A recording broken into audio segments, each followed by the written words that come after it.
Coroner's Pidgeon by Margery Allingham. Read by Francis Matthews. Chapter 1. The man and the woman carried the body cautiously up the stairs. Although it was still early evening, the narrow way was grey and shadowy, and it was very cold. Colder even than it had been outside amid the thin traffic of a wartime London.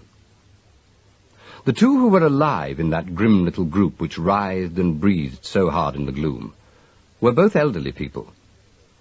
They were an unexpected couple in any situation. The man was a large, blank-faced cockney without any pretensions, and the woman was out of place beside him, her delicate, aristocratic grace accentuating both his clumsiness and the horror of her present task. All they had in common was the job in hand and a sense of nightmare. And as they plodded upward with the dead weight between them, their feet trod the carpeted stairs without feeling them, and they strained their muscles without noticing the strain. Mr. Lugg, who was in his disreputable civil defence uniform, reflected that he had to hand it to the old girl, even if she was a marchioness. She was showing very game. "One more flight," he muttered. "Hush," said Lady Carados, adding breathlessly, "Oh, can't we keep her feet off the ground?"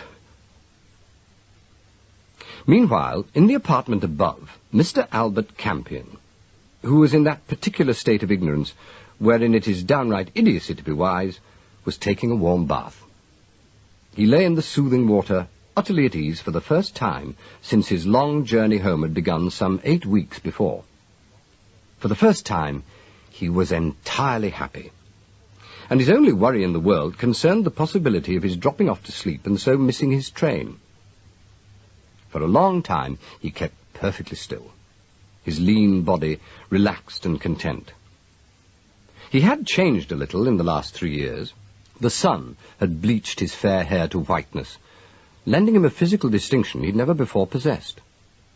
There were new lines in his over-thin face, and with their appearance some of his own misleading vacancy of expression had vanished. But nothing had altered the upward drift of his thin mouth, nor the engaging astonishment which so often and so falsely appeared in his pale eyes. Just now, he was barely thinking. His mind was ticking over very slowly. Pop, pop, pop, pop, pop, pop.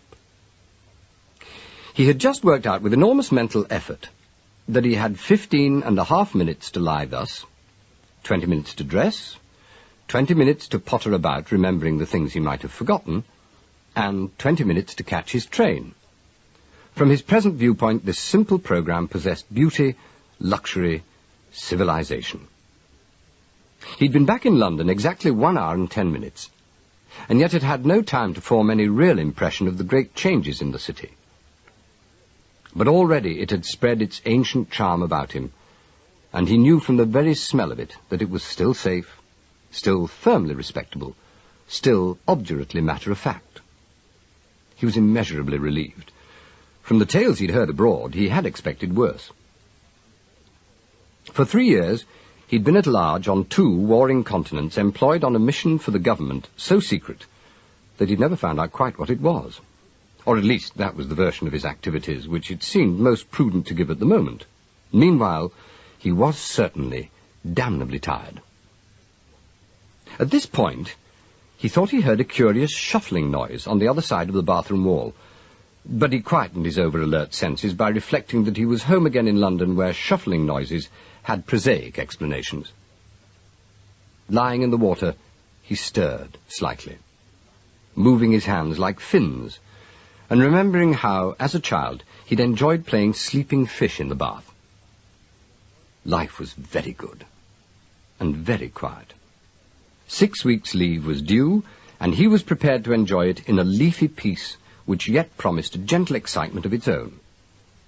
However, just now, just at this very moment, there was at last time to waste. He heard the latch of the front door, and the subsequent scuffling without undue surprise. He took it that Lugg had got the wire that he'd sent from the port. Well, that was nice.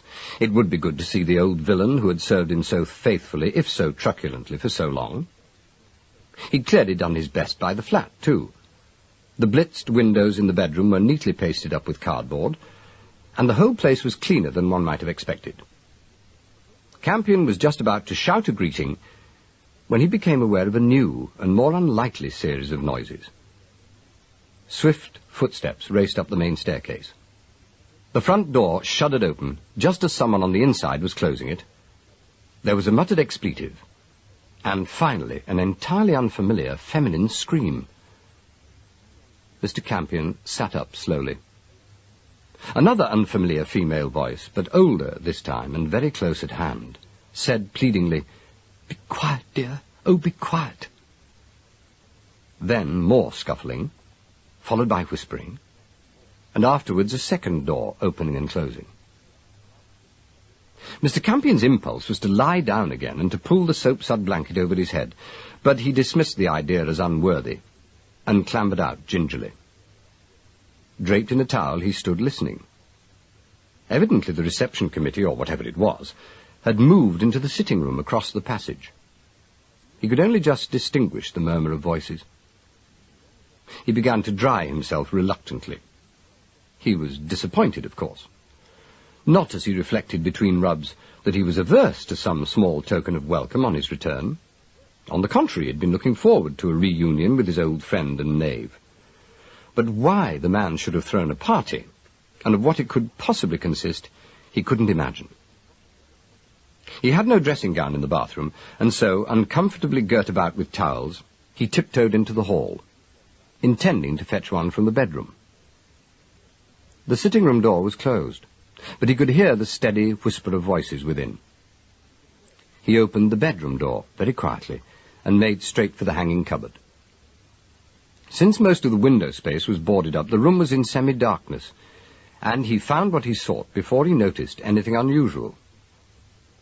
It was when he turned again and was tying the girdle tightly about his lean ribs that he first saw the shape on the bed. His first impression was that it was a roll of carpet which lay there so stiffly, and he was annoyed with himself for being so startled by it. But as he came forward to lean over the foot of the bed, he saw the thing for what it was, and a wave of mingled incredulity and apprehension passed over him, leaving him suddenly cold. It was a woman, and she was dead. There was no possible question about it.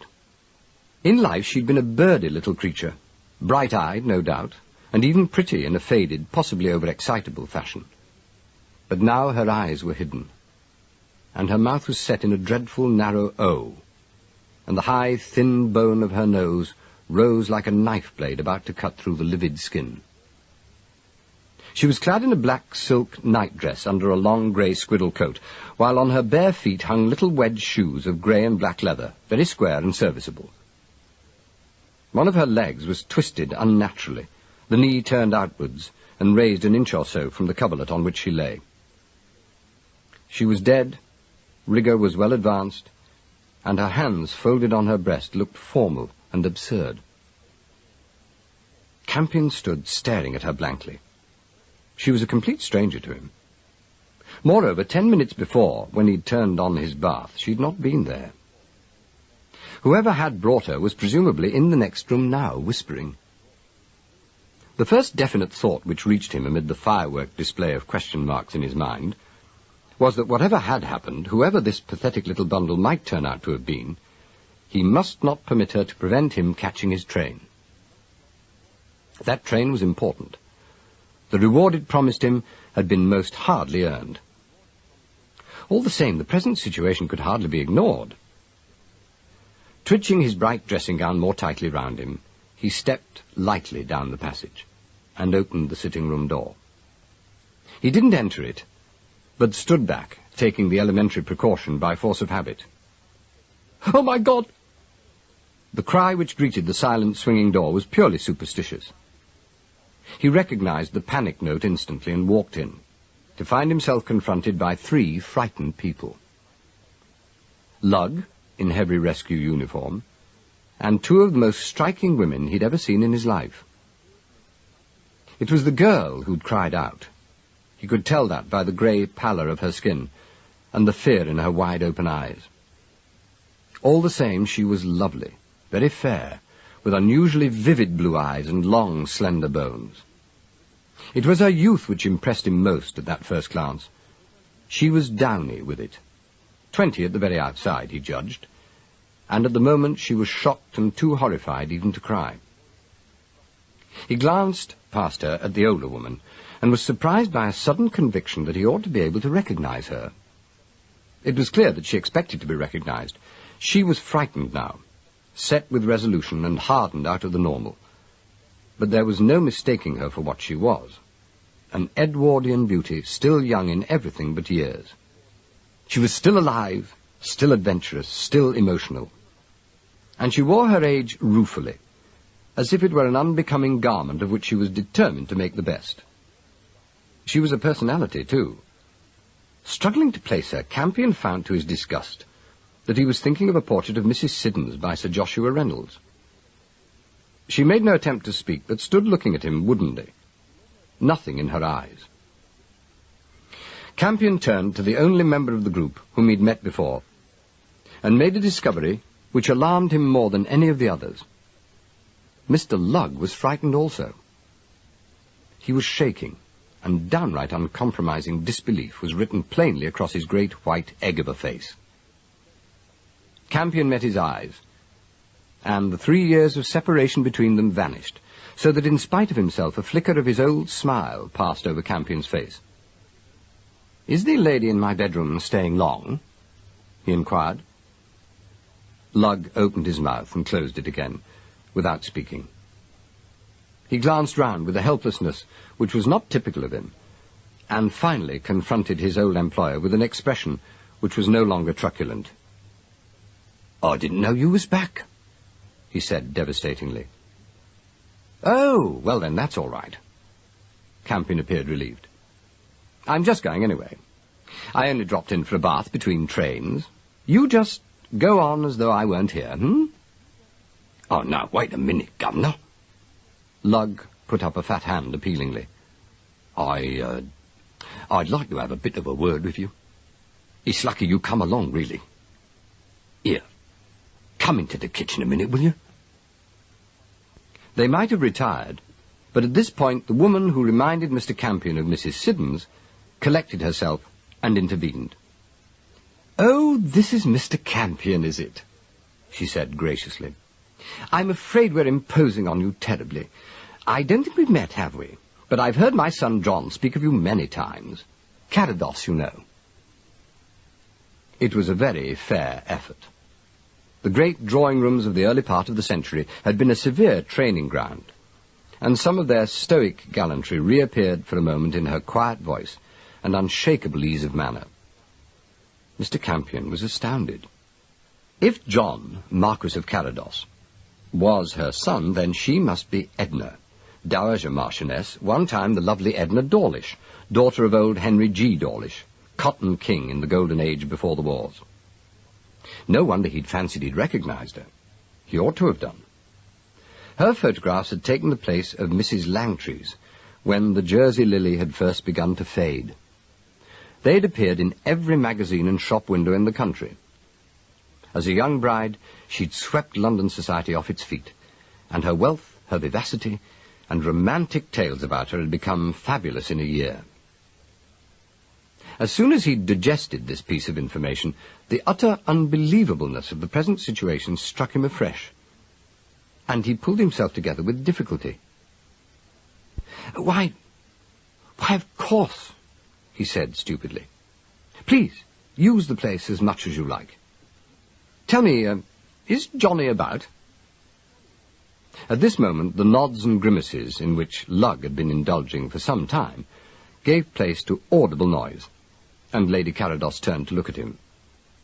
The fat man was more pallid than ever, and his small eyes were imploring.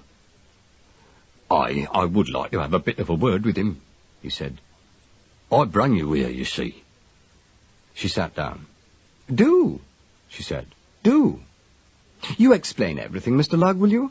I don't want to hear it again. I'm afraid we need help."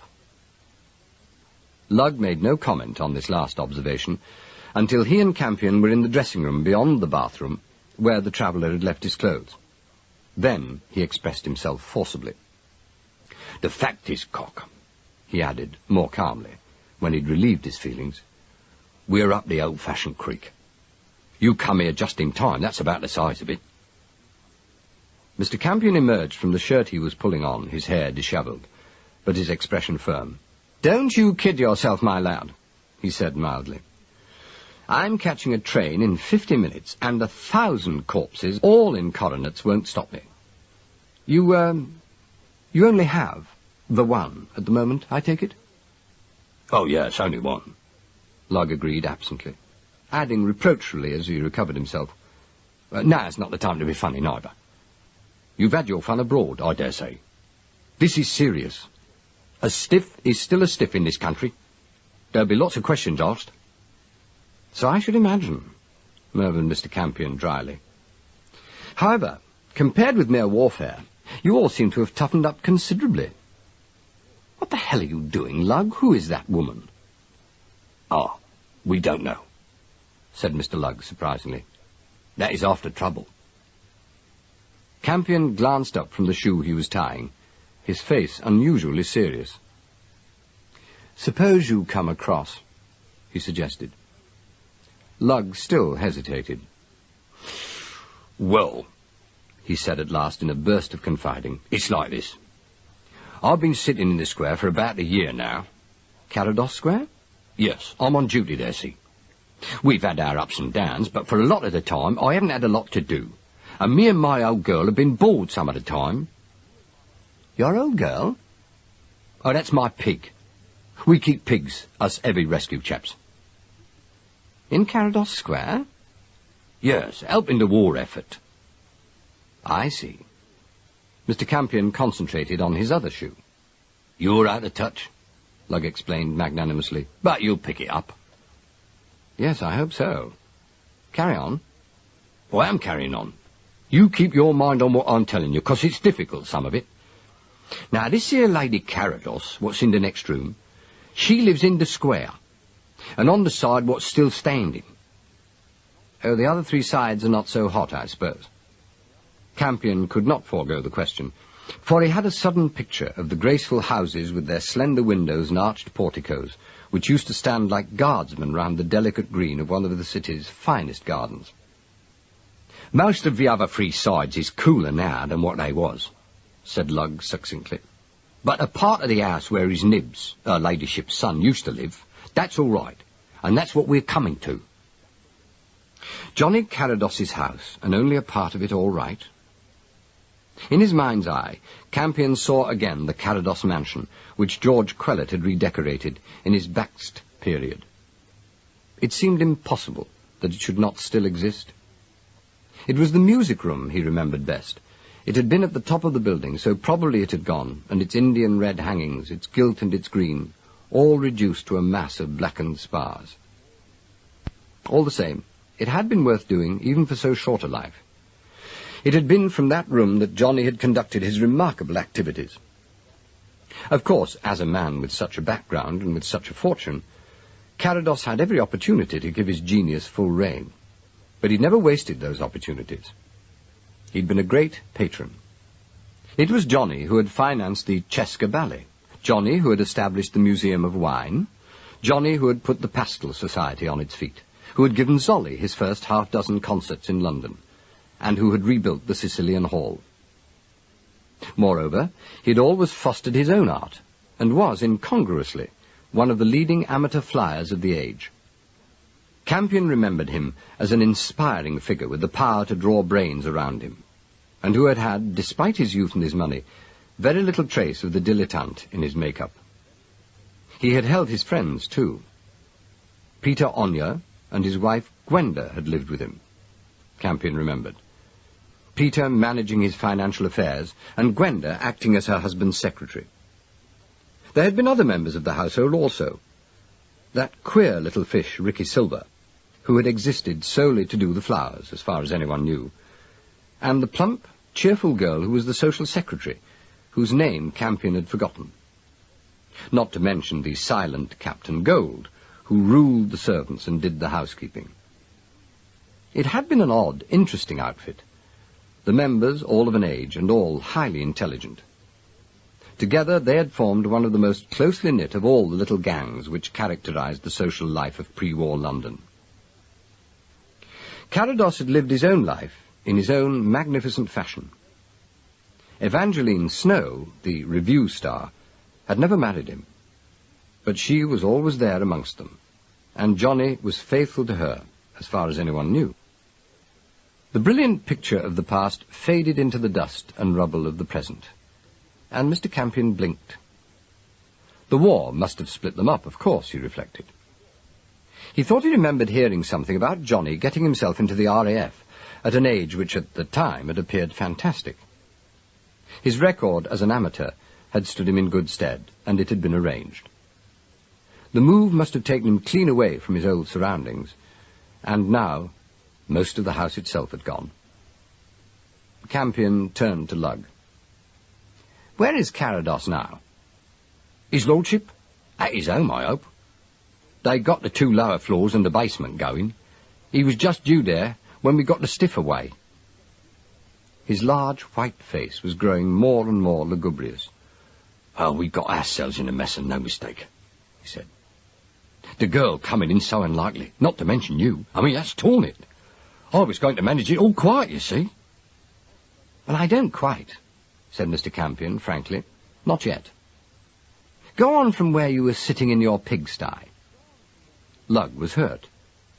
"It's not only a pigsty," he said. "It's an old depot. ARP, you know, Heroes of the Blitzes. It's right in the middle of the square where the grass used to be. That's where I picked up her ladyship. All through the Blitz she ran a voluntary canteen there, a real old sport she is. Not a nerve in her body. Me and her always have got on very polite. So, when she got herself in this spot of trouble, it was natural she should turn to me.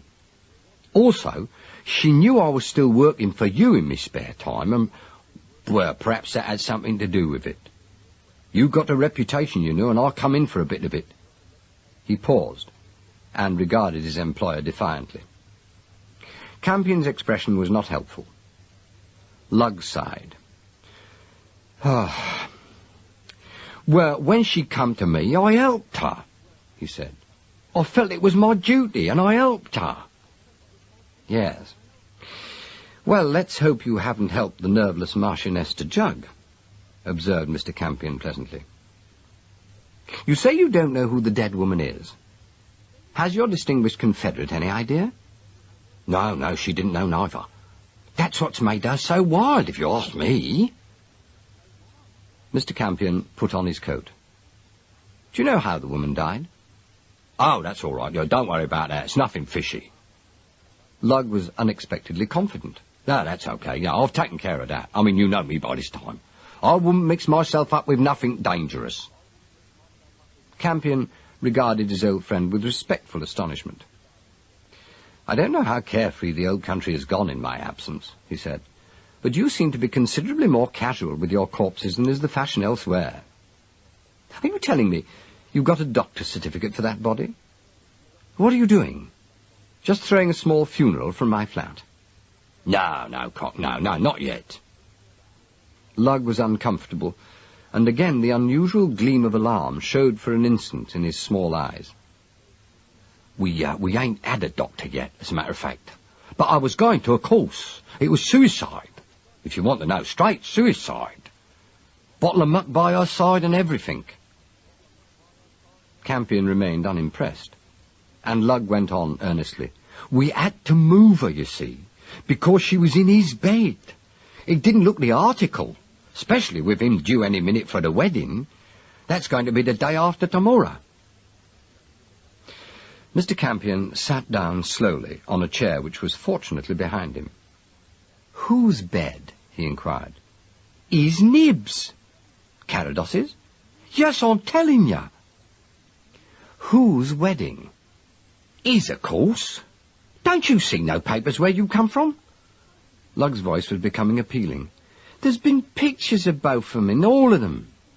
Him in his uniform with his ribbons up, and her looking about 14, and all very nice. I'm going to hand round at the reception, he added shyly, if I get out of this. Mr. Campion struggled to adjust his mind to the facts so startlingly presented. One complete incongruity in the story stuck out, and he commented on it casually. He was very fond of Evangeline, he said, but he couldn't believe that she could look 14. The heavy rescue stalwart appeared puzzled. Her name's Susan, he said, adding brightly, Oh, I'll get you, Cock. No, it's not the same girl. No, he ain't marrying Miss Snow. He's got one of my ambulance drivers, Admiral's daughter. The bloke what got himself into papers by sinking the Prince Otto. You seen her? She's in the next room. That is the trouble, or some of it, he added gloomily. Well, how did she get into it? By a ruddy mistake, said Lugg with feeling. Nothing's gone right with this thing from the first. I shouldn't be surprised if it's going to be unlucky. I hope it's going to be a lesson to us all. No, well, you see, it was her time off duty this afternoon. She hasn't got a deputy now, as things have been quiet for a bit. When she's away, I mind the ambulance. To tell you the truth, things is so quiet, I'm pretty well alone at the depot most afternoons. Mr. Campion began to understand. You brought the body here in an ambulance? He said. In fact, Lady Carados made a confidant of you, because you were the one man who could get hold of a vehicle without being questioned, Well, that's a relief. The woman isn't quite mad after all. Lugg looked hurt. She confided in me because she knew she could trust me, he said. But I'm not saying the ambulance might not have helped. You can't trust a taxi to hold his tongue, and no one's got a car running these days. That was a very good idea of hers, and it would have worked too, if the girl had not come into the square just as we were slipping out of it. Oh, she followed you, did she? Yes, she did. Lugg was torn between admiration and exasperation. She's a conscientious little beggar. Some of these kids are, and when she saw her ambulance being drove off by a woman, I was in the back, you see, with the corp. She thought the vehicle was being pinched, and I suppose she hopped in a taxi and followed it. Anyway, she come barging in the door right on top of us, and when she saw what we'd got, she was frightened. We was just trying to argue a little reason into her when you come in. Mr. Campion made no comment. He glanced at his watch, noting that he had 20 minutes before he need start for the station. The situation was so macabre, the possibilities so unpleasant, the characters so illustrious, and the explanations so humanly silly, that it left him speechless. Lugg was watching him under heavy white lids. No voices sounded from the sitting room, and there was silence in the flat. Lugg stirred uncomfortably. It wasn't half so balmy when we started out, he said. Left to ourselves, me and the old lady might have brought it off, not a soul been the wiser. Well, now that the girl's in it, not to mention you, it's not going to be so easy. Mr. Campion eyed his old companion steadily. And there are the others, he said. All the hundreds of others who are bound to hear the story in confidence. My dear good chap, you don't imagine you can keep a thing like this quiet. Just think... He broke off and sat listening. Someone was coming up the stairs, light, purposeful footsteps advancing upon them steadily. On and on they came, nearer and nearer, neither hurrying nor hesitating, but coming ever closer to the door. Chapter 2. The knocking was gentle at first, almost timid, but the quiet sound echoed round the flat like thunder or the noise of guns. In the sitting-room the urgent whispering ceased abruptly, and Campion caught the echo of the thrill of fear which went through those others who heard it. Beside him Lugg was standing stiffly. He was frowning, and the veins on his forehead stood out clearly under the skin. No one moved, and the knocking came again. It was more resolute this time. Still nobody answered.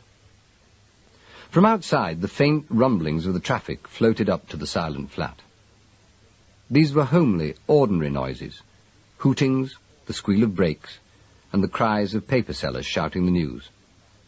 But they were far off, belonging to another world. Within the flat, there was silence. The four who lived were as quiet as the one who lay so stiffly on the bed. The third bout of knocking was violent. The summons was angry, and the bell rang shrilly, like an alarm, while the knocker shook the panels of the door. Immediately afterwards, as there was no response from within, the lock rattled savagely, and there was an ominous noise as someone put a shoulder to the wood. At this new sound, Mr. Campion raised his head and glanced sharply at his companion. "I'm afraid that means business," he murmured. "Wait a moment," he called amid the noise. "What's up? What's the excitement?" He pulled the door open, but didn't step back, so that the visitor's face suddenly appeared within a foot of his own. The very young lieutenant of the United States Army, who stood on the doorstep, appeared to be as astonished by Campion as his host was to see him.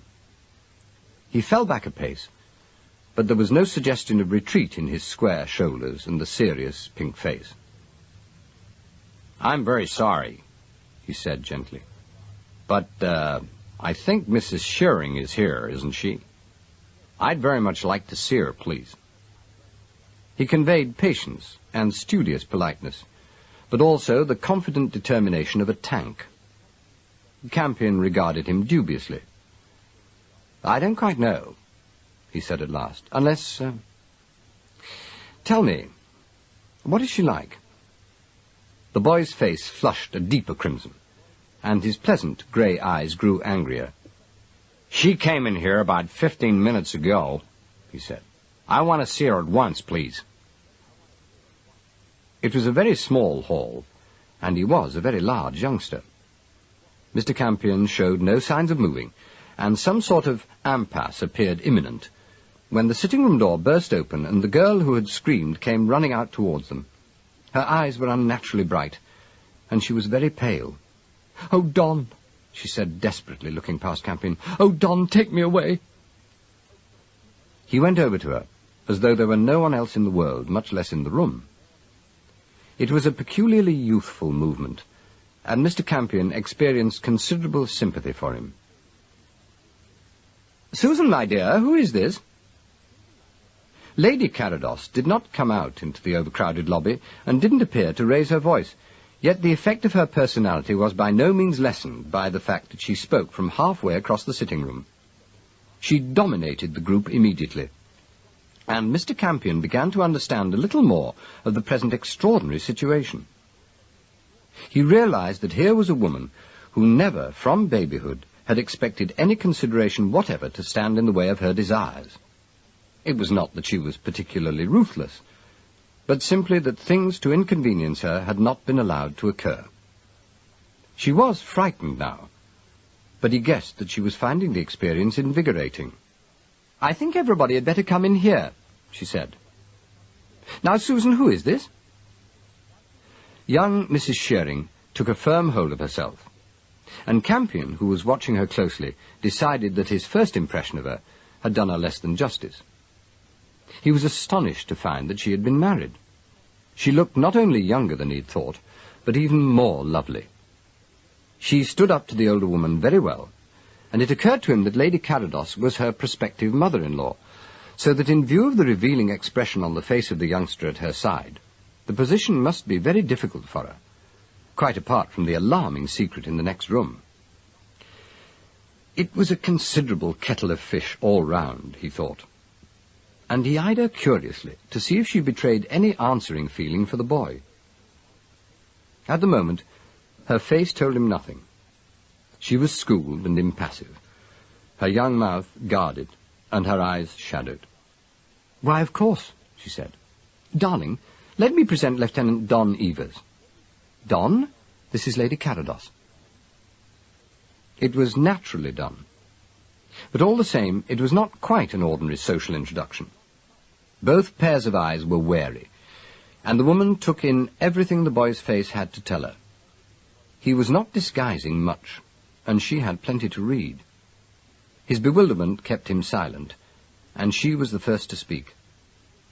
"I'm afraid I don't quite understand," she said, and waited for him to explain. "Don's been waiting downstairs for me," Susan cut in quickly. "When I saw my ambulance, we were together, you see. We'd been out to lunch, and he was bringing me back to the depot. I changed into my uniform there, but when we turned into the square, I was a minute or two late, and I considered myself technically on duty. So, when I saw the ambulance being stolen, I followed it." "Yeah, that's so," said Evers in his slow, deliberate way. He was still very doubtful of the position, but he was keeping his end up gallantly. "That's so," he repeated. "When Sue saw her ambulance flash by with a strange civilian at the wheel, she felt it was her responsibility. So I sent our taxi after it. We were in a taxi when we saw the ambulance." Lady Carados was ignoring the girl, but she kept her eyes fixed on the young soldier. "Did you see anyone leave the ambulance here?" she inquired abruptly. Again it was the girl who answered. "Well, we saw it turn into the cul-de-sac, but we were held up for a minute or so by the lights on the corner. When we saw it again, it was standing outside here, empty. I would come up here alone, but Don insisted on waiting for me. It wasn't until I got into the flat that I saw—" "That you saw us all, Susan," said the elder woman firmly. The two looked at one another, and again it occurred to the watching Campion that young Mrs. Shearing possessed unusual determination. Either that, or she was at the end of her tether. All the same, it was she who first gave up the silent battle. She turned to the boy again, and repeated her first abrupt request. "Don, take me away from here." "Sure," he said, closing in on her and taking her arm, adding apologetically as he glanced round the company, "I'm afraid I don't quite get what's going on around here yet, you know." Mr. Campion could have shaken his hand, and very nearly did so absent-mindedly, in the warmth of his fellow feeling. But meanwhile, Lady Carados was pursuing her own line. "Do you know," she said with a flicker of her early charm, "I don't think I want either of you to leave here at the moment." "But I must," the girl insisted. "I must. I'm on duty, for one thing. And for another, I can't stay here a moment with—" She broke off helplessly. "What exactly is this?" said Evers. Lady Carados ignored him. "My dear," she said, putting her hand upon Susan's arm, "I'm so sorry, but you must wait here, both of you, until Johnny comes. I phoned my son, Mr. Campion," she went on, turning to him. "As soon as Mrs. Shearing arrived so unexpectedly, and then you came in, I realized I'd done a very silly, dangerous thing. So, while you were dressing, I telephoned my son's house. Fortunately, he'd just got in, and he's coming round at once. I'm afraid I've been rather foolish, but I did what I thought was best in an intolerable situation." She made the admission as if she were relinquishing a responsibility rather than accepting one. Don Evers looked at her blankly.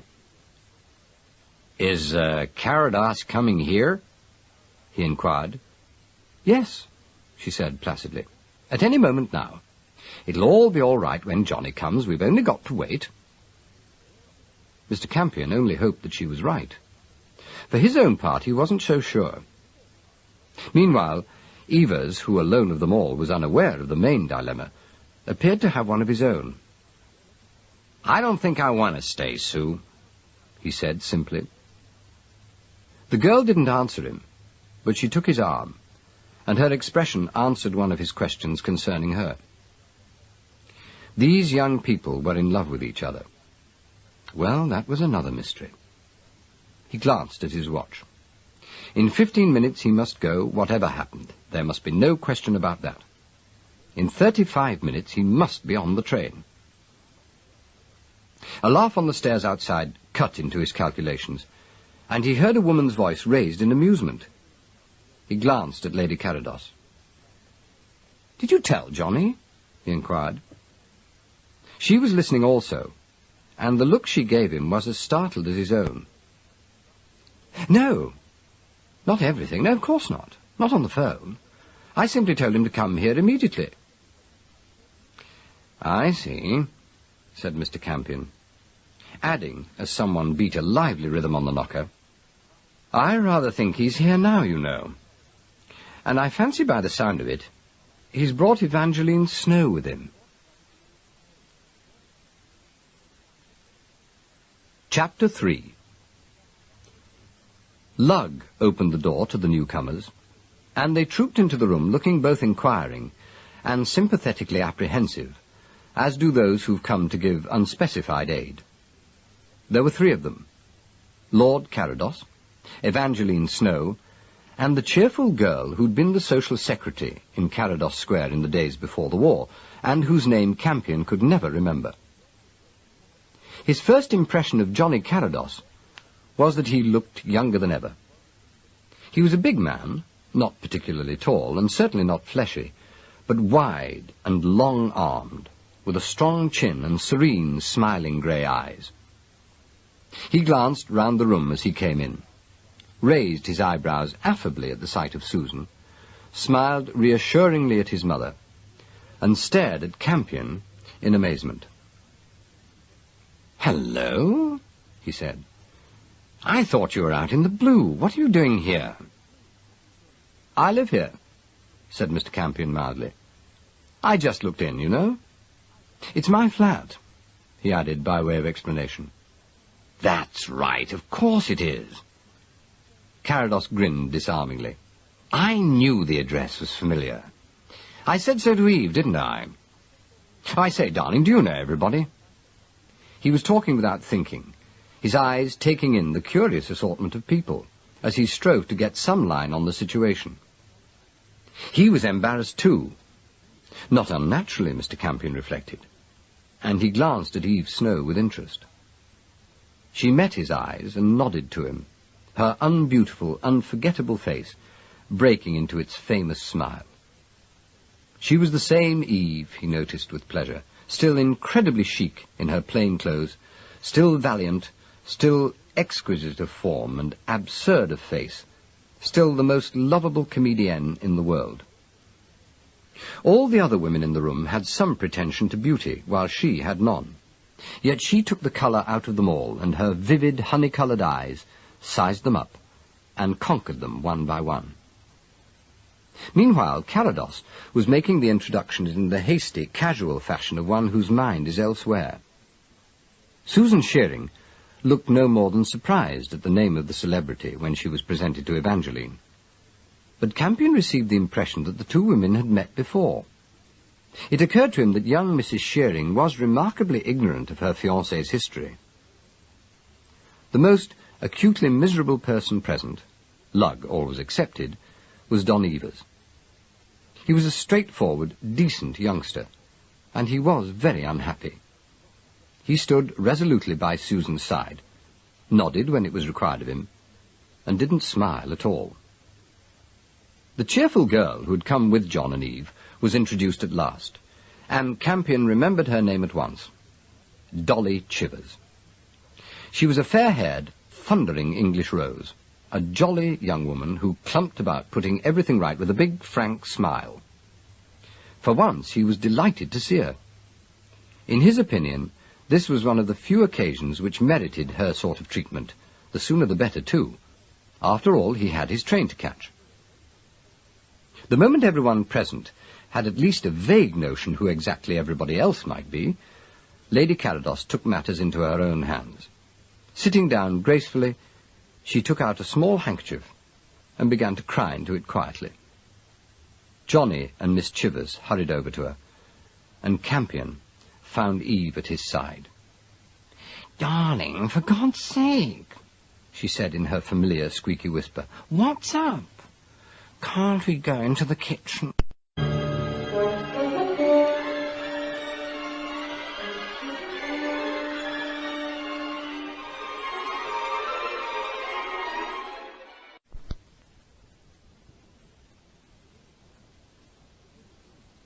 It is a human instinct in times of other people's stress to find the most disinterested person present and get in a huddle. And Campion, having seated his guest on the draining board in the kitchenette, perched himself on the dresser and kicked the door shut with a certain amount of relief. "It's all highly peculiar," he added, after retailing the story as far as he knew it. "Lady Carados would appear to be one of those women who have an original view of law and order, all probably based on the fact that she used to tip the Home Secretary £0.50 when he was at Eton. My own bet is that she's been frightened for the first time in her life, and that she's lost her head.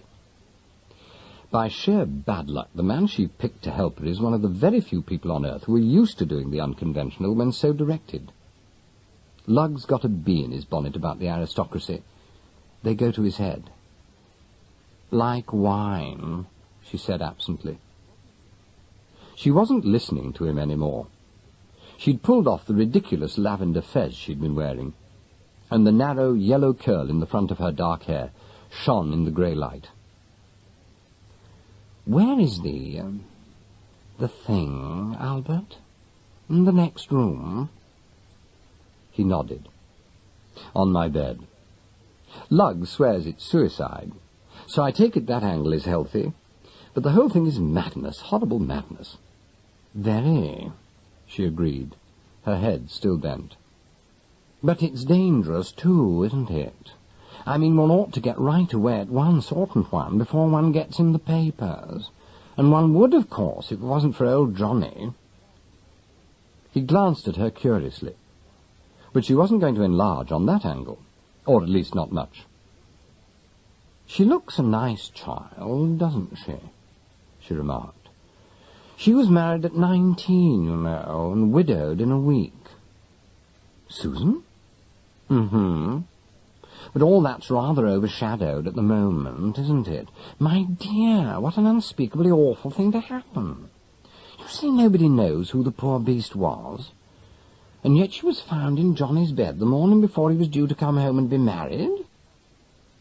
Mr. Campion slid off the dresser. He had caught a sound outside in the passage.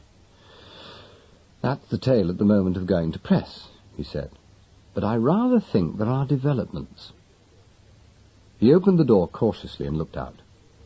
Johnny, very broad and solid in his blue-grey uniform, was backing away from the bedroom door. Dolly Chivers was behind him, and for once the ready smile had been wiped from her wide, fair-skinned face. Lugg, in the role of guide, was still in the bedroom.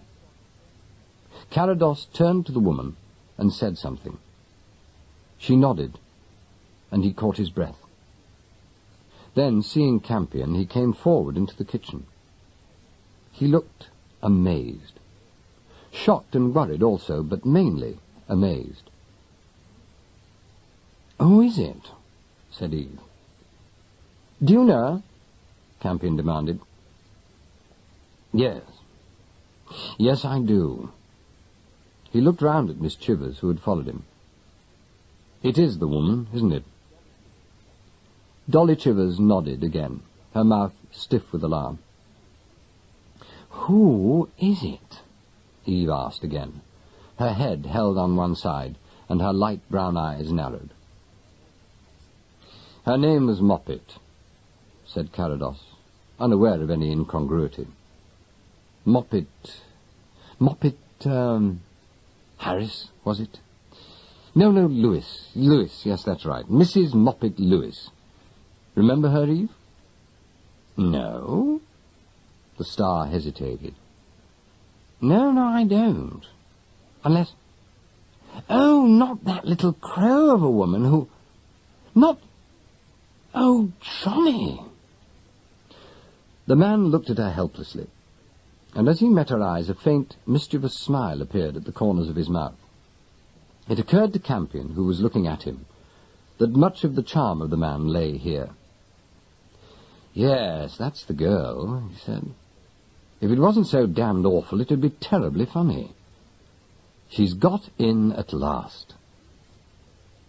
Eve shook her head at him, and at herself also, for a gleam of shocked amusement had crept into her own eyes. "That's fantastic," she said, and turned to Campion. She was a little gate crasher, years ago, she went on. Johnny always did collect fans, and she was one who took the whole gang of us too seriously altogether. I forget who brought her round, but she got into the house once, and I remember Gwenda trying to stop her trying on all our clothes. She thought we were all too sweet and brittle for words, and actually said so, I believe, to someone like Peter. Where are Gwenda and Peter, by the way? Due to arrive tonight, I suppose. Oh, tomorrow. Well, doesn't matter. I only thought by the look of things they ought to be here. Well, let me see now, where was I? Oh, yes. Well, we got rid of Mrs. Moppet in the end, or rather Gwenda did. You never had an affair with her, did you, Johnny? The final question came out directly, without affectation, and for a moment they were all transported into that other world before the war, when little affairs were fashionable, and no one seemed to have very much to do. The query appeared to startle Carados. "Why, no," he said. "Of course not. I may have taken her out to lunch once or twice, you know." "To lunch? Once or twice? Darling, I thought she was only in the place once or twice, and that we were all rather beastly to her. Wasn't she the one who was always offering to get things for us wholesale? That was the one, wasn't it, Dolly?" "Yes, that's the woman. I remember her perfectly." Miss Chivers was forthright as usual. Bit of a trial, nosy and possessive. You hated her, I remember. Johnny shrugged his shoulders. "All the same, I took her out to lunch 3 or 4 times about 7 years ago." He spoke firmly and flatly, and the rest of the gathering didn't look at him. Eve drew up her long dancer's legs and sat with her arms round her knees. "Before we decide what to do, let's know exactly what happened," she said. "How did she get into the house last night, or whenever it was?" "Well, that's what I don't understand," said Dolly Chivers quickly. "I was in the house until about 6 yesterday. I took a brief look round to see that everything was all right before I left. And I imagine I locked up after me. I think so, anyway. And I went home in the ordinary way. Rogers has got leave and insists on coming back, bless him, just for the 7 days, so that Johnny will have someone to look after him. But he won't be here until tomorrow morning, and meanwhile there were no servants in the place or anything." She stood thinking, and her heavy, but by no means unhandsome face was clouded. "This morning, when I arrived, Lady Carados was there doing the flowers. I didn't go into the bedroom, and she sent me off to do 1 or 2 things she wanted done, and I only got back just now, when you and Johnny arrived, Eve. As far as I can gather, Lady Carados went in the bedroom and found this woman with a glass and a medicine bottle by her side. Then she seems to have gone out of her mind, thought it would be convenient if the body were found somewhere else, and simply decided to move it. Upon my word, I've never heard of such a thing. Whatever next? It's all these air raids, you know. People aren't afraid of the unconventional anymore." "The row frightened her," said Carados. "The Edwardians got the fear of scandal under their skins. It was the same sort of thing as the funk the Victorians had of cholera, and we have of poison gas. It was the worst that could happen in those days, I suppose." Eve Snow caught his eye. "Not jolly now," she said. "The stink will be considerable, Johnny. Not nice for anybody. We're not quite the gay don't-cares we used to be, are we, any of us?" "No," he said seriously. "No, my dear, that's what I've been thinking for the last half hour. It all looks so damn bad that it looks like a frame-up, doesn't it? Everybody knows how I feel about my job, and everybody knows about my prospective father-in-law. The old boy's been a sticky conventionalist all his life, and was having it knocked out of him. Then he goes and fights an old-fashioned sea battle in precisely the way he said sea battles ought to be fought, and its success has confirmed him in all his other opinions. He's 100% Victorian heavy father at the moment. That's why this thing is so hopelessly damaging. Why on earth should the woman do it? After all, she had nothing very much against me." "It looks," said Dolly Chivers, who appeared to be one of those people who have the misfortune to cross all their T's and dot all their I's, As though she were as much against your marriage as, well, as most people are. She flushed violently after she'd spoken, and looked wildly after the careless words. And it was at this point, while the air was still tingling, that Mr. Campion, noticing his watch again, decided that the time had come. "But, Albert, you can't." Eve was vehement, and every ounce of her lively personality went into the protest. "You can't go off and leave us all like this. What on earth shall we do?" The tall, thin man peered through his spectacles at the group in the tiny kitchen. "My dear people," he said, "there is only one thing you can do. Take the advice of an old practitioner. Go to the police. Go in a body. Go in a great, conscience-stricken huddle of innocent, foolish persons, each bearing a powerful, well-known name. Pour in on the suspicious, but at heart all too human police. Make no more mystery. Hide nothing. Confess to the borrowed ambulance, the body snatching, and the takings out to lunch. Put yourselves wholeheartedly in the hands of old Uncle Oates, who, as far as I know, is the new chief of the CID, and then pray. The press is mercifully short of space, and there's bigger news about the new. As for me, I'm sorry, but I'm going. For nearly 4 years I've been thinking of catching a train at Euston, and this is the great afternoon. I'm catching it." He paused and grinned at them. "Well, that's about the lot, I think," he said.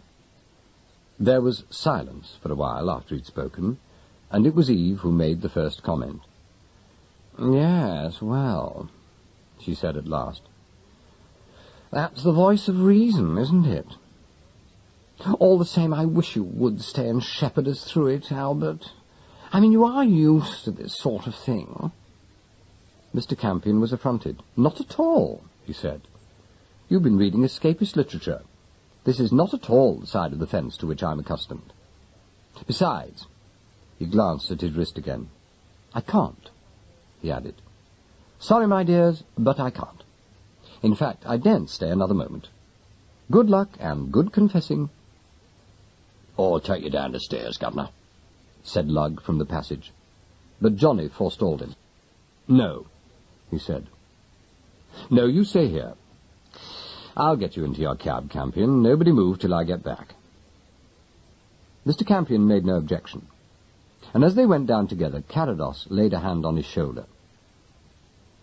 "Look here," he said. "This is an imposition on you. I know that, and I'm sorry. But meanwhile, I can trust you, can't I?" The hastening traveller cocked an eye at him. "My dear chap," he said mildly, "at this moment my only interest on earth is to catch my train. Do what you must, of course.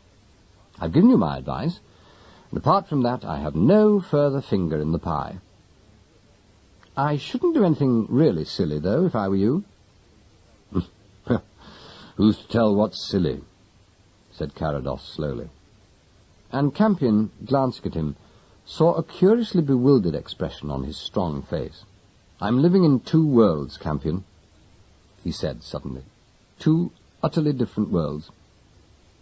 I shall tell the police, of course, but I'm not sure if this is the time." They had reached the narrow hall, and Campion didn't comment. He was fishing in his pocket for the key of the porter's small office, which since the war was uninhabited. "I've got some kit in here," he said. "It's heavy stuff which has been waiting for me for about 18 months. I'd like to take it with me." There was little time to waste, and Carados went off to get a taxi. He came back almost at once, very pleased with himself. "Find one," he said. "Providential, you're in luck. Well, let me give you a hand." "Very well then, old boy, I can rely on you. I'll use my wits, and you keep quiet, Campion didn't answer him immediately, since he was negotiating the luggage, but as the driver was settling the 2 crates beside his seat, he leaned out of the cab and took Johnny's proffered hand. "You can rely on me to all reasonable lengths," he said. "But in my opinion, you're up against the impossible. Too many people." Carados nodded gloomily, but there was grimness in his bright blue eyes. "Yes," he said. But I'm getting married the day after tomorrow, and I don't want anything to muck it up. I don't want any trouble for 48 hours. I say, he added suddenly in a lower tone, who's the American, do you know? I don't. The name is Evers. Did he come along with Sue? Yes, I rather think he did. Oh. For a prospective bridegroom, Carados seemed only casually interested on that score. A boyfriend? I mean, someone she knows fairly well, not an acquaintance. A farewell, I think, Campion ventured. Carados opened his eyes, and his mouth twisted into a grimace of self-derision. And then even I came barging in, he said. God, we never get any older, do we? Life is very difficult.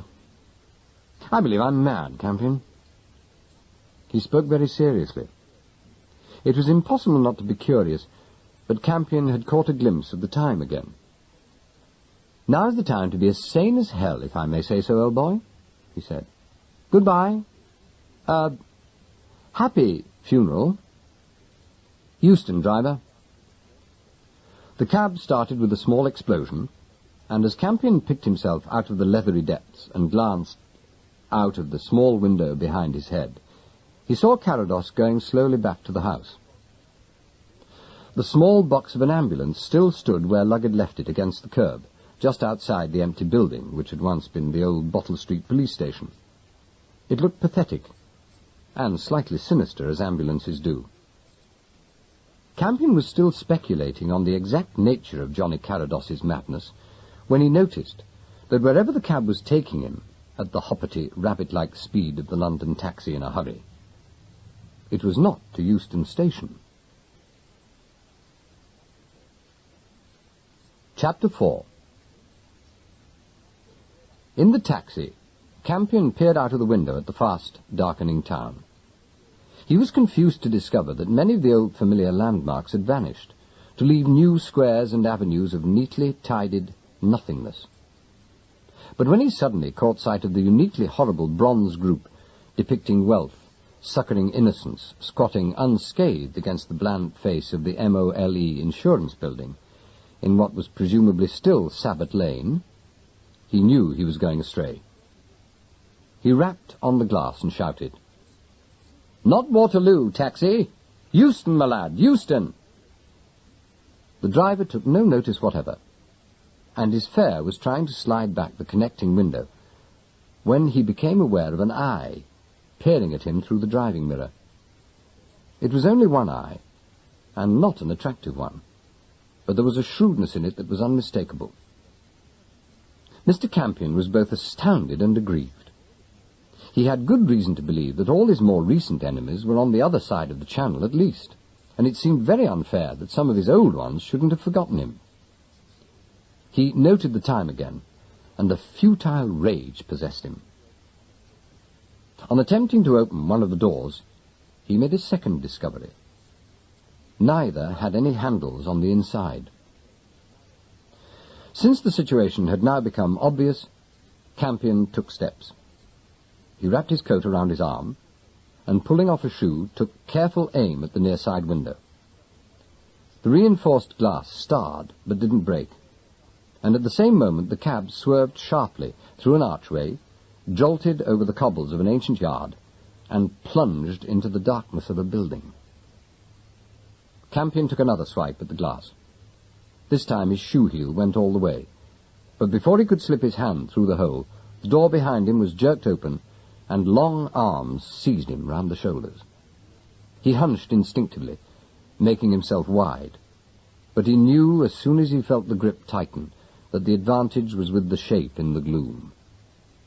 He braced himself against the seat, pitching his weight backwards onto his adversary, and gained a moment's advantage. But the next moment the door with the broken glass was swung open, and a pad with a nauseating smell was clamped over his mouth and nose. He struggled violently, aware even in this extremity of a sensation of outrage and injustice. His last conscious thought was that he'd missed his train. He was still thinking about his train when he opened his eyes again. He was aware of pain and nausea, cold, and a light which was too bright to be borne. This last shot towards him in a long, straight blade from between two dark pillars. It hit him in the eyes, and he closed them. Once again he remembered the train, and a sense of desolation spread over him. He had missed it. This was sunlight. The train had gone. Missed it by hours. He could have wept. He was so angry and so helpless. Presently, a new procession of pictures began to undulate through his head. These were visions which possessed all the inconsequence of a nightmare. He saw Eve Snow sitting on the draining board in the kitchenette in his flat. She was looking at him with her head held on one side, and a strange, tragic expression on her attractive but ridiculous face, which was meant only for comedy. And then he saw a boy, a pleasant, stalwart boy, in the olive green of an invading army. He looked resolute but puzzled, and desperately unhappy.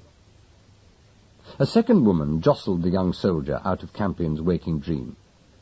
At first she was only a vague, recumbent outline, and his memory focused on small wedge shoes, grey and black, the square toes turned up like a doll's.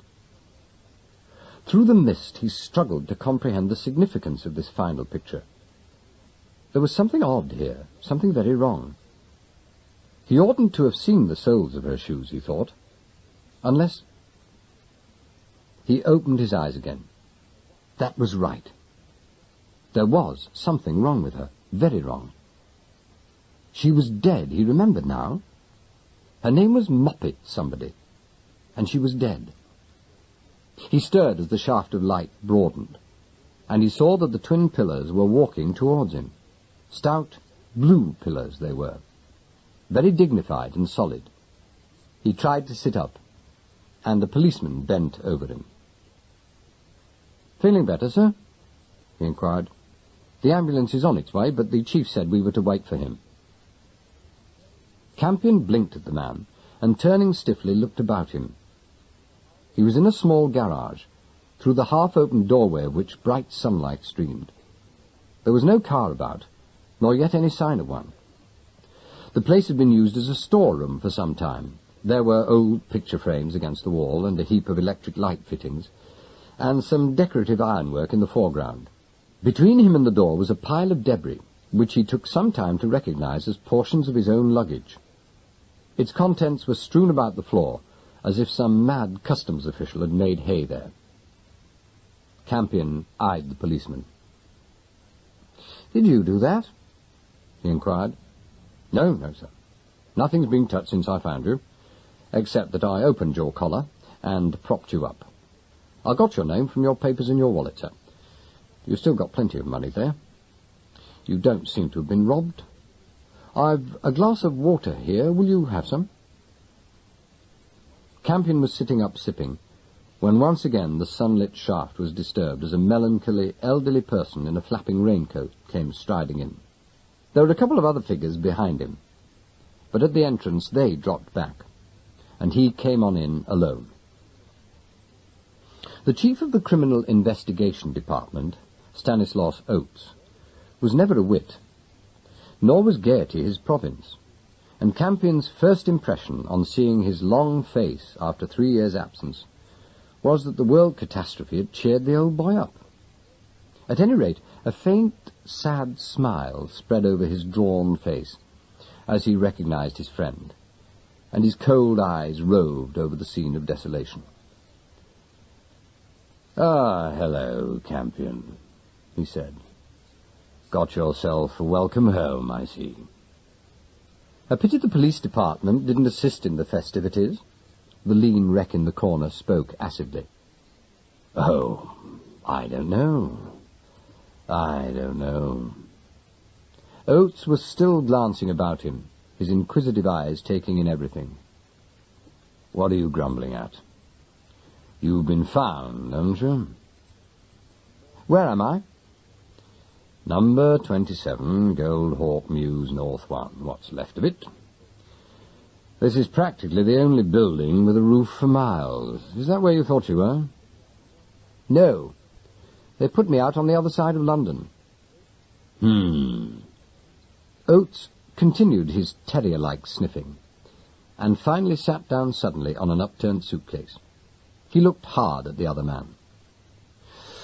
Well, how are you? He inquired. Campion told him. I see. Like to see the dock? No, I don't think so. I want to catch a train. Any objection? Well... The chief scratched his ear with the same earnest misgiving with which Campion remembered him scratching it when a mere superintendent. That rather depends, don't you know. As a matter of fact, Campion, I'm supposed to be holding you. You looked in at that flat of yours yesterday, I believe. Yes. Campion's pale eyes narrowed. Yes, I did. Ah, yes, well, there you are, you see. The chief's seat was low, and he rubbed his knees, which were stiffening in their unusual position.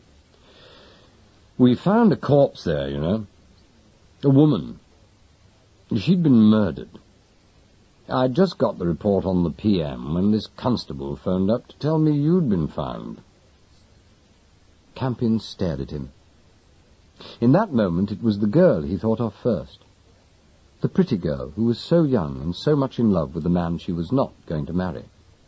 The girl with the old-fashioned father, the conscientious girl who'd followed her ambulance. This was going to hit her as hard as anybody. Murdered? Are you sure? He asked stupidly. As sure as I am that you've got to talk, said the chief. Chapter 5. Just for a moment, as they came through the city, Mr. Campion forgot his train. It was a moist, grey and yellow morning, with a hint of sun behind the mist, and great, round drops of moisture dripping silently from the plane trees. The river was busy and warm, and the hollow bellows from the tugs sounded sadly through the traffic's noise. The old sense of haste was there, too. The police chauffeur drove purposefully. There was work to be done, people to see, points to be raised, mystery to be unravelled. He was home again. Oates was quiet. It's rare for a man who's begun his career as a police constable to end it as chief of the Criminal Investigation Department, but the miracle does occur. The grey man wore his honour stoutly. If he knew he had enemies, he also knew just how much they mattered. Enough to make him watch his step, not enough to cramp his style. At this moment, by carrying Campion off personally, he was breaking one of the prime rules of police etiquette, which is rigid and considerable, and although he did this, he was careful not to question him until they were safely in the senior superintendent's room overlooking the glassy river. Superintendent Yeo was waiting for them, and Campion's sense of homecoming was made acute by the sight of that square, bullet-headed man. He regarded the circular, dark eyes and the snub nose which lent the full face such a misleading air of comedy, with affection and respect. Yeo was a policeman in 1,000, but he was a policeman in soul. He was dependable, exact, conventional and tenacious. But he liked Mr. Campion and, moreover, admired him, if somewhat against his will.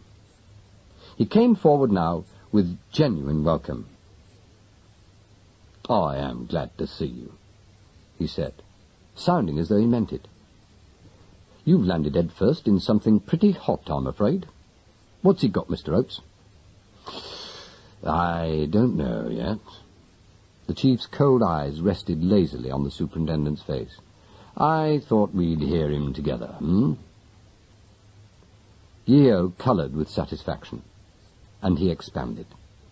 "That's just what I'd like," he said. "Just the plain story. We can take the statement later.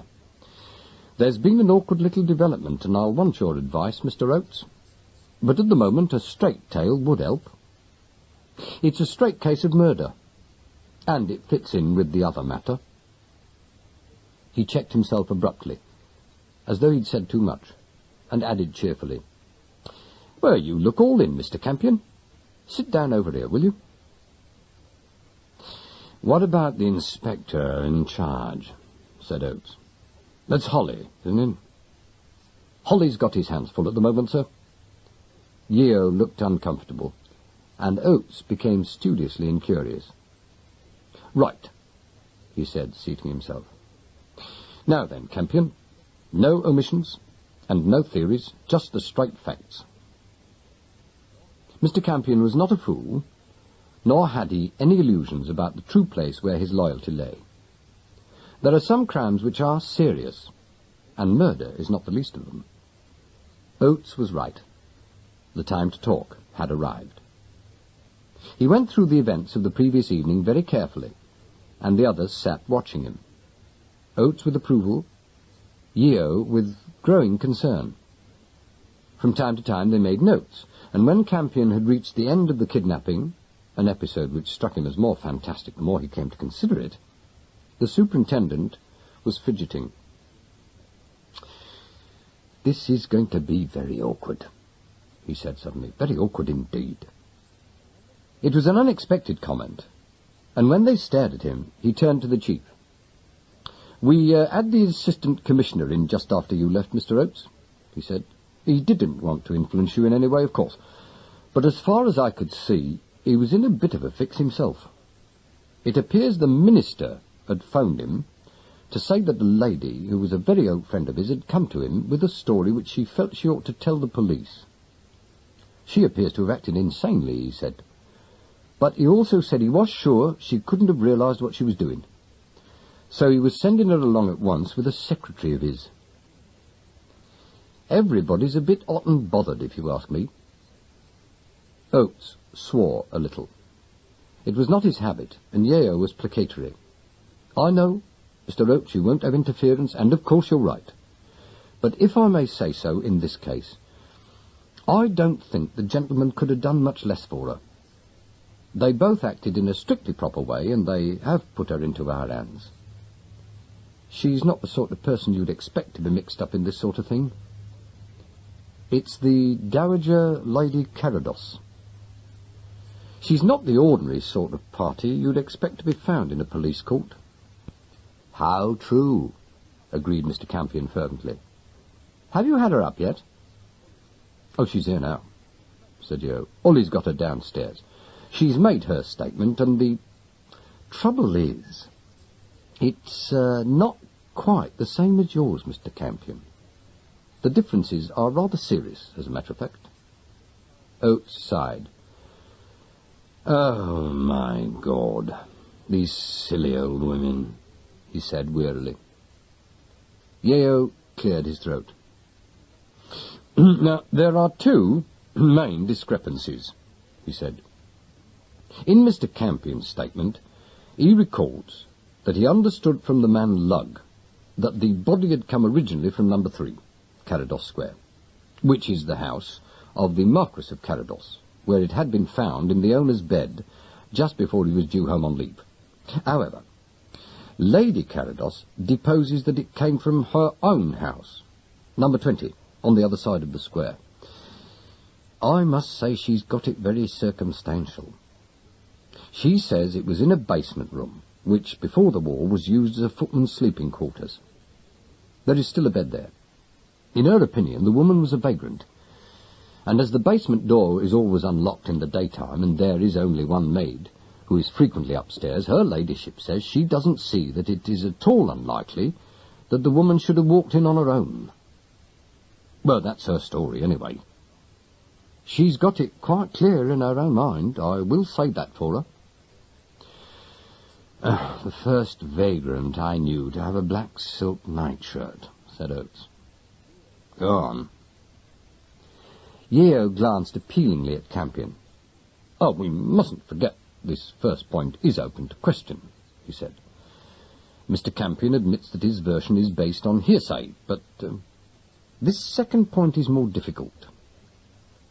Mr. Campion has just said that Lady Carados phoned her son and that he came along bringing a Miss Evangeline Snow and his social secretary, Miss Dorothy Chivers, with him, and that between them Lord Carados and Miss Chivers identified the body as a Mrs. Moppet Lewis, whom Carados said he'd not seen for 5 years.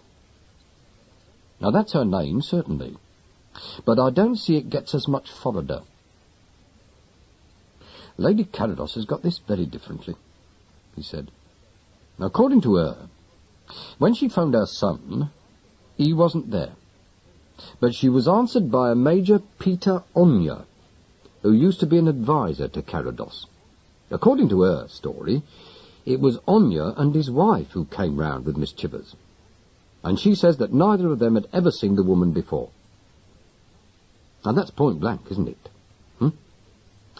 We shall take statements from them all, of course. The fools! Campion burst out helplessly. The silly, silly fools. They don't realise it's murder. She does, said Yeo unexpectedly. We told her that at once. We've been very careful. Oh, then she's mad, said Campion. You treated her with more consideration than you did me, by the way. How did this wretched woman die?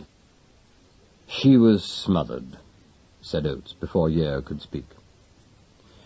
She was given a strong opiate, and then, when she was all out, a soft cushion or a pillow was held firmly over her face, till she stopped breathing. Rhoda White did the PM, and he's got it very clear, as usual. Cause of death was suffocation. There was fluff and stuff in the larynx, you know. Anybody might have done it. Anybody, echoed Yeo. Not a lot of strength was required, you see. It just needed nerve. Campion shivered. The homeliness of the method and the deliberation it required were very unpleasant. When was this? He inquired. According to Rhoda White. Sometime Monday evening, said Oates. About 24 hours before you saw her. You were on the water then, Mr. Campion? It was clear that Yeo intended the information to be reassuring, and Campion grinned at him. Yes, he said. That's right. It's the coroner's Pidgeon, and yours. Not mine, thank God. I catch my train now, don't I? No. Oates spoke flatly, adding as he turned to Yeo, well, I think it'll be enough if they just meet each other accidentally in the passage, don't you? No need to make a set-out about it. Mr. Campion objected vigorously, but without hope of success. Yeo spoke briefly to Inspector Holly on the house phone, and soon afterwards they went downstairs. The two witnesses met in the main corridor by an arrangement which had been made many times before. Campion and his two guardians turned the corner at the exact moment when Lady Carados and Chief Inspector Holly came out of a door at the far end of the alley. For some seconds, the two parties advanced slowly towards each other. In spite of his discomfort, Campion was curious to see Lady Carados. He wasn't sure when it was that she first noticed him. Afterwards, he was inclined to think that recognition must have been instantaneous. She came on briskly, her carriage splendid, and her head, which was still lovely, held high, so that they could see her smile. It was a gracious smile, happily self-confident. The smile of a woman who knew she was at her best. There was nothing even brave about it. She looked as if she'd had a satisfactory interview with a properly attentive listener. At first Campion thought she was going to pass him without a sign, but as they neared each other, she met his eyes and stopped immediately. "Oh, it's Mr. Campion, isn't it?" she said. "My dear man, I'm so glad to see you here. Now you can bear out everything I've been saying." The tone was not quite casual, and he wasn't sure it didn't contain a note of command. It was the last line he expected her to take, and it knocked the breath out of him. He stared at her anxiously, but if she noticed the appeal, she didn't respond. Her smile was still friendly and contented as she passed on with Holly, tall and immaculate, striding behind her.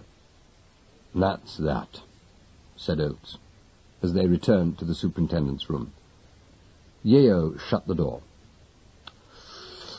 "She's got something like a nerve. I could admire a woman like that, you know. Unless—" He paused and glanced at the other policeman. Mr. Campion considered them both with interest. Yeo, he noticed, was sweating a little. "It's a possibility, of course," said the superintendent. "But in view of everything, Mr. Oates, I can't believe it." The chief returned to the bewildered Campion.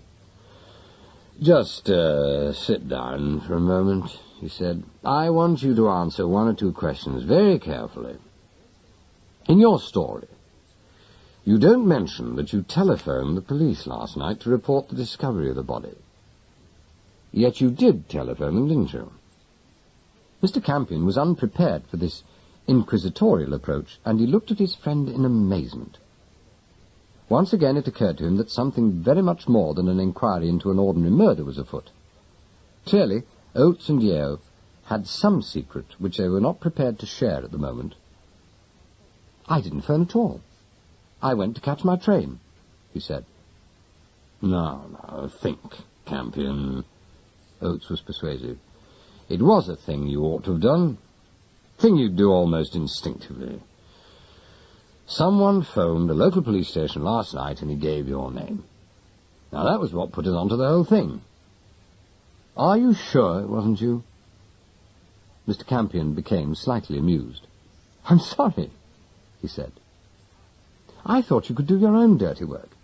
I had a train to catch." "Ah, there you are, you see." Oates persisted in his new, slightly unconvincing manner. "You're obsessed by that train. Tell me, how do you think we knew you were ever at your flat yesterday?" "You saw it in the old police crystal," said Campion, whose sense of humour was failing him. "I don't know. Spies everywhere, I suppose." No, it's very important. How do you think we knew?" Have you forgotten Little Acres, Mr. Campion?" murmured Yeo, sounding as though he thought he was cheating. "Little Acres?" Campion was becoming annoyed, and his eyes narrowed. Oates was looking at him with incomprehensible coldness. "Ah, you've forgotten," he said. "You've forgotten you spoke to a plainclothes man on Victoria Station yesterday. You told him where you was going. Can you remember anything about it?"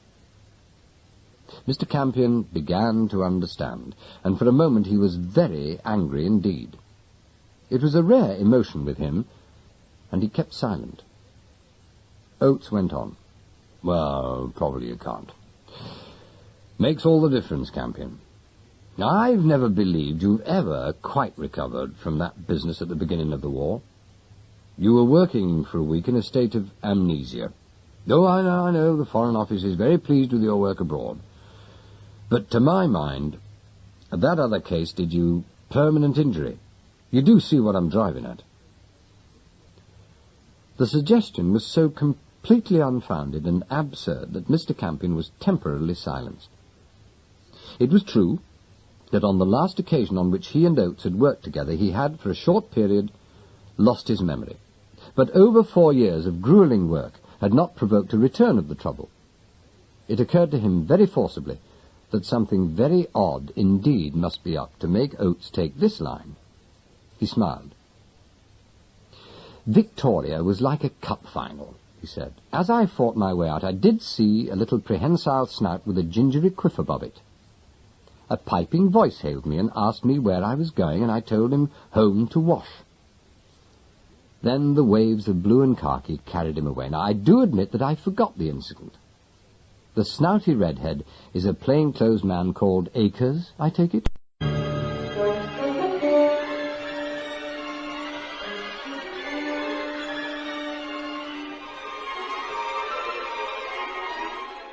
Conscious for a week, and you were out on your feet for 3 or more. "It's no good, Campion. We can't afford to take your unsupported word for it at this juncture. I mean, he added awkwardly. "We don't want to. Just at the moment." The younger man got up with care. "You're right. I shall go away and nurse myself," he said. "This is a job for somebody else. I can have my luggage, I suppose." "No. Don't want you to do that." Oates was still speaking very carefully. "I don't want you to leave London for a day or two.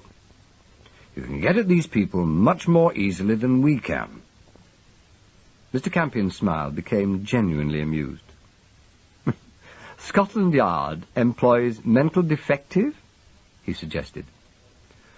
"Scotland Yard holds material witness, if not accessory after the fact," said Oates. "I'll tell you frankly, if this is what I think it is a most unpleasant, difficult incident in one of the most extraordinary crimes I've yet met. And if this good lady is lying, as you suggest, then it is going to be very awkward." "I think she's lying, and I think I know why," said Campion carefully. "She's lying because she doesn't know it's serious." "She was told," Yeo repeated. "Yes, I know. But even so, it hasn't registered. This is a woman who is absolutely sound and wide awake in her own sphere, but murder is outside that sphere. She's never, ever come up against anything remotely like it." Oates sniffed. "Well, she's got a lot of nerve. And she admits moving the body. If she's lied as well, I don't see why she shouldn't have done the whole thing." "Nor do I," agreed Campion. "Except that I don't see why. Also, I don't see how she could possibly have arranged my kidnapping. I don't see the point of that either, unless she had some good reason for not making her statement before this morning. And in that case, who phoned the police last night?" Well, why should your kidnapping have anything to do with the case at all?" inquired Oates. "As I see it, that was something entirely fortuitous." "That's what I think," put in Yeo, looking up. "That incident must be something separate. That's revenge. Somebody who had a grudge against Mr. Campion was lying in wait for him." He cocked an eye at Campion. "You don't think so?" he suggested. The tall, thin figure by the chair shrugged his shoulders.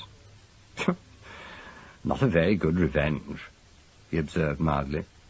"Now, why should anyone carry a man off to one garage, put him out, then carry him off to another, where he leaves him after strewing his belongings all over the place? He irritates him possibly, but he doesn't do him much harm. All the same, it doesn't seem reasonable to me that the Carados Square lot could have had anything to do with it," Yeo persisted. "And they're the people in whom we are primarily interested. They're all being interviewed, of course. The first thing is to make certain where the killing took place. And if they're all going to lie like troopers, that isn't going to be so simple with Lug out of the way." Mr. Campion wheeled round. "Lug out of the way?" he inquired. "Yes, I'm afraid so." Yeo was apologetic. "He seems to have taken the ambulance back to the depot last night, fed his pig and then vanished. We shall pull him in eventually, of course. But meanwhile there's just the two conflicting statements. Yours and Lady Carados's."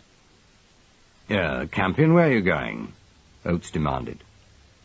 Mr. Campion, who was already in the passage, put his head round the door again. "To find him," he said. "You didn't tell me it was serious." He came out into the watery sunlight in evil mood. He was dirty and stiff from his night's adventure, exasperated with Oates for what appeared to be an easy, if ingenious, temporary way out of an admittedly awkward position, and genuinely alarmed for Lug. He turned out of the gateway and was walking along, considering his next move, when an elegant, khaki-clad figure dropped into step at his side. He looked round to find Peter Onya's narrow, dark eyes on a level with his own. Campion was not pleased to see him. Not that he had any aversion to the man himself, whom he knew but slightly, but he had no desire to find himself running with both hare and hounds. He had experienced that nightmare before. "I take it you've been waiting for me?" he said acidly. "Oh, well, not very long." It was typical of Anya to assume an apology. "I came down with Edna Carados and the lad from the Home Office. They're gone back now with an inspector. She said you were here, though, so I thought I'd wait and collect you." "That's decent of you," said Campion. "No, not at all, no. I wanted to see you."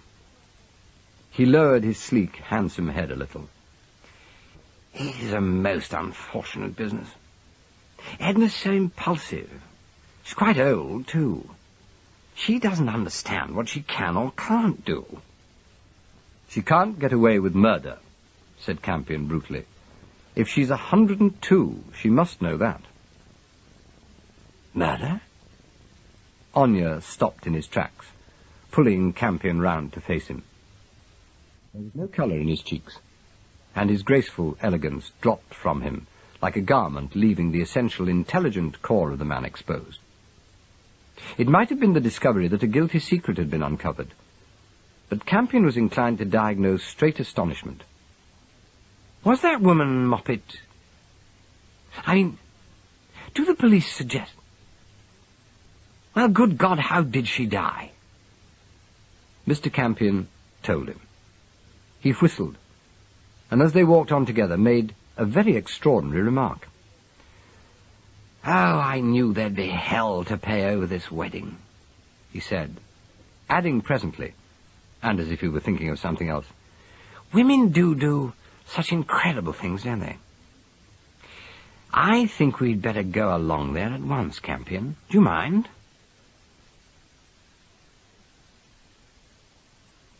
Chapter 6. Apart from the fact that half the house was down, the famous O'Donnell drawing-room full of unexpected furniture from other rooms, and no one looked in the least bored, Mr. Campion felt that nothing very fundamental had changed when he and Peter Anya walked in on Johnny Carados's reassembled household. They were all there, except Eve, all a little older, all intensely anxious, but all infinitely more competent to deal with any situation for being once again together. It was a little before noon, and sherry was in circulation. But below the chatter, the atmosphere of tension was very noticeable. Johnny sat at the piano, playing scraps of Scarlatti. He was wearing the trousers of his uniform, but his torso was covered by a remarkable multicoloured brocaded jacket with a quilted collar, a garment which belonged to a fashion dead for 30 years. He sat with his chin thrust out and his eyes half closed. His short fingers were delicate on the notes, but there was a surliness about him out of keeping with his fancy dress. To all appearances, he was unconscious to the rest of the room. In a corner on the floor, and shut in by a sort of playpen of chairs, sat Ricky Silver. His plump babyishness was encased in the battle dress of a private in the British Army, but his bare feet were in sandals, and his gentle eyes were fixed on a box of scraps of coloured silk, which he was matching and contrasting with earnest interest. As usual, he was absorbed in himself and completely unconscious of the picture he presented. Gwenda Anya, sandy and petitely graceful, like a whippet, was talking to Captain Gold on the couch before the fire. Her fawn head was bent, and she didn't look up as the others came in. Dolly Chivers, a picture of brisk usefulness, was heartily busy with the glasses. Anya advanced purposefully. He was unhappy but determined, and he took the drink which Dolly thrust into his hand without looking at it. "I say," he said, "just a moment, everybody. There's something I think you'd all better know."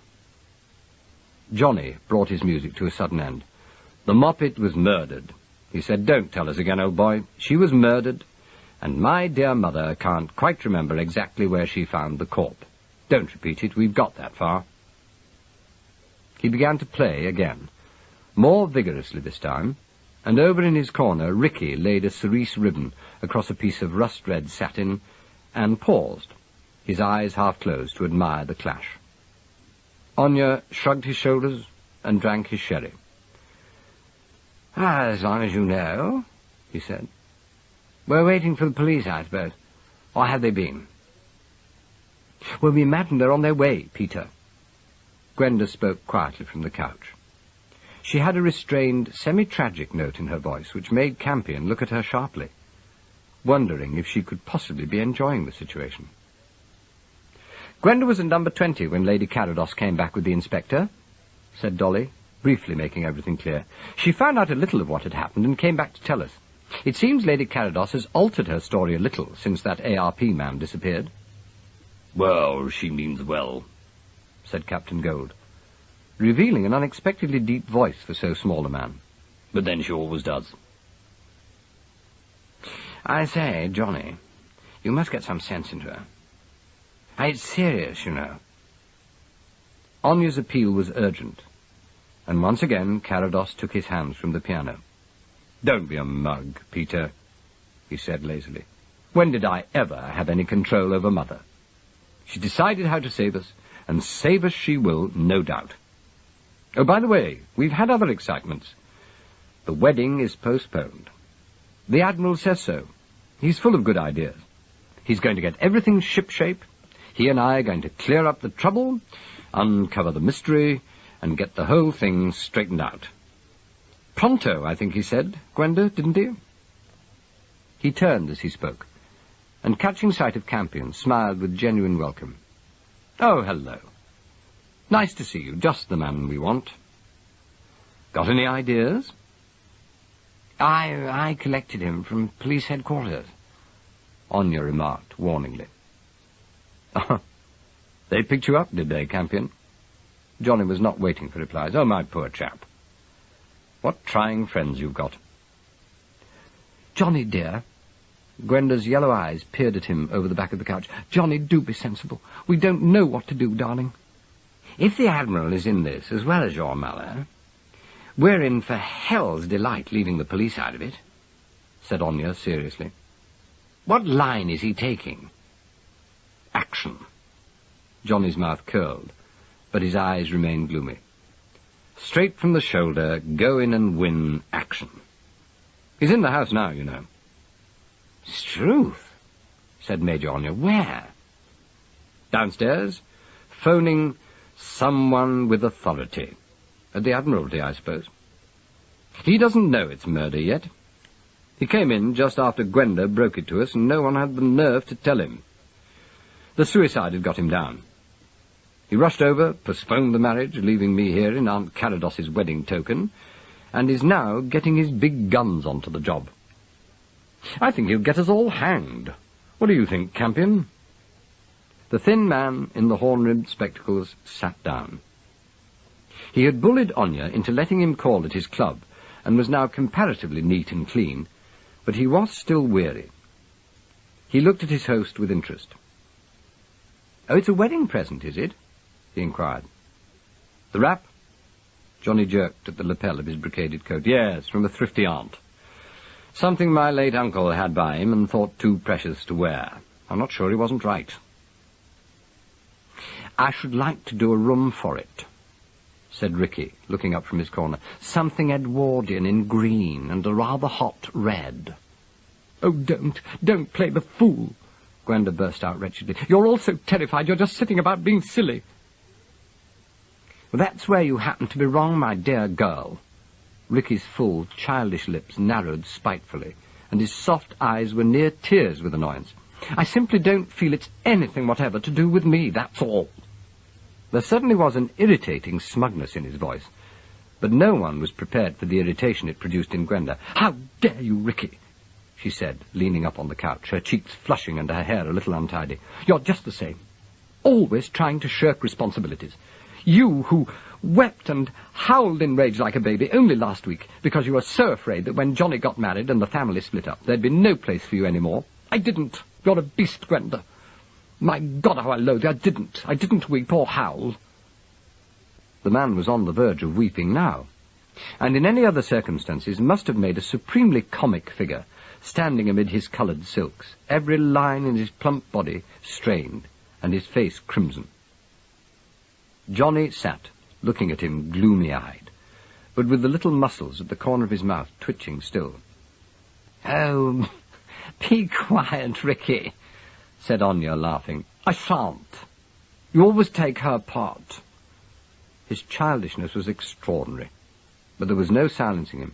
"She's practically accusing me, and I don't see why she should. If anybody really hated the idea of this marriage, she did.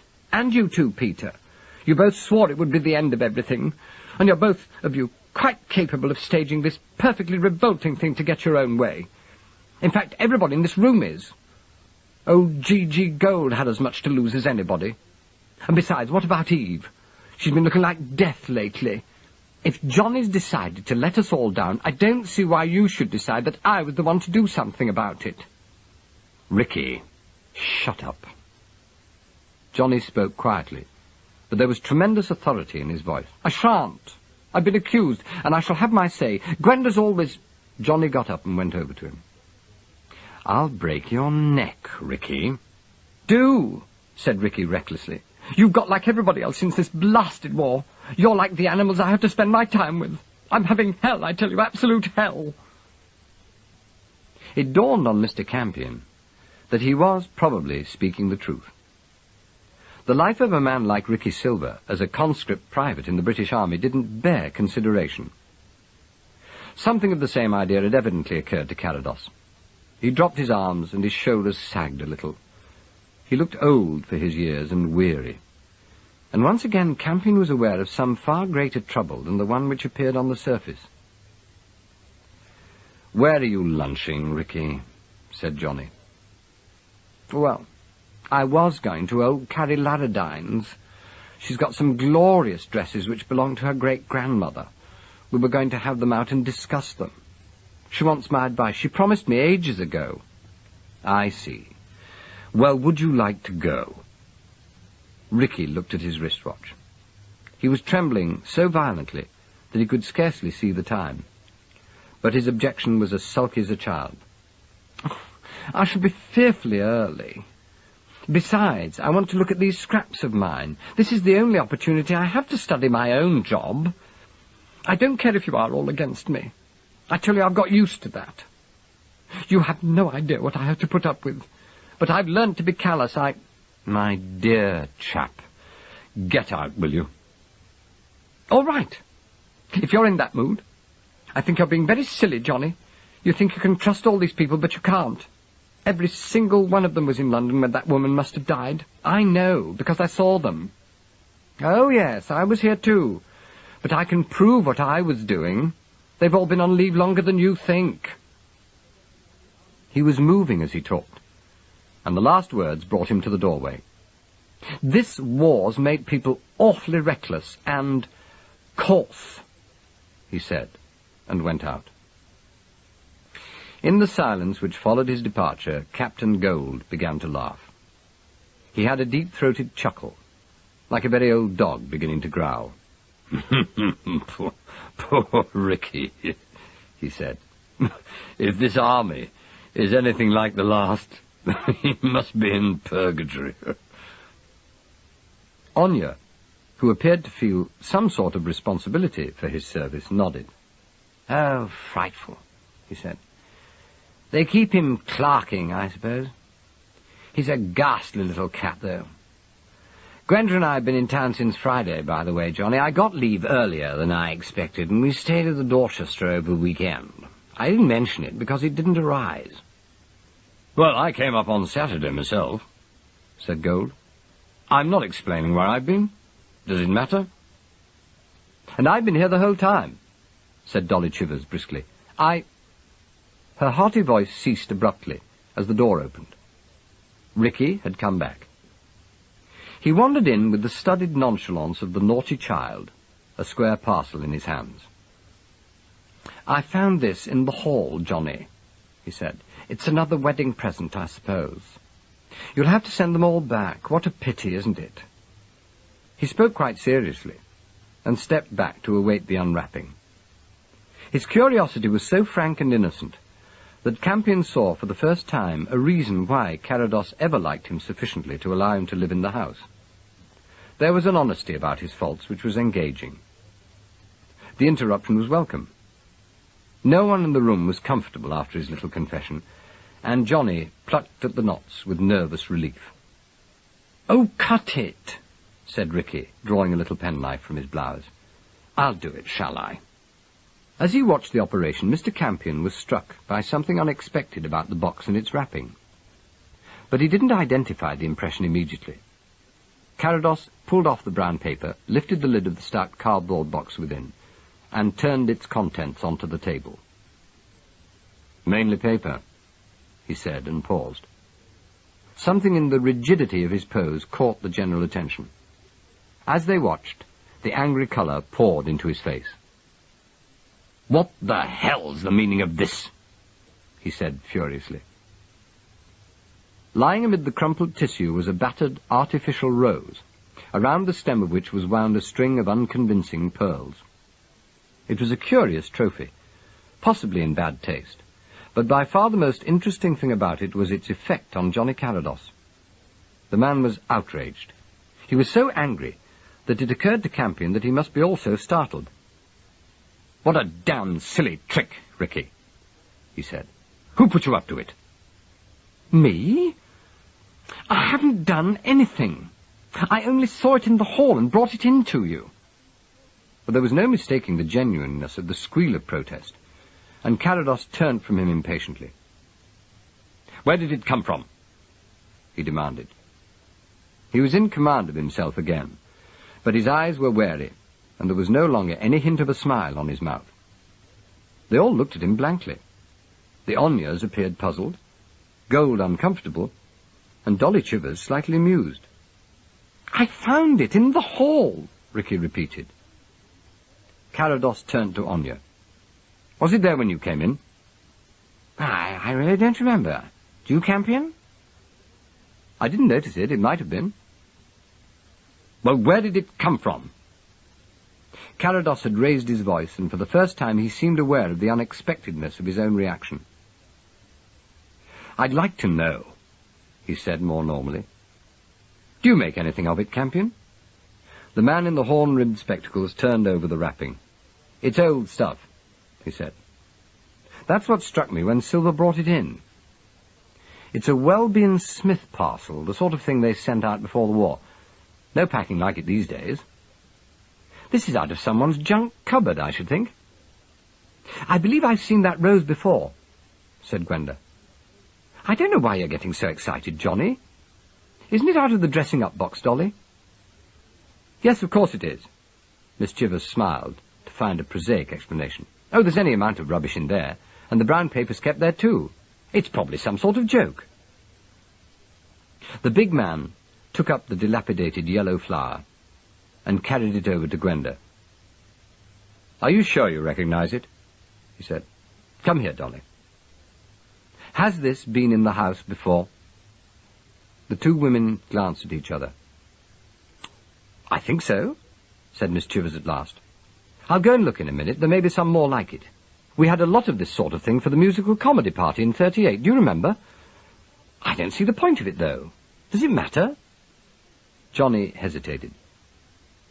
"It matters quite a bit if it came from outside," he said. "If it came from inside, well, I'm not particularly amused." The threat was unmistakable, and once again they all looked at him. In the silence, the door burst open, and Admiral Dickon came in. Chapter 7. Until that moment, Mr. Campion had stupidly supposed all great sailors to be uniformly small men, square and irascible, with shining skins and sky-blue eyes. The Admiral was a disappointment to him. Susan's father was a vast red drake of a man, with a head like a St. Bernard, and the same dog's air of rigidly controlled energy. Everything about him was large, and the glance he gave the room was comprehensive and sweeping. Carados, who was a powerful figure himself, looked small beside him. "I've got him," said the Admiral.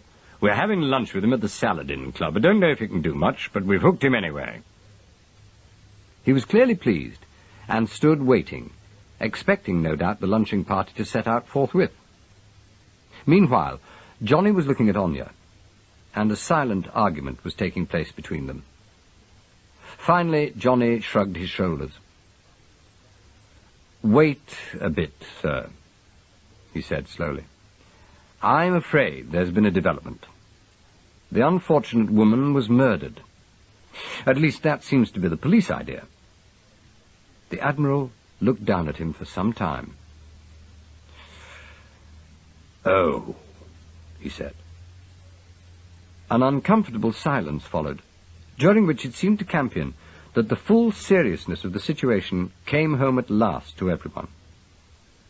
Hitherto, the little company had been considering its own personal positions, but this exuberant giant was essentially a normal man with normal reactions, and they saw the story for an instant as it must appear in his eyes. A woman had been killed, the unforgivable crime committed. Somebody was going to be hanged. "Well, it puts rather a different colour on the tale," he said at last. "I'm afraid so," Carados agreed. His hands were behind his back, and he twirled the battered yellow rose between his fingers. The Admiral squared his shoulders. "Well, we've got to see the thing through, don't you know," he said. "This fella I've got hold of can only put a little gunpowder behind the police and wake 'em up, spur 'em on. A thing like this mustn't be allowed to stand about. We want it cleared up and put right, and the criminal punished. Now that's a job for the police. This man can put them on their toes and keep them there. We'd better go and see him." Mr. Campion thought of Oates and Superintendent Yeo and sighed for them, and it occurred to him that if Yeo and the Admiral ever met on equal terms, which now seemed unlikely, they would certainly take an enormous fancy to each other. Meanwhile, the old man was continuing. "All the same," he was saying, "it's up to us to play scrupulously fair with this fella, naturally. So, I'm going to ask you a direct question, Carados. I won't put it to you here. Perhaps you'll come in another room with me." There was nothing subtle about the Admiral. His meaning was obvious, and in that sophisticated company his naivety and directness struck a slightly alarming note. Johnny appeared amazed. "I didn't kill her, if that's what you're after, sir," he said. The Admiral, who was already advancing upon the doorway, swung round again. "That's what I wanted to know. And it's the answer I expected, my boy," he said. "Well, you can give me your word on it, can you? It's all I want." "I give you my word I didn't kill her," repeated Johnny, looking as if he felt profoundly foolish. "Good enough," said the Admiral. "Just one more thing. Do you know who did? No need to give names." Johnny hesitated. It was the slightest pause imaginable, but it did occur. "No," he said, a little too quickly. "No, I have no idea." "On your word?" "Yes.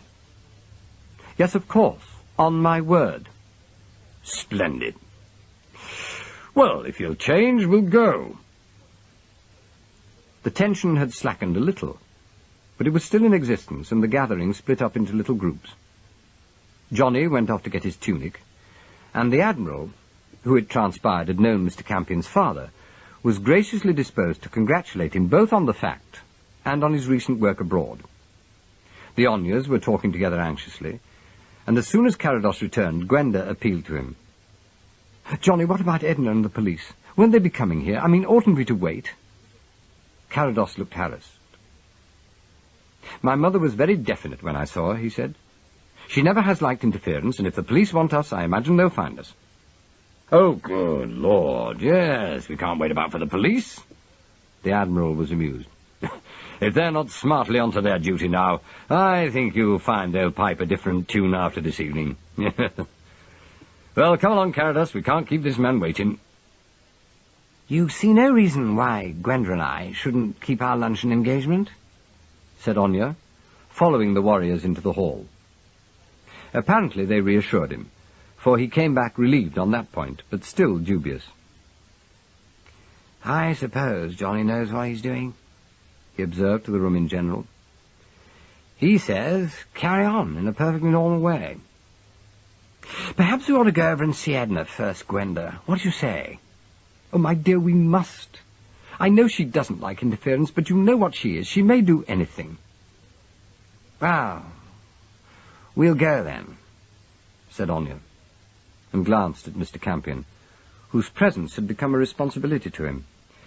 I feel I got you here on false pretenses, he said uncomfortably. I didn't know they knew about it being so serious. Now, honestly, I don't like the look of things now, do you? That old boy means well, and will certainly stir up the police. But do we really want that? He looked so serious that Campion smiled. It'll add to the excitement, he suggested. Yes, I know. Anya's gloom increased. Not that anyone here has much to fear, naturally, unless... Look here, Campion. I don't know much about these things, but isn't there a very good charge against Edna already? I mean, you can't go moving bodies about like that, can you? It could be thought over-enthusiastic, said Mr. Campion. Yeah, you don't think they might have arrested her already, huh? My dear chap, don't ask me. Oh, good heavens. Anya was visibly paler.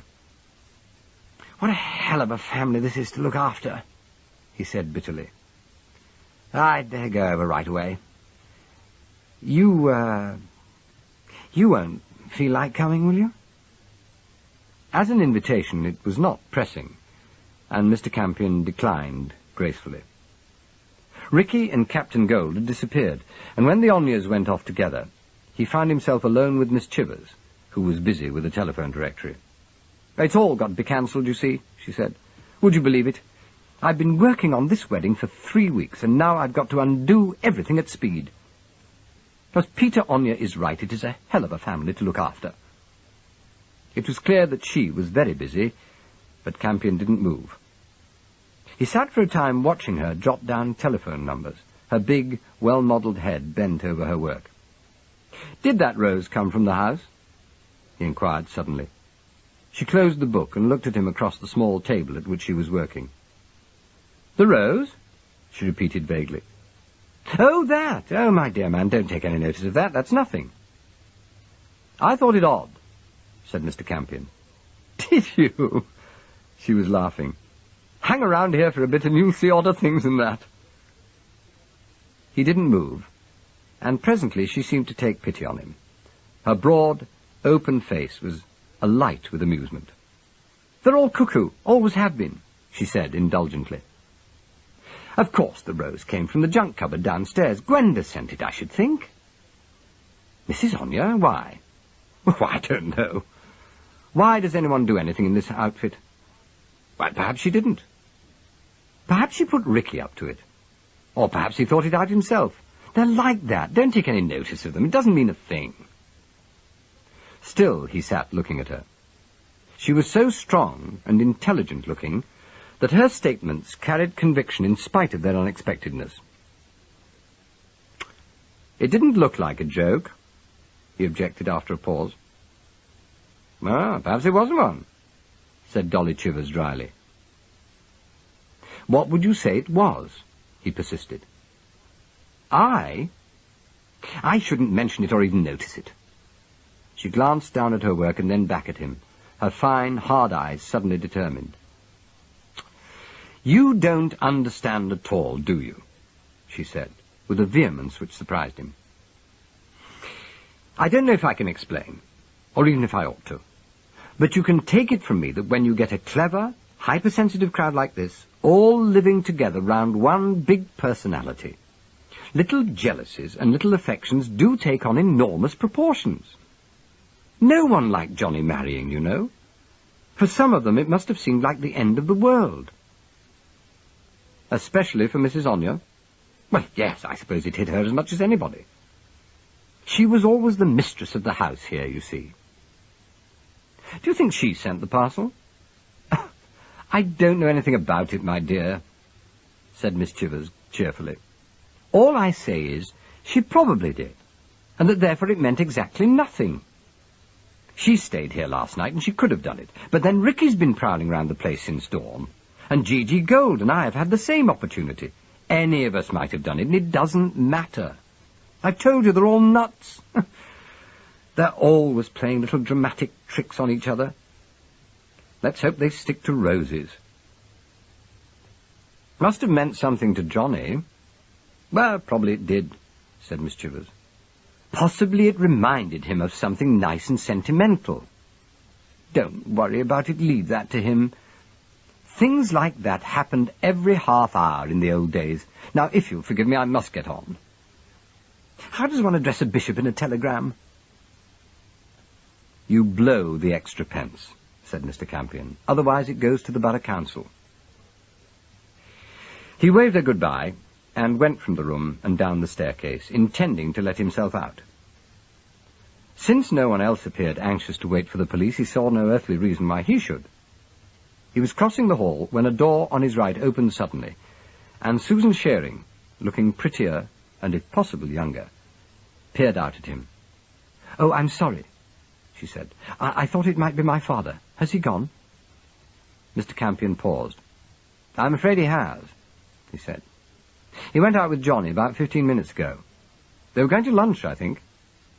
"Oh, and he told me to wait here for him. Well, I suppose he forgot." She sounded more sad than surprised, and Mr. Campion's respect for the Admiral increased. This was one way of managing women, of course. All the same, as a bride, she was about the most forlorn and harassed person he'd ever seen. He was feeling on the forlorn side himself. "We're playthings of fate," he said. "Let's go and eat it off." She hesitated. "I suppose you want to know where Lug is," she said. "I don't know. Honestly, I don't." "I didn't think you did," he protested. "My mind was on food. We both seem a little redundant here, and neither of us has been fed. Let's see to that first, We should keep up our strength. We may need it. Now, where do people get food these days? I've been out of the country long enough for every restaurant I knew to get itself devastated, and for every chef in whom I had faith to get himself interned. Where shall we go?" "I've been going to the Minoan lately," she said. "The Minoan? Well, I hope that doesn't mean aunties in white gym tunics." "Oh, no, it's nothing like that. It's in Frith Street." "Oh," murmured Mr. Campion so darkly that for the first time she laughed, and he saw what she looked like when her eyes were dancing. "It's awfully old-fashioned to be knowledgeable about food, except where to get some," she said. "Stavros has the best food in London at the moment, and very nearly the most, I should think." Mr. Campion woke up. "Stavros? He's still about, is he? Good, clever girl. How did you find him?" "I went there to meet Eve Snow," said Susan unexpectedly. "And I've been there once or twice with Lieutenant Evers. That's where Miss Snow introduced us," she added naively, and blushed all over her face. It was not until they were crossing the square to hunt for a taxi that he ventured to put the question. "Known Miss Snow long?" he inquired. "No, not very," she admitted. "I like her, though, don't you? I didn't realize she knew Johnny so well. I was astounded to see them come in together yesterday. And anyway, I was too frightened and upset to welcome her or anything. I'm afraid I behaved badly all round. I was so frightened. Lady Carrodus terrifies me to begin with, and then... I say, is there going to be a frightful row?" "Not before lunch," said Mr. Campion. "Forget it. I'm trying to." "You haven't known our Eve very long, then. How did you meet her?" "Oh, through Gwenda. That's Mrs. Anya, you know. Peter Onya's a great friend of Johnny's, and I met them both as soon as the engagement was announced. Gwenda said I must meet Miss Snow, and she fixed it. Then Miss Snow introduced me to Lieutenant Evers." "Gwenda put you on to Eve?" "Yes. Everybody's been so terribly kind to me. That's why everything is so awful." "Well, well," said Mr. Campion. Chapter 8. Mr. Campion glanced round the Minoan restaurant with interest.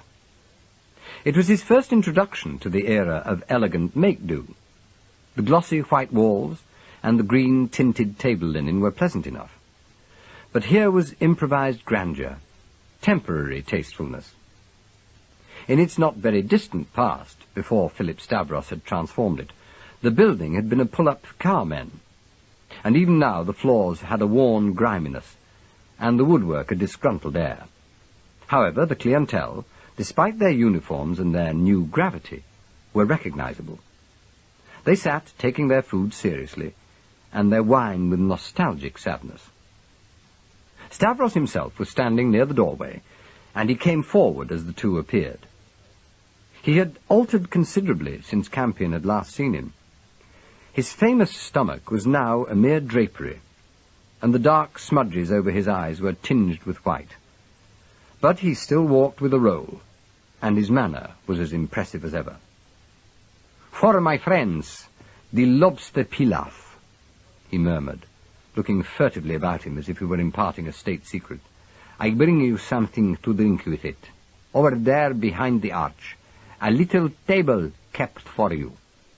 It was his old approach to the unexpected guest, for whom by some miracle there was yet room, and Campion, who had heard it many times before in the far-off days, was still amused. "Of course I'm in disguise," he murmured foolishly. The Greek raised his head sharply to look at him.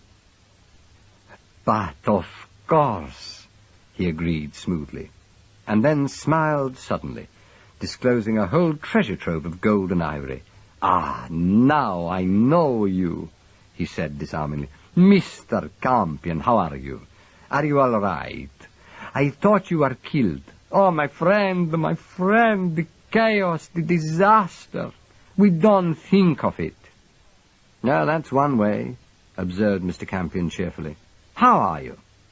"Terrible," said Stavros with unexpected honesty.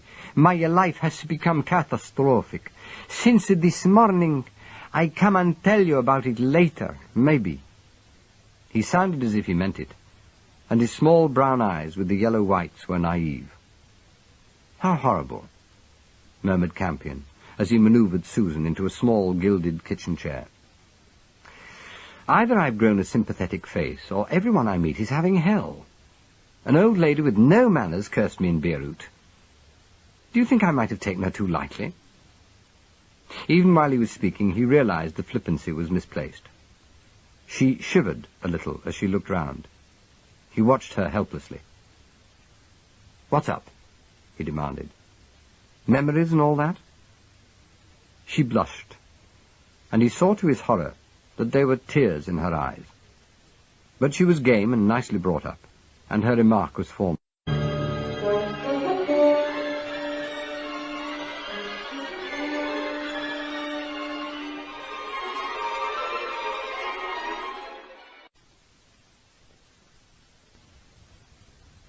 "I've got a cold," she said. "It's very good of you to feed me like this." "Not at all," he said gravely. "I only hope it cures it, and that I don't catch it. Do we get real food?" "I see old Theo Bush over there. If he's drinking coloured water, he's doing it very stoically.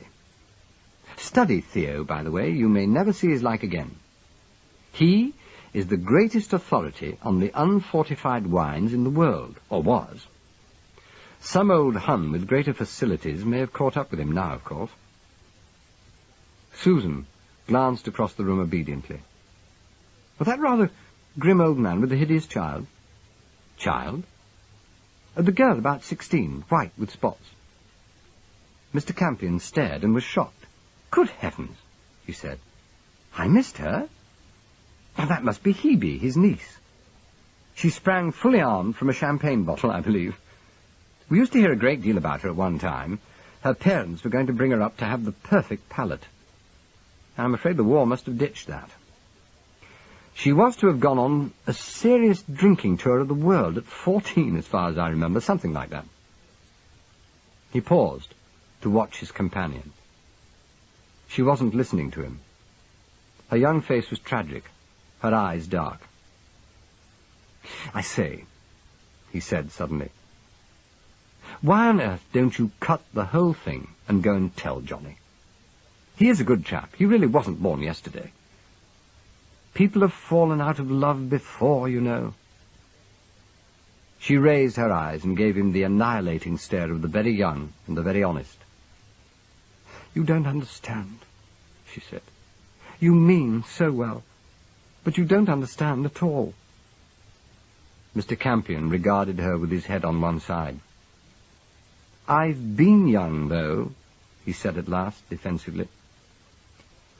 For a moment he thought she was going to query it, but she was not as young as that, and she smiled at him. It's not so easy for us now, she said. There are so many different worlds, you see. We each have to live in 2 or 3. It was an echo of the remark Johnny had made when he'd gone to find the taxi, and Campion remembered it with interest. I'm living in 2 different worlds, he'd said. 2 utterly different worlds. Susan was watching his expression across the table, and her own face became very earnest. You think Don and I were saying goodbye yesterday, don't you? She demanded. It was exactly what he had thought, and he felt it unfair to deny it. I know you did, she agreed, as he nodded. But we weren't. We just decided we couldn't. That's why all this mess is even worse than it looks. Campion sat looking at her. You feel it unfair to announce your intention of jilting Johnny just when he appears to have become involved in a scandal, he said. Well, that's all right by me. We used to get ideas like that in the 20s, and then someone set a fashion for passion being trumps, and all was fair in love as well as war. It's turned the circle again now, has it? It's got practical now, said the girl, like everything else. You don't see the situation at all. In the first place, I don't think Johnny's ever been in love with me. But I didn't know I'd never been in love with him until... She hesitated. Until you did fall in love with someone else, said Campion. Oh, go on. I am keeping up with you here and there. Yes. Well, there it is, she said. I was going to explain it all to Johnny, and he'd have got us both out of it. It wouldn't have been easy, but he would have done it. Now it's going to look as if this beastly suicide is the cause of it, and it's going to be impossible. Campion noticed that she still said suicide, but put that to one side. He was wondering how to put the question which had come into his mind when she answered it.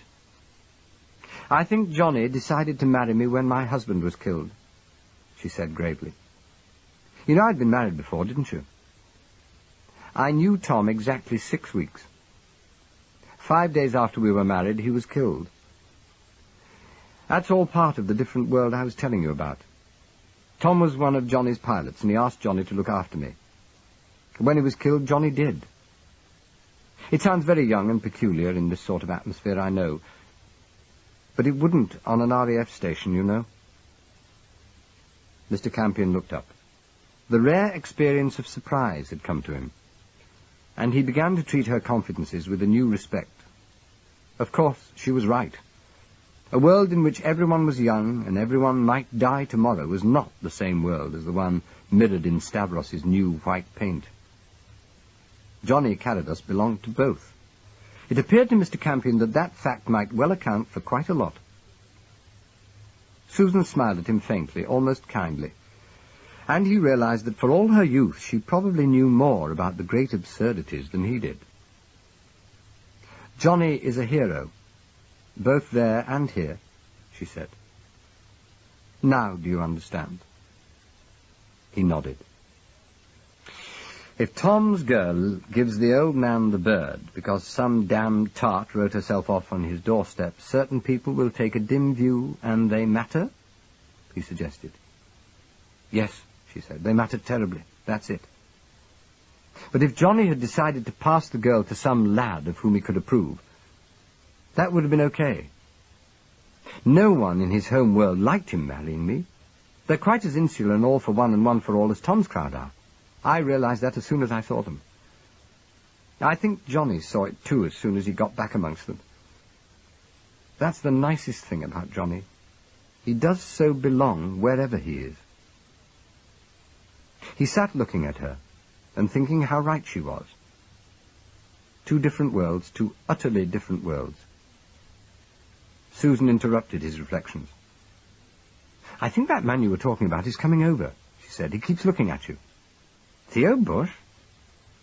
Campion turned his head to nod to the man who was waiting for his bill. Yes, it looks like it," he agreed. "Let me see. His temple got shaken up in the Blitz, didn't it? He was the moving spirit in the Museum of Wine, you know, secretary, curator, and high priest generally." "Really?" She was politely interested. "Wasn't that the thing Johnny was mixed up in? It was all a bit precious, wasn't it?" "No, don't you believe it," said Mr. Campion feelingly. "The Museum of Wine was one of the more beautiful thoughts of the period you will always be told you were so lucky to have missed, and which you'll always regret never having seen. Johnny financed most of it, and started it really with his father's wonderful collection of antique drinking vessels. In fact, it was that collection which gave Theo the idea. He found a little house in Jockey's Fields, near Barnabas, the publishers, and got himself put in charge." He shook his head reminiscently. "It was a fascinating place. I went to the opening. I hope it still exists." Susan frowned. She was making a gallant effort to take a proper interest. "I'm afraid something did happen to it," she said. "I can't quite remember what. Some cad drank it, perhaps. But it was all books and cups and jewelled flasks and things, wasn't it? I mean, there wasn't any actual wine there, was there?" "No wine, my dear girl. It was one of our most brilliant rules that certain approved connoisseurs, all subscribers, of course, were allowed to mature small quantities of their rarest vintages in our ideal cellars under Theo's pontifical eye. No one was permitted to take anything away, of course, until Theo pronounced it at its zenith. And at that psychological moment, out it had to go, and Theo would come and help you drink it, if pressed." He laughed. "Well, perhaps it was a bit precious and luxurious by modern standards, but it was very nice, old, gentlemanly fun at the time." "I bet it was," she said. "Did you keep anything there?" "I think my heirloom half-bottle of Grandfather's Dream was being used as a doorstop in one of the less sanctified corridors," said Mr. Campion modestly. "I hope Theo isn't coming over here to tell me he's lost it. Come to think of it, he has that look, hasn't he?" There was a small upheaval behind them, and Theodore Bush came by. On his feet, he appeared a smaller man than he had done when sitting, but his presence was still impressive. He had the head of a Victorian statesman, and the skin of his face was loose, giving him a structural appearance round the skull and much superfluous drapery about the chin. But his eyes were bright and very intelligent, and he had a way not so much of smiling as of hinting that he was about to smile, which lent his face a pleasant uncertainty. "I see you're back, Campion," he said, rather as if he were imparting an interesting fact. "Well, that's good, don't you know? That's very good." Mr. Campion made the prescribed happy noise, and the older man nodded at him. "I shall hope to see something of you," he went on. "You heard about my little tragedy?" "I was wondering, was the museum destroyed?" "Destroyed? No. Bush brushed his wide-brimmed black hat against the skirts of his enormous brown tweed overcoat. No, nothing entirely catastrophic. We evacuated, you know. Unfortunately, we left it rather late, and we're actually moving out in the very midst of the second of the big rays. Everything escaped, except—" "My half-bottle?" murmured Mr. Campion. Bush reproved him with a glance. "I saw no humour in it," he said coldly. "A whole lorry-load of utterly irreplaceable stuff was utterly destroyed. All those things in the cabinet under the south window in the big room went. All the Russian flasks.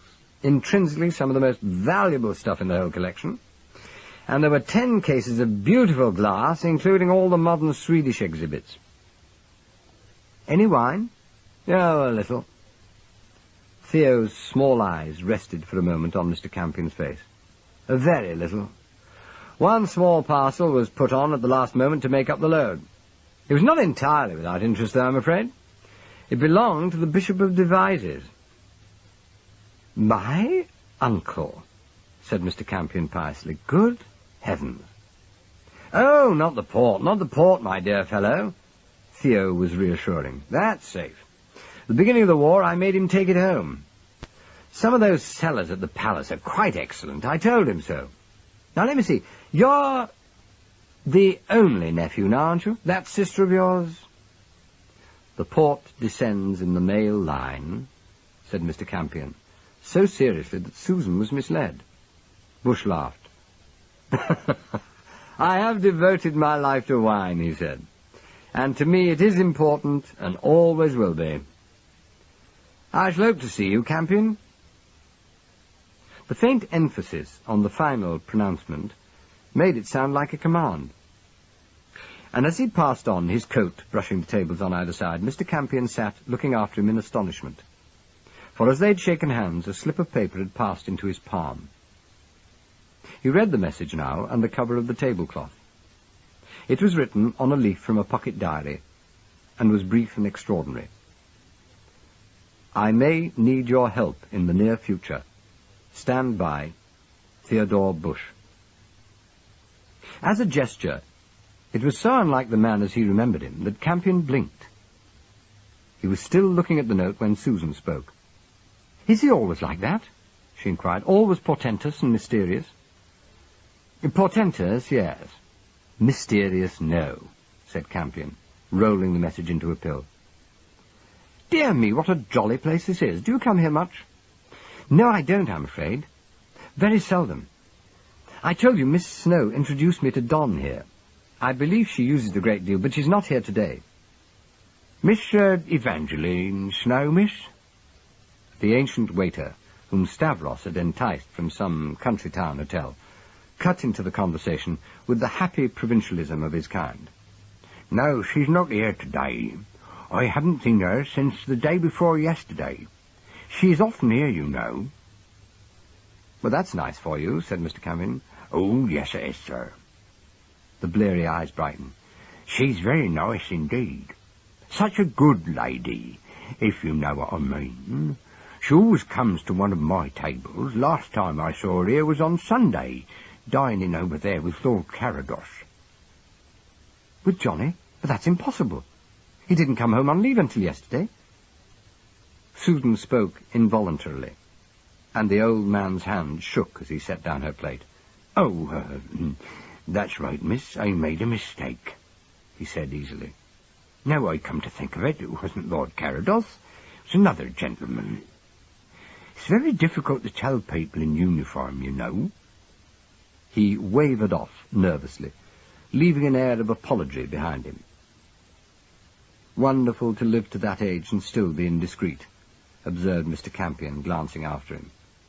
His life must have been one long fall downstairs and still going strong, I see. But how extraordinary. Susan was unusually pale. Johnny couldn't have been in London on Sunday night. That was the night the woman must have died. Forget it, said Mr. Campion firmly. Look, Susan, this is the first food I've had since I got home. So far, we've had some lovely horse. And this looks like beautiful rice shaped with raw medlars. Let's eat it and forget our own and other people's troubles just for half an hour, shall we? Susan smiled. Grand girl, said Mr. Campion, and raised his glass. He put it down again untasted, however. Advancing down the room towards him with a purposeful nonchalance which stamped police all over him was Superintendent Yeo. On the whole, Mr. Campion went quietly. I won't keep him a minute, miss, said Yeo to Susan. I only want a word with him. I'll send him back in no time. Sorry, I'm sure, Mr. Campion. Gestapo, said Campion, as they entered the passage behind the service door. No need to be abusive, said the superintendent mildly. You're going to be very interested in half a moment. Well, that's nice, said Campion. What'll you bet? Yeo did not reply immediately. He led the way to a small office, whose single window looked over the yard behind the restaurant. It was deserted, but excitable sounds reached them faintly from an inner room. We've identified the body, sir. Yeo was wagging an imaginary tail. Her name was Moppet Lewis once, but when she died, She was Mrs. Philip Stavros, the wife of one of the partners of this restaurant. He says he hasn't seen much of her lately, and he seems straight about it. But will you look out there, sir?" Mr. Campion glanced out of the window and saw in the yard a uniformed constable keeping guard over an ancient taxicab. The near side window had a hole through it, just such a hole as might have been made in reinforced glass by the heel of a shoe. "The handles have been filed off on the inside of the doors," remarked the superintendent. "It makes you think, doesn't it?"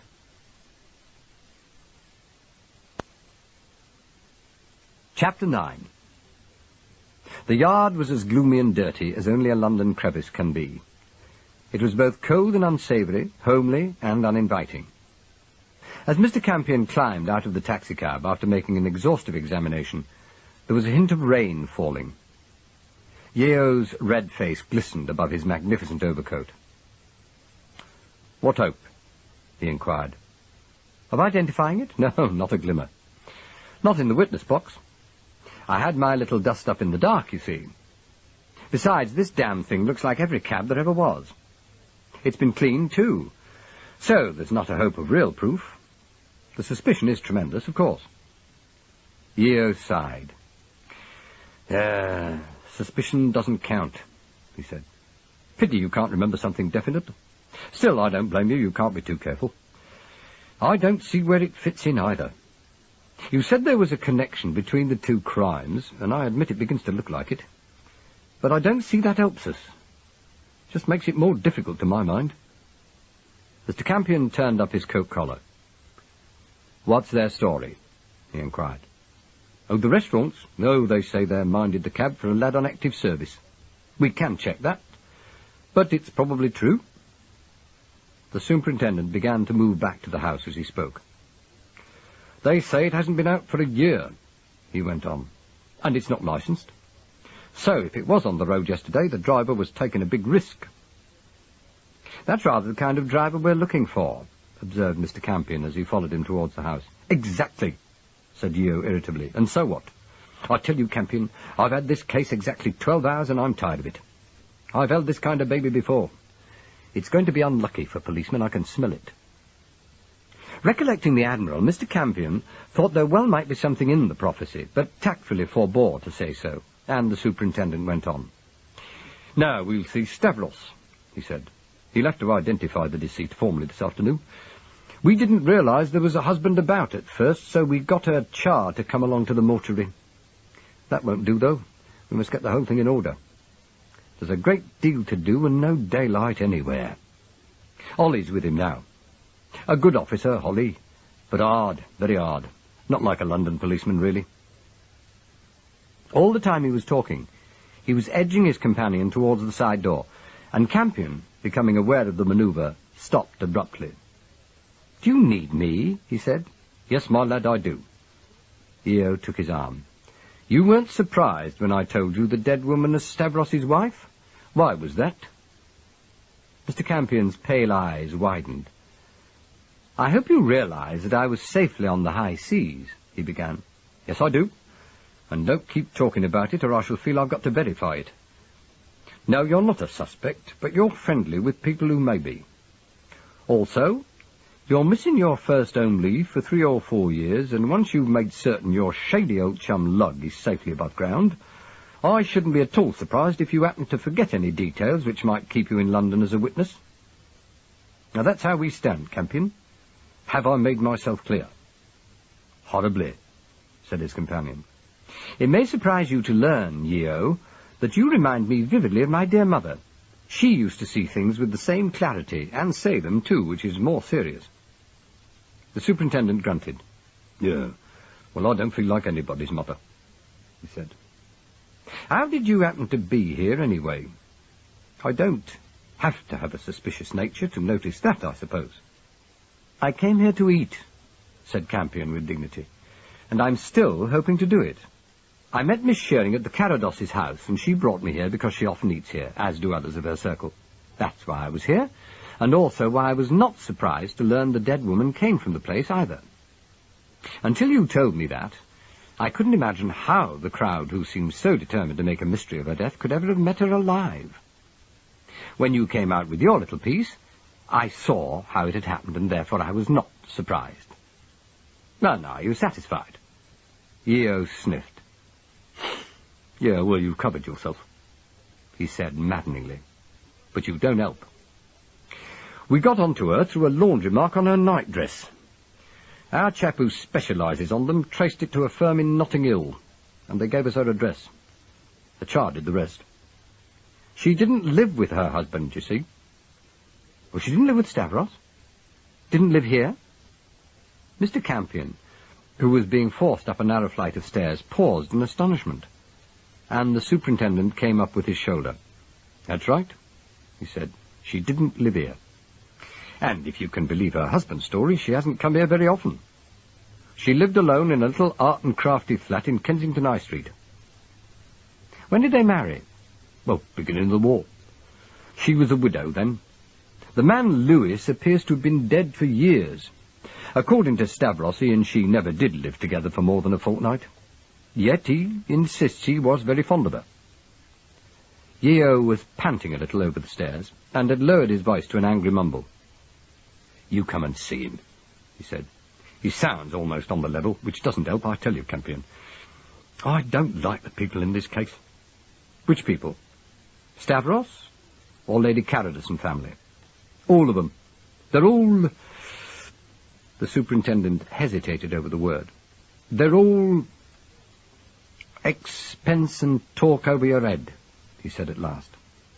Class, that's what it is. It's all right in its proper place, no doubt. Where is that? Inquired Mr. Campion, sidetracked. On the stage, said Yeo stoutly. I like it better than anywhere on the stage, but when I meet it in my business, it gets round me feet. You come and hear this chap. He thinks he means something in a high-class foreign way, I don't doubt, but I can't say I follow him. Mr. Campion gave up thinking about his meal and did what he was told. They found Stavros standing by a circular table in a small, dark room, which was sometimes used for private dinner parties. A constable sat at the table taking notes, while Chief Inspector Holly stood on the hearthrug looking very neat and spare. His black hair receded sleekly from a pallid forehead that shone like china, and his eyes, which were remarkable for their coldness, looked large and blue and hard. On catching sight of Stavros, Mr. Campion's first impression was that he'd changed, and only afterwards it occurred to him that he had become a private person. At the moment, he had an entirely new dignity and a different courtesy, in which there was nothing ingratiating. He stood easily, but quite still, with his hands folded, and his head raised a little. His eyes flickered as Campion came in, but he didn't speak. Holly stepped across the room to meet Yeo. He has nothing to add, he murmured, lowering his voice a tone or two, but making no real attempt to speak in confidence. His story remains the last time he saw the deceased was on Sunday, when she looked in on him for 10 minutes or so in the afternoon for a chat and a sherry. When she left, she did not tell him where she was going. He says he did not ask her. Yeo turned and looked at Stavros with gloomy speculation. "Oh, don't you want to add anything to that?" he said. "Nothing at all?" The Greek grinned nervously at Campion. "It is never easy to explain one's exact relations with a woman, is it?" he said. Yeo's homely face cleared hopefully. "We're all men of the world here, Mr. Stavros," he said heartily, his fatherliness marred only by a gleam of policemanly embarrassment. "You won't find us narrow-minded. You just say what you want to." Stavros coloured under his dark skin, and Campion felt profoundly sorry for him. "I loved my wife," said the man with an effort. "I loved her enough to marry her. Afterwards, I still loved her, but not so much. She was not a woman to live with every day." Holly's glass-cold eyes became contemptuous, while Yeo's were resigned. They were both married men, and Mrs. Yeo and Mrs. Holly were ladies who could be lived with every day, or emphatically not at all. Stavros appeared aware of the impression he was making, but he floundered stoutly on. "We lived very contentedly," he persisted, his round brown eyes fixed on Yeo's beseechingly. "Sometimes she came to see me, sometimes I visited her, but we did not live in the same house, nor did we share the same friends. We were neither of us young, we were not unfaithful."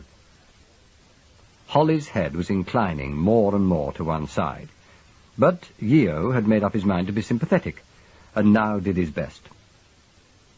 "Yes, I can see that," he said mendaciously. "But surely, she'd tell you where she was going." "Why?" The other man seemed astonished, and Yeo was put out of his stride. "I should have thought you'd have a right to know," said Holly primly. "But I did not want to know. I did not know where she came from that afternoon. Where we each went, what we each did, it was not the other's affair." The constable wrote something in his notebook in a scholarly long hand, and Campion glanced over his shoulder. "Loveless marriage," he'd written, and had drawn a curling line under the words. Mr. Campion felt a trifle helpless. Yeo shook his head sadly. "Well, you can't help us then," he said. "It's a great pity, Mr. Stavros. After all, a woman has been foully done to death, and she was your wife." "Do you think I do not know that?" The whole room was unprepared for the outburst. The man stood before them cracking visibly. His dignity and sophistication were gone. There were tears in his eyes and on his cheeks, and his mouth was ragged and hideous, like the mouth of a tragedy mask. "Do you think I do not know?" The words came in an ugly, broken whisper, and he turned his back on them. Yeo, who was by nature the kindest of men, was appalled. His red face became a little blue as he stepped away from his victim and buttonholed Holly. "Have you got the full description of the clothes she was wearing when he last saw her?" he muttered, dropping his voice so that it sounded like a growl. "Yes, that's been done. I've got a note." "Good. Well, I think I can leave this to you, Inspector." Yeo was retreating in bad order, and was not concealing the fact. "He'll have to identify you, know, but give him time. Don't hustle him, it's only a formality. Come on, Campion." He hurried out of the room, without a backward glance, and paused in the passage to wipe his face. "There you are," he said. "I told you. I don't understand these damn people. There was no fake about that. He's genuinely upset." "Well, of course he is, poor chap. He was in love with her. Yet he only saw her now and again. Married her and didn't live with her. That's probably why." "Why what?" "Why he was in love with her. I mean, perhaps that's how it was done. We haven't got much of a line on the sort of woman she actually was, you know." Yeo regarded him with kindly regret. "Cynical," he said. "You may be right, but it's not nice." "Not nice be blowed," said Campion, stung to inelegance. "This man found he'd married a woman whom he loved sometimes. Therefore he saw her sometimes. Eminently sensible. What you don't seem to have asked him is why she called." The superintendent appeared out of his depth. "Didn't she ever look up her husband?" he inquired innocently. "Well, I don't know. But I should think they usually met by appointment. I mean, that sort of relationship would require a certain amount of mutual tact, wouldn't it? Envisage it." "I can't," said Yeo. "And if my missus heard you talking, she'd put you across her knee. Still, go on. I'm not too old to learn." "Well, I don't know," said Campion again, "but it sounds to me as though either he phoned her or she him, and they had a weekend together occasionally. I don't swear it worked like this, but if she dropped in for 10 minutes suddenly, I should say it was to tell him something she'd rather not mention on the phone. That's the impression I get." Very French," commented the superintendent. "Not really," said Mr. Campion. "Very well, I'll look into it." Yeo was grudging. "All the same, it seems a funny thing for me to ask a man why his wife went to see him." He shook his head darkly. "You don't know what we've got to contend with," he said. "Not all the evil in the world is on the continent. And what have I got to do now? Trot along and see that terrifying woman." Lady Carados? Yeah. We've got to go over her place with a tooth comb for the rest of Mrs. Stavros's clothes. She can't have come out of the street in a nightdress. In the ordinary way, I should leave that to somebody else, but this is very special. And in police work, the higher the rank of the bobby, the thicker the kid gloves, or that's the theory. I doubt if it's true. Suppose you don't find the missing clothes at Lady Carados's house, inquired Campion. Yeo cocked an eye at him. Then we shall make a beeline for her son's place, he said. Somebody smothered that woman knowing what he was doing. We shall get him, you know, Campion, and when we've got him, we shall hang him.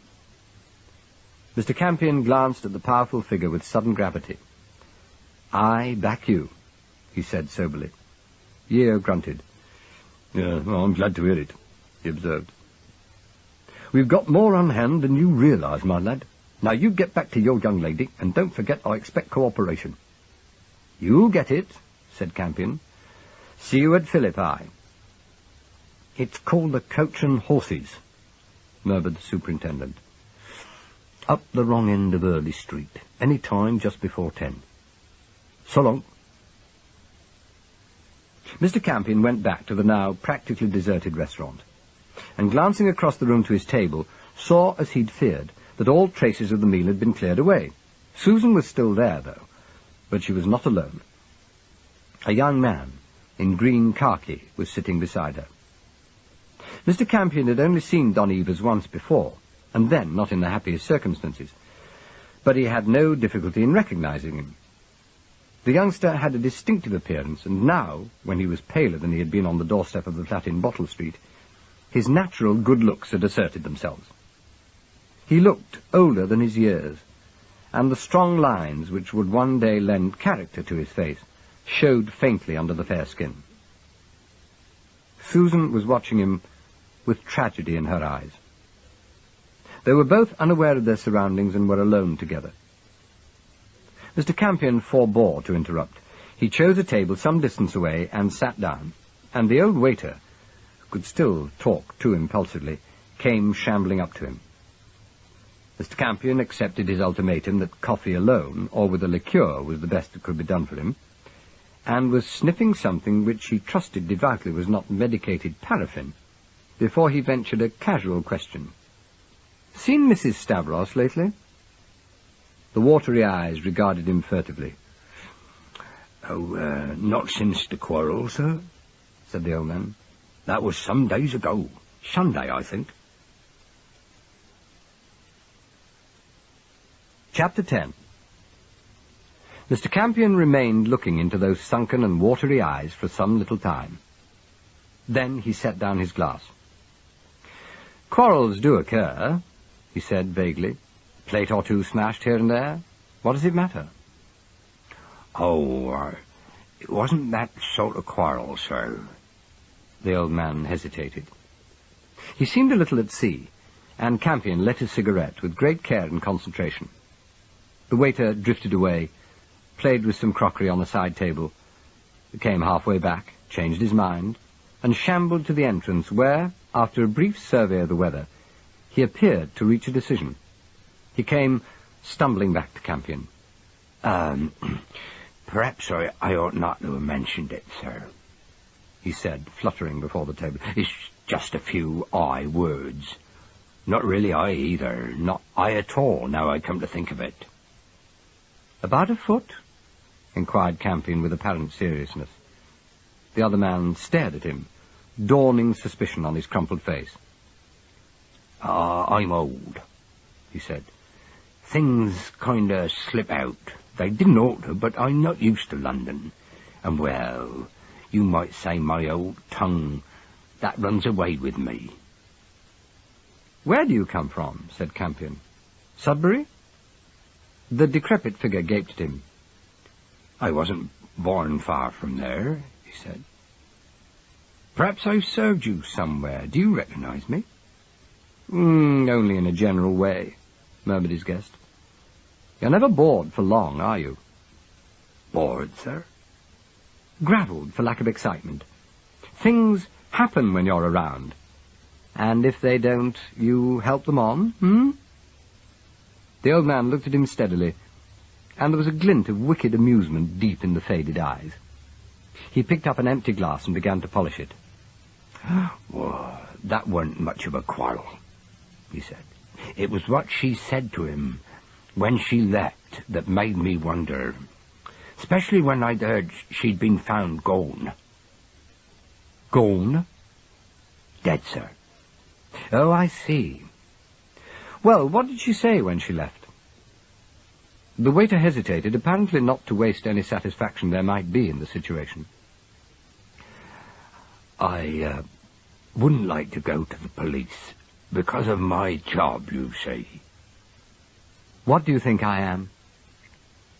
The sinful old face cracked into a purely yokel smile. Not a policeman, sir, he said. Quite likely you're as curious as what I am, but like me, you ain't a policeman. I'll tell you what she said. Up here, people don't take the notice that we used to in the country. Up here, it's all mind your own business, and I dessay no one but me realised that when the lady and her husband was talking together on Sunday, they was riled, but I did. They went into his little office, and they had quite a noise together. Noise? Well, a row, sir. At least I think so, because when they came out, she was red in the face and nearly crying. And when she left, she said, "Goodbye, then. I can't promise nothing. You don't understand. I can't promise nothing." Those was her actual words. Well, Mr. Campion doubted it, but he suspected the sense was correct. "It made me think," said the waiter, "especially now she's gone. What couldn't she promise, eh? That's getting on my mind. I like to know that." He spoke with such genuine wistfulness that Mr. Campion smiled. "What's your name?" he inquired. "Oh, no, I couldn't go to no court to give evidence." "I doubt if you'd be asked to." "I'd say I couldn't remember." "I'm sure you would." "Ah, very well then. Me name's Fred Parker." "Really?" Mr. Campion seemed delighted. "Any, nickname?" Mr. Parker's old eyes narrowed. "No," he said. "No nickname. Only Fred." "Well, perhaps you'd like your bill, sir. You are paying for the young lady you come in with, are you?" "It's the custom of the country," agreed Mr. Campion, glancing across the room to where Susan's fair head was drooping a little. "Yes, so it is, sir," said the aged Fred idiotically. "Let's see. That's the young lady talking to the American officer over there, isn't it? Table 12, sir." He spoke so innocently, and with such a show of doddering inefficiency, that despite his recent discovery, Mr. Campion was almost taken in by the technique. "That would be the young lady advertised to marry Lord Carados, wouldn't it? Very pretty young lady, if I may say so. I recognised her as soon as she come in. That's why I was so upset when I made the slip I did, sir." He raised his eyes, and again the dreadful thirst for entertainment flickered in them. "Yes. Well, you're a prize specimen," said Campion. "Tell me, do you ever get into serious trouble?" Old Fred permitted himself an evil chuckle. It was soundless, and involved the display of a dreadful assortment of tooth stumps. "You will have your joke, sir," he said. "I'm only an old man interested in what I see. I'm very careful who I talk to. Very careful." "I'm glad to hear it." Mr. Campion sounded sincere. "Otherwise, even in times like these, I should think Mr. Stavros might regret transporting you from the Eastern Lion, or whatever it was." "The Totham Sun, sir. I was there for years. Very dull place it was compared to this one. No, it's not Mr. Stavros I have to watch out for." Fred was reflective. No, it's that Mr. Pirry, the other partner. He ain't the person to come up against in a hurry." Mr. Campion grinned. "Thank you for the tip," he said. No, thank you, sir," the old man said, and hurled himself off down the room, laughing. When he returned and his client had done what was expected of him, Campion ventured a single question. Just to satisfy an academic curiosity. "Do you know who I am?" he inquired. Old Fred paused, and the desire to score wrestled visibly with his native caution. I did ask about you, sir," he said at last. "As soon as the police gentleman came in, I did ask who you was. They told me in the kitchen. The head waiter recognised you. He used to serve you before the war." "I see. And so you thought I was the person to honour with a few confidences. Dear me, you don't miss much, do you?" "No, I don't, sir. No. He took the observation as a tribute. Very little indeed. Oh, by the way, sir, there's one thing I ought to have told you before. That American gentleman over there sitting with your young lady guest, sir, he come in asking for you, and I took him over to the young lady." The watery glance was fixed hopefully on Campion's face. I thought it'd be all right, sir, because he's been in here with her before, several times, you know." He waited a moment to see the effect of this latest depth charge, and then sidled off with surprising speed. Campion watched him pause before the two young people at the far table. They came back to earth reluctantly and turned round. Don came over immediately, Susan following him. They were both apologetic and both pathetically grateful. "We had no idea you were back." "Have you been here long?" "I don't know what you're going to think of us." Susan's natural frankness suddenly asserted itself amid the polite chatter. "You're all right," she said, dropping her hand on his sleeve. "I like you. What have you been doing, digesting?" "That's a pretty fantasy," said Campion with appreciation.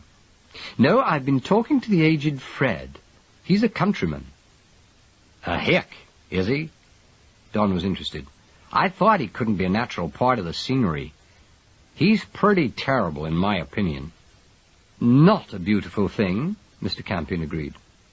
"Sees himself as the hand of fate. He says you were looking for me, Lieutenant." "He is. He came looking for you, but found me instead." Susan was still of an age to blush violently, Campion noticed with interest. "Now I've got to go. I'm horribly late, I see. Thank you so much, Mr. Campion. I'm afraid I'm a rotten guest, but you're the nicest host I've ever met. I can't tell you how tremendously grateful."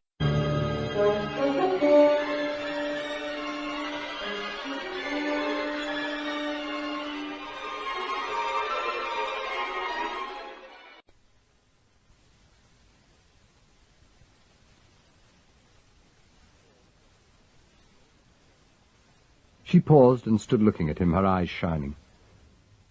"I could help," she said impulsively. "There is one thing.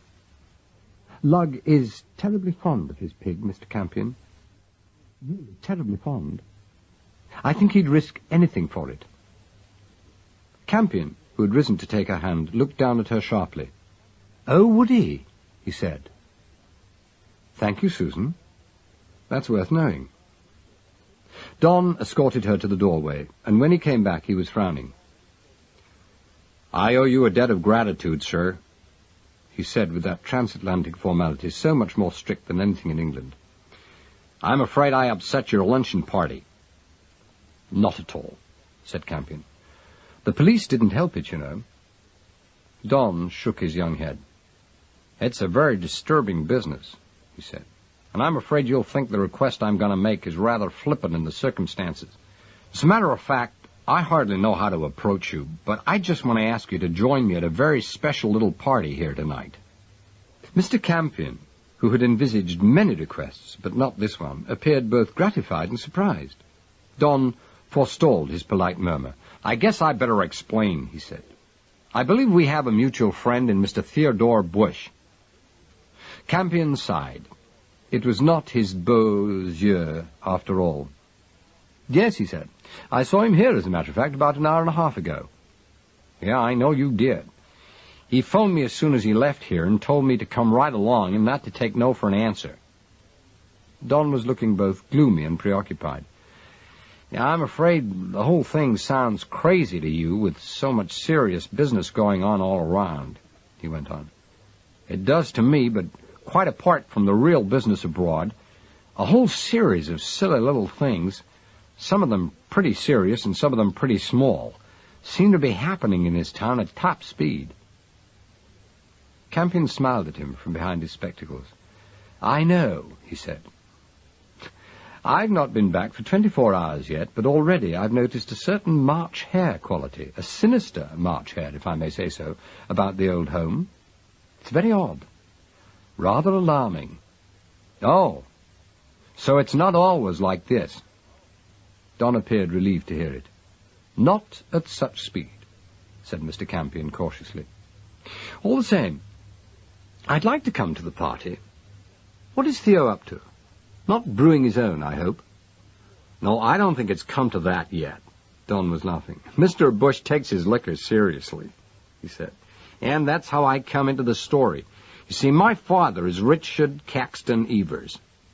Is he, by Jove? Mr. Campion's expression became intelligent. He's Theo's only serious rival in the civilized world, I believe. They run neck and neck, don't they, for the ultimate arch connoisseur stakes.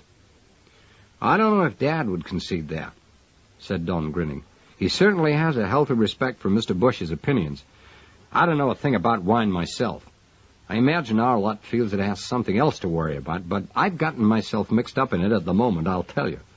The man who keeps this place is a little guy called Stavros, and he sold me a case of Burgundy.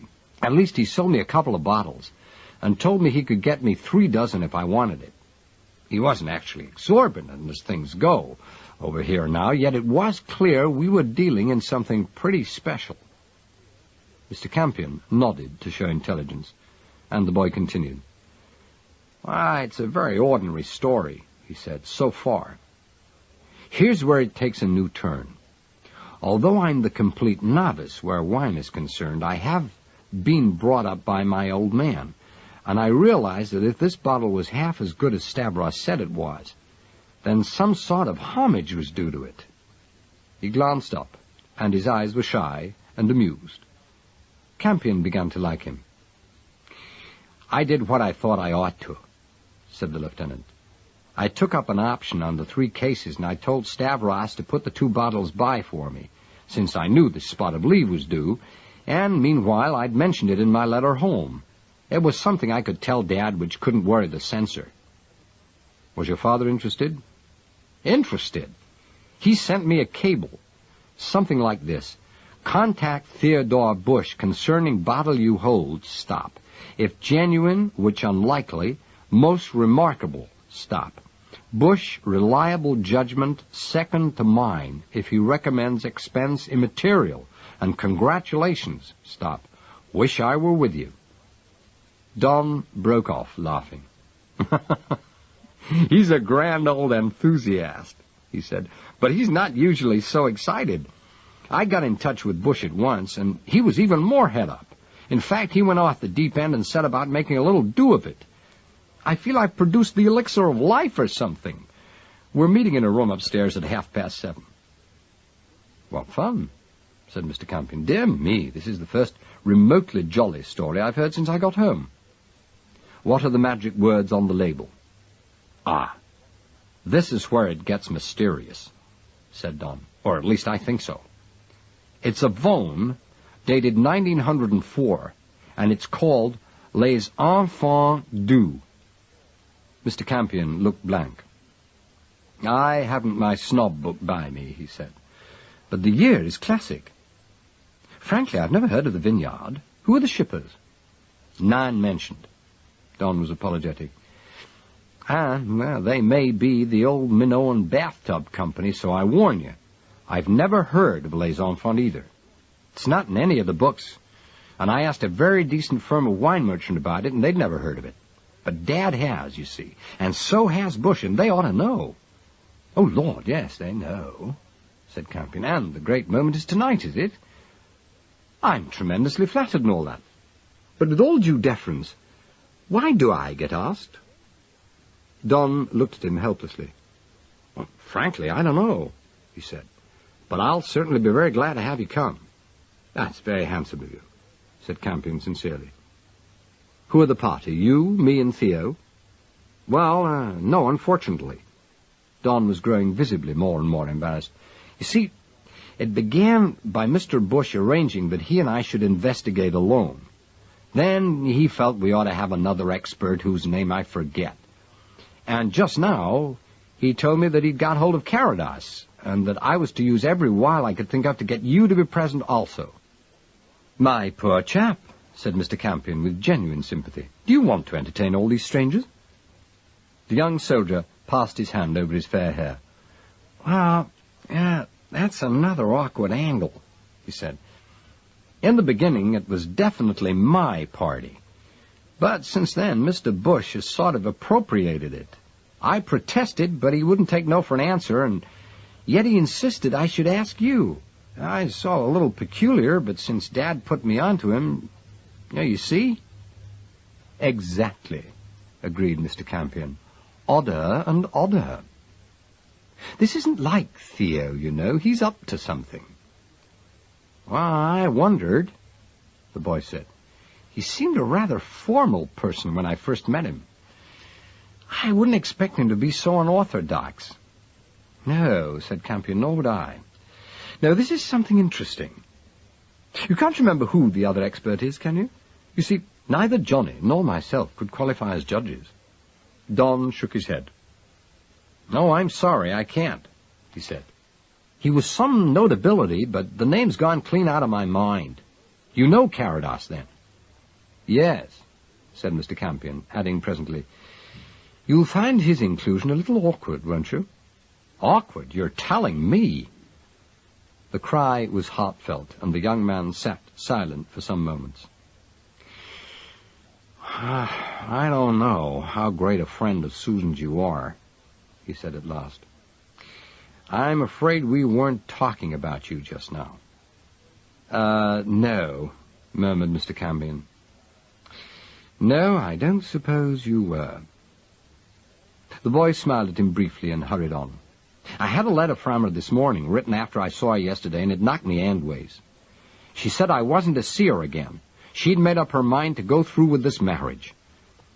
I spent the morning fooling around wondering what I'd better do when old man Bush, whom I'd forgotten, telephoned me at the hotel and told me to come here and find you. He happened to mention you were with Susan. Well, I came." The statement was in the nature of a confession, and Mr. Campion acknowledged it gracefully. "I trust things are more satisfactory now?" he ventured. "Oh, I don't know." Don was dubious, but game. "The wedding is postponed anyway, which is something. I'm not lying down till I've got to. Susan has a darn good reason for her present attitude, unfortunately. I don't like it naturally, but I do see what she means.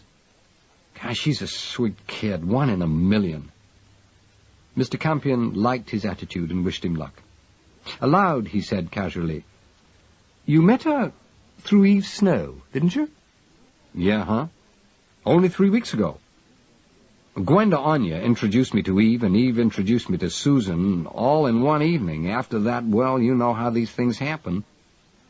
Mr. Campion did indeed, but he didn't say so. He was frowning. "Eve didn't put you on to Gwenda?" "No, the other way around. I got to know Mrs. Anya when I first came here through some friends of my mother's. Do you know her?" "Not well. She's a queer woman. At least I thought so. She didn't take any notice of me when I first met her. I thought she'd forgotten me. But quite 3 months after, she suddenly hunted me up and carried me off to meet Eve Snow at the Royal Alexandra Theatre. I've never ceased to be grateful to her, because after that I got invited to the supper party right here at which I met Susan." "I see," said Mr. Campion slowly as he studied the tablecloth. "I see. Good Lord!" The exclamation escaped him involuntarily, and both men sprang to their feet as the room was filled with angry noise. A service door had burst open, and through it hurtled 2 shouting figures. The first was a stranger. He came backing in, his lanky figure clad in disreputable grey trousers and a sweater, looking out of place in the elegant dining room. Stavros followed him, apparently with intent to kill. His arm was raised, his face white with fury, and his small eyes blazing. They were bellowing at each other in several different languages, and the din was increased by the excited chatter of the staff in the passage behind them. Through the swinging doors, Campion caught a glimpse of blue uniforms as the police struggled to get by in the narrow way. "Look out, he's got a knife," said Don, and plunged forward just as Stavros's victim turned to fly. In his alarm, the man caught his foot in a tablecloth and brought down a mass of silver and glass across his path. He stumbled over the debris and fell, sprawling. Stavros must have been upon him in a moment, had it not been for Don, who caught him and, stripping the knife from his hand, sent it spinning across the room. Meanwhile, Campion had collared the stranger, and by the time a very angry Holly, with a detective sergeant and a constable behind him, came striding up, the enemies were both on their feet, facing one another, each held firmly by experienced captors. As soon as he was disarmed, the rage died out of Stavros. He stood drooping, his face grey and his shoulders limp. "That settles it," said Holly to Stavros. "You're under arrest, and about time, too." "I don't charge him!" The man in the sweater drew himself away from Campion and began hitching his clothes into position. "I don't charge him," he said. "We were having friendly argument in our own premises. You can't do anything. I don't charge him." He had an unexpected voice, high and shrill, incongruous in one of his appearance. But there was nothing absurd in his argument, and Holly was discomfited. "Do you always have your friendly arguments with knives?" he inquired. "Sometimes we do," said the man in the sweater, in his high, belligerent voice. "Why not? That is all right if we don't use them. There is no wound on me, is there? You can't touch him if I don't charge him, and I don't." At this point it occurred to Mr. Campion that they must be dealing with the redoubtable Mr. Pirrie. "You must frighten each other occasionally, I suppose," he suggested mildly. Pirrie swung round to look at him, and saw him clearly for the first time during the incident. He stood staring, and his brown eyes widened visibly. Mr. Campion was taken aback himself. Although it's not possible to identify positively any man of whom one has seen no more than a single eye, and that reflected in the driving mirror of a taxicab, yet one may still entertain very powerful suspicions. The more he thought of it, the more certain he was that here was his assailant of the evening before. He remained silent, and Pirrie turned on Stavros. "Who is this?" he demanded. "Mine old customer," said Stavros dully. "A good old customer." Pirrie stared at Campion again, his expression frankly incredulous. Finally he shrugged his shoulders and walked back the way he'd come. In the doorway he paused and addressed Holly. "I don't make any charge," he said firmly. "No charge whatsoever." He went on into the back of the house, and at a nod from Holly, the detective sergeant closed on Stavros. "I'm afraid you'll have to come with me and do what we've got to do," he said. Stavros nodded. He looked broken and exhausted. "I'll come," he said. Holly let the little procession pass out of the room before he went over to Campion and Don Evers. "These damned foreigners," he said. "We're trying to get this chap to go down and identify his wife, and on the way he suddenly sees his partner makes a murderous assault on him. Then the partner won't prefer a charge. They're all alike, utterly unbalanced." "Maybe he suspects his partner of having something to do with the death of his wife," said Don. Might be that." Holly was noncommittal. "He just saw him and rushed at him, and now the partner seems to suggest he often did it." Mr. Campion nodded to Holly and took Don's arm. "I think you know," he murmured. "I'm with you," agreed the young man promptly, and they went out into the cold sunshine together. "I suppose that all meant something to you," said Don diffidently as they walked down the narrow road. "Being uninitiated, I just get the impression that everyone's gone clean crazy around here." "Not everyone," said Mr. Campion seriously. "Not everyone. But someone has, you know. Someone has. And I'm open to bet it's not our friend Stavros."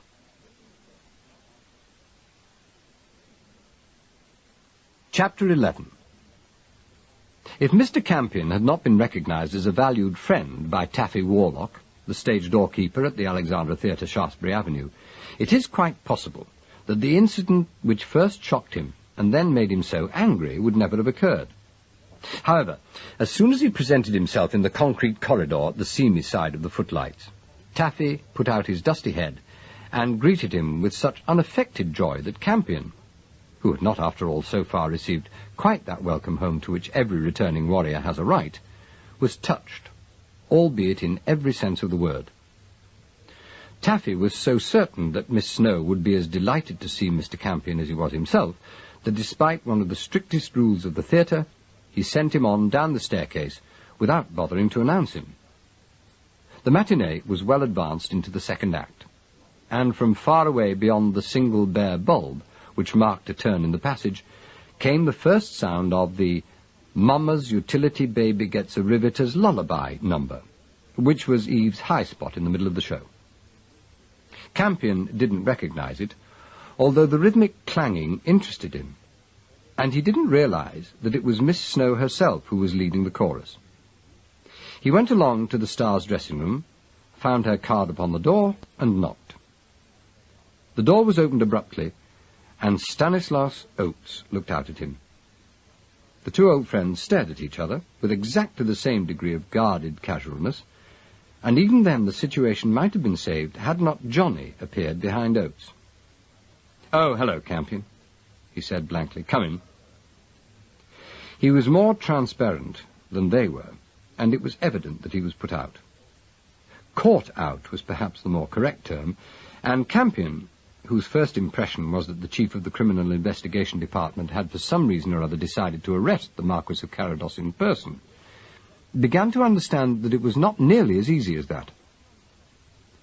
Oates opened the door a little wider for him to enter. He was not at all pleased. Campion, who had known him well for close on 17 years, was in no doubt about it. They were all three embarrassed, and the newcomer did his best to withdraw. "I dropped in to say hello to Eve," he said. "I didn't realize it was a party." "It's not," said the chief. "Just going. Miss Snow will forgive me if I don't wait for her. Say goodbye for me, Carados, will you?" "All right." Johnny sounded dubious. "All right," he repeated, adding suddenly, "You better take these, hadn't you?" He gathered several papers from the settee in the corner where the two had apparently been sitting together and handed them over. The chief took them awkwardly, and his melancholy eyes met Mr. Campion's own for an instant. Mr. Campion had seen so many police memorandum slips in his time that he could hardly fail to recognize a bundle of them when they were passed under his nose. But he looked obligingly stupid. Oates was not deceived, and he nodded to him briefly as he thrust the packet into his breast pocket. "I don't want you to leave London," he murmured. "Your train will wait." It was said with belligerent jocularity, and Campion understood how ill at ease he was. The entire incident was very unlike Oates. For the life of him, Campion couldn't help conveying his astonishment. The chief's face darkened. "Well, goodbye," he said, and hurried off. It was a retreat, and Campion, the mildest of men, was first shocked and then made angry.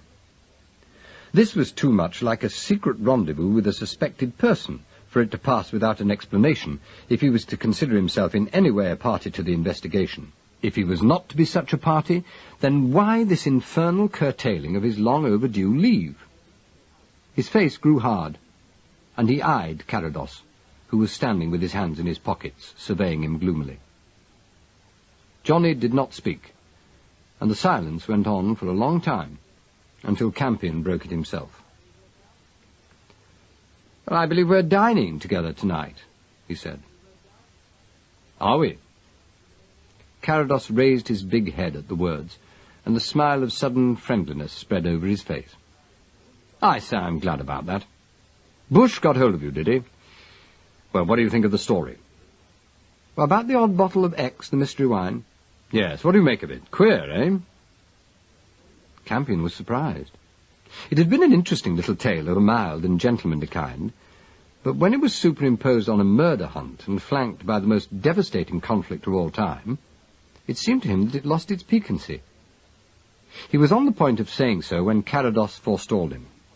"It's extraordinary," he said. "Well, I'm damn glad you're coming, Campion." The thin man in the spectacles regarded his friend in astonishment. For a man who was a fair suspect for murder and had just had his wedding postponed on those grounds, he seemed to be engrossed in peculiar trivialities. Johnny walked up and down the room. "Theo tells me the lad concerned is that youngster who's pinched my Susan," he said suddenly. He sounded cheerful, if not particularly at ease, and Campion took off his spectacles the better to see him. "I've just left Eva's now," he said at last. "Nice, I thought." "Is he?" Johnny seemed glad to hear it.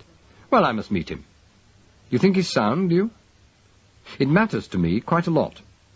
The inquiry was convincingly genuine, and Campion did his best.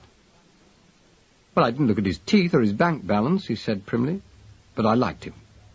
"Good, good." Johnny Carados rattled the coins in his pocket and began to whistle softly. "I hope to God he's a decent bloke," he went on presently. "I shan't part without a hell of a row if I don't approve, you know. She's got no people now, except that old lionfish of a father. Tom always did say the old man needed a keeper, and my hat, how right he was. Tom was her husband, by the way. Wrote himself off about a year ago. Best kid I ever knew." "I had lunch with Mrs. Shearing," said Campion. "Did you?" Johnny paused in his walk and looked round. "Good chap." "I was worrying about her. I haven't seen her since the wedding fizzle. She's a pet, isn't she?" He sighed. "I had lunch with Papa laying mines for the police. He's magnificent at sea, I believe. There's room there for his methods, no doubt. We lunched at Black's, not his element."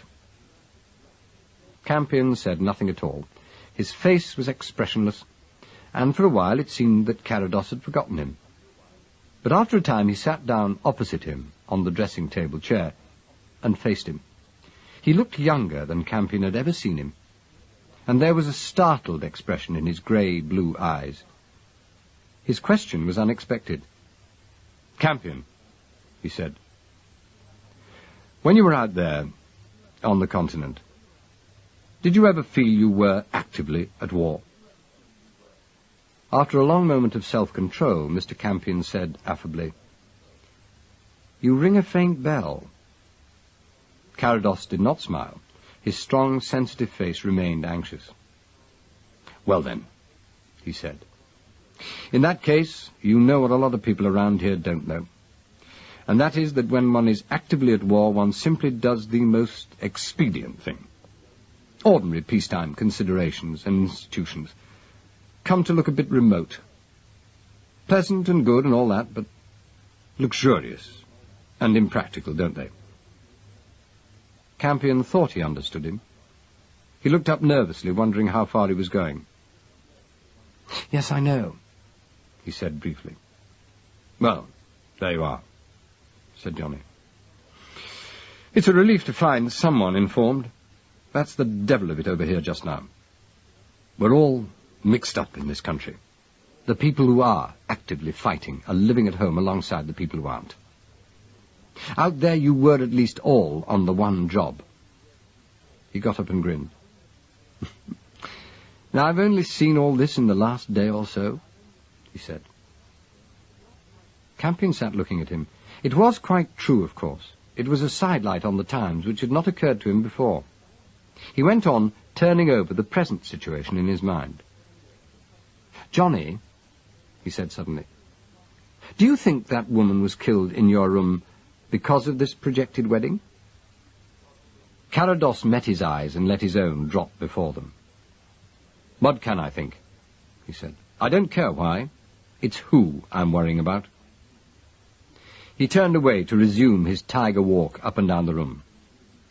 When sophisticated people do crack, they crack to pieces, he said. What's frightening me is this. I'm beginning to believe that one of us has gone mad. I've tried to make it mean something else, but it doesn't add up any other way. Campion remained silent for some time. A little more light was filtering into the picture in his mind, but even so it was by no means clear, while there was one great, glaring unlikelihood in the story, which he couldn't bring himself to swallow. He turned to an easier subject. What was she like? He asked. What sort of a woman? Who, Moppet? Johnny frowned. Oh, she was all right, you know, he said. A jolly, vulgar little person with an interesting approach. You always felt she was just about to be terribly witty, and yet she never was. She had an indescribable promise of romance, too, which turned out to be rather prim sentimentality, and yet you felt kindly towards her. The worst thing I remember about her was her energy, but I can't see anyone killing her for that. Besides, she was one of those people you like, even when you can't stand them about any longer.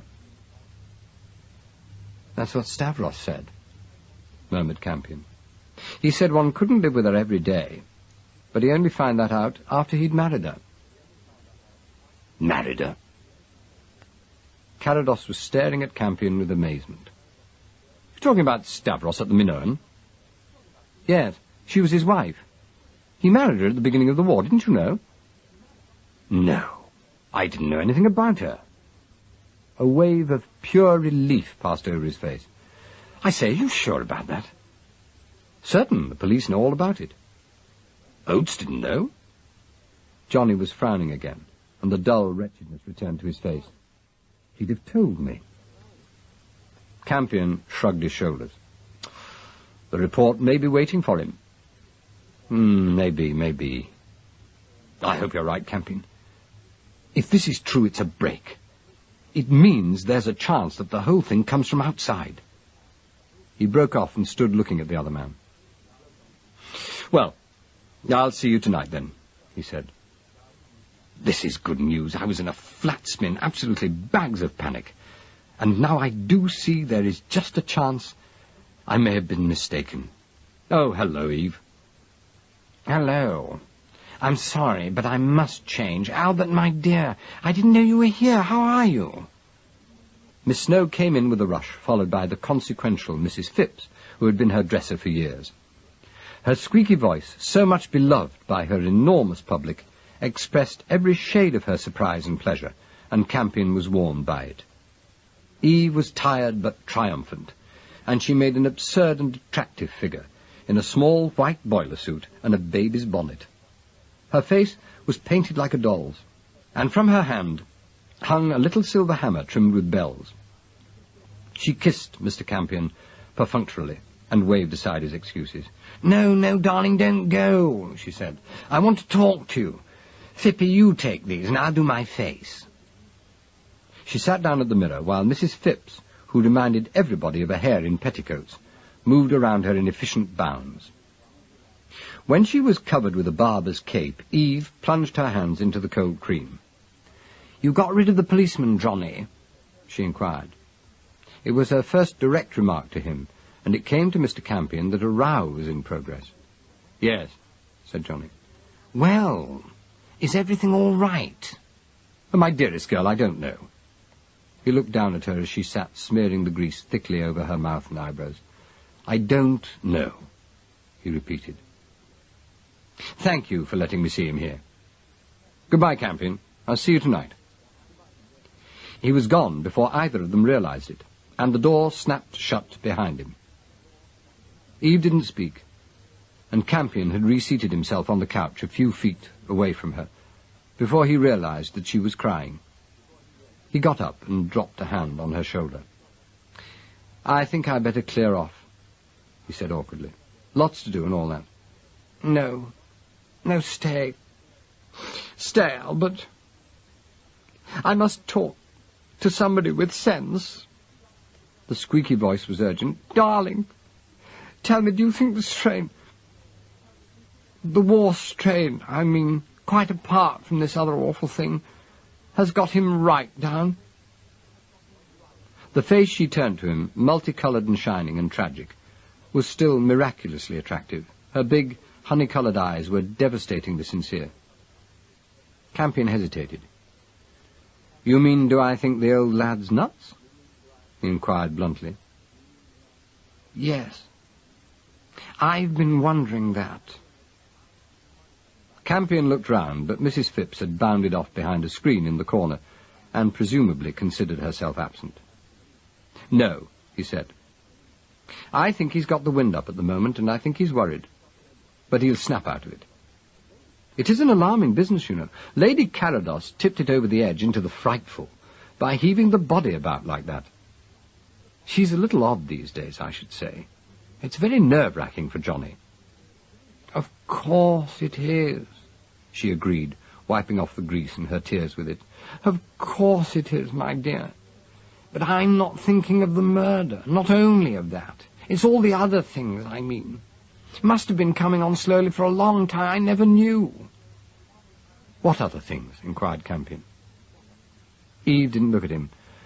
"Well, his marriage, for one thing," she said in a burst of frankness. "He's not in love with that child, Albert. He never has been in love with her. I didn't believe it, of course, when he first told me. I thought she was young and lovely, and that he'd lost his head over in a perfectly healthy way. I didn't blame him, you know. I didn't really. That sort of thing does happen, and that's all there is to it. But now I see he's been telling the truth. He doesn't love her, Albert. He's never loved her." "I don't see that proves him balmy." Mr. Campion realized he was floundering in delicate flower beds, but saw no way of avoiding them. "But he was going to marry her," the woman insisted. "He was going to marry her because he'd promised her young husband to look after her. That's insane. Really insane. Mad, I mean. You can't imagine any modern man in his senses. Anybody not in a book doing that, can you? Not here in England, certainly not Johnny." She began on her face again with swift, practised artistry, more than half her mind on the work. "He broke my heart, but it didn't frighten me when I thought he was in love," she said. "Now I really do see he's not, and never has been. I'm terrified. He's unbalanced. What else can it mean?" Mr. Campion regarded her helplessly. He saw her as she was, shrewd, kind, and above all adult.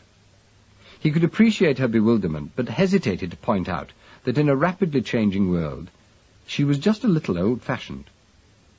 All the same, he felt it his duty to attempt an explanation.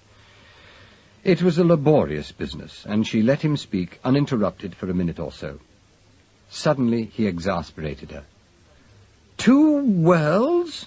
she repeated after him, her voice rising in her indignation. "You two? What's the matter with you all? If you tell me you're at war, I'll hit you, Albert. Good God, aren't we all at war?" Mr. Campion sat quiet, and thought about his train and the green meadows beyond its farthest journey. Eve laughed. "I'm sorry, darling," she said. "It's all too near the heart, I'm afraid. I'm not reliable at the moment. I'll see what you mean in time." Presently she added pathetically, "He's so angry with me, Albert." "Is he?" "Mm-hmm. Furious. Furious with us all. It's so unlike him. Isn't it called persecution mania? He thinks we're all in some conspiracy against him." "To prevent the wedding?" "Yes. That and... Oh, it must be only that. After all, that's enough." Mr. Campion was frowning. "Did you think there might be something else?" he asked at last. Eve was busy with an eyebrow pencil. I wondered," she said without taking her eyes from the mirror. "Why did you introduce Susan to young Evers?" said Campion suddenly. "Me?" She put down the pencil and turned to face him. I don't think I did I?" "Well, she says so. At a party at the Minoan." Oh, so that's where I'd seen her before. Eve was relieved. That's right. She came with a crowd Gwenda brought along. Gwenda's always bringing people, so I introduced them, did I? Oh, quite likely I was the hostess. It wasn't part of a plot between you and Gwenda? What, to get the girl interested in someone her own age? My dear boy. Eve turned her back on him and went on with her dressing while Campion sat, thinking. After nearly 24 hours of completely inconsequential happenings, he thought he was beginning to detect a faint, elusive spider strand of sense in their history. Nobody, he said, nobody ever killed anyone simply in order to provide an awkward corpse in someone else's house. I'm not sure of much, but I am of that. Now, nor do I believe that a deliberate murder is ever done for the sole purpose of providing evidence against a third person. There aren't many rules, but one of them is that the killer wishes the victim dead. Eve, my dear, do you know anything about an artificial rose and some Woolworth pearls? A rose? He remembered she was an actress, but her surprise convinced him. An artificial rose and a great rope of candle grease peas. I don't know what you're talking about. And what is this, some sort of trick? Oh, you're frightening me, Albert. I don't mean to. And there's nothing up my sleeve. Only one more question. What kind of a woman is Gwenda? Gwenda? Eve began to laugh. You're absurd. Gwenda is the silliest, woolliest little rabbit in the world. I've known her for years. Gwenda's always rushing about in self-important panic, trying to do something someone else has told her to do, and thinking she's blazing a trail. Mrs. Phipps interrupted her with a reminder of the time, and she submitted to a cloud of net which was passed over her head. As she emerged into the light again, and the dresser knelt before her, pulling out the folds of her skirt, Campion looked into her face. You dined with Johnny at the Minoan on the night Moppet was killed, he said. Did he stay with you all the evening? Eve returned his stare. Her face, which possessed so much more than beauty, was very serious. I don't know how much you know, but the answer is, every minute of the time, she said deliberately. Every minute until morning. He hesitated. It may be rather awkward if you have to swear that, he murmured. I can't help it. I should swear it. However mad he is, he ventured. Eve closed her eyes. Don't, darling, she said. All right, I won't. But think what you're doing.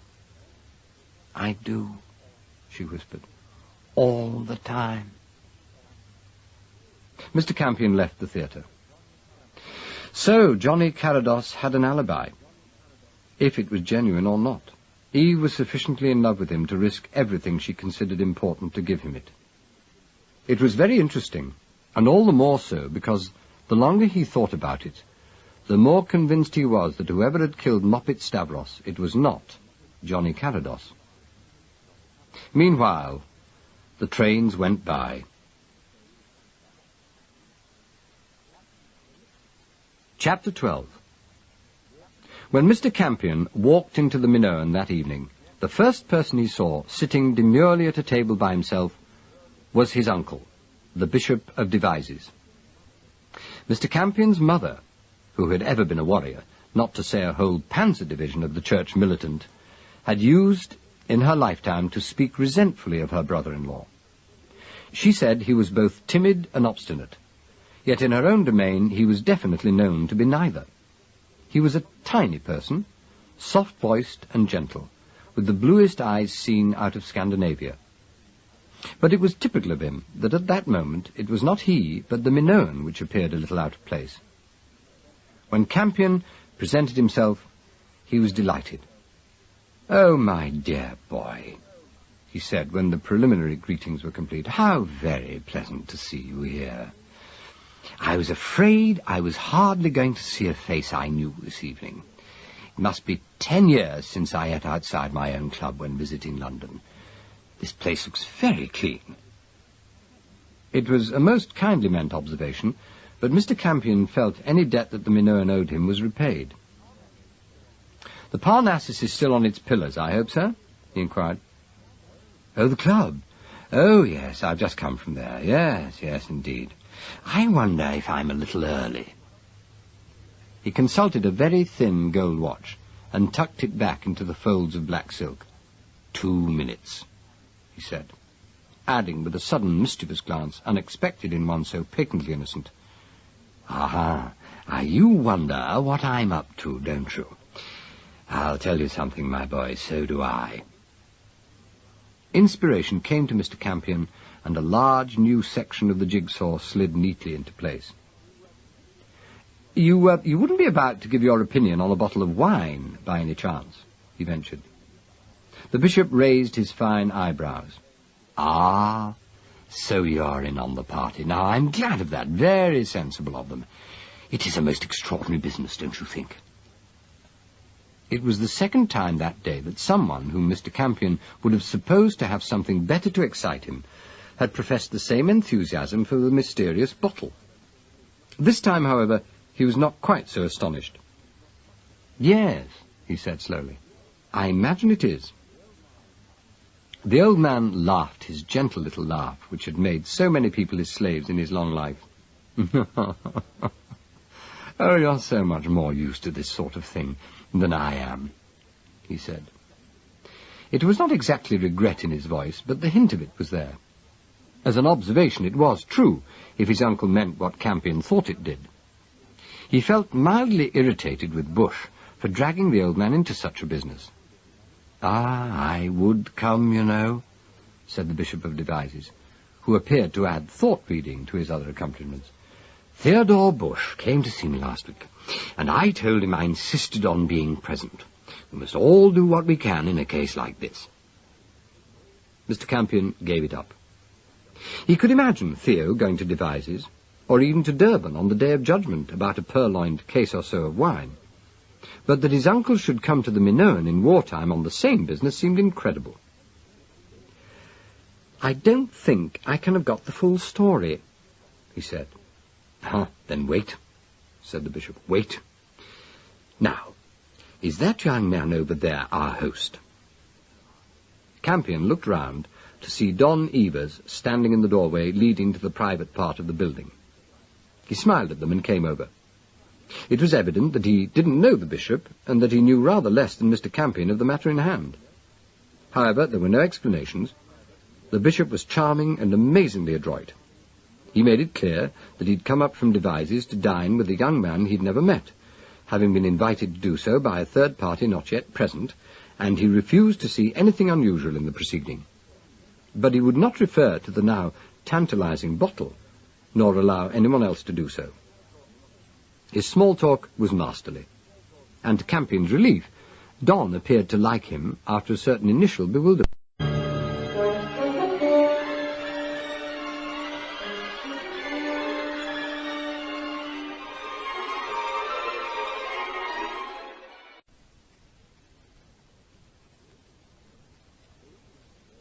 "We're eating upstairs," said the boy at last. "I thought Bush would be here, but I don't see him yet.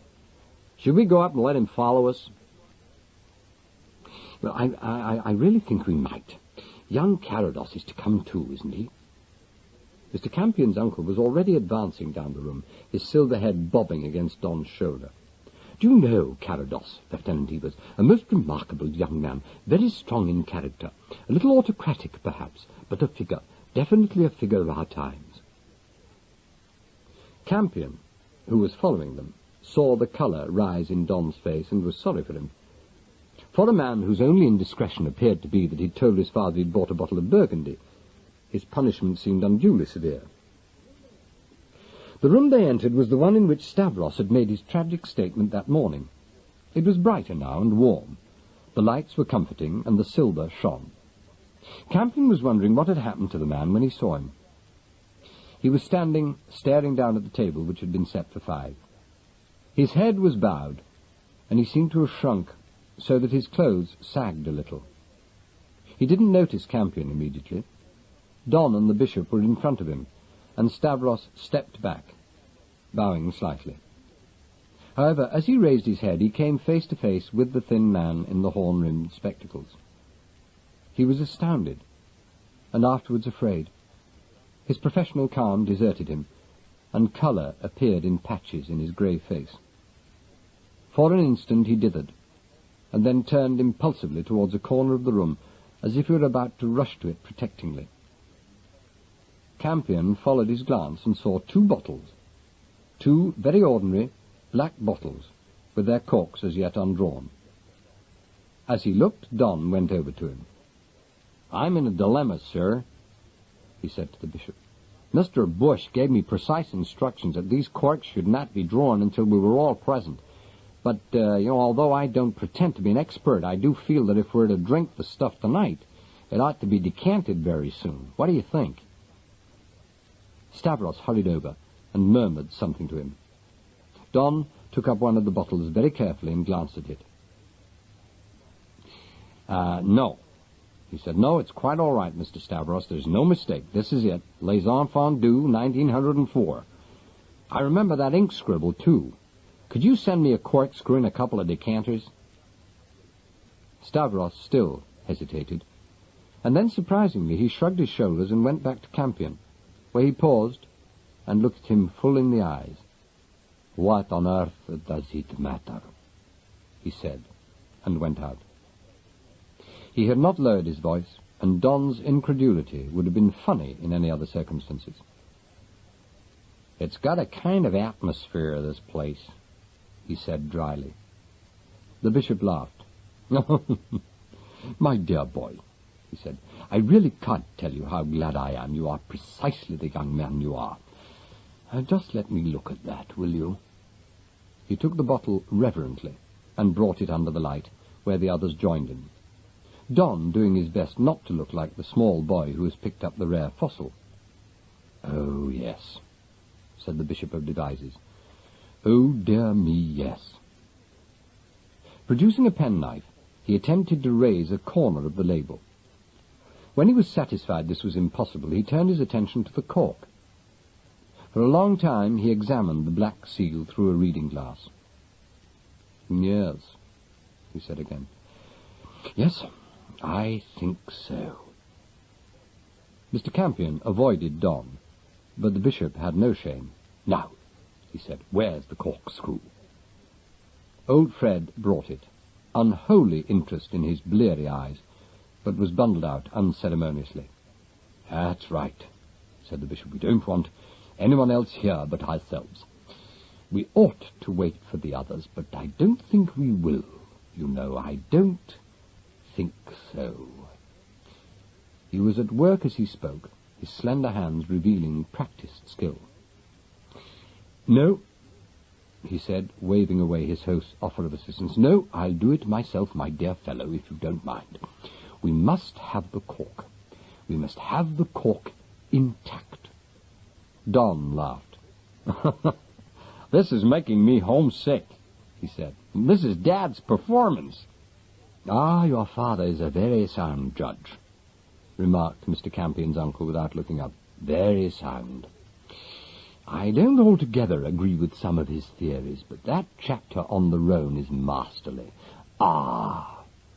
The cork had come out with a ghost of a pop. It was a beautiful sound, regretful, grateful, kind. "There," said the old man, placing the bottle cautiously amid the napery. "Now, let us see." Mr. Campion, who was quite prepared for a genie to come out of the bottle, by this time looked on with interest, as Don and the bishop went over to the cork with the reading glass. At first they thought it was unmarked, but finally the old man sighed as he laid a finger on a minute stamp low down on the red-stained side. "Yes," he said. "Yes, I fear so." He attended to the remainder of the ceremony himself. The deep, bright wine ran into the crystal, caressing it, clinging to it. But the bishop remained silent, and when he placed the full decanter on the side table and brushed his hands with a napkin, he looked less happy than at any other time during the evening. Don suggested that they opened the second bottle, but the bishop objected. "I think Mr. Bush will want to do that," he said, "but I couldn't resist the opportunity to satisfy my own curiosity. Where is Bush, by the way? And shouldn't Carados be here by this time?" "He certainly should. I've been wondering. He was going to get here first." Don was still good-tempered, but he was puzzled. "Bush was very keen to be here before me. He was going to bring some sherry. He said it was the only thing we dared drink before this. I mean, I don't know him. Is he likely to behave this way?" "No," said the bishop. "A most punctilious fellow. Dear me, I do hope nothing has happened." Campion had been trying to dismiss a faintly nagging anxiety for some time now, but he shook his head. "If it has, it would hardly delay Carados too," he said. "Look, I don't want to appear unduly inquisitive, but even I can hardly miss that there is something unusual about this party. Don't you think you might explain, sir? Quite apart from everything else, we seem to be behaving rather badly to our host." "Oh, don't worry about me. I'm taking it my father has a great hand in this, Mr. Campion." Don was at his best. "No, it seems to me that he must have got in touch with Mr. Bush without letting me know. The whole tone of the party has a kind of parental flavor. He still feels I need a lot of protection from the seamy side of life. Now, I don't want to be suspicious in any way, but I'm getting an idea that there is a distinct possibility that this wine has been pinched from somewhere. Am I right? My dear boy, I really must apologize." The bishop's face was as grieved as a morning cherub's. "I wouldn't have had this happen for worlds. We all did so hope it might never be necessary to tell you. I did point out to Bush that we were putting ourselves in a most invidious position by behaving like this, but as he said, there are rather serious complications, and strict secrecy is absolutely necessary in the circumstances. I hadn't met you, so I had no idea that we should find a young man of your age so remarkably, tolerant and courteous." Don was rather startled by the compliment, and Mr. Campion came to the rescue. "Is the suspect identified?" he inquired. "Oh, yes, I think so." The bishop took up the decanter and sniffed it heartily. "I fear so. We must taste it, of course, but even if one's palate were the scientifically exact instrument which some of us are stupid enough to hope, even then the other evidence must weigh very heavily. The cork, the seal, and the bottle are all beyond question, in my opinion. In fact, from those, and from the colour and the bouquet, I think I can commit myself and say definitely that this is the genuine Les Enfants Doux of 1904. Mr. Campion saw no reason to disagree with him, but wondered, albeit respectfully, where precisely that conclusion might be expected to lead them. Don was more practical. "I think we'll have Mr. Stavros in right away," he said. "Oh, no, don't do that, my dear boy, whatever you do." The bishop was firm. "There's a great deal more to it than that. I promised Bush to leave any explanations we might have to make entirely to him, but since you've asked me directly, I really do feel I must be allowed to tell you at least a little that I know." Mr. Campion looked up. "You had 3 cases of Les Enfants Doux in the lorry which got lost when the Museum of Wine was evacuated, hadn't you?" he said. "I had." "You know the story, then?" "Well, no, I don't. No, all I know is that there was such a lorry. Bush told me so this morning." "Ah. And do you know of it, Lieutenant?" "Oh, no, I never heard of the museum, even." The bishop was happy to explain. After some considerable preliminaries, he got down to the main story. "This lorry went out of London during the second big raid in September 1940, he said, his beautiful, precise voice lingering on the words. "Poor Bush had left things dangerously late, silly fellow. Oh, he realizes that now. The lorry carried the most valuable exhibits in the entire museum. The Girith chalice was there, and the Arthurian vase. Priceless things, both of them, as well as a great deal more. And also, by way of make-weight, I suppose, the 2 cases of my Les Enfants. This lorry was last seen turning into Theobald's Road while the raid was actually in progress. Its path lay through that part of the city which was very badly damaged that night. It never reached his destination, and neither the driver nor his mate, both reputable men with wives and families, were ever seen again. "Were the bodies found?" inquired Campion with entirely new interest. "Well, there is a great deal of uncertainty about it." The bishop found the tale painful, and his bright blue eyes were cold and angry. The remains of many lorries were found in London after that night, several of them under buildings which had collapsed on them. 3 were never claimed. One of those did contain 2 charred corpses, but a complete scientific identification was never possible, and there was no trace of any of the museum's property. Finally, it was assumed that this lorry had belonged to the museum, and all it contained was written off as a total loss.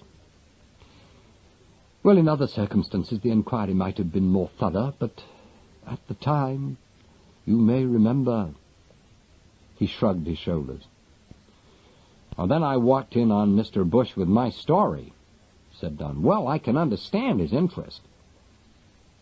Mr. Campion, who'd been sitting on the arm of a chair looking at the crimson glow in the decanter, now stirred himself.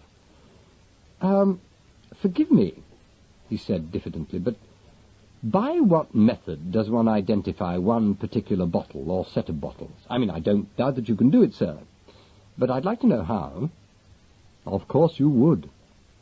At last the bishop had extracted the question he was waiting for. "Now," he said, "this is the part of the story I always did mean to tell myself. I don't suppose either of you young men have ever heard of Les Enfants Doux before, have you?" They shook their heads, and he sighed, put crime behind him, and plunged happily into fairer country. "Nearly all the vineyards of Vaughan are small, and most of them are good," he began, lecturing them gently, one hand tucked under the tail of his coat, and the other free for delicate emphasis. "Most of them are famous. There are, as you know, the 3 Romanés, and the Richebourg, the Latache, the lesser-known Les Malconsors, and others less important. But there is one little vineyard, I doubt if it extends to more than 3/4 of an acre, which is different, and in some opinions, in most years, superior to them all. Its produce never reaches the market." He paused for his announcement to have the right effect. Nothing so forceful as a dramatic effect, but one in which just the right element of surprise and interest was as carefully blended as in, say, a very good Highland whisky. "This little vineyard of Les Enfants Doux lies just beyond Latache. It is hidden from the main road by a very gentle dip in the ground," he went on, his voice as mellow as the grapes of which he spoke. "The land has always belonged to a peasant family called Bigot, and at one time they had the honour of providing the great ladies of the house of Bragelonne with a wet nurse whenever one was required." He paused and smiled faintly. I cannot tell you, I'm afraid, how this was arranged so felicitously, but that is the story. And on one occasion, the twin sons of a certain Comte de Bragelonne were placed as infants in the care of Héloïse Bigot, the beautiful young wife of the owner of this little patch of land. Now, about 6 months after their arrival, an epidemic broke out in Burgundy, and the children died. The young nurse was fear-stricken, and the mother heartbroken. The great lady, and the great ladies of France in those days were terrifyingly great, left the court, and drove down like a thundercloud upon the unfortunate Bigots. Her rage and grief, or perhaps it should have been the other way round, were formidable indeed. But when she came at last upon the woman she found her, so the story goes, dead of remorse.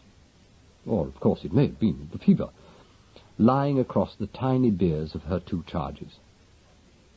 The Comtesse, touched by this devotion, for although heartbroken, you understand, she was nowhere near dying herself, suffered a most satisfactory change of heart, and instead of pressing home the punishment she had prepared for the wretched Papa Bigot, she made him what amends she could by providing a sum of money to be spent on planting his field with the Pinot, and undertaking that her family should purchase the entire output of the vineyard forever.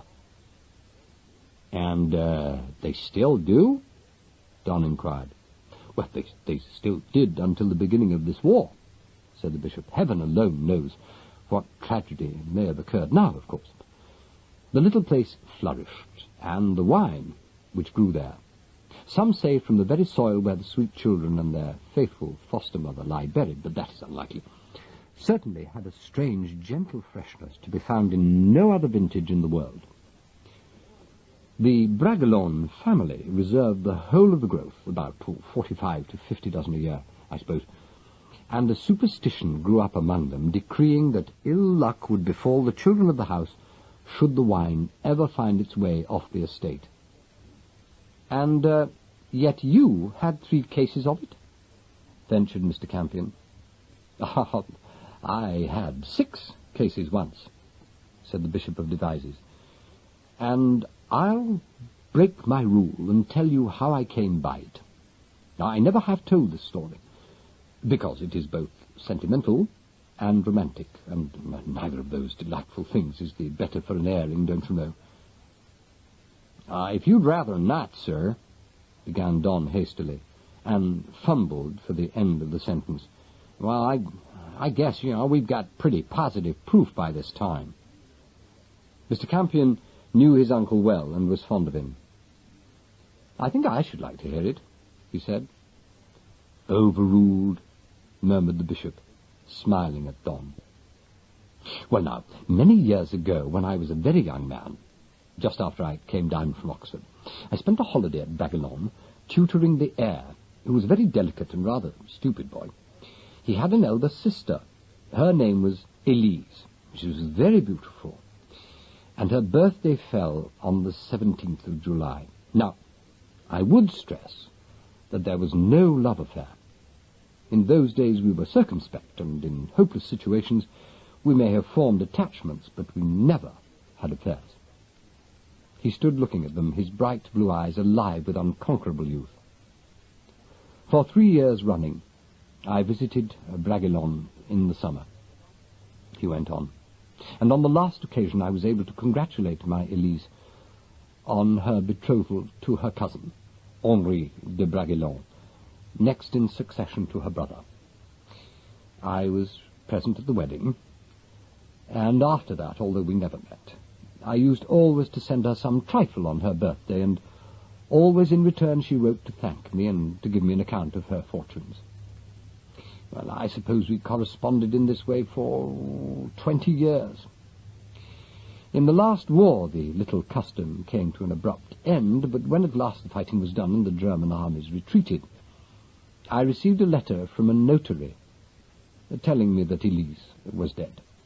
He enclosed a letter from her, written very near to her end, and also told me that 6 dozen of Burgundy was being forwarded to me at her order.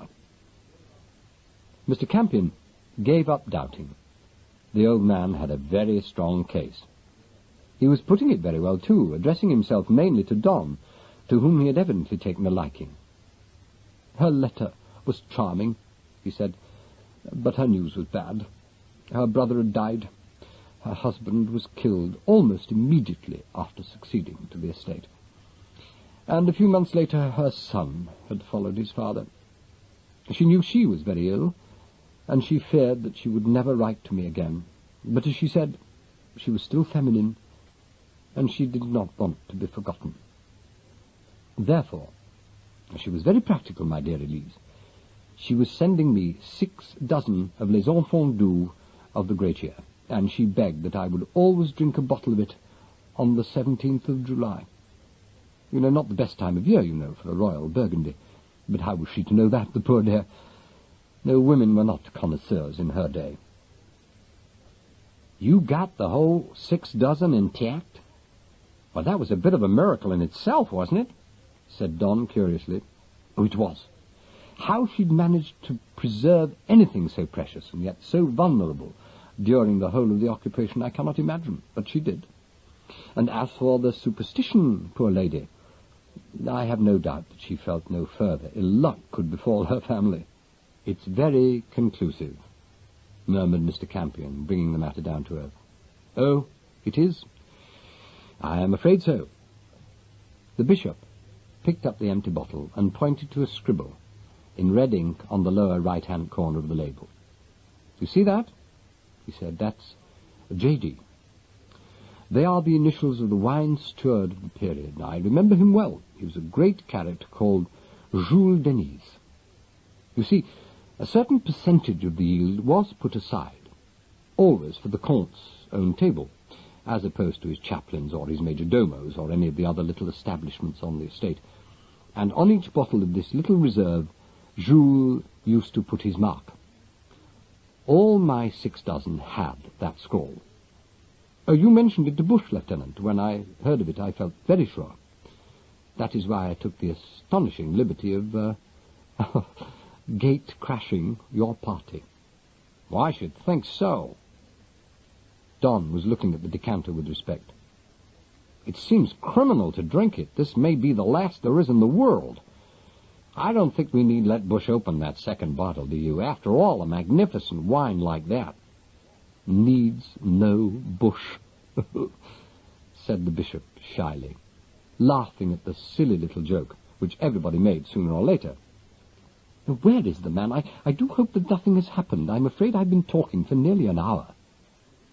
No one answered him, but in the silence which followed his remark, someone tapped at the door. It was old Fred, a gleam of anticipation in his watery eyes. Mr. Campion is wanted on the phone, he said. The gentleman seemed very upset, sir. Who is it? I didn't say, sir, but he seemed very shaken. This way, it's in the passage, just along there. When Campion reached the telephone, and before he'd taken up the receiver, he could hear someone shouting at the other end. Hello? Hello? Hello, Campion! Oh, there you are you, I say? It was Johnny Carados, sounding as nearly rattled as Campion had ever heard him. Yes? Can you come round to Theodore Bush's house as soon as, damn it? You know where it is, don't you? 42 Bedbridge Row. Come at once, will you? I will. Good man. I need you. I say, Campion. Yes? I'm afraid I killed the blighter. Goodbye.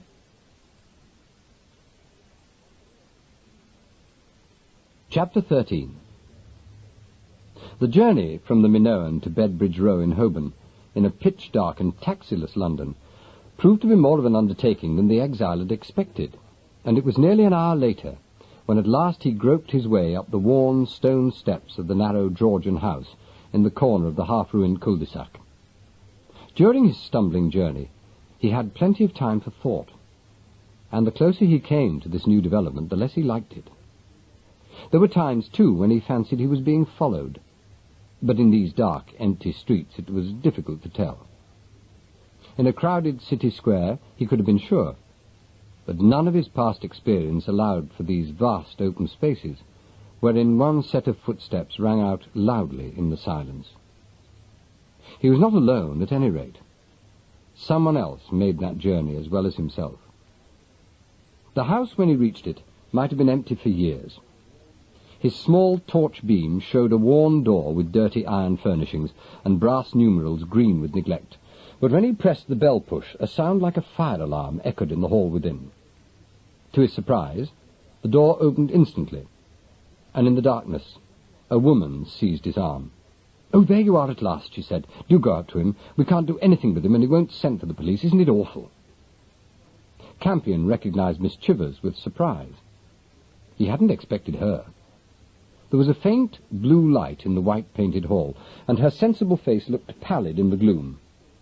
She was still efficient, of course, and still preserved her confidential friendliness of manner, but alarm had intensified each characteristic so that she presented a caricature of herself. "Don't stand there staring at me," she said. "I dare say you are surprised to see me here. I'm surprised to be here. But when he rang through, I thought I'd better come.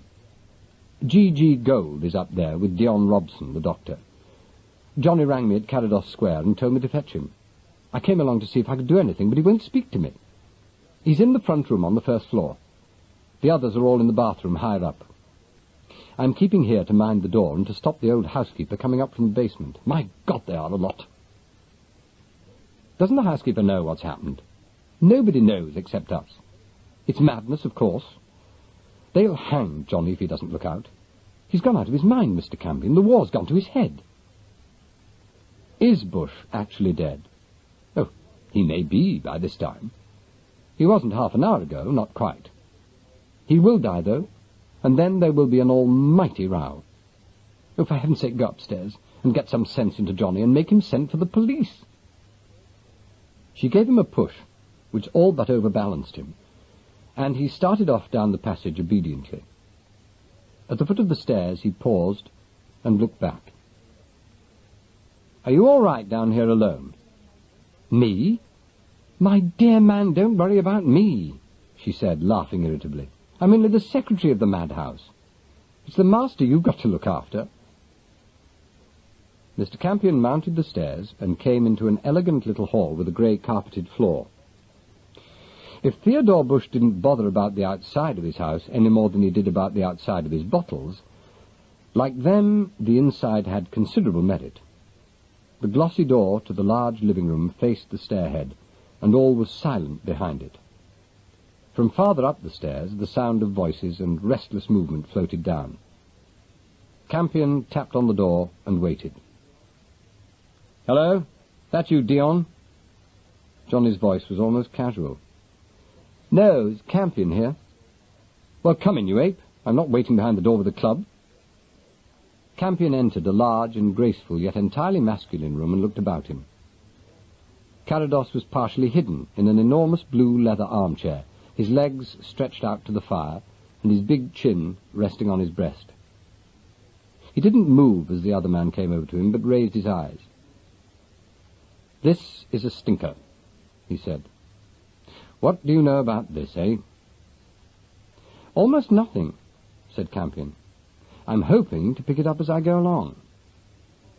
"What have you done to him? Hit him on the head with a bottle?" "Oh, no. No, I was much more subtle than that." The grey-blue eyes rested on Campion's face with an expression in them which he didn't immediately recognize. Only gradually did it occur to him that Carados was afraid. "No, I poisoned the old boy," he said at last. "I did, Campion. I gave him God knows how much chloral hydrate and saw him mix it in a tooth glass and knock it back at one go. Dreadful. I shall never forget it. Poor old Theo. He was a bit of a crank, of course. Believed in all the wrong things and was heaven's own peculiar prize bore. But to kill him, Campion. To kill him like that, all defenceless, in a neat little tucked shirt and blue pants. Now, I'll never forgive myself. Never, as long as I live." Campion sat down and crossed his long, thin legs. "I hate to be vulgar, but that won't be long if this is the story you're telling," he said affably. Carados grunted. "No. I've got the wind up," he said. "Someone's being horribly clever. I suspected it when I saw that wretched woman lying dead in your flat. I thought then that someone was going all out for me. Afterwards I wondered if perhaps I was making myself too important in the story, but now I know I was right. Someone's not only trying to get rid of me, but they're trying to prove I'm gaga first. Now, what about you? Are you for me or against me?" "I'll take a drink from you," said Mr. Campion, considering it was a handsome offer in the circumstances. "I wouldn't." Carados was bitter. "I wouldn't touch me or anything I'd handled with a barge pole. I'm dangerous." Well, I don't know how long it's necessary to suffer to be interesting, said Campion with calculated brutality, but I'll buy it. What did you think you were giving him? Johnny's face cleared, and he felt in the breast pocket of his tunic. The expert's calm is very pleasant when you need it, he said. Look, you see this? Campion took what appeared to be a small imitation leather cigarette case from his outstretched hand. It was buttoned down, envelope fashion, and embossed on the grain in gilt script was the legend, Zozo, pour l'ennui de l'estomac, Gilbert Frère, Paris, 15e. Mr. Campion raised the flap cautiously. Inside, the case was divided into 10 small partitions, each one of which normally contained a file stoppered by a metal cap and sheathed in typical blue and green striped metal paper. At the moment, there were 7 left. French bismuth type? He inquired. Carados nodded. Yes. Only obtainable over there, and very expensive as those things go. About to 50 francs, that lot, I suppose. There was a mild fashion for it over here just before the war, and when I saw Theo yesterday, he was bewailing the fall of France, for all the wrong reasons, as usual, and he mentioned the disappearance of these things as one of the minor evils which had come out of it. And to cap it all, you can't even get Zozo, he said. Silly old ape. Oh, he looked so miserable, I told him I thought we probably had some about the house, and that I'd look them up for him if I could. He spoke casually, and Campion remembered this peculiarity of his. The incident was typical of him. In common with many big men of wide interests, he had that side to him. He was a person who always did do little errands for people, not necessarily his closest friends.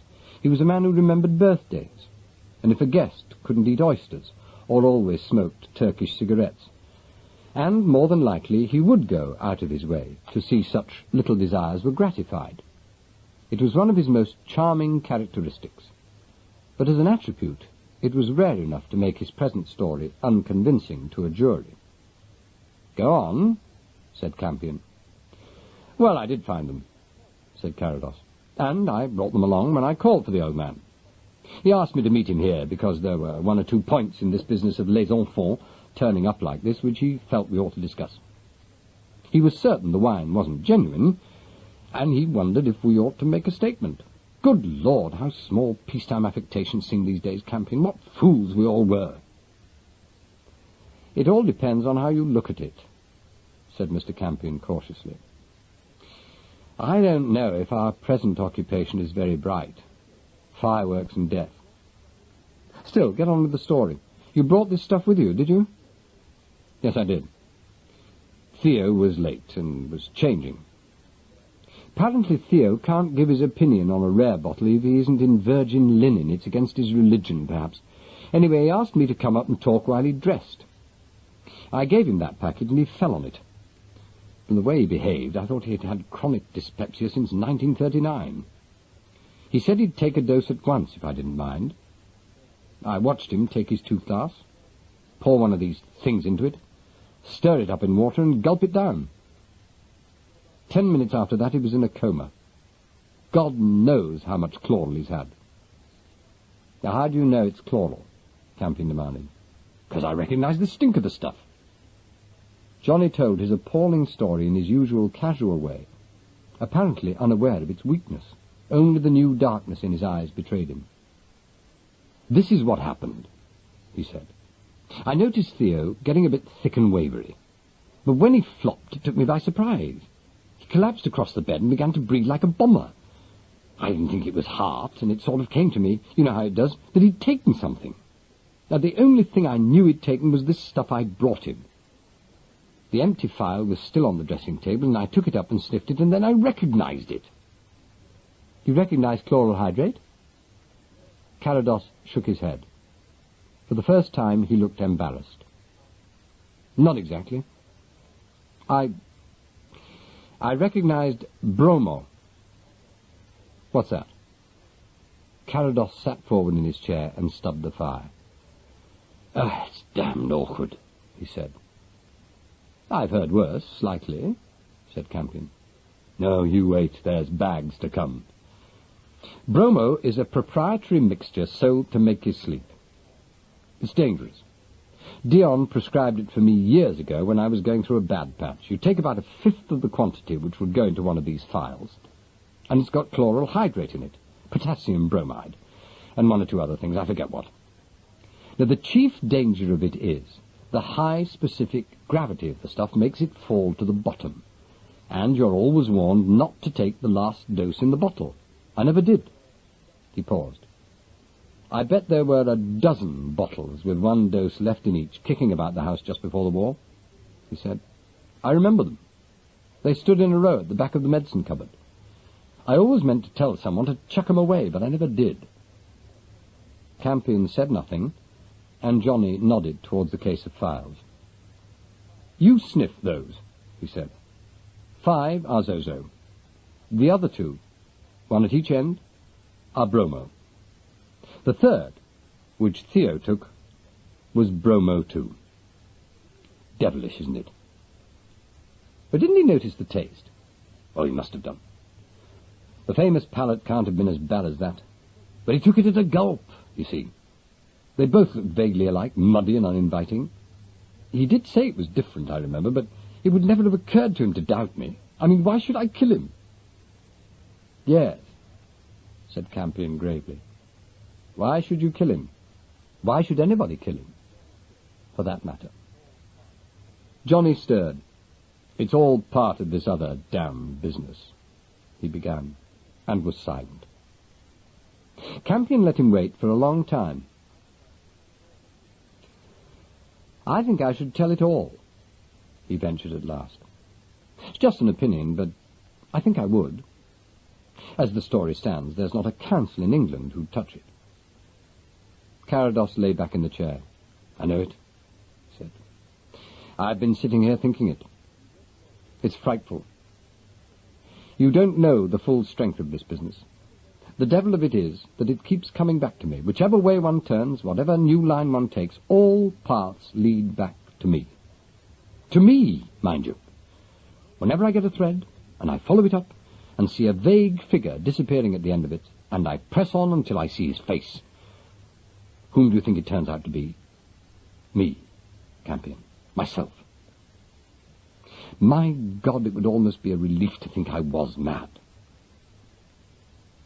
Behind his spectacles, Mr. Campion blinked. There had been times of late when he'd thought that he was getting old, and that there were no more thrills, no more surprises in the bag for him. But now, as he sat looking into those cold, steady eyes and heard the terrible confession, the half-forgotten trickle ran down his spine again. Johnny went on talking. "I don't think I'm permitted to tell you anything," he said. "We'd better have Oates up here, I suppose. But he's not so sure of me, at least I don't think he is." "Oh, no policeman is ever sure of anybody. That is the first thing they learn at the college," said Campion. "Let me get one part of the story clear in my own mind.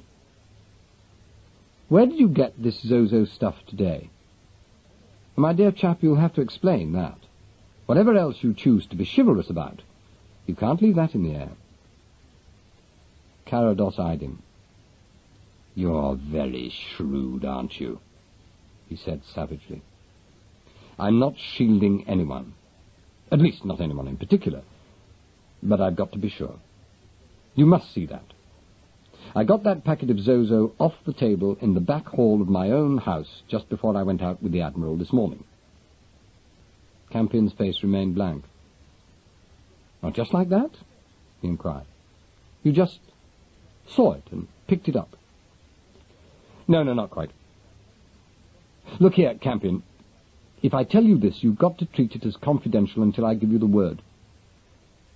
I'll tell you exactly what happened. I was in London all day yesterday. I came up on Sunday, as a matter of fact, and at midday I looked in at the Junior Greys, where I found about a dozen inquiries for me from Bush. Well, it seemed urgent, so I got hold of him. We had a chat and fixed up this gathering this evening. It was then he mentioned the Zozo. Later on in the afternoon I went to my own house, taking Eve with me. Nobody was in at all, not a servant, not a soul. I made a note of the Zozo so that I shouldn't forget it and left it on the pad on that table in the back hall where I always did leave notes. It was a custom of the house in the old days. I'd write down what I wanted, and whoever knew something about it would see to it that the thing was got or done or seen to somehow. Well, things like ink on the study carpet or gone to Scotland or out of toothpaste, suggested Campion with interest. Yes, that's the sort of thing. Well, everybody did it, not only me.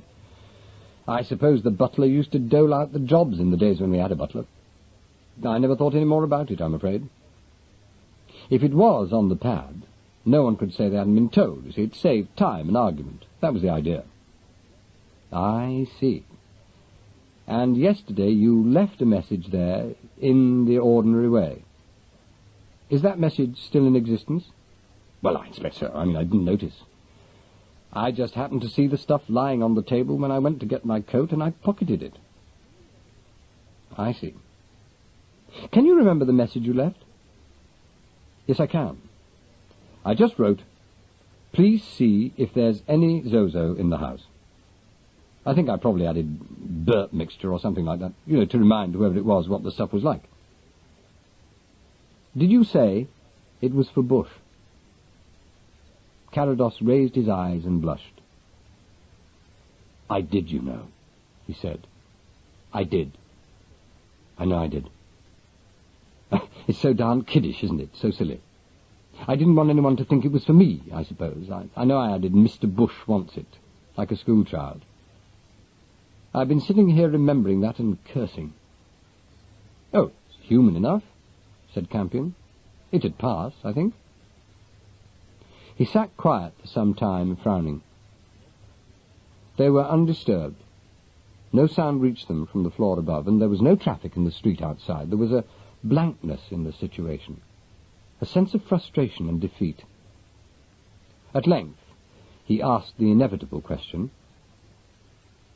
which one of them put it there? I don't know. Carados spoke so softly that his voice scarcely reached across the hearthrug. That's the hell of it.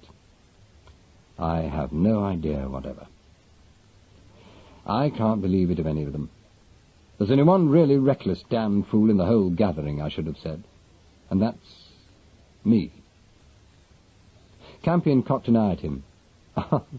That way the loony bin lies, he said. You have no idea when the stuff was left on the table, except that it must have been some time between 3 or 4 yesterday afternoon and about 12:30 this morning. Is that so? Yes.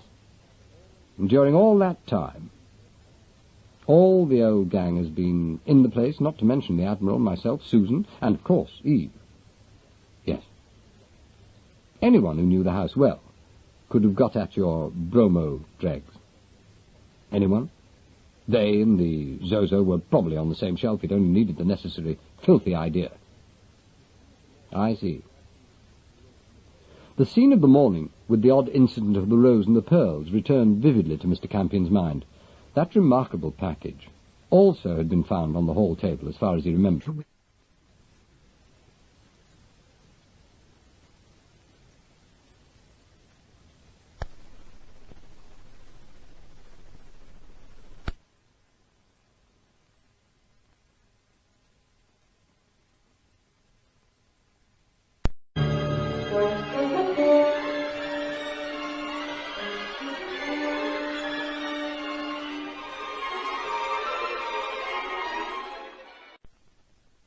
Going to have this bottle party with Bush? He inquired.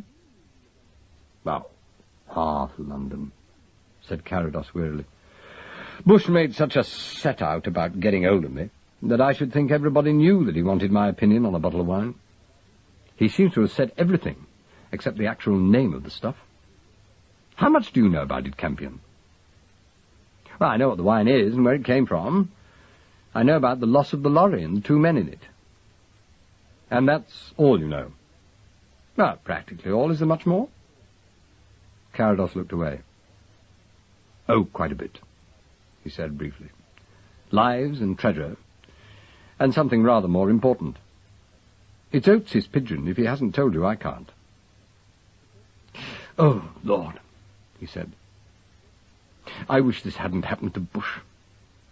I don't know what they think they're doing upstairs. Gold is helping Dion, you know. They wouldn't have me. They must have washed him out by this time. Trying artificial respiration, I suppose, but it's no good. I saw what he took. Mr. Campion got up. One of the principal mysteries of the past 24 hours had been explained to him. His suspicions had been confirmed. Whatever might be the precise nature of the nightmare which had overtaken him so suddenly the previous evening, it was no simple story of theft and murder. He felt like an actor who had stepped onto the stage halfway through some considerable drama. He was far too experienced a performer to attempt to do any more, just then, than play his part blindly. "I'll go up and see," he said. "Where are they? The back of the house?" "Yes. You'll see when you get up there. Tell them to come down. I'll have to do some explaining to Dion, I suppose. He's been dragged out here without ceremony." With his hand on the latch, Campion turned and looked back. "One other thing, Johnny," he said. "Did your mother come to the house last night?" As soon as he'd spoken, he saw the change in the man.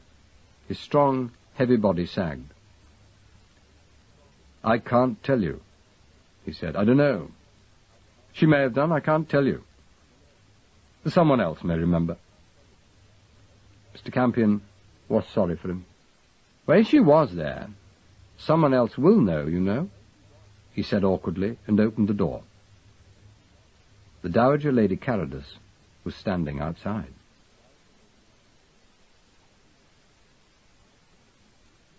Chapter 14. Mr. Campion knew just enough of the Dowager Marchioness not to be surprised by her. He felt he'd had that.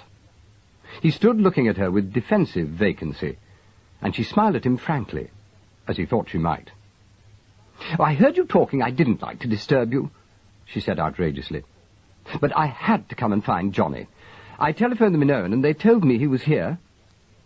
"Mother, my dear girl." Johnny appeared in the doorway behind Campion. He was very startled, and Campion, who had no wish to play Polonius to anybody's Hamlet, edged out of the way. "What on earth are you doing here, darling?" "Oh, there you are at last. I'm so glad." She moved over to him, looking remarkably youthful and feminine in her blue fur coat. "I felt somebody must warn you, and it didn't seem wise to talk on the phone. My dear, they've found that awful woman's clothes." "The police have?" "Yes, and I'm afraid they're going to be very difficult. They're so stodgy, aren't they?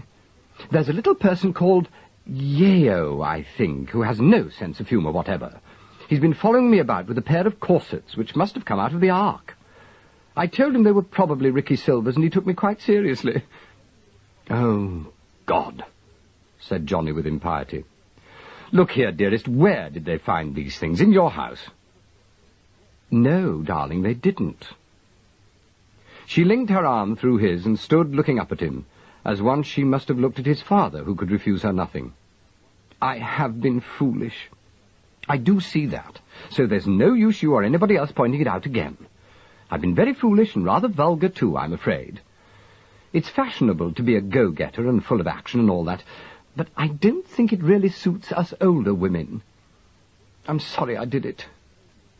I'm afraid I've got that man of yours into trouble too, Mr. Campion, and it really is a pity because he's an excellent old fellow and so faithful.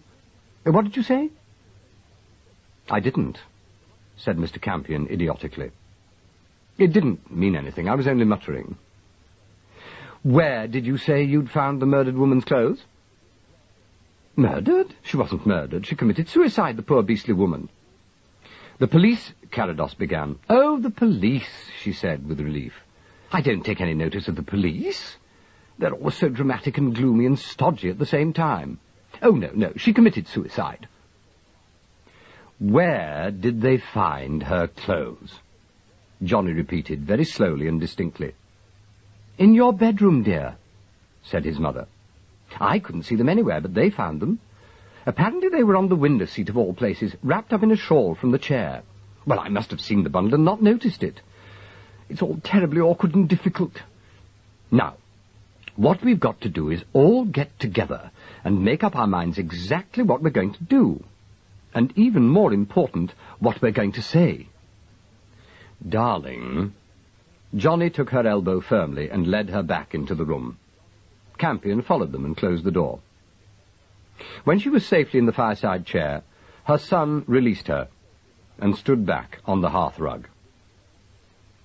"Oh, don't look like that, my pet. You're like your father," she said.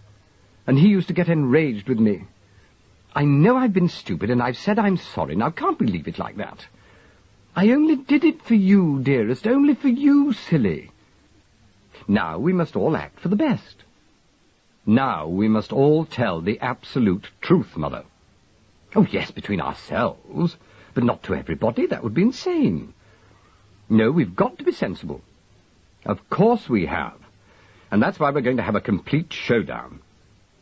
He spoke very gently, almost casually, and certainly reassuringly. Campion gave him full marks, but recognized the method by which Lady Carados had been able to survive so long. Evidently, this was the treatment to which she was used. "What a dear you are, Johnny," she said. "So comforting. Give me a cigarette. We are in Theodore Bush's house, aren't we? He just isn't here, I suppose." "That's right," said Carados. And the hand in which he held the match for her was perfectly steady. "Now look here, darling, last night... My hat, was it only last night? You told me that you'd been very silly and stupid, and that you'd made a mistake when you first told me the story of Campion's flat. Last night, when we all got back, leaving that poor woman in the flat, you told me that you'd found her dead in the basement of your own house. And that was the story you told the police this morning, wasn't it?" "Yes, I did." She was prettily businesslike, and emphasized her words with little stabs in the air with her cigarette. "I did, and I do reproach myself. Oh, not for what I told the police, because I think they're blunted and warped and no good anyway. But I do reproach myself for not telling you everything, darling. I wanted to spare you. Your leave and your wedding. Oh, it's insufferable. Just when we were all going to be so happy." Mr. Campion began to wonder if the sensation he felt round the edge of his scalp really was the well-known beads of sweat appearing. His sympathy for Carados was tremendous, and in his mind's eye he could see the sturdy Edwardian gentleman who had bequeathed this lovely spoilt darling to a more harassed generation. Johnny was experienced where his mother was concerned, however, and he patted her shoulder. "Too bad, sweetheart," he said. "Now let's just have the facts, the real, no-nonsense about it, truth." She looked at him with tolerant reproach. "I didn't mean it to be nonsense, Johnny. I was simply thinking of you." "Of course you were, darling. Splendid of you. But just at this particular moment, let's see what really has happened, and then we'll all go into a huddle and plan something." "Yes, very well, if you like, but let us know where we are first. Now, is the original tale you told, the one you told me in Campion's flat, is that the literal truth?" "Yes. Yes, Johnny. Substantially, I think it is." She had such poise and authority, even now when she was in her softest mood, that Campion could understand much which had hitherto puzzled him. The behaviour of the police, for one thing, and Lugg's unaccountable obligingness, for another. Her potential dangerousness grew at every moment.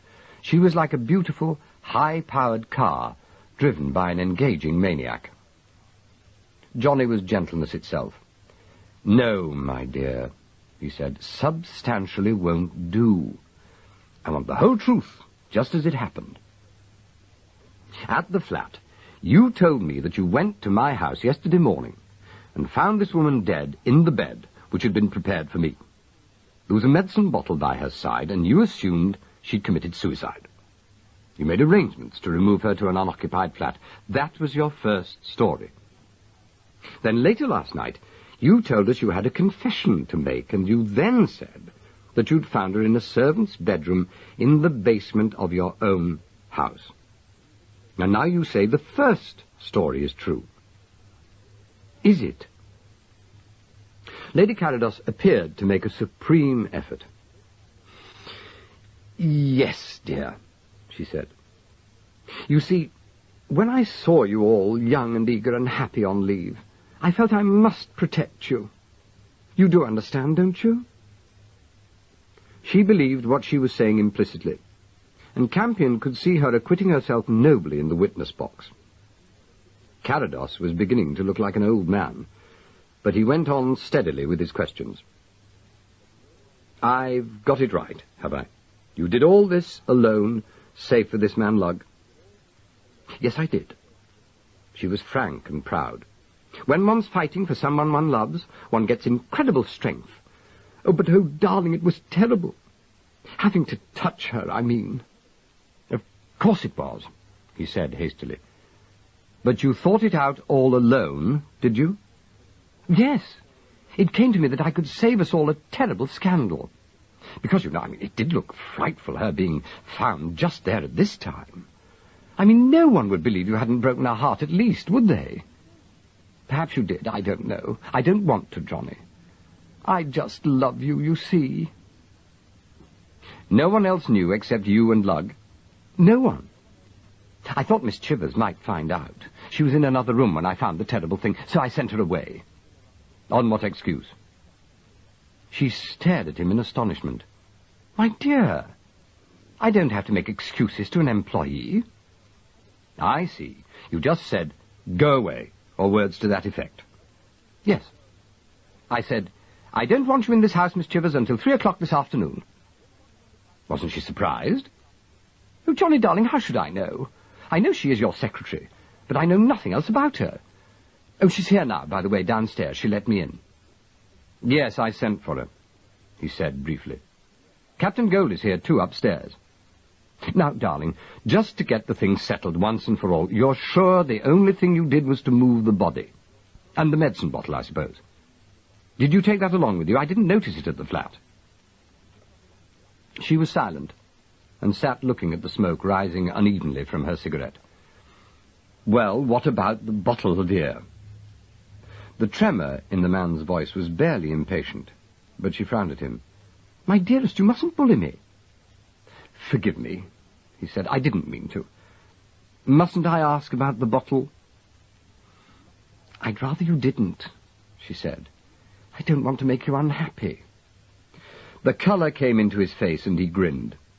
It was a brief flash of genuine entertainment, and Campion, who had begun to wonder about it, thought he saw at last where some of her tremendous charm for her menfolk lay.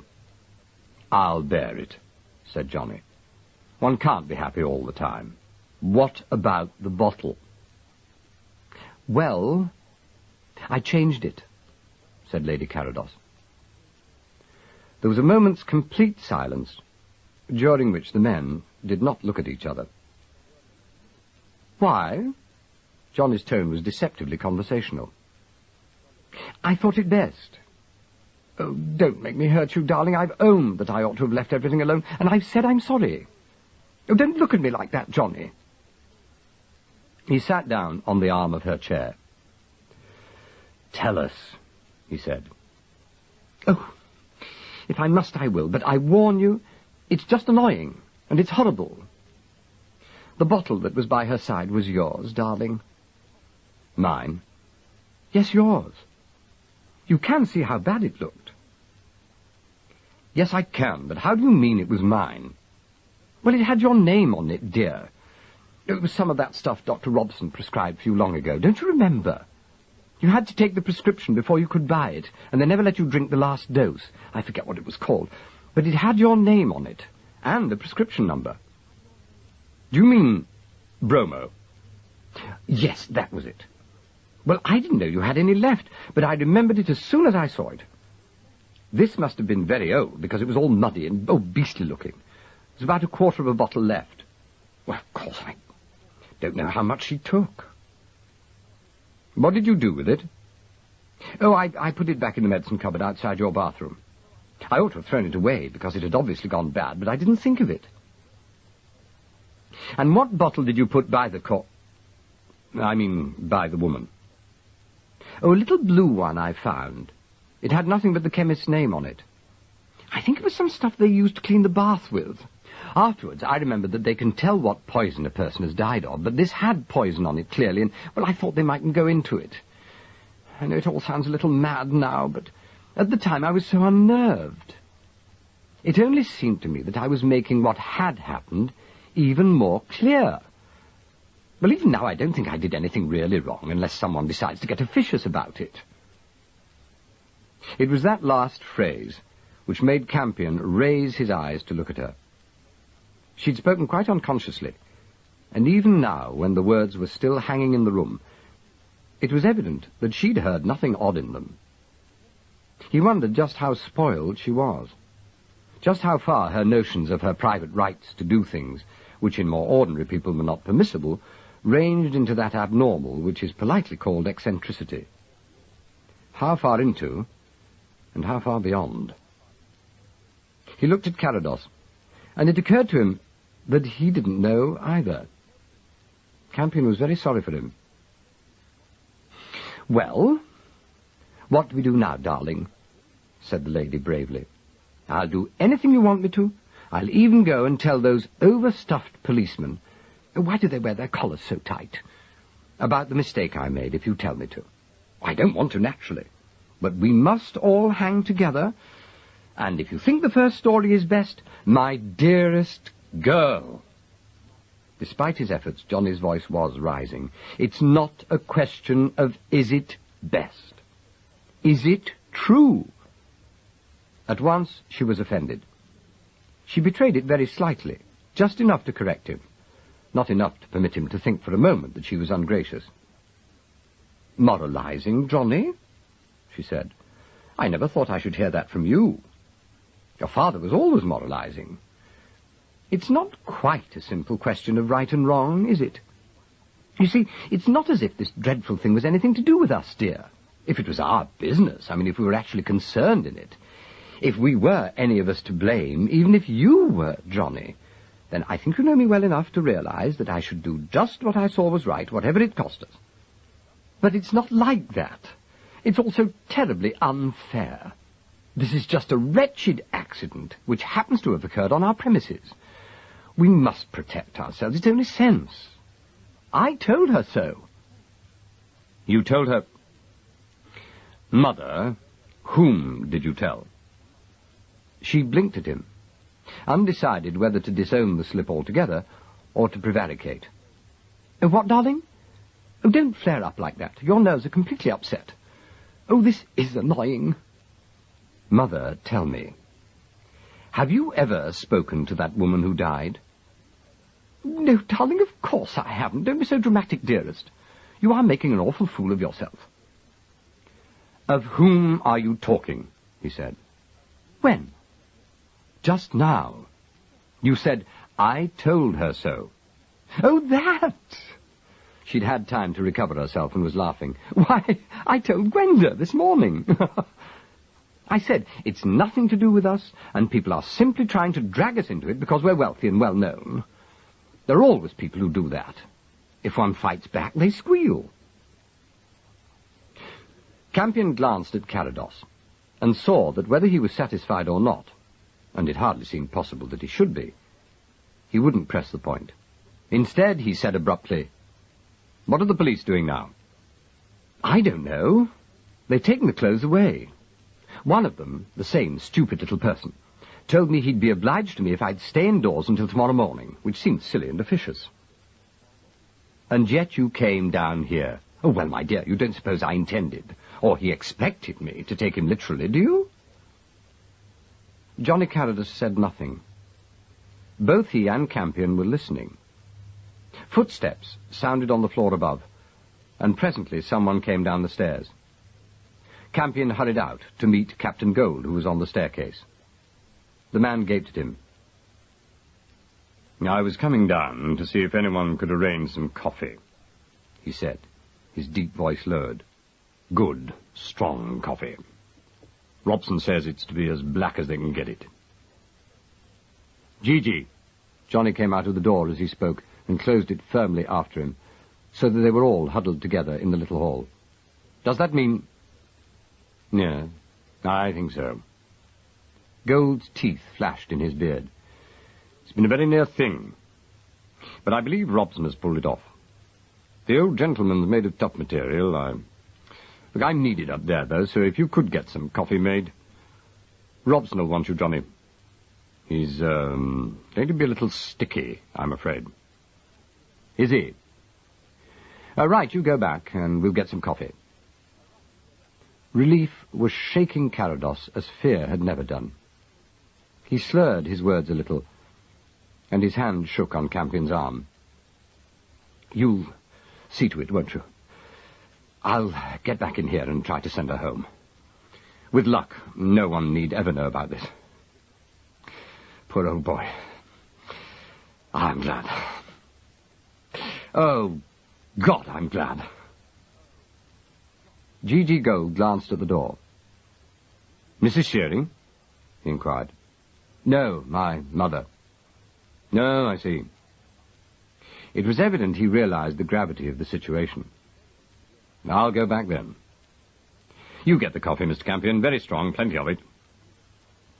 He crept back up the stairs on fat, pointed feet, and Carados turned to Campion again. "Not a word to a soul," he said urgently. "With luck, we'll get clean away with it. I'll manage Bush and Dion. They'll see reason. But this is a heaven-sent break. I don't deserve it. I can hardly believe it. I've been feeling like a murderer, and it isn't true." As Mr. Campion went on down the stairs, he wondered about Johnny. And about his mother he wondered even more. The one important and immediate problem, however, was the coffee. The house was quiet and cold, and when he found the front hall empty, he looked about for Miss Chivers with a certain anxiety. There was no sign of her in the dark downstairs room, but at last he found the entrance to a flight of service stairs. Below, in the basement, it was still very quiet, but he saw a crack of light beneath the centre doorway. He entered without knocking, and stepped into a vast, brightly lit, old-fashioned kitchen with a stone floor, hooks on the ceiling, and a huge table taking up nearly all of the room. An old woman sat by the stove, her feet resting on a bright steel fender. But it wasn't she who caught Mr. Campion's startled attention, for at the table, disconsolate as children kept in school, were two men, each of whom appeared to be engaged in the melancholy business of sitting the other out. One was Superintendent Yeo, neat and clean in plain clothes, and the other, surprisingly clad in the uniform of a civil defence warden, was a man Mr. Campion had seen twice before. Above the blue battle blouse lowered the narrow face and unforgettable eyes of Stavros's partner, the ubiquitous Mr. Pirrie.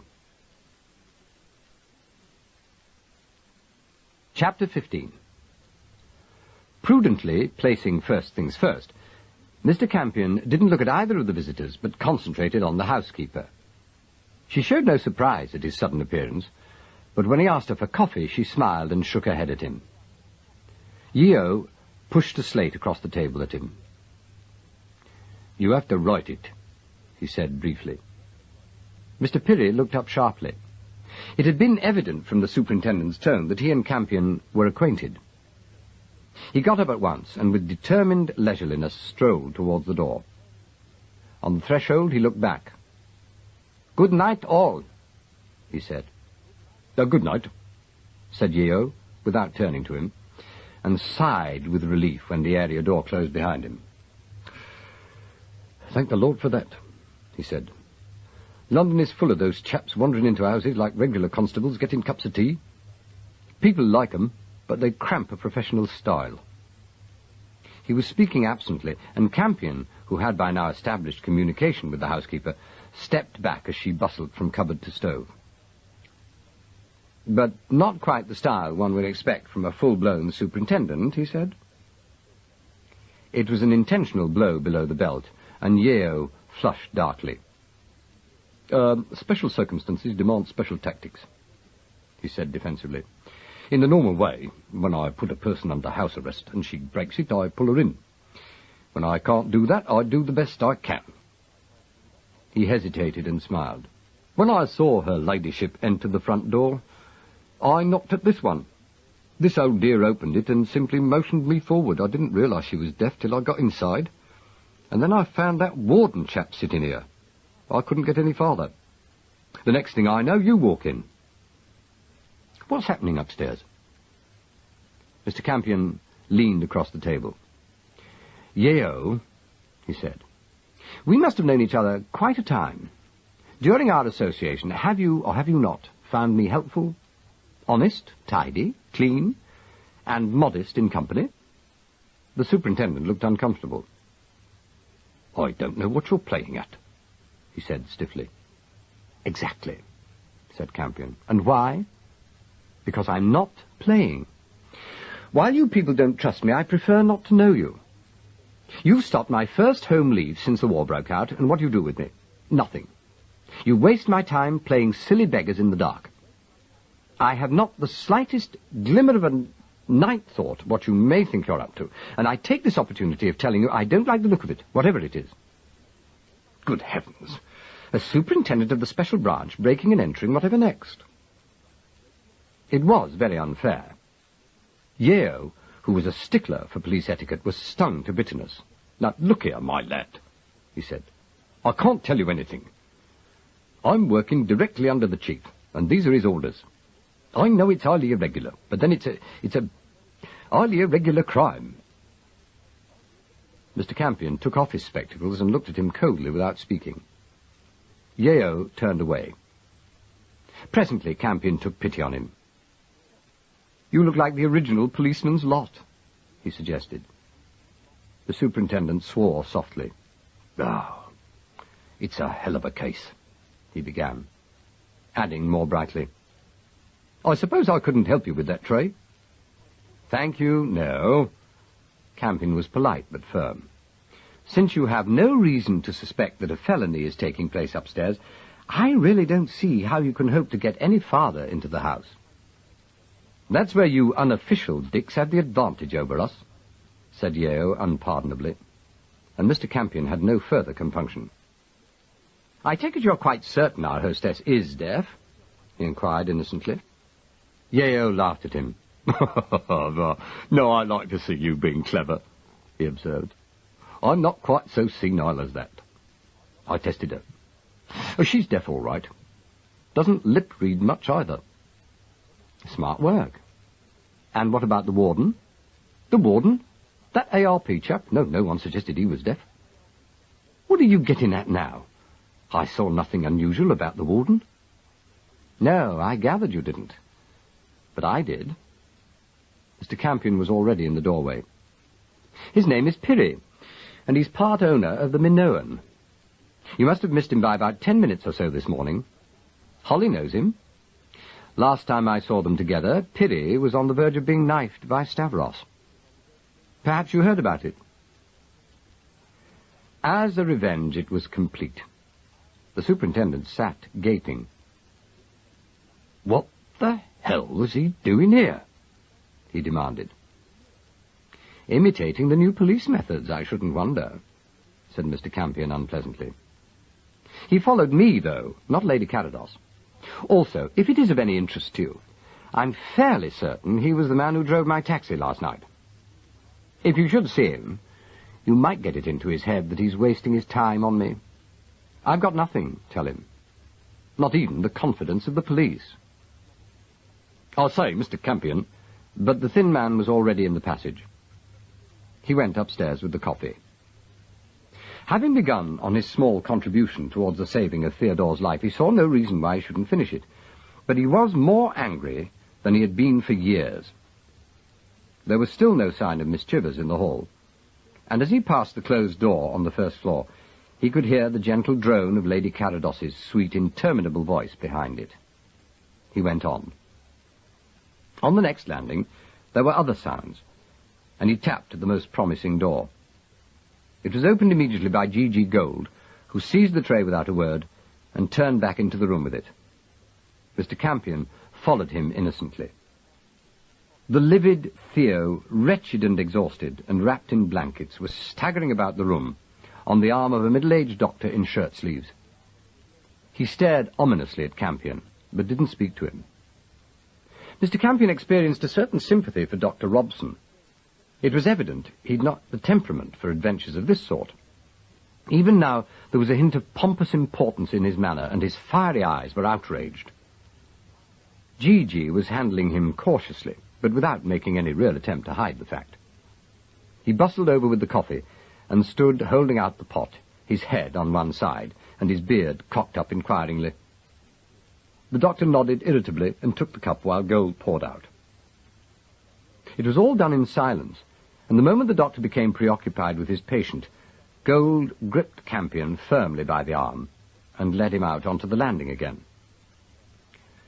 "I know you don't mind," he said in a whisper which might well have carried through the door.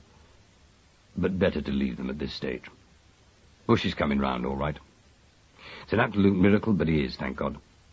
Of course, he'll have to see reason, but it's going to be very difficult to persuade him." "Well, I don't see why I should if he feels that way about it," objected Mr. Campion. Gold stared at him in amazement. "But he can make the most frightful row," he said. "So I should imagine. But I don't see why he shouldn't, do you?" "My dear man," said Gigi pityingly, "we can't have a row. After all, Johnny is who he is, isn't he? I mean, I know it's fashionable to pretend to ignore that, but one doesn't really, does one? No, we can't have Johnny involved in anything definitely unpleasant. That's absurd. Johnny is sans reproche. Now, I'll get this chap to see reason, but it's not going to be a walkover. Doctors have got completely out of hand these days. Now, I'll have to concentrate on him, if you don't mind. I'll see you downstairs, shall I?" The last remark was not a question, and he opened the door again. He spoke once more before he disappeared. "Thanks for the coffee. Awfully good of you. There's not a lot of help in the kitchen, I'm afraid." "You'd be surprised," said Mr. Campion briefly, and went downstairs. He picked up his hat on the way and walked quietly out of the house. He met no one, and was thankful. The darkness swallowed him as he struck southwest purposefully. Having reached a decision, he felt relieved. This was the end of them all as far as he was concerned. There was just one more thing that must be done, and then he'd wash his hands of them. As he strode on through the misty darkness, he tried to put the whole business out of his mind, but it wasn't so easy. After long years of practice, he had developed a routine, and now, despite his inclinations, his brain persisted in carrying on quietly with the investigation. Every scrap of information which he'd gathered in the 24 hours revolved before his inward eye, trying to slip into the pattern which was already forming. The discovery that Gold assumed automatically that Johnny was privileged beyond all the normal bounds of civilized behavior was one of these. It had been odd coming from him, and had reminded Mr. Campion of an incident in his own youth, when the nurse of a small friend, who had just pushed him into the round pond, had turned to his own avenging nanny, and had said in exactly the same tone of startled protest, "But he's a Duke." At the age of 4 1/4, Mr. Campion had taken a poor view of the excuse, and did so now, with the added advantage of knowing that 99% of the world agreed with him. All the same, he found it interesting to note that the remaining 1% still existed and was at large. Another little piece of the jigsaw slid into place. It was at this point in his reflection that he realized he was being followed again. His first reaction was exasperation. Of all the people who had presumed upon him in the past 24 hours, Pirrie, he thought, had so far taken the prize. What on earth the wretched man thought he was doing was beyond Mr. Campion. He alone fitted nowhere into the picture which was slowly taking shape. He wasn't certain his present trailer was Pirrie, but it seemed reasonable to suppose so. He exerted himself. He quickened his pace, stepped swiftly into the next alley, and after waiting in the darkness until the footsteps passed, came out again, crossed the road, and turned back the way he had come. The simple maneuver appeared to be successful, and after a while he continued on his way. It wasn't quite so dark as it had been earlier in the evening. There was a moon somewhere behind the clouds, and a certain amount of greyish light shone through. He'd reached the main road before he realized that the man was on his trail again. In the dusk, Mr. Campion raised his eyebrows. His friend was not quite such a tyro after all. Still, there were many more tricks in the bag. He joined the bus queue for a vehicle going in the wrong direction, and in the general scramble between those ascending and others alighting, slid round the bonnet and across the road again. He'd gone some considerable way when he heard the now familiar footsteps, and felt again that indefinable sensation which told him he was not alone. He revised his views of Mr. Pirrie, and made for the first underground station. Here he was lucky. The central hall was crowded. He bought a ticket for the train going west, took his place on the escalator, and looked about him as he was carried slowly down. There was no sign of his man, and he was slightly puzzled. He saw no face he knew, and took a chance on joining the outgoing stream on the staircase going up. He left the station by the second entrance, and once more headed straight for his objective. He was in the West End now, and among the crowds he felt surer of escape. Just as he turned into Beak Street, however, his heart sank again. The footsteps had returned. They were slow and heavy, and there was always a little metallic ring as one foot struck the pavement.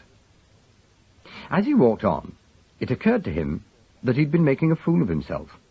These were not the same feet which had trailed him to Bush's house. His mind had been playing tricks on him. Because Pirrie had been following him on the first occasion, he'd stupidly assumed that he would do it again. No, this was someone very different. Orthodox methods having failed, he turned sharply and advanced towards the oncoming man. The steps retreated, and for a time Campion followed them. A crowd of soldiers surging out of a service club aided him. They bore down upon him in a stampede of army boots. He slackened his speed so that they came round and passed him, and under cover of their noise he turned swiftly and ran. Another 5 minutes of doubling in and out of the narrow courts and passages found him free again. He paused to listen. In the ghostly darkness, London moved all round him. He could hear 1,000 pairs of feet. The distant purr of petrol engines, voices, laughter, and far away, the most characteristic of all sounds, the braying of tugs on the river. But of the one particular noise for which he waited, the slow, firm tread, punctuated by the scrape of metal on stone, there was no trace at all. He sighed. He was very relieved. He wanted no companion upon the call he was about to make. He waited listening for nearly 5 minutes, and then set out for Carados Square. It might be thought impossible for a stranger to locate in the dark a single pig pen in the midst of a square covering 5 acres. But on this muggy London night, there were means of detecting it. All the railings were down, their slender grace long since sacrificed to salvage, and 2 strands of wire alone protected the oasis of dusty bushes and utilitarian tin huts.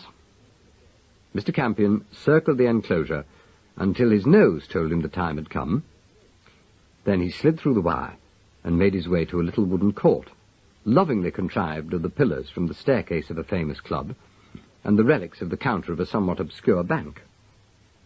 As he approached, his spirits rose. He heard the sound of voices. To be exact, only one of these was making any intelligible communication. The other punctuated the remarks of the first with a series of acquiescing snorts. "You're going on nicely, old dear. You're a picture now, real class about you. Did they give you a bit of grub at tea time?" The murmur, tender and solicitous as a lover's, reached Mr. Campion happily through the gloom. "Who give it to you?" it continued. "Old Wortley Warden? You like him, don't you, old lady? He's all right in his way. I like him too, but he'll never be a pal I've been to you. Never go running away with that idea. Now don't you go trying anything funny. I'll come and see you nights. I'm with you, though you can't see me, see? You are a fat old devil. Here, what you got round your chops, wrinkles? Nah, fat, that is. Fat and crackling. You've got hair in your ears, do you know that? In the darkness, Campion edged nearer to the barrier. He could see nothing whatever in the evil-smelling pit below him, but the black hillock, which he had hitherto mistaken for a shed roof, now heaved itself and disappeared further into the shade. "Call that a neck?" said the voice, now considerably nearer ground level. Mr. Campion could bear it no longer. "Has she got your eyes?" he inquired. The hillock changed shape abruptly, and Mr. Lugg swore in the dark. "Oh, you might have startled her," he said reproachfully, adding in a tone of studious casualness, "So, you're back in town, are you? Couldn't leave trouble alone, I suppose?" "Well, not quite the way I should have put it myself," said Campion. "What do you think you've been doing?" A gleam from a truculent eye reached him through the dusk. "Ever heard of tactics?" inquired the pig-keeper. "I've been having a slice of 'em. This is a strategic withdrawal, a getting out quick, and if I were you, I'd do the same." "I couldn't agree with you more. But you seem to be better at it than I am." "You rang up the police and reported the corpse giving my name, did you?" "Well, you couldn't leave it there, Cock." Lugg was on the defensive. "It'd have to be moved sooner or later, and as I was supposed to be caretaking, well, I thought the Rozzers had better get on with it. I did give 'em your name. If it's been awkward, I'm sorry. No one could say more." "Couldn't they? I could astound you. I suppose you realize you're an accessory after the fact." There was a long silence. Lugg was so quiet he might have died. When at last he spoke, his voice was thin. "So, the old girl did her in, did she?" "I did wonder, and I kicked myself for letting it come into me head. God, that shows you, doesn't it? This is a treat, this is. What do I do now?"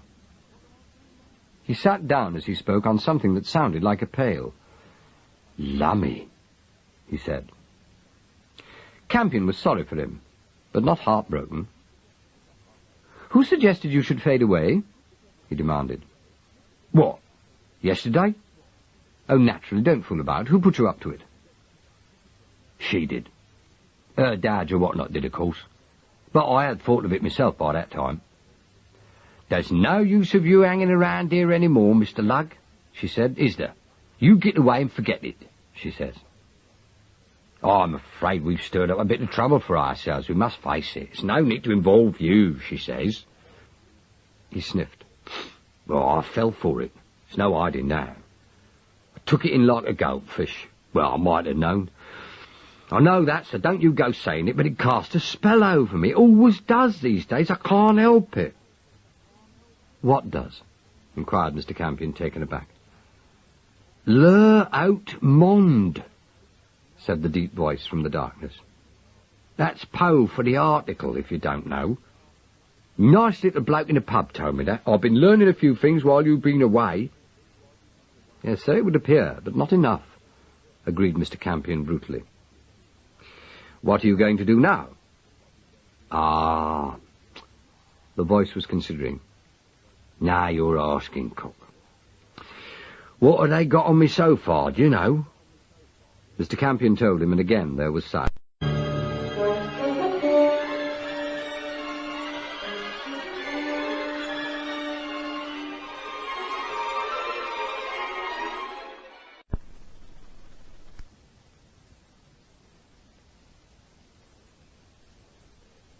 "Changed her tail," said Lugg at last. "Changed her curly. And at first wasn't so hot neither, was it? Ain't it was true." "Well, was it? Suppose you clear your mind. Where did you get the body?" "Well, where from?" "Yes, that is the point at issue." "Out of his Raff's house. That big one over there with the top off." "You're sure of that?" Mr. Lugg arose from his pail. "I'm not in the dock yet," he said. "Nor I ain't been in the bin, and you're a pal, or used to be. I know I've been a mug, but I had respect for her ladyship's manner, which was matey, and her title, which was not. Now I've been let down. You've got slightly common out of the war, haven't you? Where's your feeling?" "Feeling? Yes, for my feelings. I wish I'd never set eyes on that bit of uplift. She's a wonderful woman. I didn't think she had it in her to do anybody in, not writing. It's upset me. I'm sorry, said Mr. Campion, inadequately, he felt. That's all right. Lug was magnanimous. We'll forget it. What about you? Are you on the run too? Well, I'm trying to get down to Nid. Are ya? I'll come with you. Oh, I wish I could take my old gal in the pen there. She's a beauty when you see her. Skin like alpaca. That's out of the question. Well, I know it is. Don't rub it in. They'll feed her here. But she won't get on without me. He turned back to the sty. Poor old lady, he said.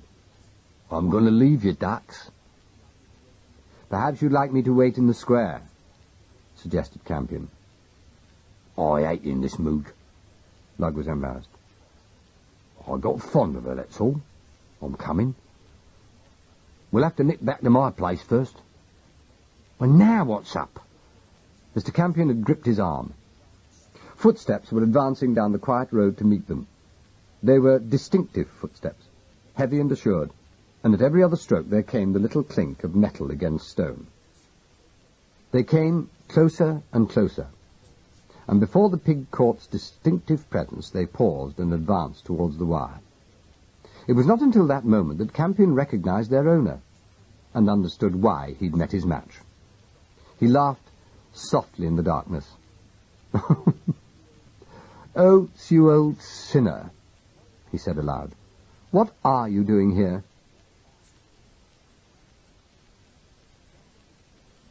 Chapter 16. The chief of the Criminal Investigation Department crawled through the wire, grumbling a little. "Hello," he said. "That's Lug you've got with you, isn't it? Oh, I say, what an infernal stink. Don't you CD fellas ever get complaints about this?" At Mr. Campion's side, his friend and his friend's friend both breathed deeply. Oh, I can't smell nothing, said Lug evilly. Good Lord, can't you? It's frightful. I've been looking for you, Campion. You thought you'd shake me off, didn't you? His drooping figure surged towards them in the gloom. He sounded privately pleased with himself. A fair cop, agreed Mr. Campion. I didn't realize it was a battle of giants. What have you done, demoted yourself? I thought you got other ranks to do this sort of thing. Just the labor shortage, I suppose. Oates linked an arm through his. That will be quite enough from you, he said. This is a private call on an old friend. Now, you and I must have a chat. I'm very pleased to see I can still do my stuff, though. Struth, Lug. Isn't there somewhere around here where we can talk that's a bit more salubrious? Do we understand Lug is under arrest? Murmured Campion. No. The pressure on his arm increased. Come off it, Campion. I need you, and it's important. Oh, have you been standing here long? Lug could bear the insult no longer. Since a little human nature upsets you, he began ominously, but thought better of it and changed his tune. Perhaps you'd like to come along to my place. You'd be comfortable there. Is it far? No, just over here. Right. We'll follow you. You may thrive in this, but I think it's unhealthy. The chief was quite unconscious of giving offence, and he urged Campion towards the wire. You thought you'd shed me in that tube station, didn't you? Campion grinned in the darkness. I did. You stayed in the booking hall, I suppose, banking on me not taking a train. I got away from you in Beak Street, though. Ah, said Oates. But by that time, I knew where you were going. It's more than I do now, though. Where are you taking us, Lug? Mind your step, said their prospective host. It's across this bit of no-man's land. They'd reached the other side of the square by this time, and the dark figure ahead of them plunged down into an alley between two ruined buildings. they came out into an area the size of a football pitch, which had been razed to the ground, and already demolition squads had tidied the road into little mounds of assorted rubble. Lugg pushed on, and paused at last before what appeared at first to be a heap of debris, but which proved to be a scullery with a single chimney, the only relic of a small mews cottage which had once stood there. "Here we are." Their guide produced a key, and solemnly unlocked his domain. "It's bijou," he said with sly pride, "but it does for me. I've been using it for a smoke ever since they uncovered it, but I've only slept here since a bit of trouble last night." He disappeared, and they heard him find a box of matches.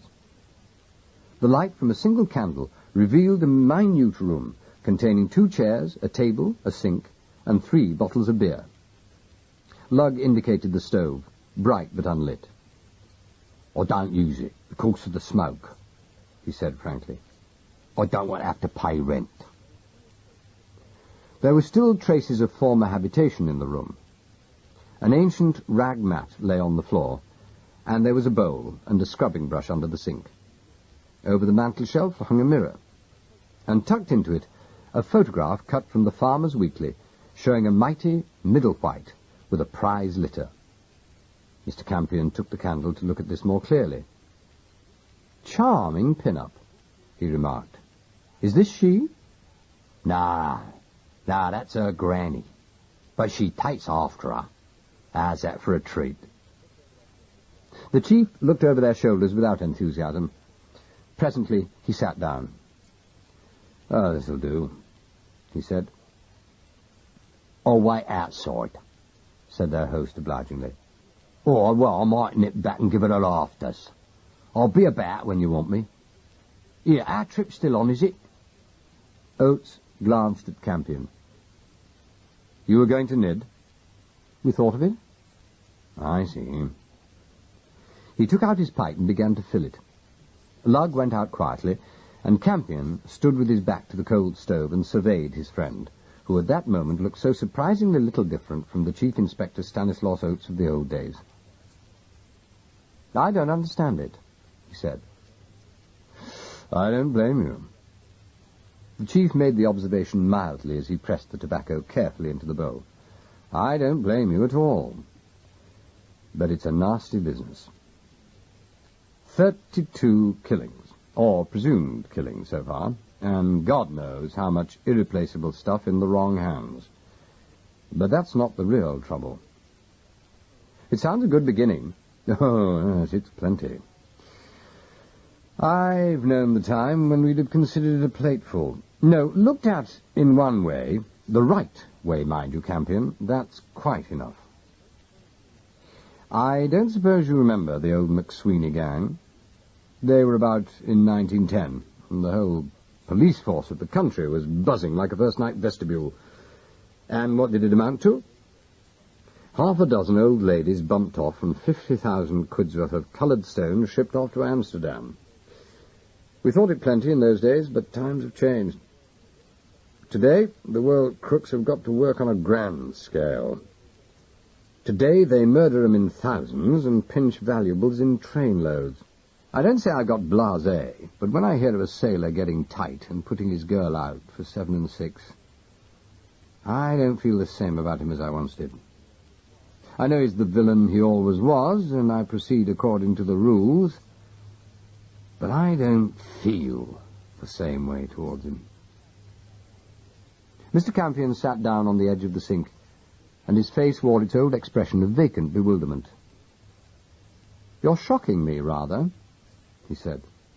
"I dare say I am." Oates got his pipe alight at last. "But I'm talking to you like this because I want you to be useful if you can. Now, as I see it, just at this moment in the history of the present civilization, the crime of murder for gain is not quite what it was. It's not at the top of the list anymore. There's a worse one than that because it's more dangerous to the community."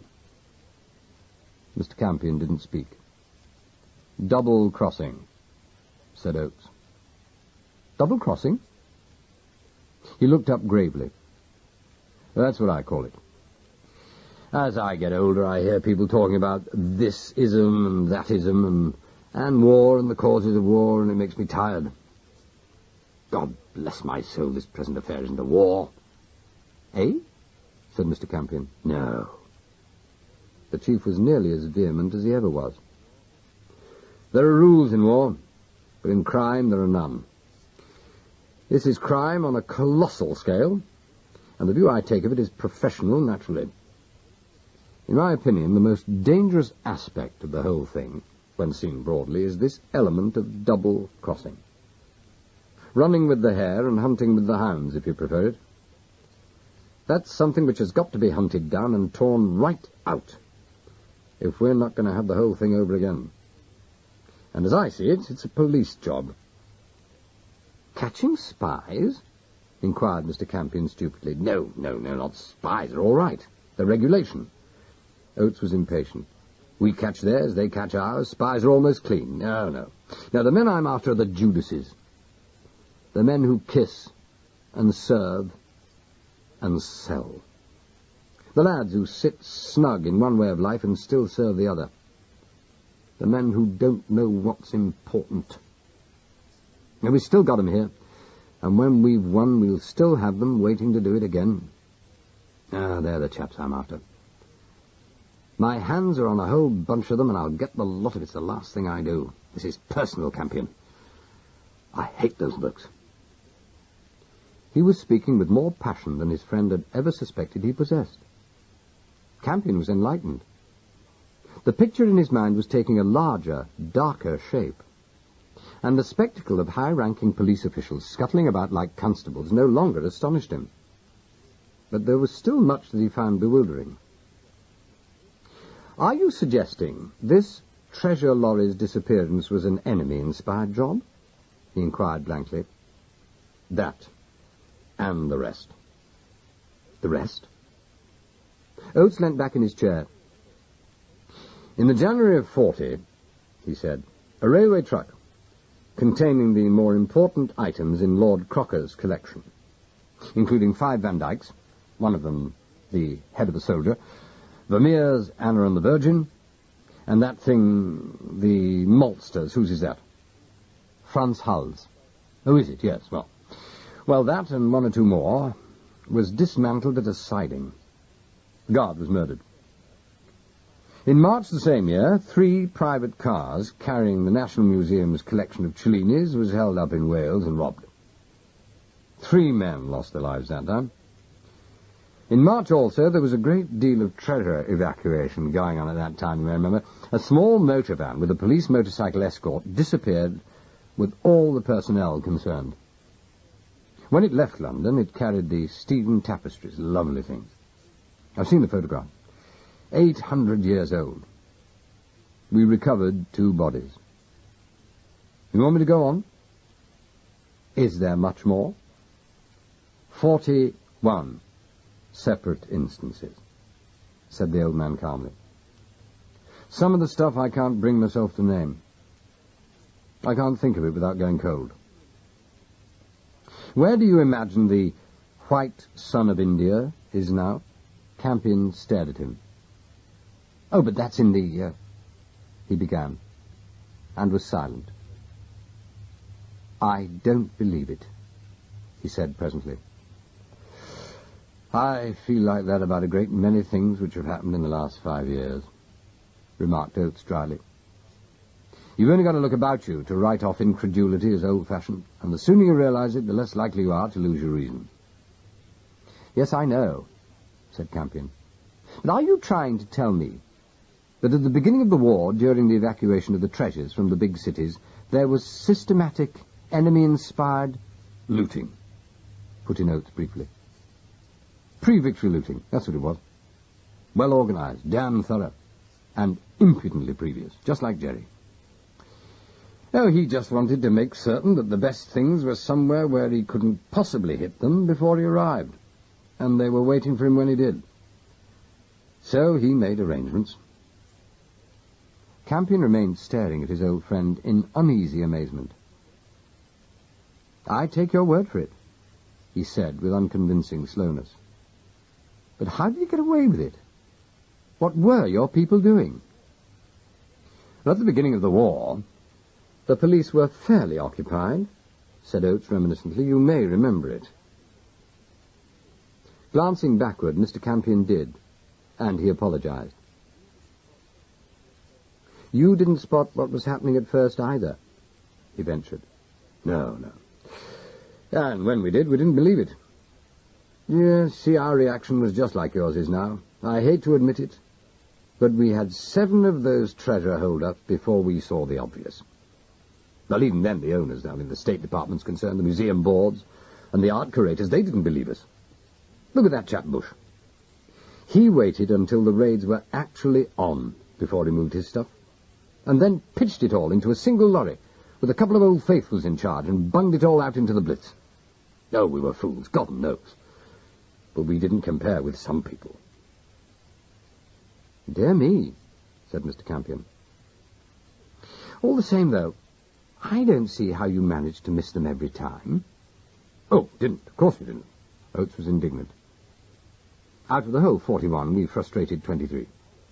We saved the Cassiopeiae Apollo, for one thing, and we got back a whole crockery shop of exquisite Chinese pottery, Ming, is it, which the William and Mary Museum was trotting up to Scotland in a furniture van. Of course we did something. We were bad, but not criminally so. Did you get any of the men concerned? Oh, Lord, yes. At one period we pulled them in shoals. They always worked very full-handed. No expense spared, good equipment, and all the rest of it. Now, they were all professional crooks. See, that's what foxed us in the beginning. They never used the same men twice. And each bunch thought their own particular job was unique. It was brilliantly organized. No, you had to take your hat off to them for that. You never got the higher-ups, then? Oates looked down his pipe and prodded it again. I haven't got him yet, he said. Not quite. Chapter 17. There was a long silence while Campion fitted these new and staggering data into the story as he knew it.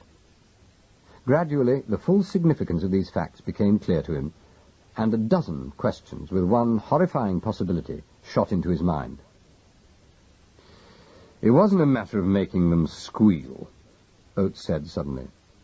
Most of them talked, and not one of them had any idea he was working for the enemy. Well, some of them were almost funny on that subject. Do you remember a dreadful little chap called Knapp? We caught him when we frustrated the Cassiopeiae business. He was appalled at the suggestion he was working for Jerry. He thought it was a respectable job, he said. And he honestly did think he was working for Kuiper, the big shot in the silver racket. He went down for 18 months. And he's now in Italy, pulling his weight. He's a crook, but not a traitor. Was Kuiper in it? No. He cleared out just before the war. He's in South America, resting. No, these chaps used his name on this occasion, that was all. The man who did the actual organizing was that fellow Whitey Smith. Campion grimaced.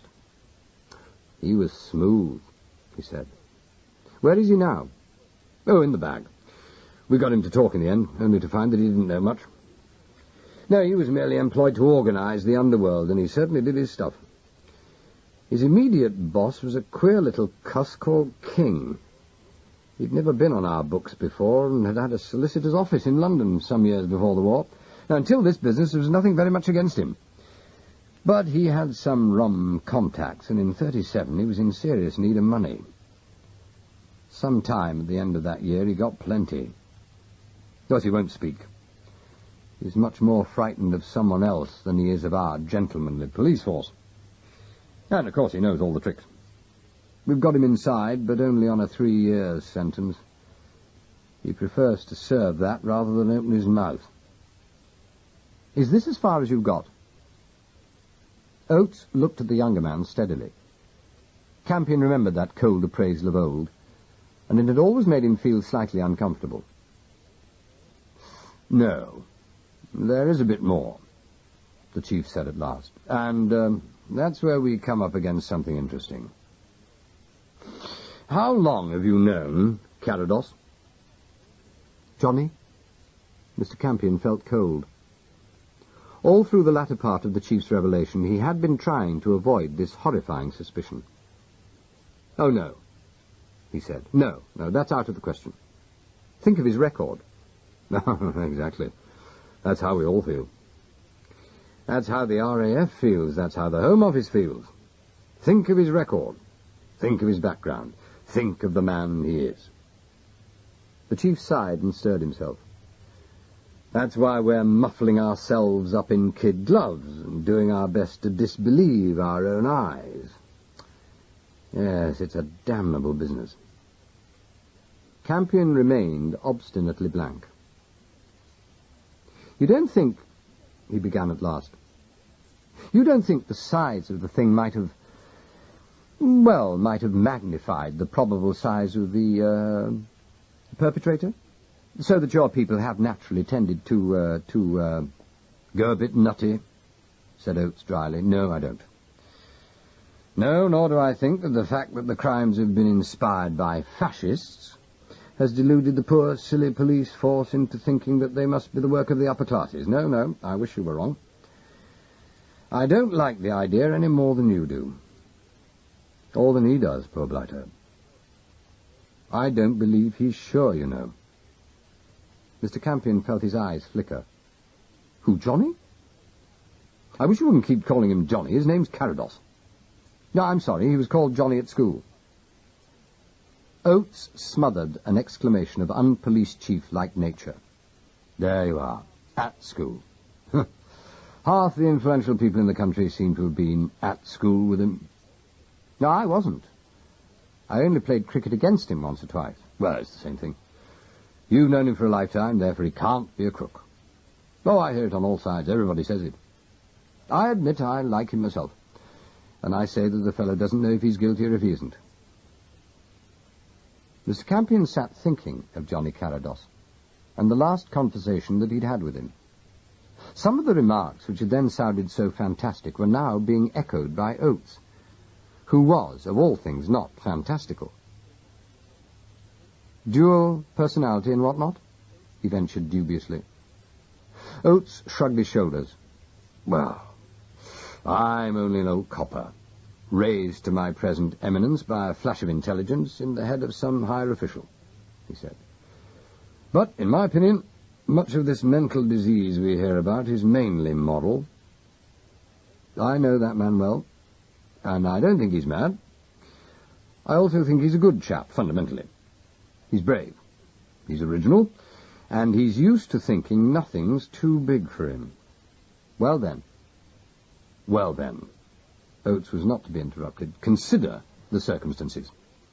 It was a very funny time just before the war. Here's a chap who's devoted his life and his money to the care and fostering of beautiful things. Isn't there something about art knowing no frontiers? No, that's science." "Well, same thing. Anyway, there he was, all ready for some clever chap from the other side to work on." "Yes, I know, but I can't see him dealing with the underworld." "Well, he wouldn't have to. King would see to that. He wouldn't even handle the cash. He'd just lend his name and make the original contacts." "You think he might not have realized how it was going to be run, "No, I think he might not have cared," said Oates grimly. "Don't you read your newspapers? There's a lot of cultured people who believe a life or two is well spent protecting the right kind of picture or pot.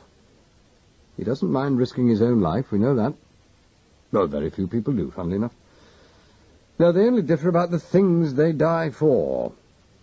Now, suppose he doesn't think he's ever been working for Germany. Suppose he's certain he's simply been working for art. Suppose he settles his conscience this way." "Then he's mad." "Is he? I don't think the best counsel in the world could prove it in court." Campion turned this new possibility over in his mind. Everything but his reason revolted against it. "I don't like it," he said. "I don't want to believe it possible." "That's everybody's reaction," said Oates. "I told you. Yet all the evidence leads straight to him." Circumstantial evidence? Oh, naturally. Or we'd have had to arrest him. The chief put both hands on his knees to rub them thoughtfully. Yeah, I'm not trying to make a case against the chap, he complained. I'm trying not to. We all are. It's these damnable instructions, they still come to him from time to time. From the other side? Oh, yes. The chief took the pipe out of his mouth and began to use it to point his story. We hadn't a ghost of a line on anybody until just about 10 months ago, when one of the neutral governments put in a query to my office about a naturalized Romanian living in Streatham. I suppose you know how the friendly neutrals do these things. They don't lay information, they just ask a shy little question, and that's all there is to it. When the opportunity occurs, we return the compliment, you see. Mr. Campion had known it, but wasted no time in saying so. We nabbed the bloke just at the right moment, said Oates, caught him with a house full of incriminating stuff. He was untidy, that was the thing which damned him. He was the only agent I've ever known who wasn't meticulous. He left papers in his collar drawer, even under the bed. I suppose he thought he was safe. He'd been over here 35 years. He had a house and a little block-making business in the city. And he'd changed his name to something good and Scots. And all his dear old pals of the 815 swore he was as loyal as a Trafalgar Square lion. But he hadn't a hope, of course. He died in the Tower, very bravely, really. He had some deep emotional dream about castles and counts and kings and mountains and what-not, but all in Romania, unfortunately. The chief paused and shook his head. What a world, he said. Well, among this chap's activities was the usual one of forwarding letters. He used to get them via some 6 or 7 accommodation addresses near where he worked. They get into the country in various ways. Refugee smuggles in what looks like a straight love letter from a chance acquaintance, and nearly always he acts in complete innocence. He posts it in the ordinary way. And some of the others I honestly believe are dropped. You know, suppose a country chap finds a sealed letter lying in the road. It's stamped and addressed. Sometimes he opens it, and its contents mean very little to him. More often than not, he just sticks it in a letterbox. Our Romanian decoded those he received, typed out the messages neatly on his little machine, and sent them off as ordinary business letters. When he was caught, he was actually doing one. We got the message both in code and the clear. It was addressed to Carados. I see. And when you showed it to Johnny? He said he'd be damned, said the chief. Oh, he convinced me completely. He was so interested, you see, so keen to help, and so naturally angry. Oh, no innocent man could have behaved more normally. He let it get him for a bit, kept turning up with suggestions. He gave us every facility, and we went over all his papers. We turned his houses out, we talked to all his associates, and we watched his mail, and there wasn't a thing to pin on him. Yeo was in charge of the inquiry, and you know him. He was like an old woman, looking for a postal order she thought she had somewhere. He went on and over, never tired, and always remembering just one more place to look. Well, finally he gave it up. Said he would as soon suspect himself. Meanwhile, the instructions kept coming into Carados. How? Oh, I see. You kept the Romanian's establishment open. What about the address? Ah, yeah, that was the snag. Yeah, the Romanian insisted he used Carados's private address, and nothing could shift him on that point. But when we decoded the next message to come in and sent it along there was hell to pay. Carados opened it and came roaring round to us with it at once. He swore it was the first he'd ever received, and I must say he convinced me. Campion shrugged his shoulders. Well, that's probably it, he said.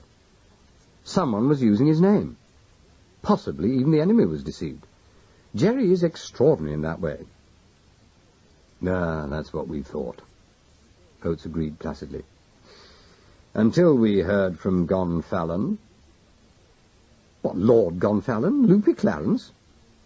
Oates sniffed. You know that, do you? That's the snag, of course. Well, I know Gonfalon is the prize crank of all time, said Mr. Campion. 800 years of solid loafing are behind him, and considered purely as a result, he's logical. After that, the word doesn't apply. Yes, we've found that out, of course. The chief's gloom deepened. He has a remarkable wife, though. She's a French woman, a burning patriot. I understand his family considered it a mésalliance. But, good Lord, without her he'd be penniless, certifiable, and probably dead. She lets him do what he likes up to a certain point, but when it begins to look dangerous, she lays about him. You know her? Sweet Hortense? Only from the song, said Campion flippantly. No, really, any evidence connected with that pair can't be taken seriously. There again you take the conventional view. Oates was injured rather than annoyed. Well, now I'll tell you what happened. One day, soon after we'd decided that Carados wasn't implicated, this old fella Gonfalon walked in to see me. And he told me an absurd story about rare peonies, Siamese cats, or I don't know what else. And finally he announced in so many words that just before the war he'd been in communication with the enemy government concerning the preservation of these and other treasures in the event of danger. He was quite open about it. He said his wife had now discovered the whole business and had sent him up to see me to make a clean breast of it. Was there any truth in it at all? Oh, yes. Oh, we went into it, of course. And Holly went down there and brought back all the correspondence he could find amid the cats and the greenhouses, not to mention about 5 acres of mounted armour of all periods, as well as any quantity of valuable or semi-valuable junk. We read the letters, and I must say he seemed to me to have completely fooled the enemy as to his importance in the country. They certainly had the idea that it was one of our hereditary rulers. And while I don't know what his own letters to them were like, having had one or two from him myself, I can well imagine they were impressive and mysterious to a foreigner.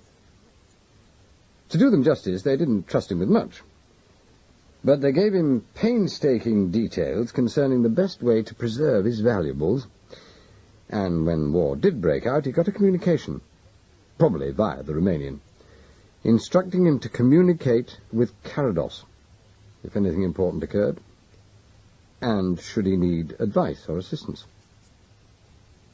Wasn't that to be expected? Said Campion quickly. I mean, once we've accepted the fact that someone was using Johnny's name, then... Yes, I know. Oates was impatient. But you see, he had a reply. From Johnny? Yes, we've got it. Mr. Campion stared at him briefly. I should have thought that was the finish, he said. No, it wasn't. No, that was the unsatisfactory part about it. It wasn't. Oates considered a moment before he went on. The whole incident was crazy, and the explanation we had from Carados was just feasible, yet it left an unpleasant taste. Gonfalon is definitely sub, you see. Oh, yes, definitely. Hardly human. No, I won't say that. He's a crank. Now, what happened was that one day one of our planes accidentally dropped a practice bomb in the field next door to one of Gonfalon's largest greenhouses. Well, the whole thing came down, and he lost 2 or 3 of his rarest plants. In his excitement at what he took to be a direct attack, he wrote at once to Carados reporting the occurrence, mentioning their secret brotherhood, and saying, in effect, "What about it?" Well, Carados replied in the same vein, and promised to attend to it. Did you see Gonfalon's original letter? The chief's sallow face grew a shade darker. He looked uncomfortable. Well, yes, I did, as a matter of fact, he admitted. We got it from Carados. He had had it framed for his mess. Campion laughed. That's what I should have expected, he said. Did it actually mention an association with the enemy? No, Gonfalon said he was trying to be cautious. And the actual phrase was, The august body whom we both serve. No, Carados said he thought he was talking about the Royal Horticultural Society. I should say that was fair. Campion was still mildly amused. Everybody knows of Gonfalon, you see. He's good for a laugh before he does anything. No, I don't think you'll get much by barking up that tree. I don't know. Oates remained grave. After he got the letter and framed it, and had everybody laughing at it, Carados did go to extraordinary lengths to try and prevent training aircraft flying anywhere near the Gonfalon estate. Oh, he has influence, you see, and he did make a point of it. Now, that doesn't sound quite like a joke to me. Campion made no comment, and the chief went on.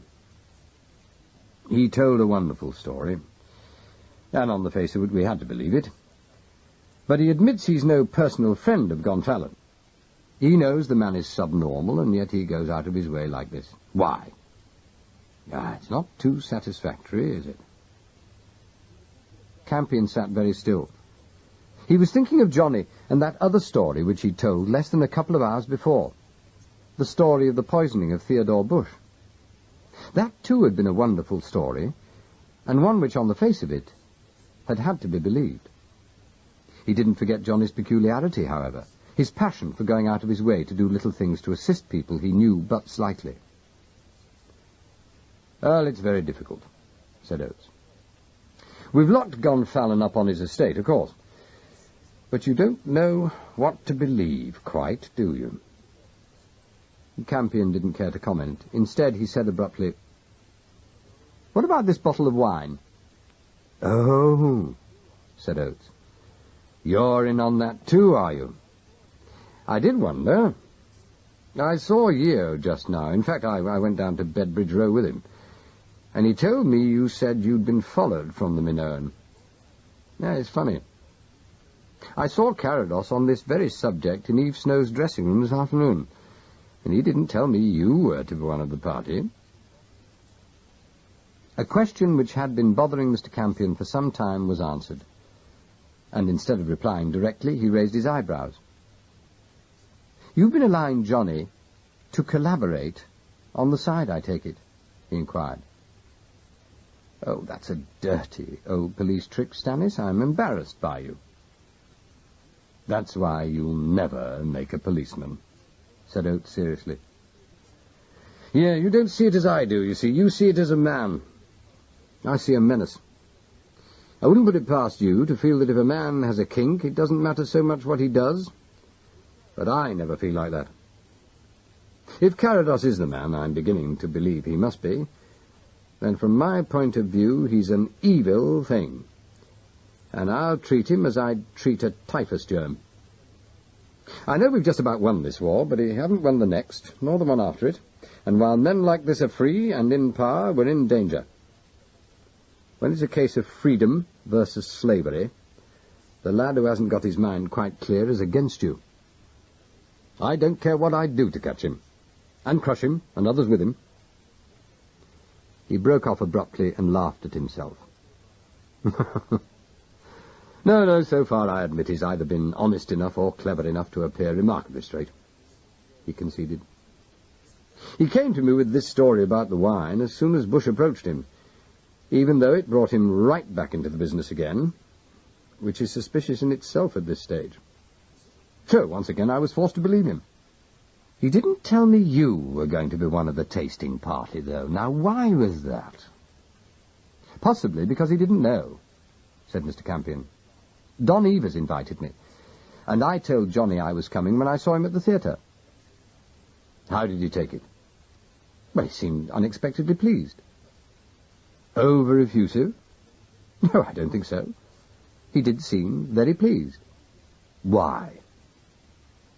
Campion did not reply. The full weight of the evidence against Johnny Carados was piling up upon the scales before him. The dreadful possibility was now a probability, and tragedy imminent. He stole a glance at Oates, sitting grey and impartial by the empty stove, and remembering all he knew of him, reflected that here was the most nearly just intelligence he'd ever met. Clearly the time had come when he must be forced to make his own contribution to the facts, as known to the police. Yet it was a very distasteful duty. He began abruptly. "Theodore Bush nearly died tonight," he said. "Someone intended to kill him. This is the story as I had it from Carados, but I warn you that in spite of all you've told me, I still believe it." Oates didn't speak until the whole story of the evening had been laid before him. He had a gift for listening, never interrupting, never missing a point. "So I left them," said Campion finally. "Bush will recover, and I shall be astounded if he prefers a charge against Carados. The doctor may be more difficult, but I doubt it." Oates rose to his feet. He looked tired. "There you are," he said. "It's always the same. Every lead takes us straight to him. Whatever turns up has him slap in the middle of it. And he always has an explanation which is so daft, you can't believe it can be anything but the truth. However, this time he's worked a bit too fast. That woman we found in your flat had enough chloral in her to kill her, if she hadn't been smothered first. So I gathered." "Oh, did you? How?" Oates pounced on him suspiciously. "Now that's a piece of information we haven't released. How did you know? Did he tell you?" "No, he didn't. Lady Carados conveyed it. She said she changed the bottles."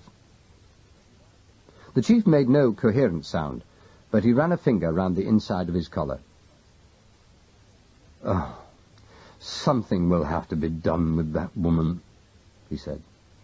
"She's loose without a keeper for the first time in her life. Don't you think so?" Campion stood wondering about the woman who had talked so long and so terrifyingly in Theodore Bush's mannered room, and a new and startling idea occurred to him. Here was a person who had a curious outlook on life, if ever there was one. Here was a person with an imperious will, who believed in astonishing privileges for certain people. Here was somebody whom Johnny would shield. "I say, Oates," he began diffidently, but got no further. Someone was tapping discreetly on the flame-scarred scullery door.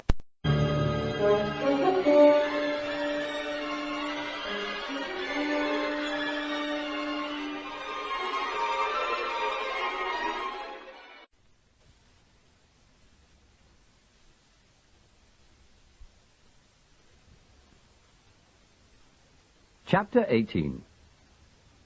When Campion pulled open the door, it wasn't the familiar figure in blue battle dress who stepped briskly into the room, but a slender, pink-faced young man in a neat office suit. "Mr. Campion, I presume?" he said innocently. "Mr. Oates. Oh, there you are, sir. I hope I've done the right thing, but in the circumstances I thought I ought to find you." The chief turned to Campion, who was looking at the newcomer as if he didn't believe him, and made the introductions. "This is my secretary," he said. "How did you get here, Toby?" The young man stood up stiffly and made his report as if he were in court. "I heard from Superintendent Yeo that you, sir, had followed Mr. Campion, who was presumed to be searching for his employee, Lugg. Recollecting that you had told me that the man Lugg was reputed to be strongly attached to a pet animal, which he kept in Carados Square, I set out there, assuming that you, sir, would, by that time, have attained your quarry. I found the man, and with some difficulty persuaded him to direct me here. If I might suggest it, sir, your presence in your office now would be advisable." "He talks like a good book, doesn't he?" said Oates to Campion. "But he's got here, which is the answer, if you're interested." Tovey grew pinker with pleasure, but remained at attention when invited to proceed. "In your absence, sir," he began, "Chief Inspector Holly has interviewed a person by the name of Angus Sloane, who came to lay evidence concerning the alleged discovery of several items listed in the files of missing articles. In consequence of this interview, Chief Inspector Holly dispatched Sergeant Dacre to bring in Lieutenant Don Evers of the U.S. Army, and there is some doubt in my mind about the legality of this step. At any rate, I thought you should know of it, because when the young man arrived, he had someone with him, sir." "Someone with him?"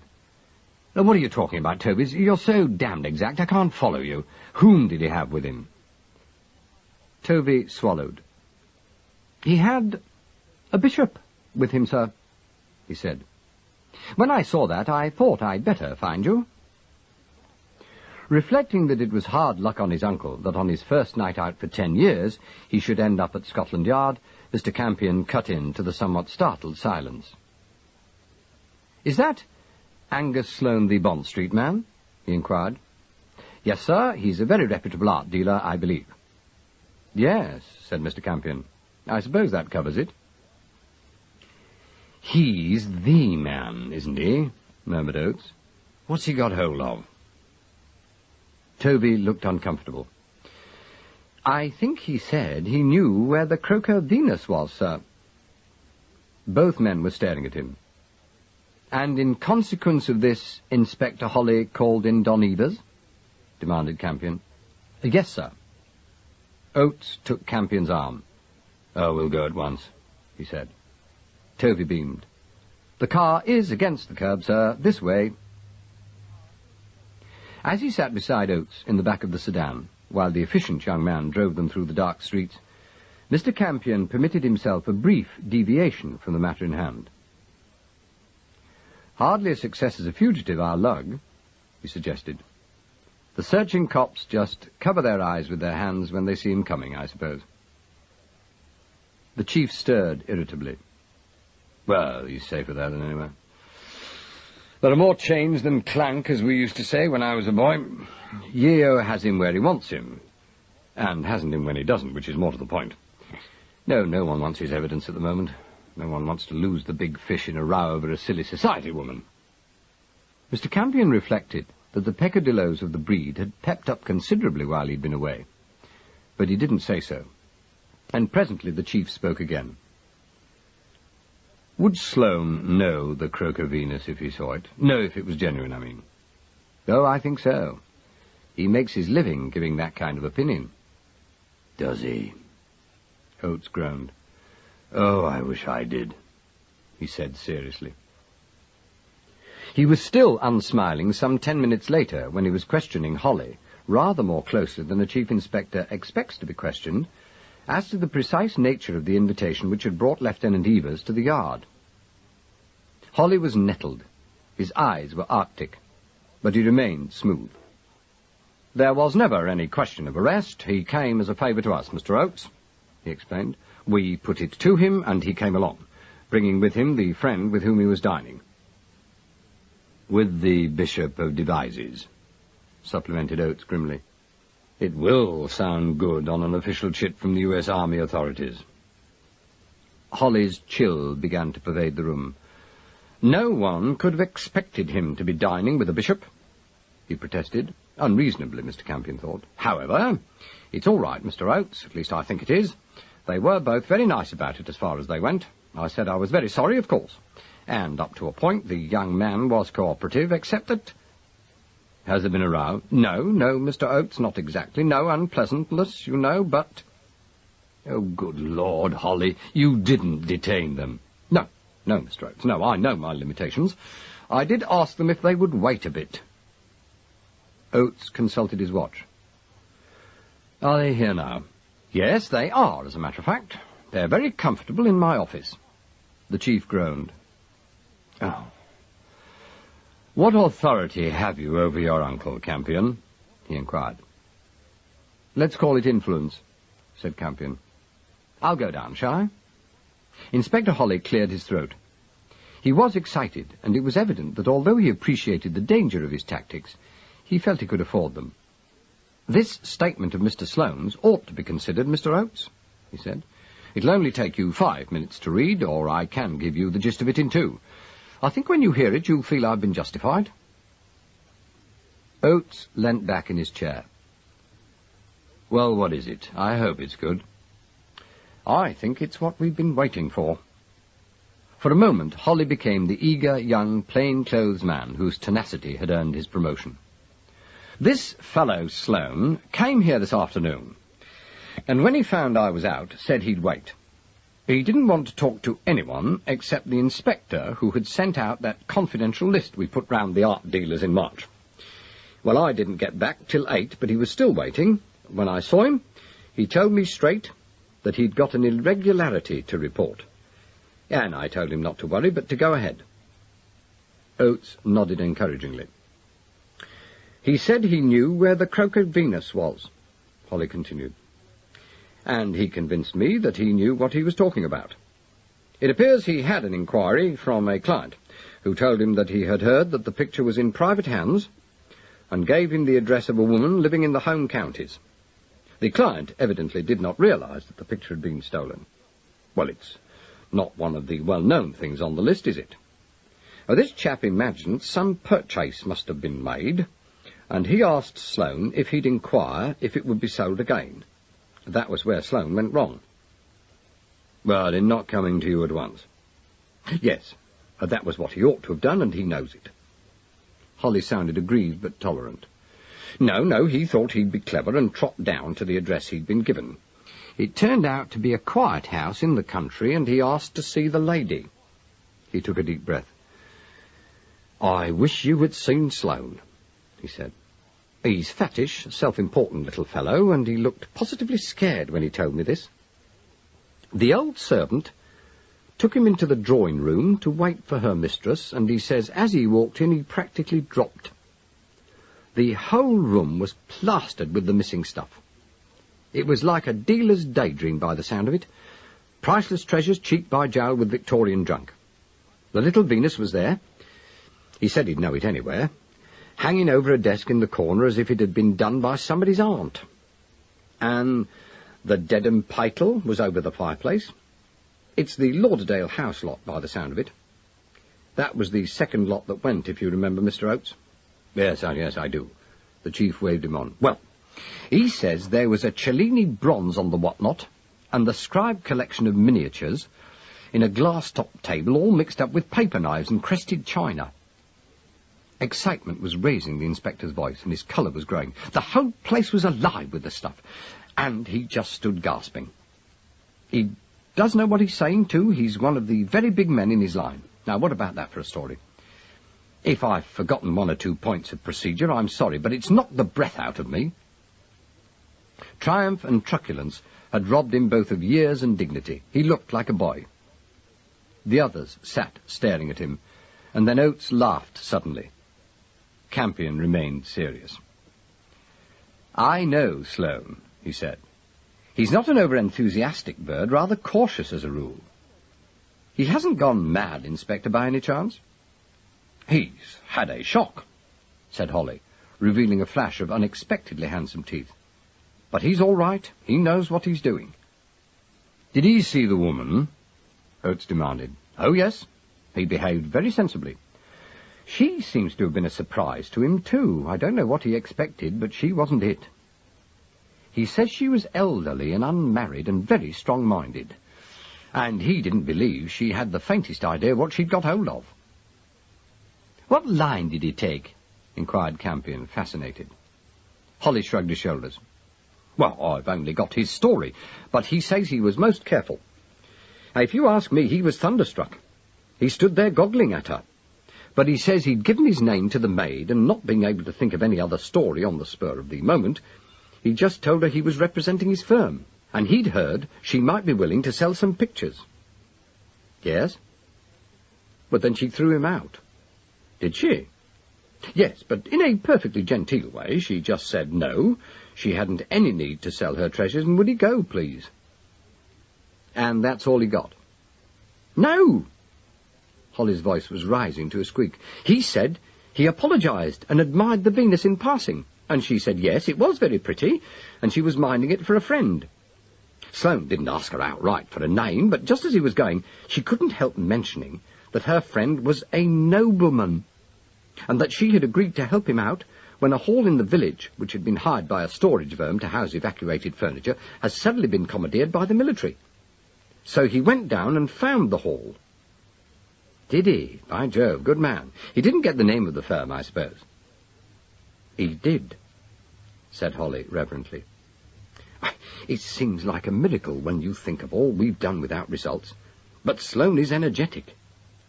He found the hall was owned by the local parish council, and he looked up the parish clerk, who had the name in his ledger. Here it is. Peters and Jack, Ledbury Street, Clerkenwell. I've put Sergeant Pelly onto it. He'll get it all out of them before they know they're talking, and then if the name of the nobleman is the one I expect, most of our work will be done. Campion remained hunched up in his chair. He was very weary, but his eyes behind his big spectacles were alive and thoughtful. "I wonder," he said, "they may not have any books. In fact, neither Peter nor Jack may be in, don't you think?" Holly grimaced. "You think the whole thing may be a phony?" he said. "That's an idea." "Well, it would be one way of doing it, don't you think?" ventured Mr. Campion. "Ever since I heard this story, I've been wondering about their chief problem, which obviously is where to keep what must be now rather embarrassing possessions. You see, all this stolen stuff is the kind which has to be taken care of. Even at the time, it couldn't have been easy, when they only expected to hang on to it for a few months. But now, when their bosses certainly aren't going to come for it, well, it must be a nightmare to them. A bogus haulage and storage firm is probably the answer." "Well, in that case, we'll get the lot," said Holly flatly. "I hope you're right. Pelly is a terrier on things like this. He'll worry his way through anything. He'll get them if they're there at all. Now, I hope you feel I've done right, Mr. Oates." "Eh?" The chief looked at him gloomily. After the first shock, his reaction to the news had been steadily more and more depressed. "What?" he said. Yes, very good work, very, very, very good luck. But I still don't see why you wanted to pull that American boy in. What has he got to do with it?" Holly burst out laughing. "Why, I am a fool," he said, in what appeared to be delighted surprise. "I've left out what I was trying to tell you. The client who put Mr. Sloane onto the woman in the first place was an American, Mr. Oates, a Mr. Evers of New York, this young man's father. And in his letter to Sloane, he says distinctly that he had heard the Venus was there from his son, who was in the army over here. Well, I had to see the youngster, didn't I?" Oates breathed heavily through his nose. "Yes, of course," he said. "And is his explanation satisfactory?" Holly didn't answer immediately. "Up to a point," he said. "But he knows more than he's saying, which is very funny when you come to think of it."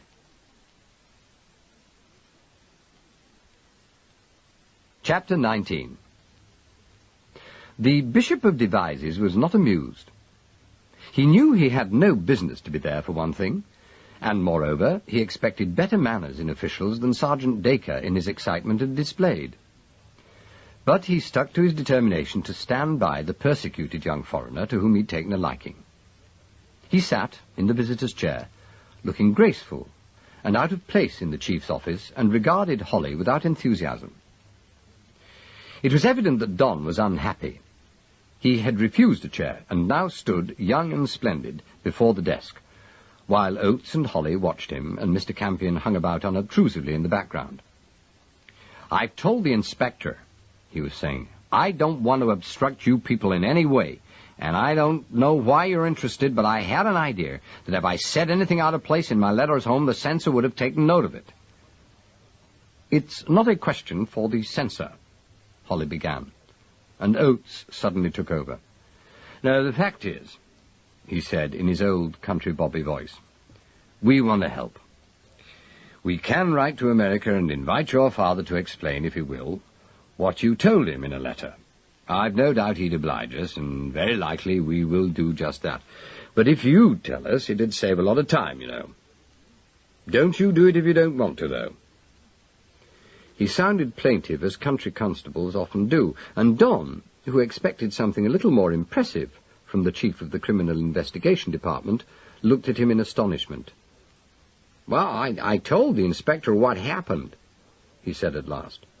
"It's not my tale at all. My father is a man who expects a letter every week. He likes plenty of news, and he likes it often. I guess I sometimes get a little short of stories for him." "So you tell him all the gossip," said Oates. "That's right. That's what I like from my boy. Can you remember what you told him about this lady down in the country?" "Why, yeah, as I told your inspector. I came into it through a friend of mine, a guy who's over here in the U.S. Army, too. He was stationed down at this little town, well, like a village, you'd call it, called Chessing, and he got an introduction to a lady there. Why, you know how it is. You meet someone in a town who says, 'Oh, say, you're stationed at so-and-so, are you? Why, you must go and see my aunt or my cousin or whoever it is. She lives there.' Why, you know how it happens." He was making very heavy weather of it, and Campion saw why Holly had queried him. Don was not good at subterfuge. "Well, this friend of mine," he continued, adding with sudden relief, You may as well have his name. It's Mark Elder. He's a major in the artillery. He's a cultured man who used to teach in college before it occurred to him that there was a modern war he might take a little notice of before he got wrapped up with the ancient ones. He and I came over at the same time, and when I saw him last, he told me the story in detail. He mentioned the lady's name, and I remember it for the same reason that he did. She was called Miss Dorothy Pork, and, that kind of improved the story. He didn't take up the introduction, but she found him when she was helping at a canteen they had in the town hall, and he mentioned it then, and she insisted he came up to the house and had tea with her sometime. Well, apparently it was a great honor, 'cause she never had folk to tea, but he said she was everything he'd ever read about England.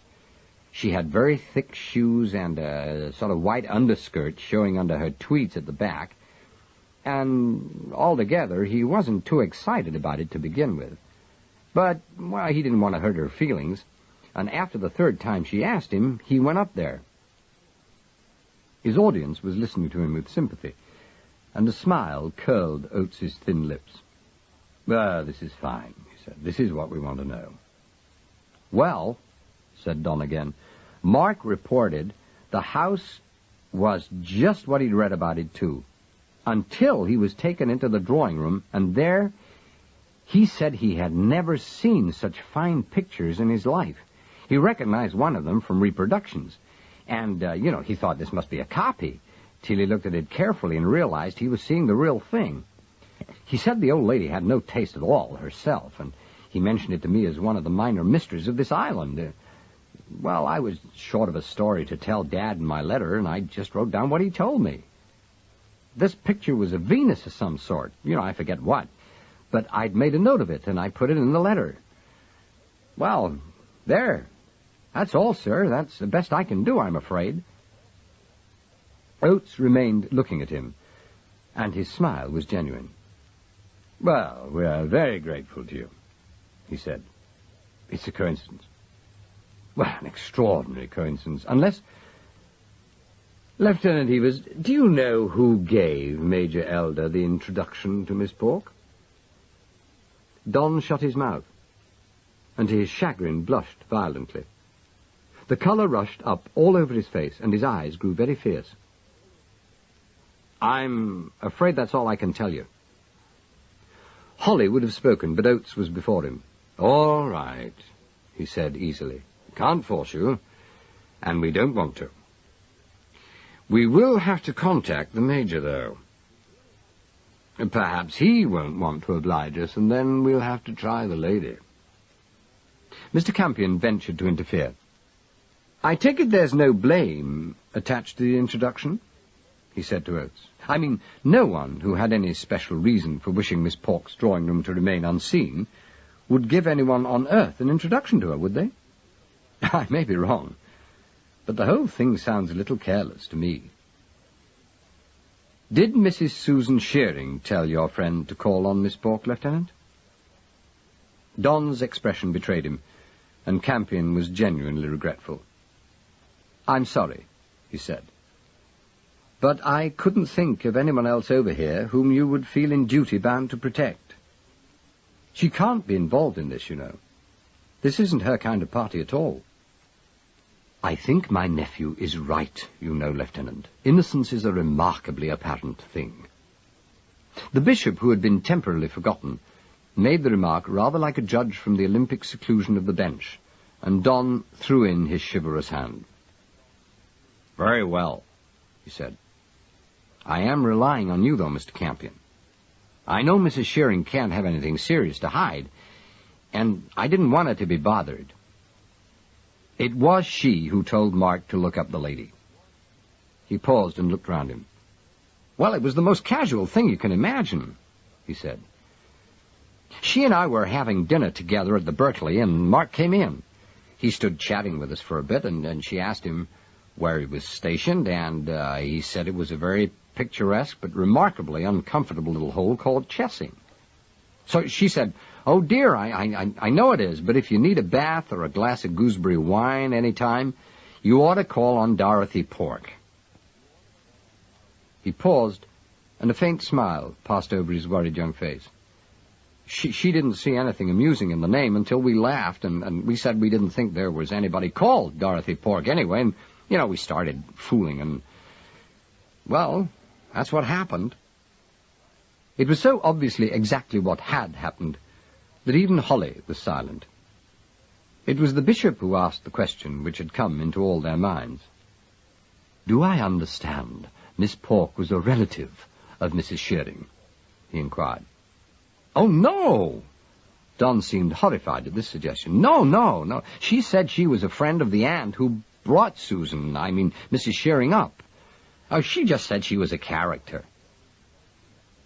"The English rose of yesteryear, no doubt," said Mr. Campion absently. "Dear me, yes, that's very clear, isn't it, Mr. Oates?" The chief said it was indeed, and with many apologies and expressions of goodwill on one side and reserved friendliness on the other, the visitors were escorted downstairs by Tovey and Mr. Campion. As they shook hands, Don smiled shyly at Campion. "What a wine you missed," he said. Campion laughed. "Did you drink it?" "Oh, we did," said the bishop primly. "A very pleasant evening." As they came back into the chief's office, Oates looked across the room at Campion.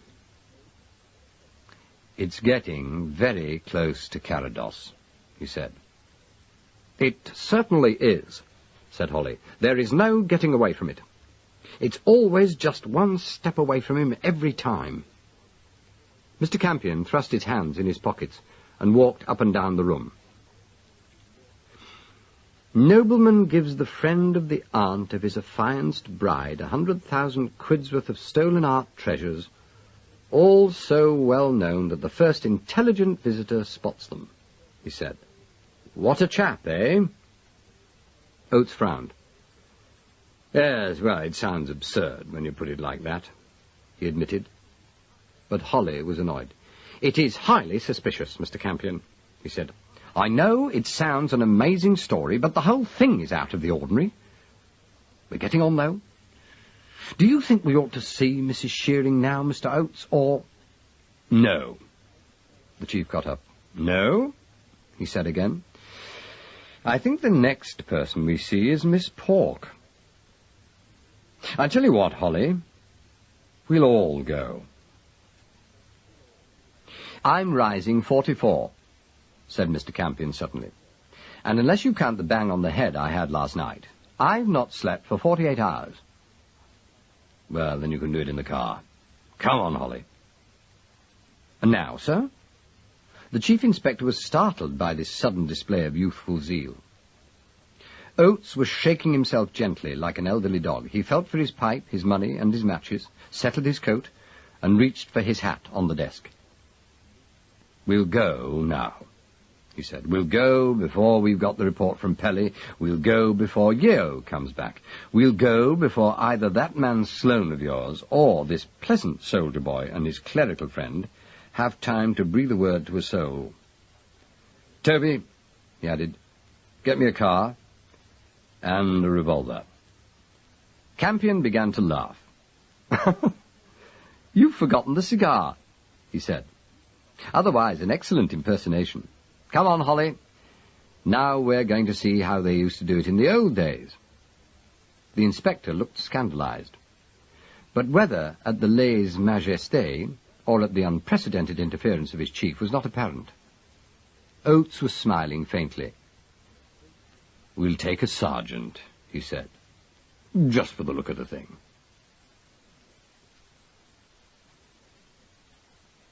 Chapter 20. It was an angry coloured house, puce rather than red, and it skulked at the end of a narrow drive flanked with too many shrubs. An essay in Victorian Gothic at its worst. They were early, but not indecently so. Mr. Campion had insisted on eating, and Holly had pressed to be allowed to make certain checks on Angus Sloane's story before they acted upon it.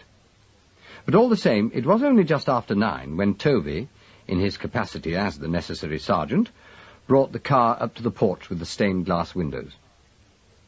Miss Pork kept them waiting in a hall, which to searchers after beauty was discouraging. Despite the chief's card, she sent word that she was at breakfast and would see Mr. Oates when she'd finished.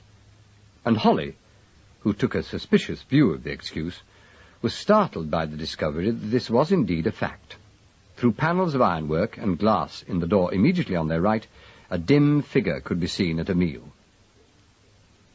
Oates grunted amiably at the elderly maid who brought the message, and seated himself on a hard wooden chair, which had a heart cut out in its wasted back. He looked both patient and immovable. Holly was more fidgety. He stood very near the dreadful door, and peered through it at times, his face set in disapproval.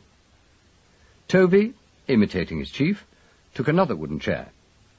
But Mr. Campion wondered. It had occurred to him that he'd seen houses like this before.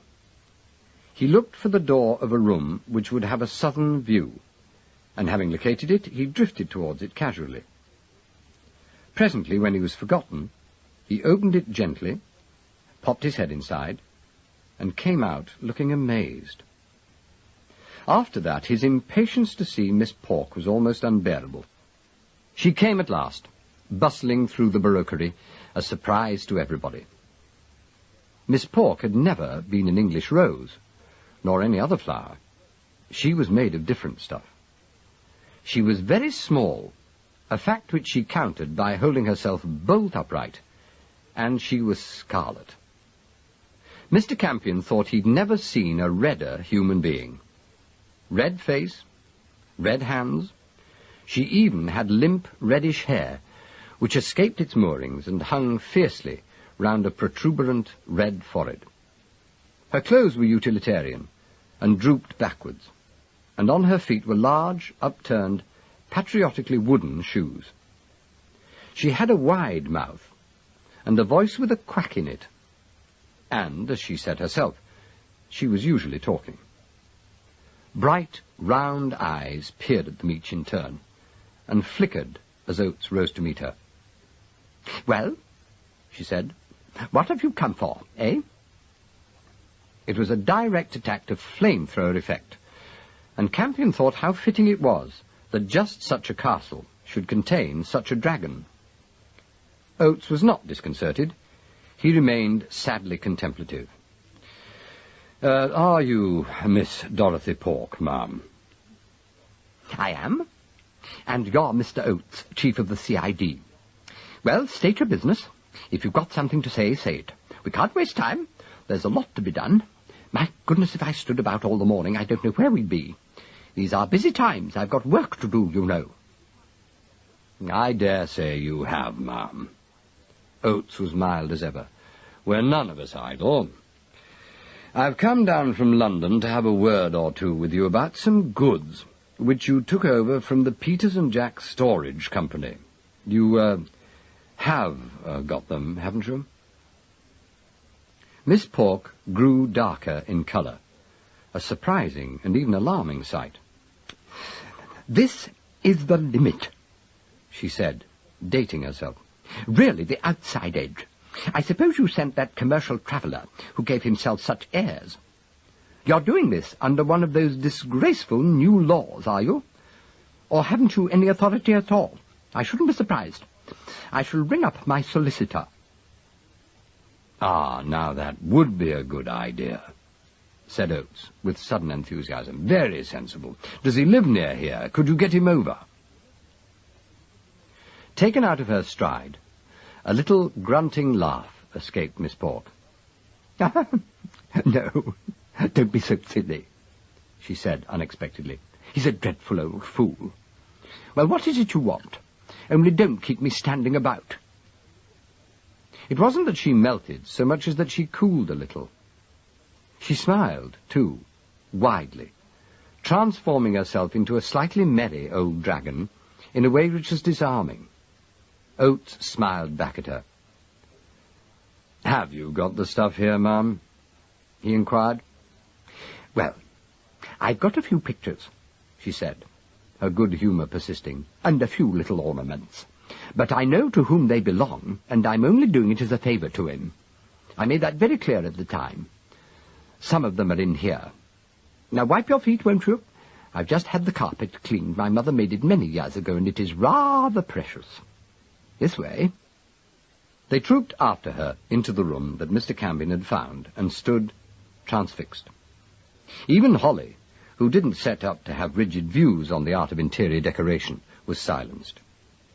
It was a large room with huge, narrow windows and vast, thick curtains, but even so the effect was cramping. Mr. Campion had seen furniture like it before, but not in use.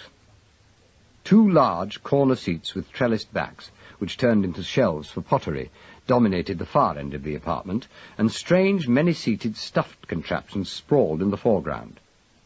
Chandeliers in coloured beads, and one very lovely old candelabrum hung from the ceiling, and the wool carpet on which they trod bore evidence that Miss Pork's taste was hereditary. The Croker Venus smiled wantonly from the wall just above a sensible office desk, and a truly magnificent bronze horse rose like a flame from a rosewood bracket hung with alternate ebony and ivory beads. The constable was nearly hidden by a pair of Benares candlesticks, a couple of very charming Chelsea figures, and a marble clock in the shape, roughly, of the Parthenon.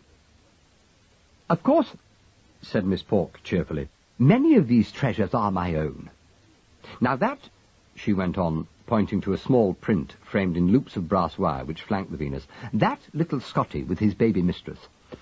I know it's only a Christmas card, but I've kept it for years because I like it. It may be sentimental, but it's very well done. That girl in the chemise next to it is a picture I'm minding. 1 or 2 people have admired it, but I was in 2 minds about having it up. It was only because the cellar was damp and I didn't want it to get injured. It's not everybody's meat, and some years ago I should have hesitated to hang it in any downstairs room. But times have changed, haven't they? And a good thing, too. I like to see these land girls in their knickers, so sensible and healthy. She paused for breath and regrouping, but no one seized the opportunity. Oates was looking round him very carefully. Holly was nervous, aware of ignorance, and Mr. Campion appeared lost in wonder and delight. Now, you don't just want to see pretty things, said Miss Pork, taking in hand a situation to which she was doubtless used. You want to talk, and you want to know what is mine and what is not. Isn't that so? Is this all? Enquired Campion, suddenly emerging from his enchantment. I mean, is it all here? Miss Pork's gooseberry eyes were turned upon him in astonishment. All that came up from the hall? Oh, dear me, no, of course not. No, I didn't move the cases which were in the dry end of the cellar. I only peeped into those. I really haven't had time. There's a lot to do in a house like this. You'd be surprised, being a man. A lot to dust, ventured Toby brightly. And wash, said Miss Pork. I wash everything. I like things clean. Curtains, covers, carpets, tweeds. I wash them all. Now, these pictures could all do with a scrub. Good white soap and water never hurt anything, but, of course, she added, seeing their expressions, I shouldn't wash his things without asking. When you say his, said Oates, more for form's sake than anything else, whom do you mean? Oh, nonsense, objected Miss Pork roundly. None of that sort of rubbish, if you please. You must know whose the things are, or you wouldn't come looking for them, would you? I can see exactly what's happened. I only brought these things up into my drawing room about 6 weeks ago. I did it solely to save them from damp, but people have admired them, and they must have talked. What, of course, they don't know, and I dare say you don't either, is that I'm a very old friend of the girl the Marquis of Carados is going to marry. Because I don't see her often, and I don't write to her because I don't write. I never write if I can help it, and I don't read either. I believe in action. When I saw these things were in danger of spoiling, I said to my maid Jones, we must protect these, and the best place for them is the drawing room. Oh, she agreed with me, and we unpacked them. Well, I didn't tell anybody this. Why should I? Does it really matter where in the house the things are as long as they're looked after? No, of course it doesn't. Now, you've come running down here all for nothing because I've seen to it now. Everything is quite in order now. Her exertions and her triumph brought her to boiling point again, and she glowed at them. What have you done, ma'am? Holly's voice was commendably quiet. Well, I've written to him, of course, she said. To Carados? Well, yes. Soon as that little man, the commercial traveller, was his name so? Yes, well, as soon as he came, I realized that if word of my little change in the arrangements reached the Marquis without an explanation, he might well wonder what I was doing. For some of his things are quite nice, you know. So I sat down over there at once and I wrote to him. I introduced myself. I told him I was the person who was housing his things, and I explained quite frankly about the damp. I also put in a postscript telling him to tell Susan that the jardiniere I sent her for a present was from me. I hadn't heard from her, and I remembered I couldn't have put my name in. I never have a card handy when I want one, so there you are, you see, it's all settled now. The visitors exchanged glances. Yes, I should think it might be, said Mr. Campion. When did you send this letter, Miss Pork? Do you remember? Oh, perfectly. Yes, the day before yesterday, directly after the commercial traveller left.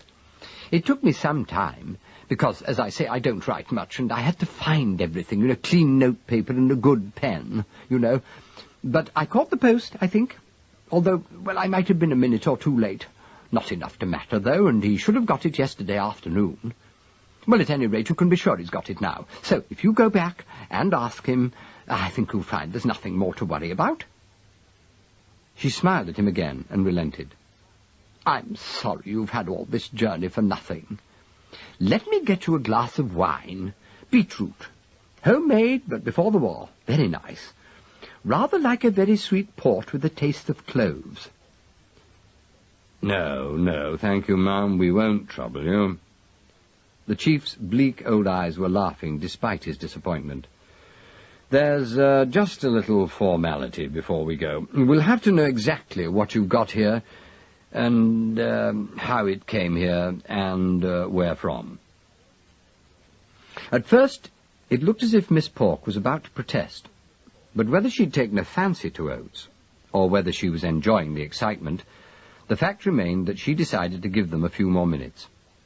Ah, very well, she conceded, but we must hurry. I've got to run down to the church and do the flowers before lunch, and they're always a bit of a bother. People do criticize so.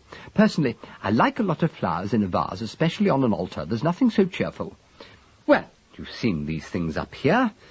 Now we'll go down to the cellar, and I can tell you all about it there. This way.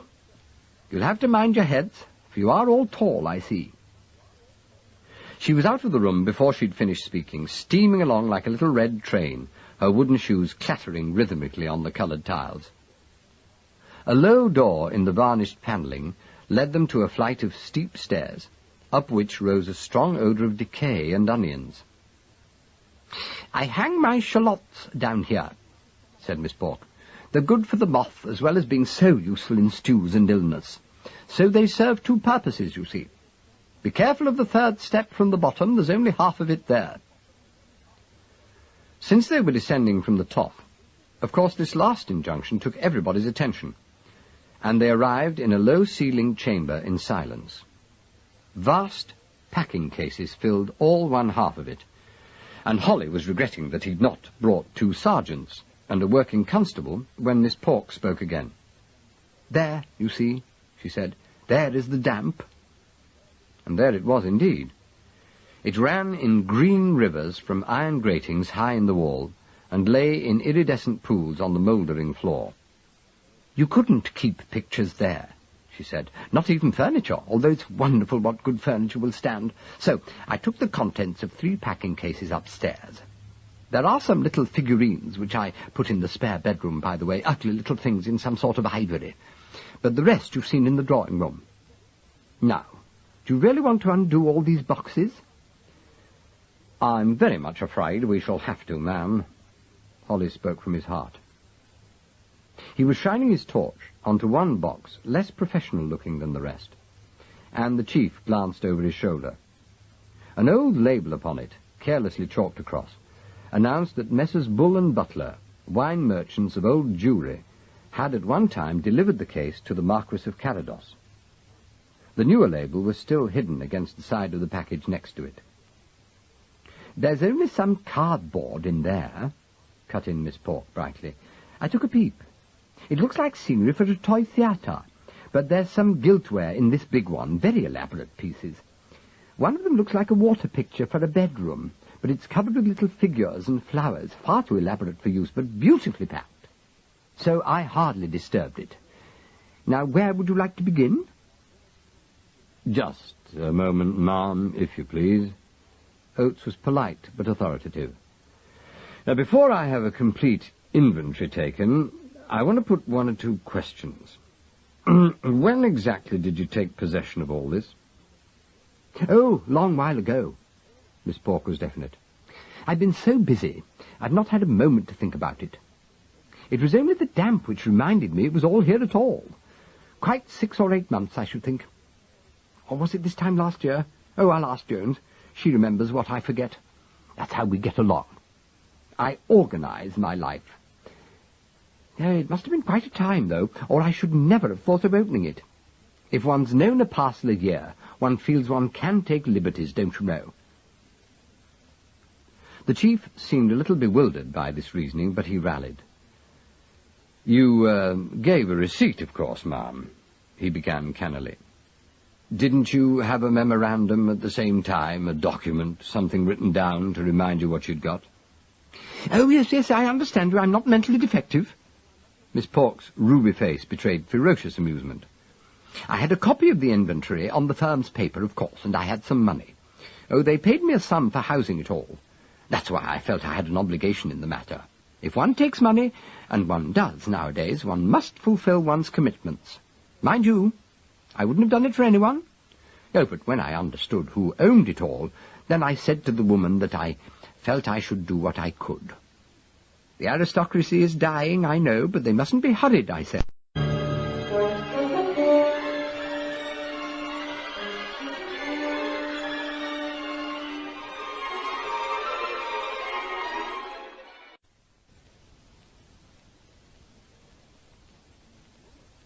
"The woman!"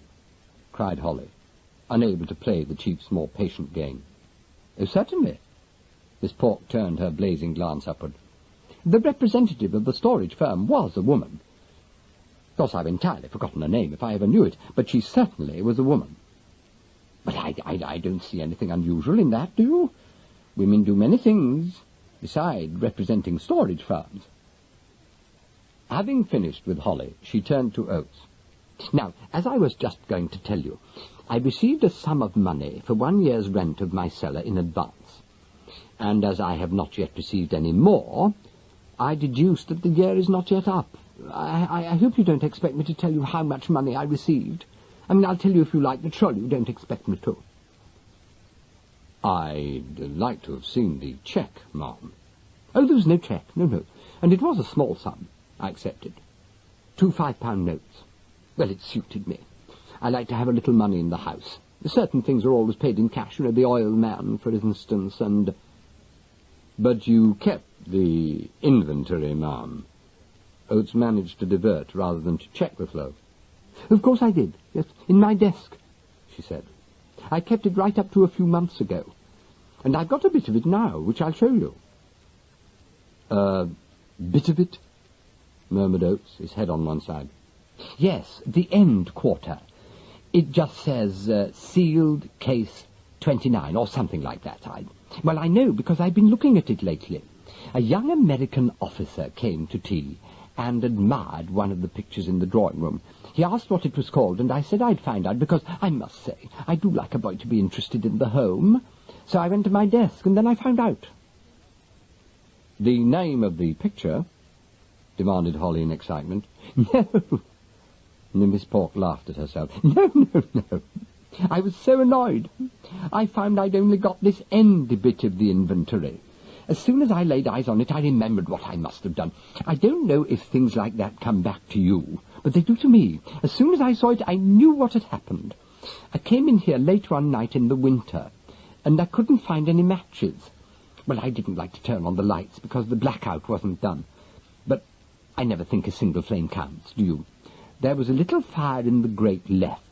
So I went to my desk in the dark and took out something to make a spill to light a candle. I tore it in half. I remember that, for one mustn't waste paper, and I thrust one half back in the drawer, and of course that must have been the inventory. I've kept the end half, though, and I'll get it for you now. She was off before they could stop her, her limp skirt flapping almost to her ankles as she clattered up the steps. The chief looked at Campion, and the younger man nodded. "Oh, yes. God made her," he said. "No one else would have the nerve. They grow like that in the corners of rural England. I wonder what she's got in the spare bedroom. The Waterloo ivories or something like that?" Holly, who was sitting on a packing case, studying some typewritten pages which he'd taken from his pocket, glanced up. "It's the Lauderdale House stuff here," he said huskily. "That ewer she mentioned, that's the Lauderdale treasure by the sound of it. There's a basin and a chalice made by an Italian called Mattiotti. It's very valuable according to the owners. Solid, blessed gold for one thing, and she's keeping it down here." He looked round the cellar, his eyes protruding slightly. "It's wonderful, isn't it?" he said. Oates sniffed. He'd been considering the packing cases and now came to a decision. "Oh, now, if I were you, Holly, I'd get the local cops in on this, do you know?" he said. "There's a lot of work here, and it must be done carefully. Old Colonel Rufus is the CC, and is a very decent old stick. When our good lady comes back, I'd slip up to the phone and have a word with him." "Just what I had in mind, Mr. Oates." Holly spoke with relief. "Yes, it'll take care of this end and leave me free to go straight after Carados. I think we've got him now. All this will have to be checked, of course, but I think the evidence is here if we look for it." Oates was not so sure. "Well, there's her word, and that old label on the box over there so far," he objected. "Neither is exactly concrete. I should like something better than that. But, well, perhaps you're right. I'd like to see that inventory. I suppose she is coming back." Holly looked up blankly. "Why, I never thought," he began, but got no further. A woman was coming down the stairs. It wasn't Miss Pork, but the maidservant who had admitted them. She held a scrap of paper on a tray and thrust it out towards the group. "Madam asked me to give this to Mr. Oates," she said. "She hopes you'll excuse her coming down for a minute or two, but she's just had a visitor come. She said I was to tell you who it was, as she thought you'd like to know." "Oh, yes," said Oates, stretching out his hand to take what was left of the inventory. The woman dropped her glance and spoke in a respectful murmur. "It's the Marquis of Carados upstairs," she said. "Him and a lady. The one who come here before." Chapter 21. No one moved until the old woman had gone, lifting herself painfully up the dangerous stairs. When the sound of her feet died on the tiles above, Oates took Campion's elbow. Not a word was spoken, but they all four went up quietly into the hall, which was dark yet dappled with many-coloured patches of sunlight streaming in through the stained glass in the porch. The drawing-room door was closed, but one beside it stood open, and Campion, who had not wasted his time during the original interview, led the way into a small anteroom, in which there was another of the glass and iron doors like that through which they'd first observed Miss Pork at breakfast. It led into an alcove in the drawing-room, as he'd noticed, and it was ajar. Miss Pork's voice was audible to them now, although she was out of their sight, hidden by a pedestal supporting a brass pot which had pampas grass sprouting from it. But they could see Johnny, and the woman beside him. He was standing a little in front of his companion, with his hands in his pockets, his strong, good-natured face strangely expressionless. The little crowd in the anteroom concentrated on the woman, and Campion, as he looked at her, felt a thrill of disappointment and dismay. She was the one woman who could make no difference to the evidence, the one woman whose appearance in the matter didn't alter Johnny's position in it. It was Miss Chivers.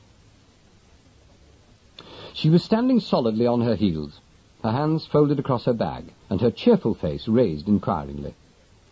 As usual, she conveyed that she was tolerant, but quite above the difficulty, whatever it might be. Yet Campion suspected that she was rattled, for there was a suppressed urgency about her which he'd not noticed before. Miss Pork's voice, the quack in it more pronounced than ever, continued at speed. Obviously, so far, the visitors had very little opportunity to speak at all, and even now their chances of doing so didn't seem high. "Oh, you mustn't think I mind," she was saying. "It's no trouble at all. I knew you'd understand about the damp. Pretty things need air. Everything needs air. We do ourselves. Look at the flowers. So, I just brought them up here, and I treated them exactly like my own treasures. Some of them are charming, you know. Oh, well worth taking care of. But I expect you know that. Where would you like me to send them, and when? There's a very good lorry in the village, which often needs a second load, and—" "Wait," said Johnny suddenly. He'd spoken more loudly than he intended, and the word thundered in the room.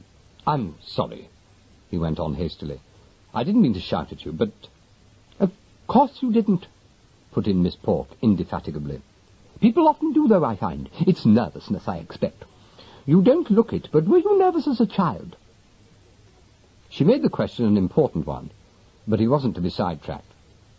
"There has to be a mistake," he said doggedly. "I'm afraid most of the things you have here aren't mine.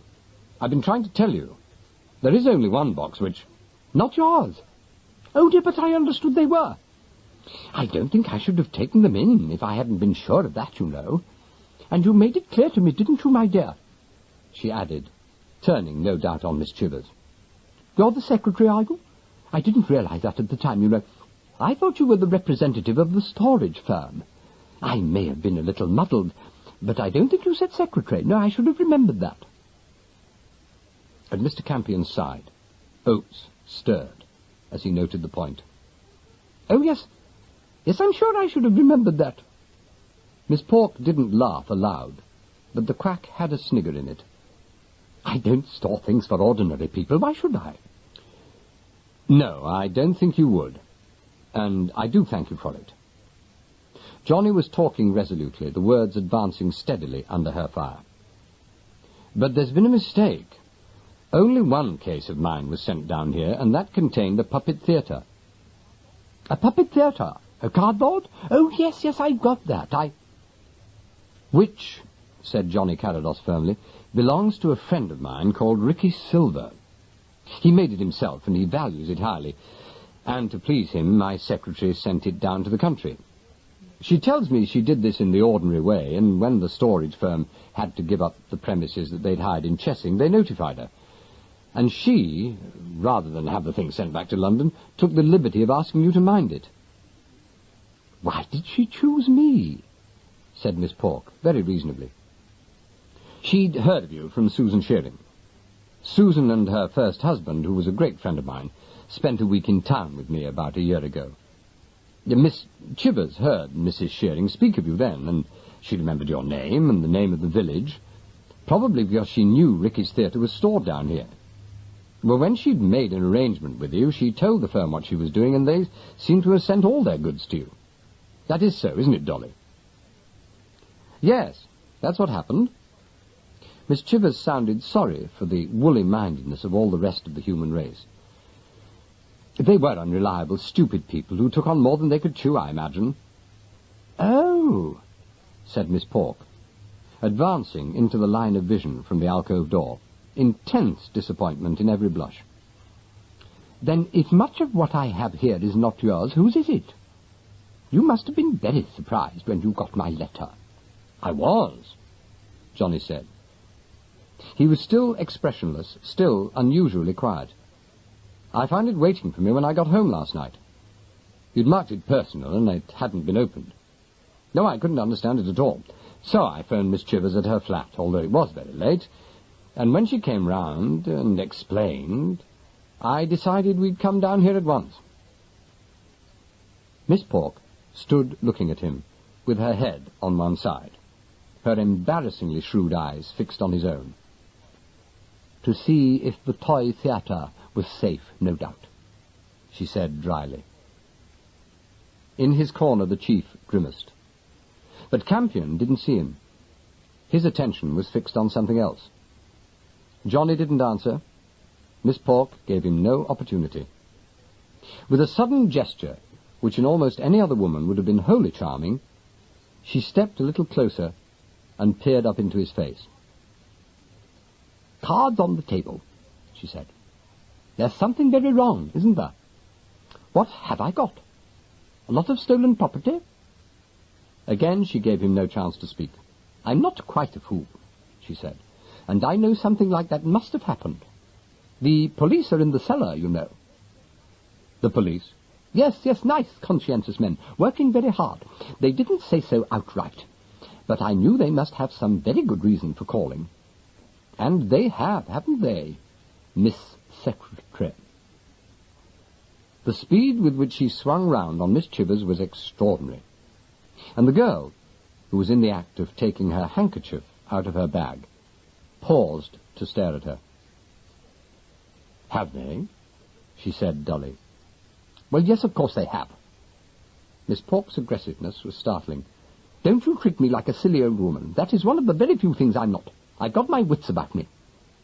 When you came to see me last year, you represented yourself as an employee of the storage company, and you arranged that I should look after these boxes, not only the one with the toy theatre in it. No, don't speak. I know what I'm saying. You told me they all belonged to the Marquis, because you thought I was an old snob, as I am, you're quite right, and you thought that would keep me quiet and loyal, as it did. You arranged it all, and you gave me the inventory. Miss Chivers didn't change colour. She'd moved up to Johnny and now stood close to his elbow. She towered above Miss Pork. The firm sent you the inventory 3 days after I called, she said. Ah! There was triumph in Miss Pork's cracked voice. How did you know? How did you know, my girl?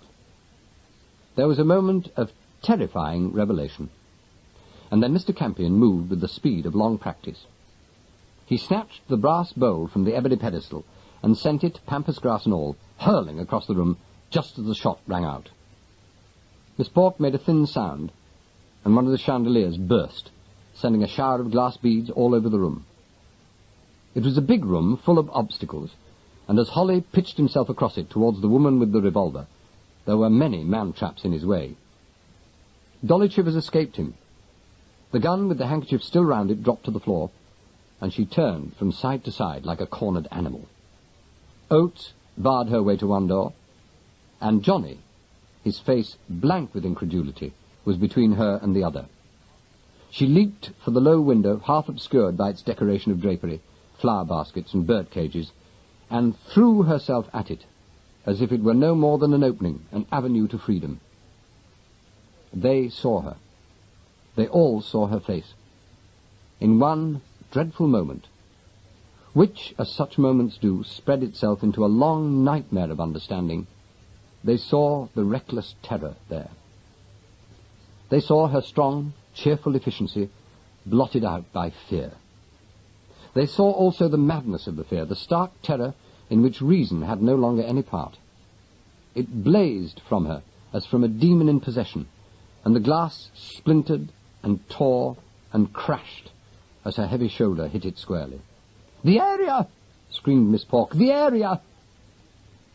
Dolly Chivers didn't scream.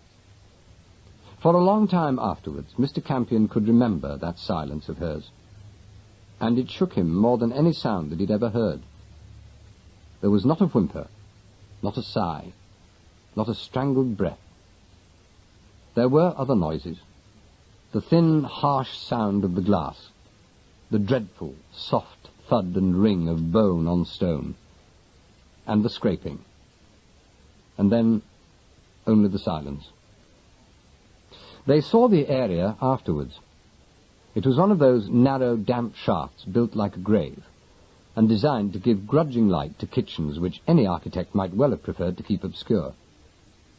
It lay out only a few feet from the house, and was protected from the garden by a narrow railing of cast iron. From above, it had no protection, but gaped upward greedily, like the mouth of an heraldic fish.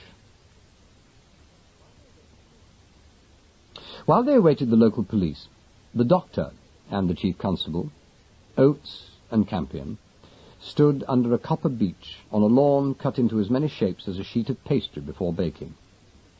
Johnny was still in the house in grim conference with Holly, and Toby was doing his best to settle both Miss Pork's nerves and her curiosity.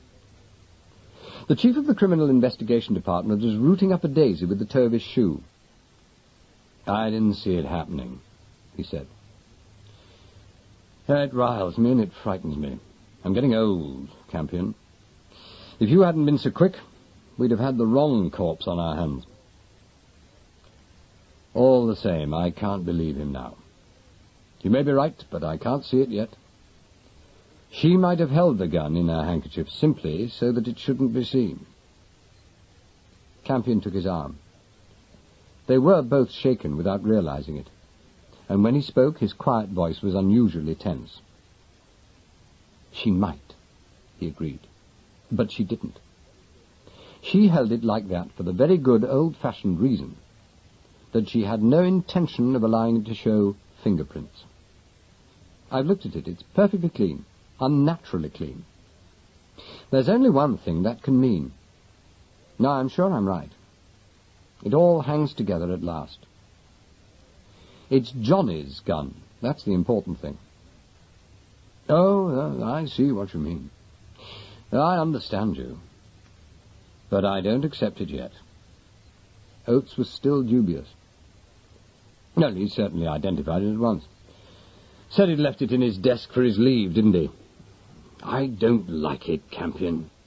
It's the same as all the other incidents. He comes right up to the point of exposure and then sidesteps. At the moment he seems stupefied, but is that genuine? I don't understand the chap, and I don't see how he's doing it." "Look," said Mr. Campion imploringly, "just for the moment, take it that he isn't doing it and hasn't been doing it. Now let's consider what we've seen with our own eyes. We saw that girl sidle up to him so that she stood in a position as near as his own as Dammit. Now she fired with his gun, holding it with a handkerchief at a woman who was exposing her. Those are the facts, aren't they?" "Yes." "You agree?" "Yes." "Well then, my dear chap, suppose you hadn't seen them. Suppose you had still been down in the cellar, where she thought you were. Suppose you'd heard the shot and come beetling in and found Miss Pork dead, and Johnny with a gun in his hand and no fingerprints but his own on it. And what then? Whose story would you believe then? His or Dolly Chivers?" Oates was impressed, but not convinced. "Why should he be holding the gun?" "Because as soon as she fired, the girl intended to give it to him." "How on earth can you deduce that?" "I think it likely. Because that's what she always did, figuratively speaking. She always handed the baby to him. She left Mrs. Stavros on his bed, poisoned with his chloral. She left the capsule for him to take to Theodore Bush. She told Miss Pork that the packing cases belonged to him. Well, now at last we've actually seen her doing it, and we know it was done. Oates shook his grey head. It's not quite right, he said. You got something there, but it's not quite right yet. I think I almost grant you those mechanics. There can't be two killers, and we know for a fact that she was one. But you know she didn't do this thing alone. Mr. Campion was silent for a while, facing the dreadful possibility which had leapt into his mind in the beginning.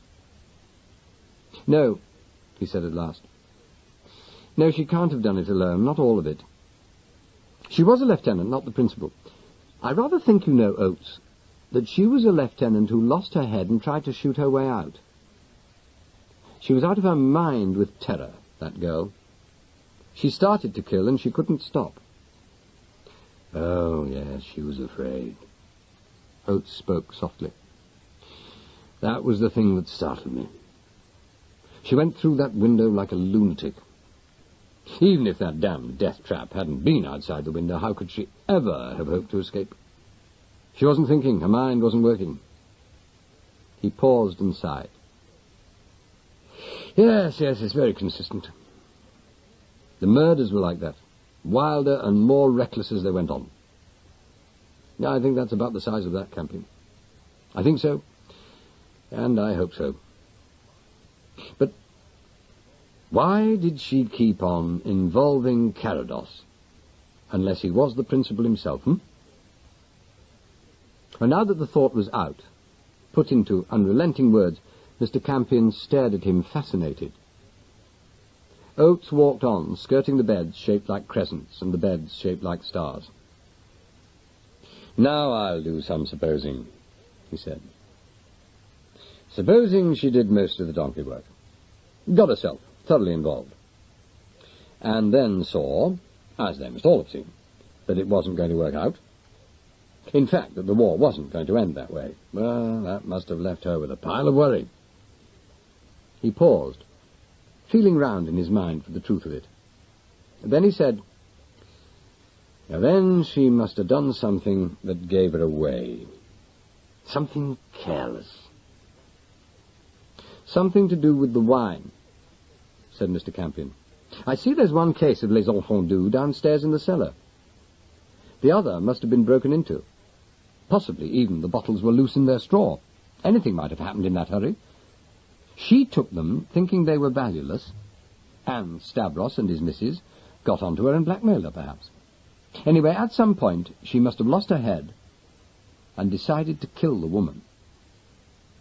That's it, said Oates, his grey eyes dark as they always were when the chase ran close. That's it. And because she realized that if ever it did come to a showdown, all the proof lay against her and not her principal, she did her best to put the blame on him. Now, how's that? Mr. Campion thrust his hands deep in his pockets and his chin sank into his collar. There's no proof whatever against him, he said. There never is against a big man in this sort of business.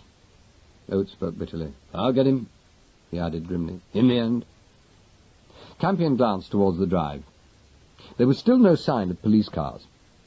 The gardener on duty by the area had his back towards the dreadful sight within it, and was rubbing his neck with a coloured handkerchief. Neither Holly nor his quarry had yet appeared. It was all very sunny and ugly and comfortable. You can't hold him, said Campion at last. Not on present evidence. No, of course I can't. For Oates the voice was harsh. But on the other hand, I can't lose him. How do you mean? Oates laughed savagely. A man in his position, a name like his, and a job like his, he can't hide himself in a country this size in its present restricted state, he said. That's the one break I've got. All England is a cage for him until I get the proof I want. There's no way out for him. None at all. Campion could think of one, but he didn't mention it. The emotional effect upon him of the new developments went deeper than he cared to admit. It wasn't so much that Johnny Carados was an old acquaintance, as that he was a figure long admired. Treachery from him was more than treachery. There was insult in it and betrayal. As the reflection spread through his mind, others followed it, and he remembered those other well-loved figures whom the war had revealed unworthy of the general pride. Was Johnny Carados to join that dismal parade? The question so shook him that it was with relief that he saw Holly striding across the grass towards them. The inspector was excited, and the essential policeman in him was very evident. "Two things, Mr. Oates," he said. "First, I've been onto the yard and spoken to Superintendent Yeo. Then I've had it out with Carados. He sticks to his story, by the way. It is straightforward, and I can't shake him. He seems genuinely upset about the girl, sort of stunned. Also, he says he's got to get back to his duty." "Well, he can't at the moment, that's certain. I've told him so. But he says he must be back on his station by tonight. He says it's vital." The chief allowed his lips to form several words before he chose the one he wanted. "Do you see any way we can hold him, Holly?"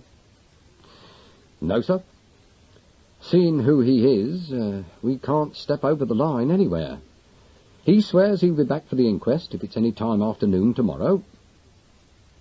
Oates shrugged his shoulders. "Well, there's nothing for it, is there?" "I don't think so, sir." Holly was as gloomy as his superior officer. "I don't think he can get away, though. He thinks he's safe, and he can't make a run for it. Anyway, we've got nothing on him, as far as the killing is concerned. We saw it happen. If we hadn't been there—" "Ah, but we were," said Oates. "We were. And we weren't quick enough, or that poor girl could have told us something."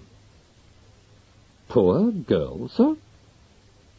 Holly was startled at this commiseration for the first cold-blooded murderer he'd ever been privileged to witness in action. Oates noticed it and was unimpressed. "I'm always a little sorry for anyone who completely loses his nerve," he said, adding irrelevantly, "especially if they're as valuable as that poor woman could have been to us. No, we'll have to let him go again. But it's the last time, Holly. Very last time. Now, what about you? He's not too pleased with us, I expect." "I think he felt we might have waited for him, sir." "Well, so we ought to have done. I could give myself a sack for that." The chief spoke complacently. "But we've justified ourselves. We got here just at the right time. Did you tell him?" "Yes, Mr. Oates, I did." "Oh, and he's got something.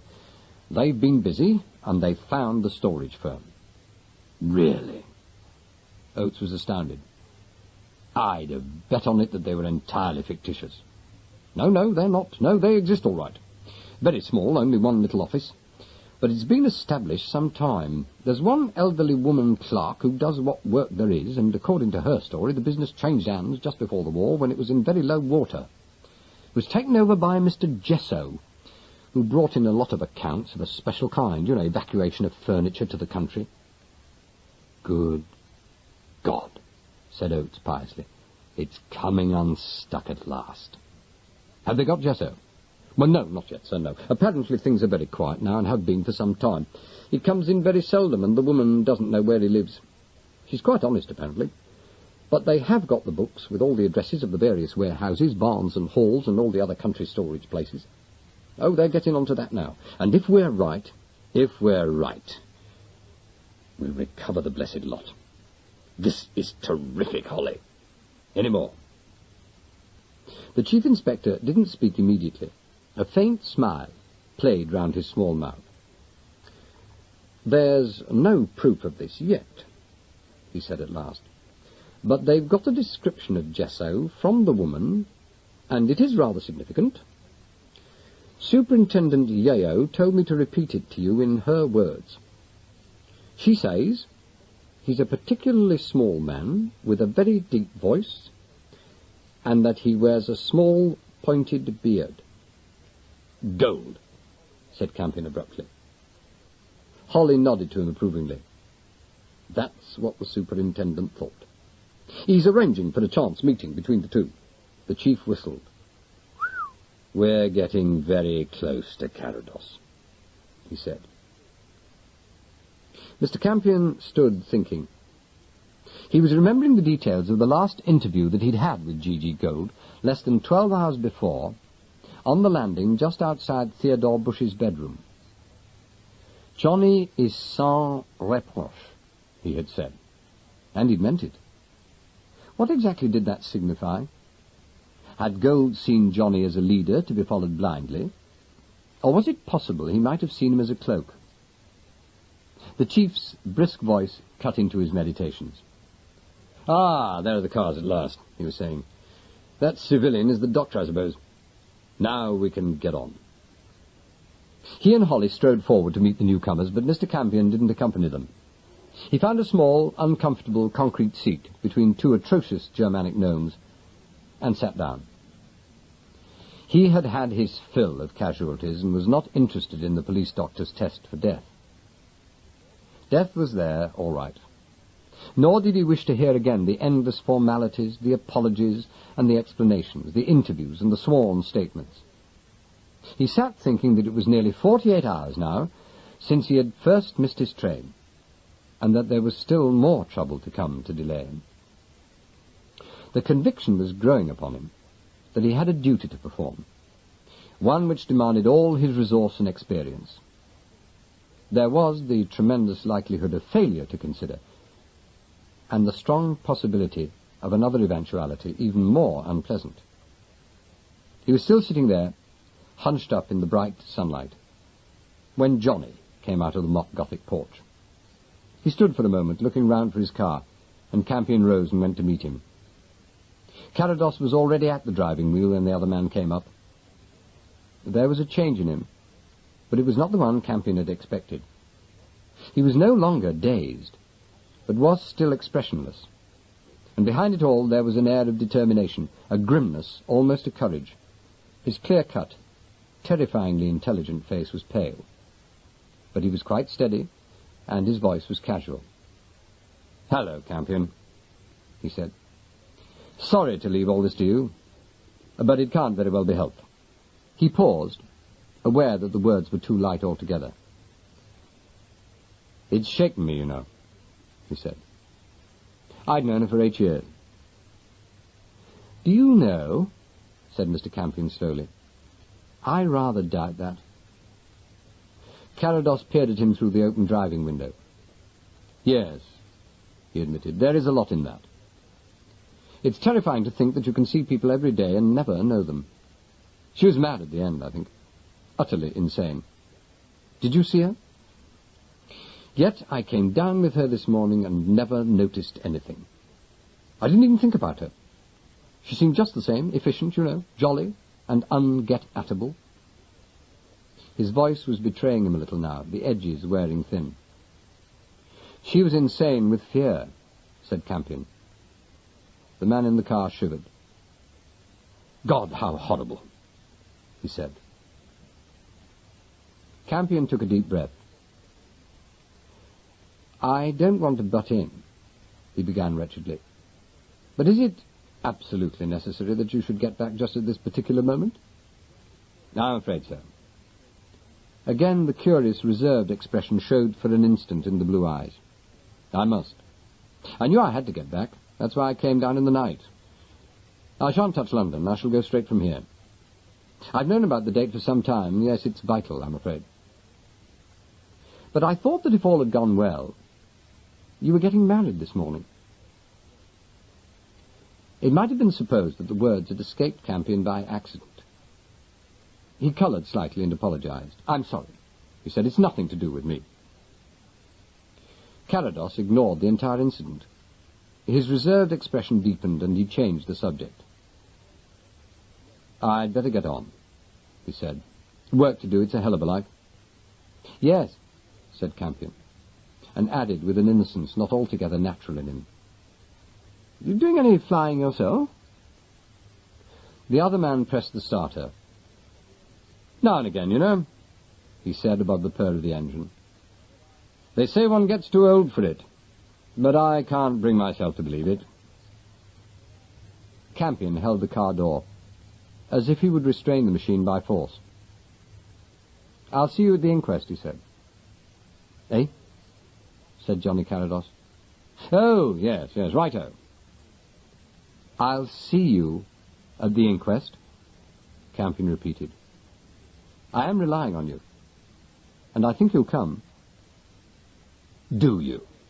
said Carados. "What a queer chap you are, Campion. I wonder why you do. Goodbye. If I can, you know. If I can." He let in the clutch very gently, and the car rolled slowly away, shaking off Mr. Campion's restraining hand without roughness. The other man stood looking after it as it disappeared among the trees. From the house behind him came the sound of voices, and Oates and the poker-backed chief constable appeared in the porch. Very slowly Mr. Campion turned to join them. Chapter 22. It was almost closing time at the Minoan, which, in wartime, expected its clients to eat early and be thankful. The little room on the first floor, which had seen so much of the story already, was well shuttered, and the light hanging from the ceiling made a bright pool on the red tablecloth.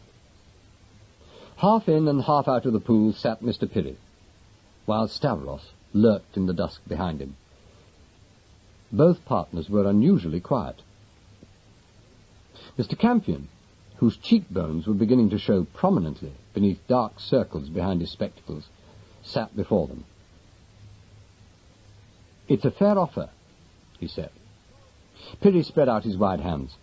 "We've told you all we know," he said, his shrill, angry voice rising. "All right." Mr. Campion rose.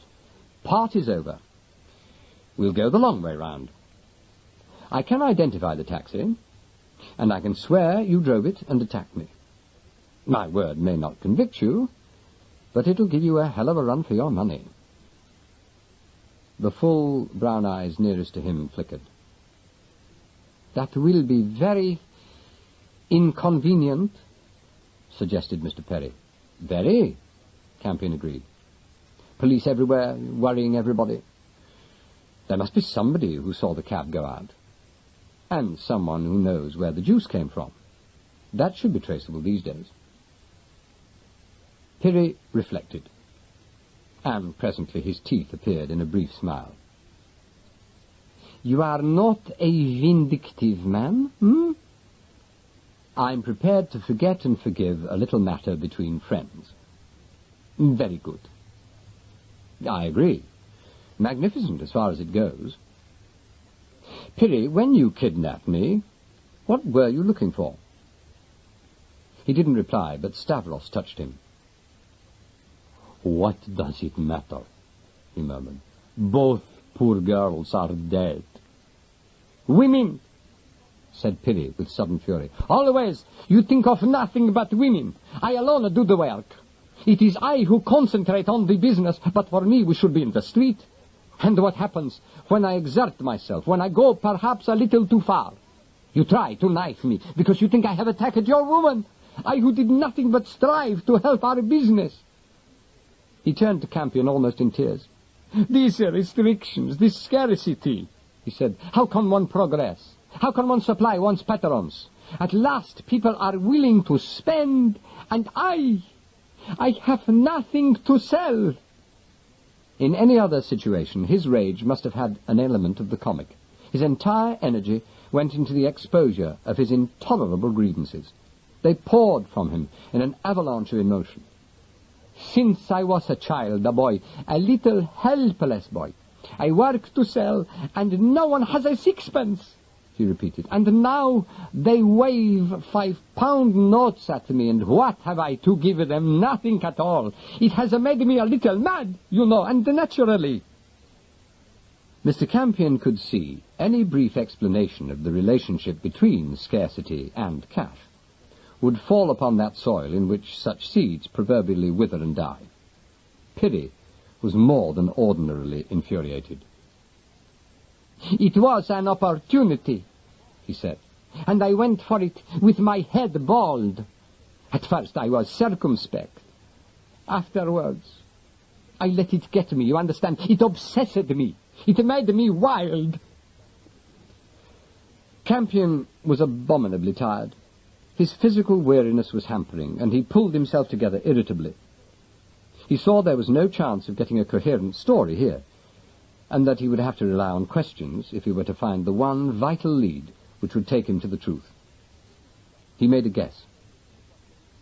Mrs. Stavros obtained a few bottles of Les Enfants Doux from Miss Chivers and brought them to you to sell, he suggested. Is that right? That was the beginning, agreed Stavros wretchedly. My wife came in here, sold me 3 bottles for a fair price, and said there was a chance of getting me some more. It was all in the way of business, perfectly fair. And then, he added with sudden fire, then, Piri, you got hold of it. And why not?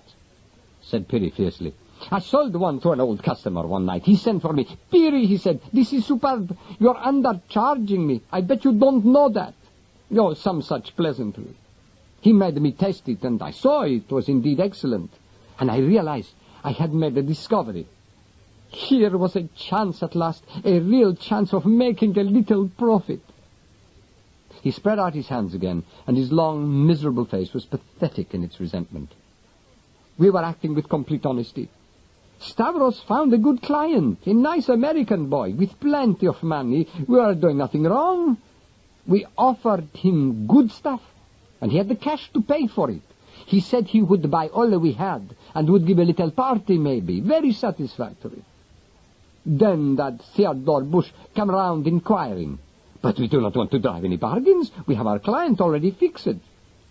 All is arranging itself very well, and then this Mrs. Moppet. No, Stavros protested. He was pleading rather than objecting. Do not speak of her so. Poor girl, she's dead. Piri raised his eyes to heaven, where presumably he received inspiration, for his better nature asserted itself. I regret it, he said. I'm sorry for you. I sympathize.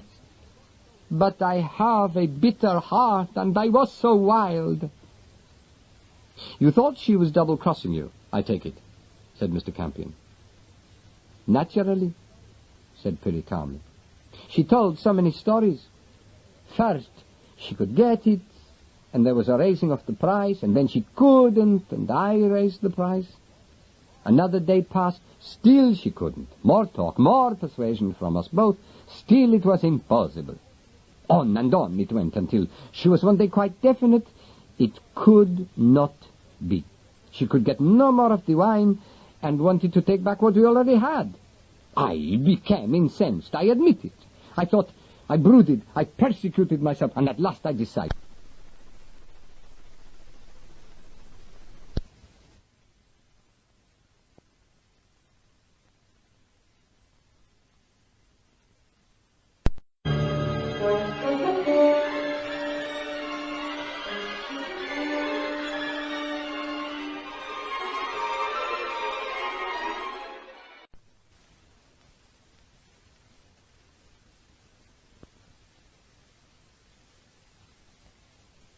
You formed a plan, translated Mr. Campion for his own benefit. I formed a plan, agreed Piri obligingly. I said I would follow her, and I would frustrate her. I would get what is mine by right, and I did. For a day and a night I followed her. She was here on Sunday quarreling with Stavros about the stuff, and when she left, I was behind her. My hat, said Mr. Campion in astonishment. In that cab? Why not? It is an excellent disguise, a taxicab. So I should imagine. Rather dangerous, wasn't it? Piri shrugged his shoulders. I was wild, he said again, as if that was sufficient explanation. Campion considered. You must have used that cab before, he said at last. Piri looked at him coldly. We speak now only about the business in which we are interested, he observed. Yes, of course, all right. I was only checking up. And so you watched her. Where'd she go? To Carados Square? I waited there. I waited all night. Campion sat up. You waited all night? He repeated. Certainly.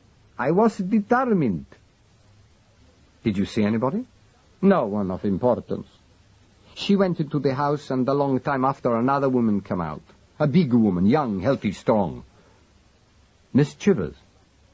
Oh, I imagine so. I don't know.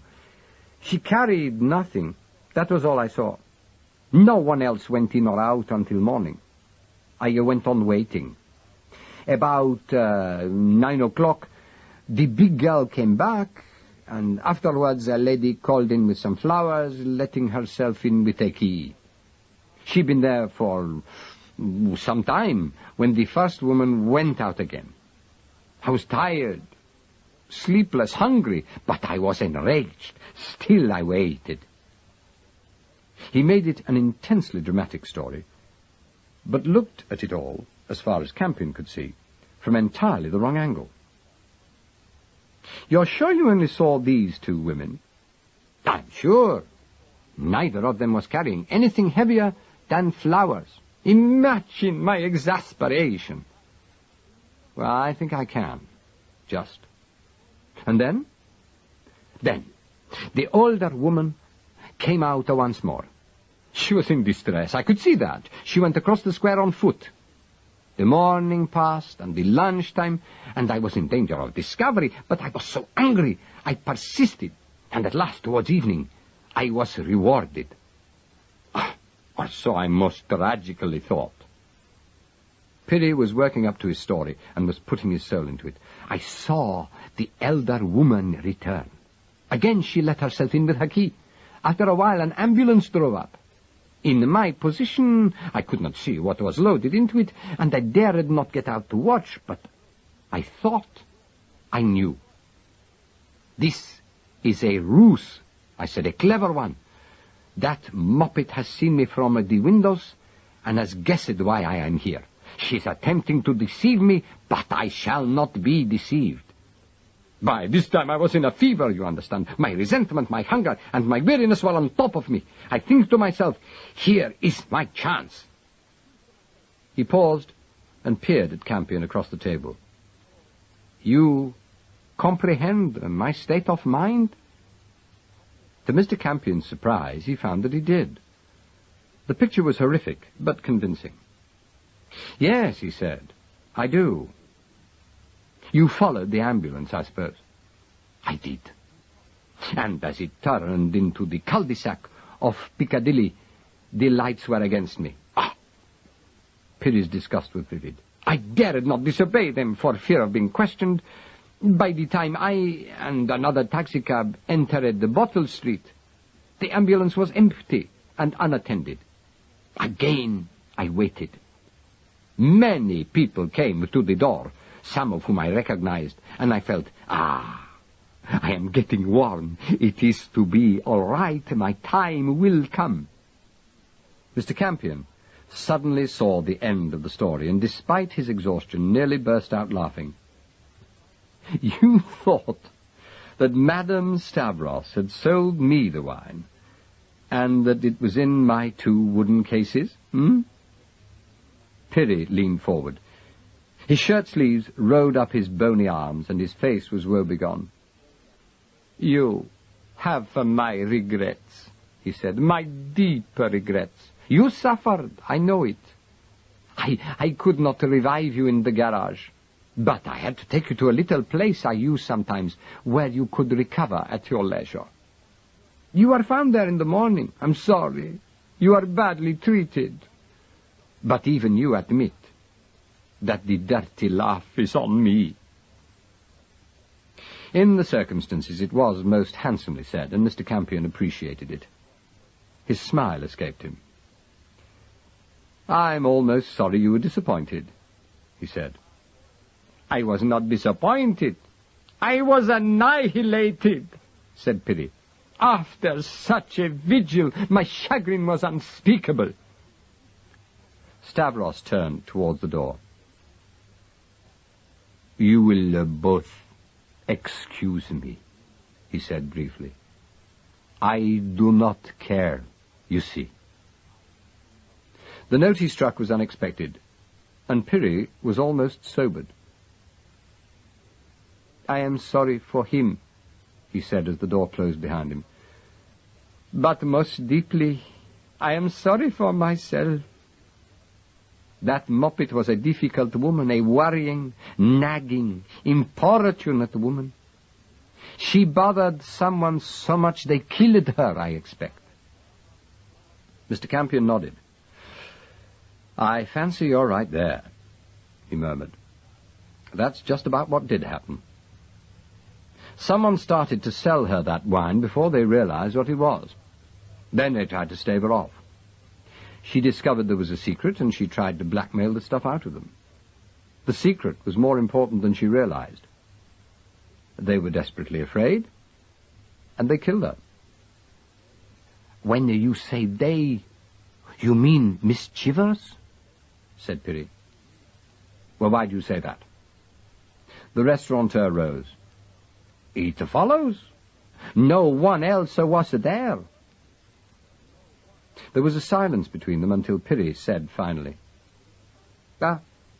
it is a bad business, but not my affair. After I followed you to Bedbridge Row, I gave up.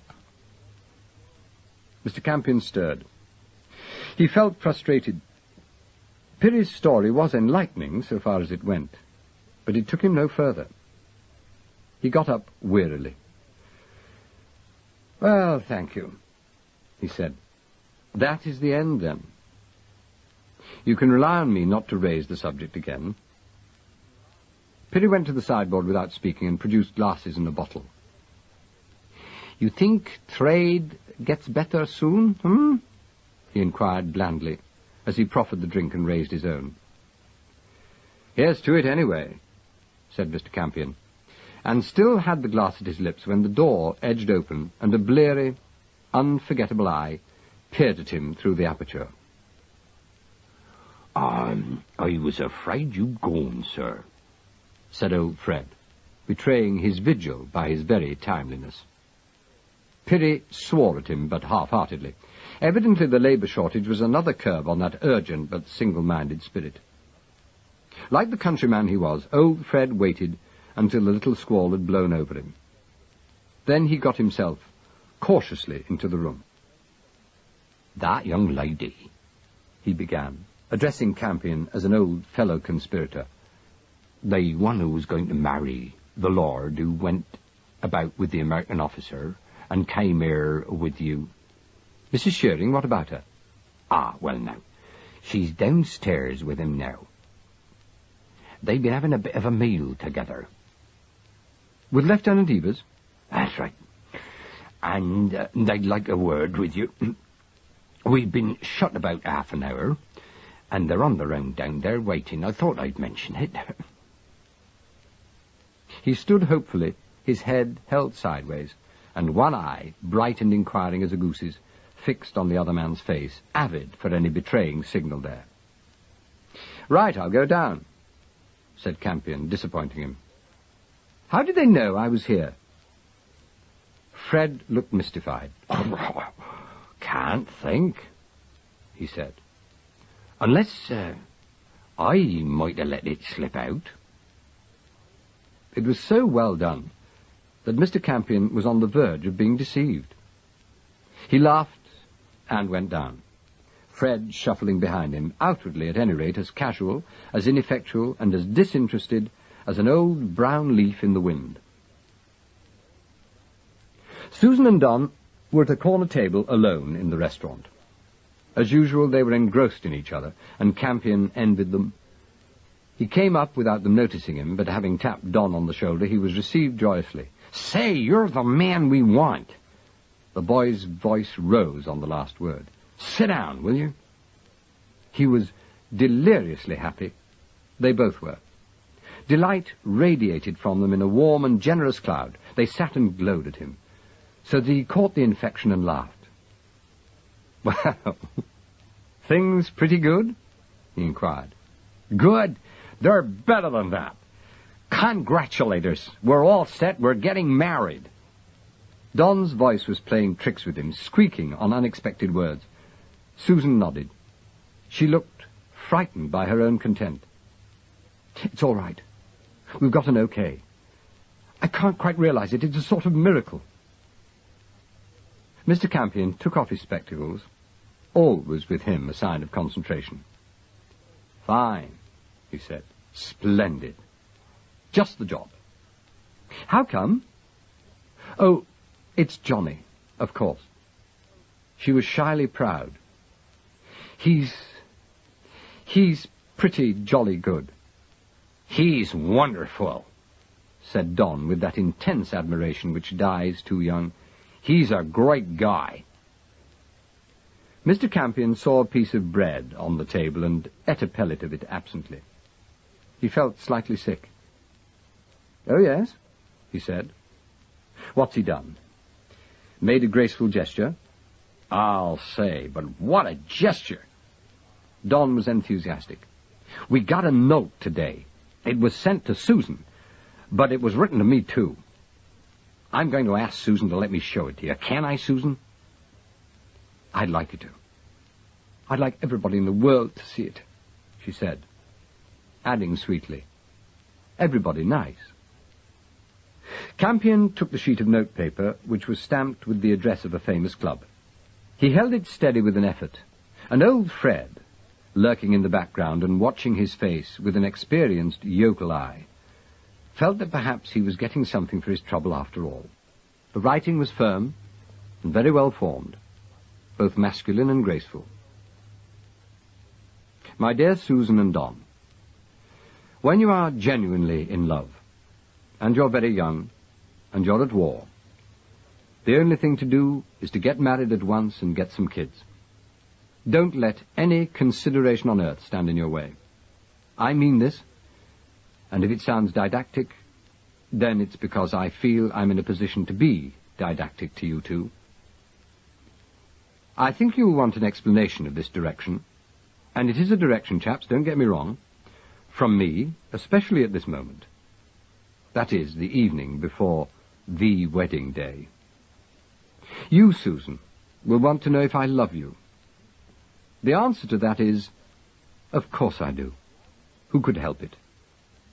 But, if you don't understand this, Don will be able to explain it, I think. The feeling I had for Tom Shearing was different, but very, very much stronger. Since you're the girl I know you are, Susan, you won't think me unduly ungallant for this. And as for you, Don, you'll follow me, I fancy. So there you are, my dears. Get on with it. Good luck. And if by chance I don't get an opportunity to dance at your fete, don't misunderstand me. Yours ever, and I mean that, Johnny. P.S. I took the liberty of spying out Don's reputation and reputed assets. Both are impressive. There again, Don will follow me if you don't, Susan. Love, my sweetie. Campion put the paper down. Both young faces were turned to him eagerly. "It's so honest," said Susan.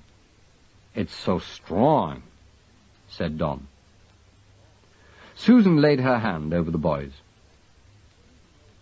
"I'll always love Johnny as I do now," she said. 95 parts pure admiration. The only thing I wish he hadn't said was that he mightn't dance at our wedding." "Oh, that's all right," said Don easily. "That's just the service. You get that uncertain feeling about promising to be anywhere at any given time. That's okay." Mr. Campion got up. He did his best in their delirium, and they helped him by not observing him too closely. After the congratulations had been repeated and the adieu said, he went out, and old Fred watched him go with wistful curiosity. As Campion stepped out into the dark, he breathed deeply, as if he needed the air. Miserably, he looked up into the sky. It was a clear curtain, threadbare with stars. A wonderful night for flying. Chapter 23. The Coach and Horses, which, as Yeo had said, was at the wrong end of Early Street, was a modest little pub. It nestled shyly under the wing of a Baptist chapel, and Mr. Campion found it with 20 minutes to spare. As he entered the neat bar with the nostalgic smell, his heart sank. There was no sign of the familiar square figure with the bullet head. He was resigning himself to the prospect of a further journey when an old-fashioned barmaid with a smile and sunset hair asked him if he was looking for anybody. "You are tired, aren't you?" she said. "Wait a minute." She put her head round a door behind the bar, and there was a brief delay before a face appeared at a small window between a museum piece of a bottle of Chartreuse and 2 dummy magnums. It disappeared again, and the woman turned to Campion. "This way, ducky," she said, raising a flap in the counter. "I thought you looked like a friend of his. He's all alone. I'll bring you both a special in a moment." Mr. Campion felt comforted. For the first time since his return to England, he felt certain that he was at home. He passed behind the bar, through the red curtains with the ball fringe, and came to a small hot room with a fire and a hanging alabaster lampshade. The superintendent was sitting at the table, his collar loosened, his spectacles on his nose, an Evening News neatly folded into a wide wafer in his hands, and a tankard at his elbow. Campion surveyed him with open satisfaction. "Got your boots off, too?" he inquired vulgarly. Yeo raised one eyebrow. "These are my unofficial headquarters," he explained. "Take a pew. I was hoping you'd come in. They tell me you're a wonderful marksman with a flower pot." He permitted himself the ghost of a sniff. "Lucky they had you with them. Considering the rank of the personnel involved, not a very creditable arrest, in my opinion, for what it's worth." Mr. Campion sank down into a chair with a deep leather lap and lay back gracefully. "It wasn't too tidy," he agreed, "but the whole thing was utterly unexpected." Yeo looked virtuous. "They always used to tell me that nothing was ever unexpected to a good cop," he said smugly. "The old man had his gun with him too, didn't he? Still," he added with growing generosity, "I don't blame the old so-and-so. I'd rather he had his job than me. God love us, what a shine the influential chap can kick up. I saw some of it, and I was glad to get the chief back this afternoon." "Whom are you talking about?" "That perishing admiral."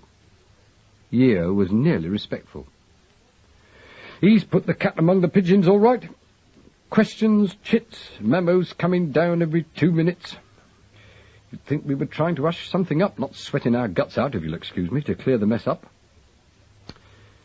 Yes, I told you this case was going to be unlucky for policemen. However, we're well away now, thank God. Things are moving." "Are they?" The note of hopefulness was apparent in the words, and the superintendent shook his head. "All in the same way, I'm afraid," he said. "Sorry, old man. I can see how you feel in a way, but the thing is too clear. It's rolling down on Carados like a thunderstorm. He is just out of it at the moment, but it can't last much longer. It's sweeping in on him." Mr. Campion moved impatiently. "What about Gold?" "Oh, we've got him." Yeo spoke with quiet satisfaction. "Yeah, pretty little job of Pelly's this afternoon. Gold and the woman met, as arranged. She recognised him and spoke to him, and he gave himself away. Was as easy as that. No fuss, no fireworks, no jumping through the window. Just a straight arrest done in the proper way. Doesn't take us much forrarder, though." "Oh, why?"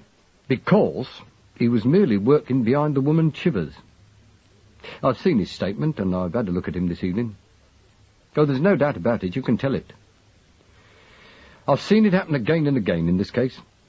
He knew he was working for Chivers, and he wasn't sure whom she was working for. Well, he guessed, perhaps, but he didn't know. Every single one of them has been like that. We shall work out the connection between gold and the others we've already got in the bag, but we shan't find anything to take him close to anyone in the opposite direction. Except for the woman. No, I know, I've seen it before. Mr. Campion remained lying back in the chair. His eyes were closed behind his spectacles. "Quick work," he said at last. "It was." Yeo accepted the honour where he felt it was due. "We got the firm's books early this morning, and I sent the boys out to the addresses right away. The only thing in a case like this is to make a big swoop everywhere before any information can leak out. Oh, the reports have been coming in ever since. There's half the treasure in England. Well, that's what it feels like. Scattered about in safe little hideouts all over the country. Oh, this is a feather in our cap. However they treat us, I will say that." It is. Campion was serious in his praise. "As an organisation, I suppose you're capable of putting on a greater speed than anyone in the world, except perhaps the Russian army." "Now, that's right, for all our flat feet," said Yeo, and he chuckled with pleasure. "We don't get many bouquets except from foreigners, and I can't say I mind one now and again." Mr. Campion returned to the problem. "You don't think Miss Chivers could have been doing it alone?" he suggested. "Using Carados's name, but in reality playing a lone hand?" Yeo met his eyes squarely. "That be damned for a tale," he said inelegantly. "No, I don't. Apart from anything else, she hadn't the nerve. And she hadn't the size, if you get me. She couldn't keep her hands off a few odd bottles, which she thought were negligible. When things began to go wrong, she lost her head, started killing people, and finally broke her own wretched neck in her panic. No, the bloke we want isn't her sort. His head is like ice, and he keeps his hands good and clean." The argument was too convincing altogether. Campion was forced to face it. The sinking fear in his heart grew. The barmaid came in with their drinks, accepted an arch endearment from the superintendent with tolerant kindness, and left them to it. They sat for some time without speaking. "There's a lot I don't quite see about that first killing," observed Campion at last. Yeo grinned. "There's a lot more no one will ever see," he said. "There'll be an open verdict when the inquest is resumed, and it'll go down on that list of unsolved murders they hold against us. She did it, though." "Oh, yes, she did it." The thin man spoke slowly. "The Stavros woman was a pest. She got it into her head that Miss Chivers was holding out on her, and I should say she just used everything. That must have been the time when the secretary began to lose her head. The nerve strain must have been colossal for some time, and the Stavros woman's nagging was doubtless the last straw. Somehow she got her to the house and killed her. It was diabolically clever in one way, because if she hadn't lost her nerve and smothered her, but had left it to the chloral, it would have looked very much like suicide. While the fact that she was found where she was just before the wedding did suggest a reason, however unfounded." "Ah," said Yeo, "and there may have been more justification in that than you think." "What do you mean?" The superintendent set down his glass. "As soon as I heard of the decease of the party this morning, I sent round to her rooms in Pimlico and took possession of all her papers," he said. "The boys are still going through them. But just before I came out tonight, one of them brought me a collection of letters which I thought curious.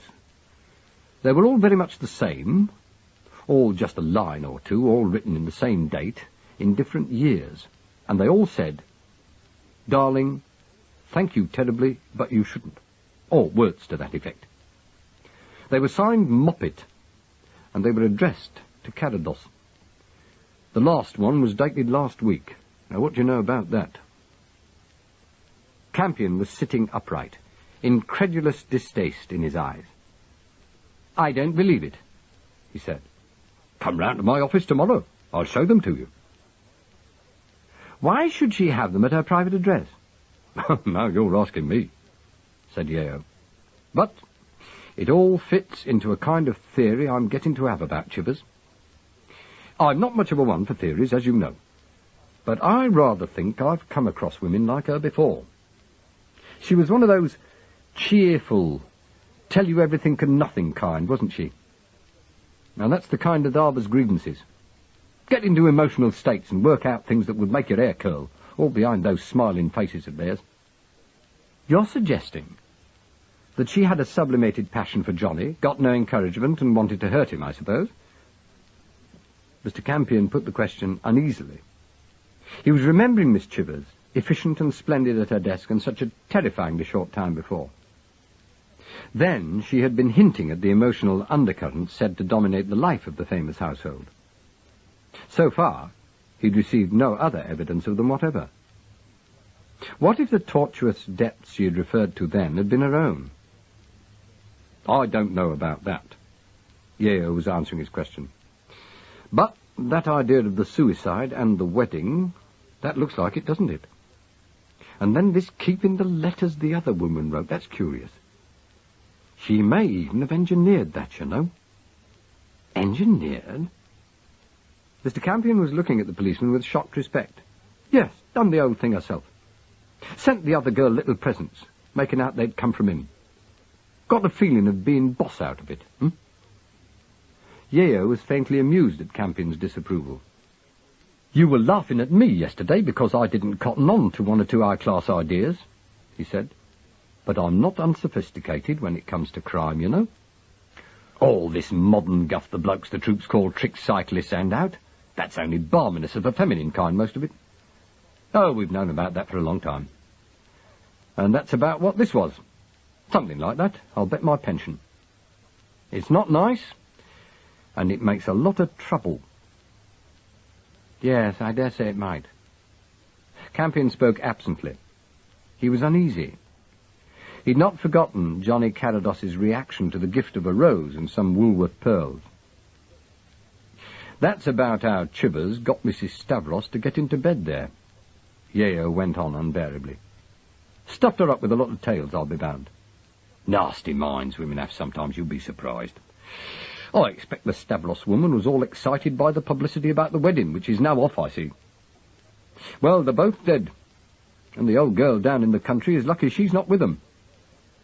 Yeah, she's a one by all accounts. Miss Pork? Campion came back to a happier world with relief. Oh, yes. You ought to see her, Yeo. She's one for the memoirs. Yes, so I understood. Yeo's smile was reminiscent. I had a wonderful tame from Toby. Ollie won't speak about her. She seems to have dazed him permanently. I thought I might nip down at the inquest. Do you realise who the coroner is for those parts? No, I'm afraid I don't. Mr. Campion was surprised. I'm out of touch altogether. I thought it was a very small district. Oh, so it is. It has need to be. It's Monty Forster's manor. Thank God travel is difficult, or we'd have all the press there. Dr. Forster? Said Campion. Wait a minute. It's coming back vaguely. He's a medical legal waller, retired or something, isn't he? Well, say an old publicity hound and you'll be nearer, said Yeo with prejudice. He knows a coroner is a king of his own pub parlour and he trades on it. Thoroughly enjoys himself. There were always bits about him in the paper at one time. Campion got up. That's where I saw the name, then, he said wearily. It rang only a very faint bell. Well, thank you very much. Yeo peered at him. Here, you ought to get some kip, he advised. Have you been to bed at all since you come back? No, said Campion. Apparently the police don't sleep. Ah, it's not the police. It's London, said Yeo with ferocious good humour. We lost the habit. See you tomorrow. In the doorway, Mr. Campion remembered something. What about Lady Carados? He inquired. Is any action being taken there? Yeo stared past him, his round eyes deliberately vague. Eh? He said. Oh, no. Oh, as a matter of fact, we decided we'd pass her clean up. Your chap Lug can thank his lucky stars for picking on a Confederate who's a little too much of a good thing even for us. No, we don't want her. It's her boy we're after. Yes, I see, said Mr. Campion, and went out again into the perfect night.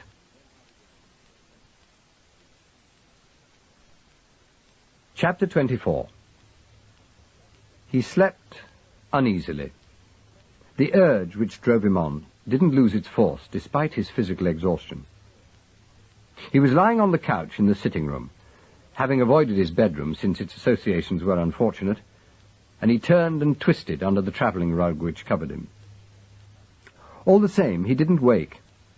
His dreams led him into a fantastic world, in which aeroplanes and letters and policemen chased him, and themselves in headlong circles. Finally, after many nightmare journeys, he became acutely aware of Eve Snow. She was sitting on the edge of the couch, thrusting a paper at him, and he waved her away angrily with the other phantoms. She persisted, however, and her voice, squeaky and attractive as ever, reached him through the clouds. Albert, do you know where Johnny is?" Again and again he heard her, and at last he sat up, his eyelids peeling unwillingly apart. To his amazement, she was a reality. It was morning, and the yellow London light was streaming in through windows which someone had unshrouded. It fell upon her pale face, and on the rough whiteness of her coat. At first, he thought it must be raining, for her cheeks were wet. He collected himself, and blinked at her. "Hello," he said. "Albert, where's Johnny?" He sat thinking stupidly, and gradually the whole story flooded back into his mind, horrible as any nightmare, but far more coherent and convincing. "Where is Johnny?" she repeated. "You know." He glanced out at the sky. It was still wonderfully clear, pale oyster through the smoke haze. His glance returned to her. "How did you get in?" "Oh, Lug opened the door to me. He's out there cooking breakfast. He says he made up your bed and you never slept in it. Albert, where is Johnny?" She was a ghost of herself, a chic and tragic ghost, with smudged eyes and a wide mouth. "Where is he?" she repeated. "Don't you know?" "He's gone back on the job," he said, with a cheerfulness which at that hour was unconvincing. "He had a call and went straight on from Chessing. Probably he didn't have time to tell you. That's where he is, at the Drome." "At the Drome?" she repeated. "But I didn't think he was anywhere near a Drome just now. Besides, he was getting married yesterday. They wouldn't have called him back yesterday. No one else has been recalled." In her anxiety, she was like a living manifestation of his own dread, and he almost snapped at her. "Don't be a silly girl," he said. "It's all right. He's gone back to work. His glorious country has just sent out another of her erratic commands. Anyone's liable to get lassoed by red tape at any moment these days. He'll turn up. But why the excitement?" She sat, looking out across the room. "I had a letter this morning, that's all," she said. A letter? The chill which ran through him was familiar. It caught him in the chest and quickened his breath. Eve turned towards him. Her face was blank for once, and her movements were very slow. "It's only a note." She laid a crumpled paper on the rug, and he picked it up. There were only 3 lines, scribbled in a much more uneven script than had appeared in the letter to Susan and Don. Mr. Campion made out the words with difficulty. "Darling, I love you always, anywhere. God bless. Johnny." He hesitated. "It's unusual, is it?" "Very." She met his eyes, and her wide, sophisticated mouth bent suddenly into an imitation of a smile. "We didn't have to. Even when he was going to marry that child, I never doubted. I always knew. It's gone on so long. It's so sure. One was so settled, so... Oh, Albert, where the hell is he? What's happened? What's he doing?" Her face was wet again, and she made no attempt to dry it. "Oh, God," she said, "I'm so frightened." Mr. Campion drew up his knees and looked round for his slippers and dressing gown. "Look," he commanded, "give me until tonight. I'll ring you this evening. It's a bet. Clear off now, like a beloved angel, and I'll get cracking." Eve bent forward and kissed him. "You're a great comfort," she said absurdly. "Maybe I'm being hysterical." "Ah, maybe you are," he agreed. "Very likely. Don't worry, anyway. I'll phone." "Eve?" "Yes." "Don't go round to Carados Square this morning." "Why?" "Because I'm going there." "I see." Halfway across the room she looked back. "He's been quite different these last few months," she said. "Did you know that?" Campion regarded her helplessly. He felt he should be spared her evidence. "Frightened?" he said unwillingly. "Worried?" "Oh, no, not frightened." Her pride in him made her a little amused. "No. Angry, I think. You don't know Johnny. Everything happens underneath with him. That's why the note scared me, do you see?" "No," he said honestly. "Not as you do, naturally." She nodded. "You find him for me," she said. "That's all that matters in the world." She didn't look back again, and he heard her light footsteps dying away swiftly down the corridor. Presently the latch clicked faintly, and she was gone. When he was in the bathroom, Lugg tapped on the door. "Here, you want to eat your breakfast in the bedroom?" he inquired. No, of course not. Bung it on the table in the sitting room. I'll be in." There was a moment's disapproving silence. "Gonna eat where you sleep? That's not quite a thing, is it, unless you have it in the bed?" Campion opened the door. "What's the matter with you?" he demanded. "Well, why are you here, anyway? I thought you'd gone down to Nid." "No, I ain't." Mr. Lugg was embarrassed. In his housecoat and slippers he looked more like himself, a little older perhaps, even more bald, and slightly less elephantine than in his glory, but still himself. No, I worked it out, see? If the busies didn't pinch me when they had me, they don't want me. And in that case, I'd better get on with me war work. I go on my shift in an hour. I thought we'd have a bite together first. I got a tin of herrings. I've been saving up for this. You ain't had much of a welcome." Mr. Campion was touched. "I knew I was at home," he said modestly. "What? The corp? I know." A shadow passed over the hillocks. "Are they pinching that Marchioness of mine?" No, I don't think they are. She didn't do the job itself, and they've got their hands full, so they're not pressing the charge." Mr. Lugg's small black eyes widened as far as the folds around them would permit. "Oh, well, I'm very glad to hear it. But it's hardly right, is it?" he said virtuously. "Someone's getting theirs, I hope." Mr. Campion reassured him, but without enthusiasm. It was mid-morning when they parted in Carados Square. Mr. Lugg went off to await any heavy rescue which might be required of him, and Mr. Campion rang the bell at number 3. Grenda Onya opened the door to him, and to his surprise welcomed him eagerly. She'd been crying, he noticed, and her affectations had vanished, leaving her a very transparent, worried little person inclined to fuss. "There's only Peter and me here, but do come up," she said. "You haven't seen Johnny anywhere, have you?"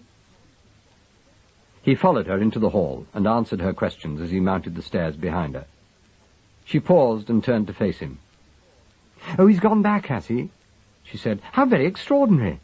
Oh, but that is a relief. We didn't know, you see. We thought—" She let the rest of the sentence die, and hurried on into the big first-floor room, where, when he'd seen it last, the whole household had been gathered together. "Peter, dear," she spoke before she was well in the doorway, "here's Albert Campion. He says Johnny's merely gone back." "Oh, really? Is that so, Campion?" Anya rose from behind the desk at which Miss Chivers had been used to sit. I say, I'm glad to hear it. I wondered what had happened to the old man, What a hell of a business down at Chessing. You were there, weren't you? He, too, looked much more human in adversity. His graceful elegance was still there, but it was windswept, and his narrow eyes met Campion's anxiously as soon as they were left alone. She went completely off her head, they say. Is that so? Mr. Campion nodded. Yes, he said. Best thing, don't you think? I suppose so. Anya looked down at the desk where he'd been sorting papers. I'm glad Johnny's got back to work.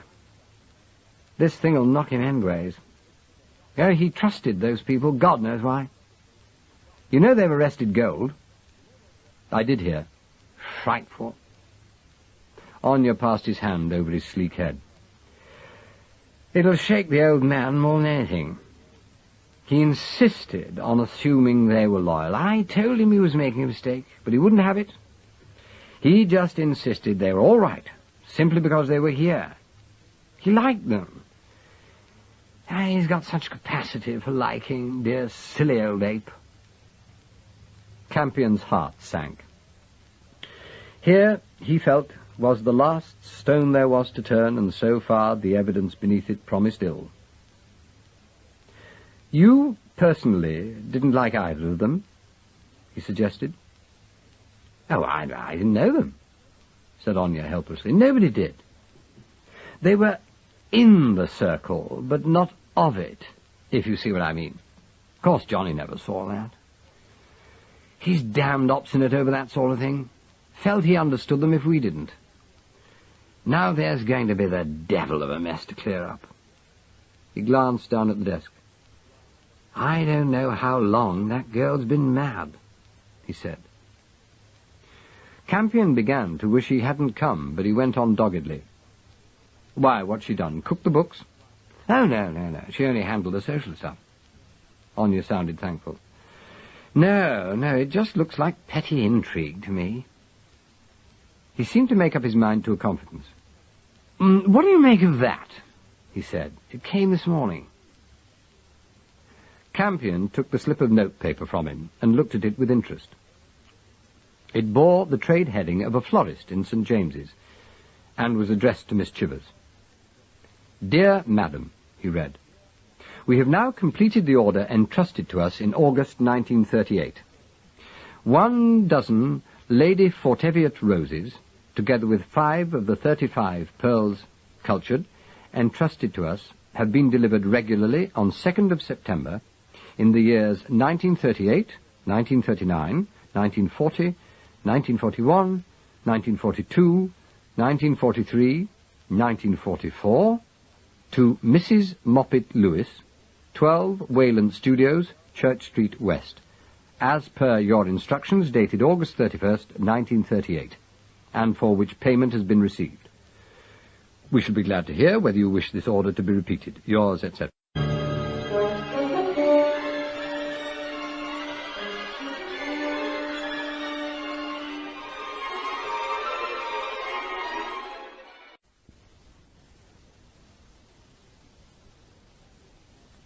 Campion handed the slip of paper in silence, and Anya threw it on the desk. Damn silly, he said. Alarming, too, isn't it? 'Tis a little. Hence the poor view taken of the parcel which arrived the other morning, no doubt. Anya sat up. His eyes widened. The pearls and the roses, he said. Good Lord! Do you know, it never occurred to me. Well, Dolly Chivers sent it, I suppose. Reminding Johnny and trying to implicate him. God, she was horribly nuts, wasn't she? Yes, rather horribly. But if it was a reminder, you see, Johnny must have known about it. Yes, I do see. Hell! Anya put his hands on the arms of his chair as if he were about to rise, but changed his mind as a new thought occurred to him. I've got it, he said. I know, that's it. Yes. It was about then About 38, just before the war. Moppet's brief appearance in our lives was just terminating. Now, Johnny must have decided that the little party was over and have arranged to send her a string of beads and a box of flowers in lieu of a farewell lunch. Yes, that's about it. Now, that's rather his technique. I'll ask him. Yes, that's about it. He left instructions with Dolly. Well, she must have spun it out like this just to keep her paws on the woman. Oh, that's what she was like. That was typical of her. Small, ingenious, and somehow incredibly mucky. Do you know, Campion, it makes me sick to think of that sort of girl in connection with the old man. He's so completely above it. It's out of character. He'd spoken more frankly than he'd intended, and a faint colour appeared in his smooth cheek. Mr. Campion met his eye. "Well, that's how I felt," he said.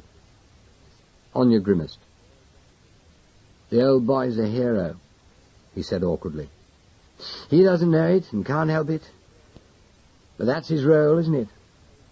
He's just over life-size. And that's why it's so bad when he gets taken in. One isn't sorry for him, one blames him.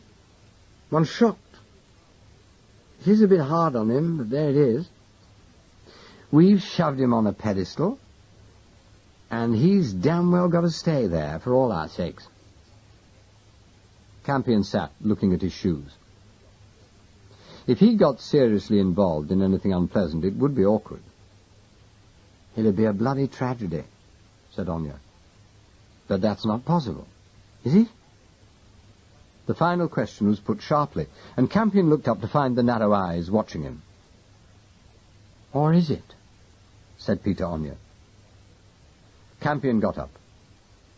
"My dear chap," he said, "if there's anything you can say to help, for the love of Mike, say it. Now is the time." "Well, I don't know anything.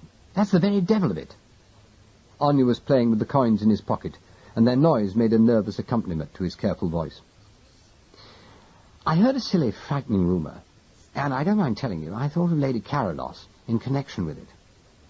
In fact, Gwenda and I came up a day earlier than we'd arranged for the sole purpose of making an investigation. I made a date to see Gold on the Sunday night and tried to pump him. He was one of the few members of the household left in town, you see. But I don't think we did much good except to frighten him. Well, then I tried to see Eve, but I gathered that Johnny was with her, and I didn't like to butt in. It was all pretty miserable and mysterious and unlike us all. This marriage upset everybody." "It was unexpected?" "Oh, completely incomprehensible. I believe Gwenda tried to interfere by finding the girl another boyfriend, something idiotic like that. I was furious with her. But the marriage did seem so mad to us who knew him. Johnny and Eve, well, it's gone on for a hell of a time. And they do understand each other." He sighed. "It's taken me to the fair," he said. "The old boy's so altered." Campion pricked up his ears. It was the second time that morning that he'd been volunteered the information. "In what way?" Anya was like a younger brother, afraid of disloyalty, yet worried unmercifully. "He's, how shall I say it, withdrawn. To be honest, I thought he'd found out something about his mother's activities. And when she behaved in that extraordinary fashion, moving Moppet, I was certain of it. But now she's come comparatively clean, and the mystery's grimmer than ever." "She's come across, has she?" Oh, yes. Didn't you know?" "No, as soon as she heard about Dolly, she told all. She found Moppet's body in the bedroom. That's the room behind this one. In the morning when she came to fix the flowers. Dolly was in here working, and, well, apparently, she threw a sort of fit when she heard the news. Old Lady Carolus promptly decided to see to everything. You don't know, well, do you? Oh, Dolly did. That's the damnable part of it. She played up to the old girl, you see, knowing she'd rise to the occasion." He went on talking, walking up and down the room as he spoke, the coins in his pocket ringing their little alarm as they ran through his fingers. "Dolly seems to have been diabolically clever. She pointed out to the old girl that it looked like suicide. Hot on the scandal, then proceeded to become hysterical. Lady Carados reacted as she must have known she would. She bundled the girl out of the way and proceeded to deal with the situation herself. To do Dolly justice, I don't think she had any idea of the length to which the good lady would go, but that's what happened. Campion lay back in his chair and faced defeat. The picture was growing too clear. The details were slipping into place. Colours were taking their true daylight value, but there was no escaping the main subject. The principal face remained the same. "Did you know he might be called back yesterday?" he inquired suddenly. "Who, Johnny? No, I don't understand it. As far as everybody knew, he was getting married yesterday. There's no big flap on, as far as I know." The elegant young soldier shrugged in his impatience. "I wish I understood it all," he said. Campion got up to leave. He had not forgotten that Carados had told him that he had known of the date of his recall, but he saw no point in mentioning it. Anya had troubles of his own. He left him and went downstairs alone. There was no sign of Gwenda, and he was about to let himself out when a head appeared round the doorway at the other end of the hall. It belonged to Ricky Silver. He didn't speak, but waved his hand carelessly before disappearing again. Mr. Campion paused with his hand on the latch. Another interview promised nothing but a further strain on his already wavering hopes. It was in his temperament to be thorough, however, and his conscience stirred. Ricky was the last possible source of information. After him there was no one, not a soul. He turned reluctantly, and was advancing down the hall when the utter uselessness of the proceedings struck him violently, and he swung round towards the front door again. His hand was on the latch when the man called him. "I say, Campion." "Yes?" "About my puppet theatre." Ricky was still in battle dress and sandals and came gracefully across the carpet. "Do you think it's safe down there, or ought I to go and fetch it? I don't want to lose it, you see. Some of it was really awfully nice." He stood questioningly, his large, youthful eyes raised trustingly. "Well, it's perfectly all right, I should think." Campion was annoyed with himself for being irritated. "It may get a bit damp, but that's all." "Damp? Oh, but that would ruin it. How damp? Enough to worry about?" No, I should hardly think so." "Oh, well, in that case, I'm sorry you told me. I shall worry." He stood wavering. "Oh, damn," he said. Then, becoming aware at last of his ungraciousness, he smiled. "If I don't think about things like that, I'm all right," he explained naively. "But once I do, they get on my nerves and I get a thing about them. I should never have thought of sending it away to begin with if it hadn't been for Dolly." "Oh," said Campion, "when was this?" "Oh, within the last year. Don't ask me for dates. I can never remember them. She had some reason, I suppose. Beastly girl, I got to hate her. I liked her at first. She was so unfeminine. But as one got to know, one saw through that. Johnny trusted her when he shouldn't have done, so I'm not alone." Growing tired of standing, he sat down on the stairs, but made no similar arrangement for his visitor. He sat with his knees drawn up, his chin resting on his palms. "She used to use me, I believe," he said. "I didn't see it then, but I do now. She used to tell me things, too. She thought I was a child, or half-witted, I believe. I used to let her get on with it. It amused me." Inspiration came to Mr. Campion. "Ricky," he said, "what are you afraid of?" "Me?" The big eyes were mutinous. "I'm not frightened. Why should I be? I've done nothing. It's no good your bullying me, Campion, because I won't have it." Mr. Campion checked himself. He made a determined effort. "My dear chap, I'm sure you haven't," he said, laughing. But I do know the kind of stew a woman like that can cook up for all concerned. One finds one's been compromised before one realizes it. I'm not compromised? Ricky was outraged. Good heavens, I didn't do a thing. Johnny can't be angry with me. She only used to talk to me when he helped me with looking after my things. I'm terrified of moth, you know, and she was very good about that. I shall miss her for that. She was frightfully efficient.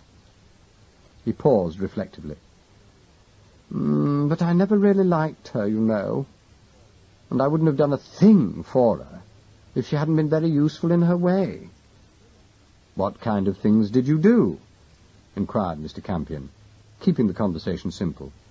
Me? Nothing. Took a message for her sometimes, that's all.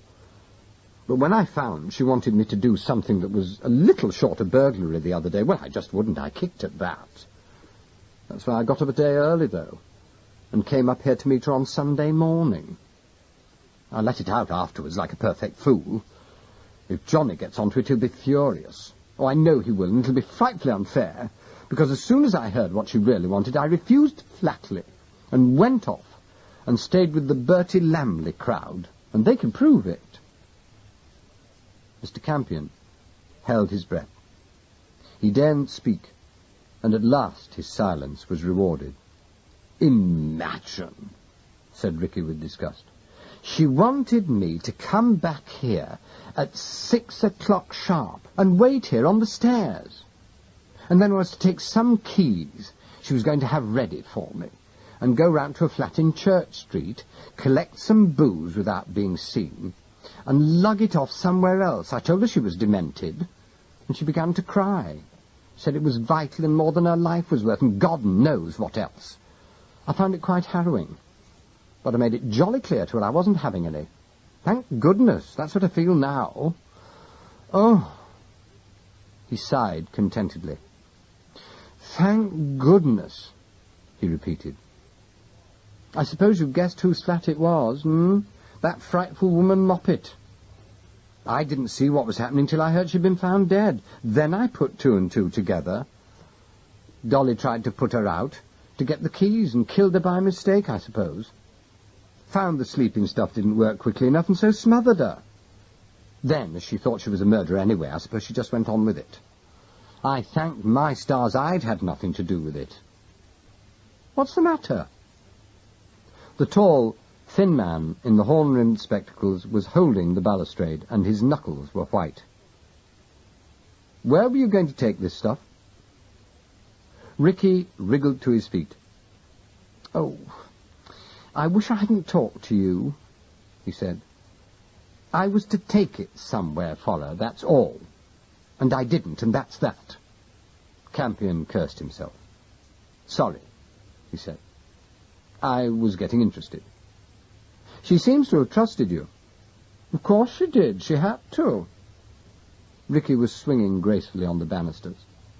I knew things about her that the others didn't, you see.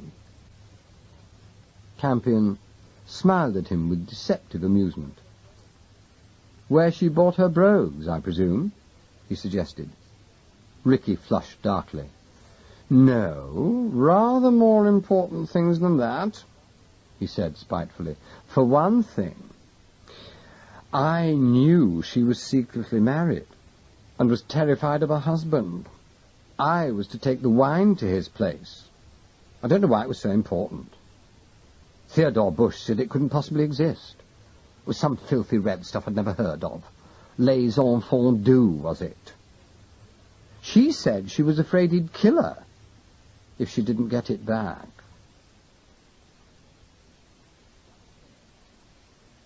Chapter 25.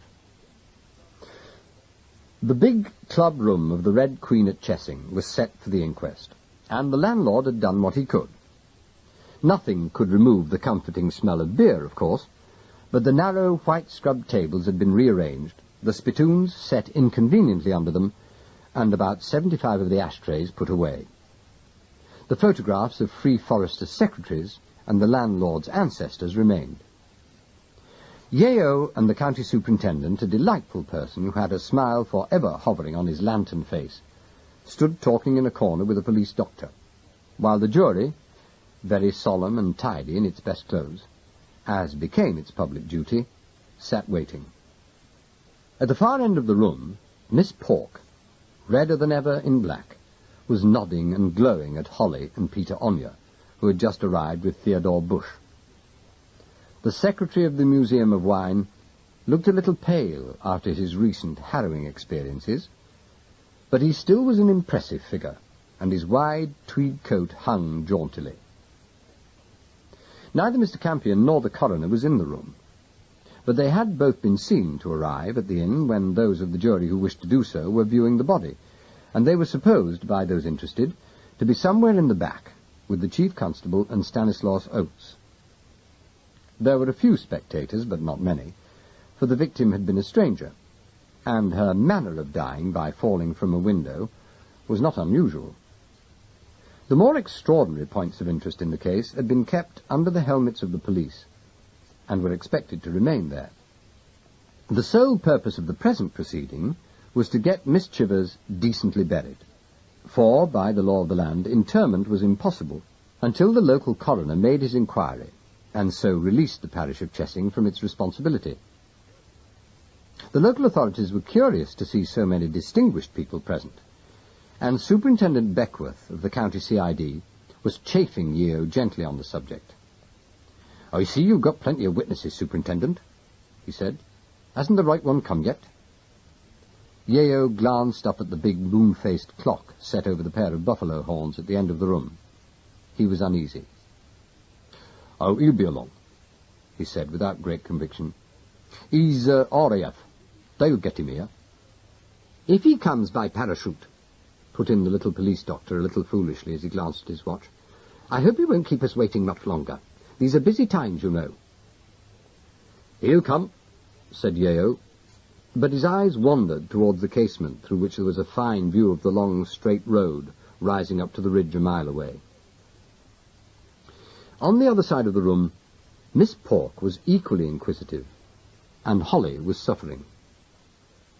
"We can't begin without Lord Caradoc, because of the formal identification, I suppose," she said.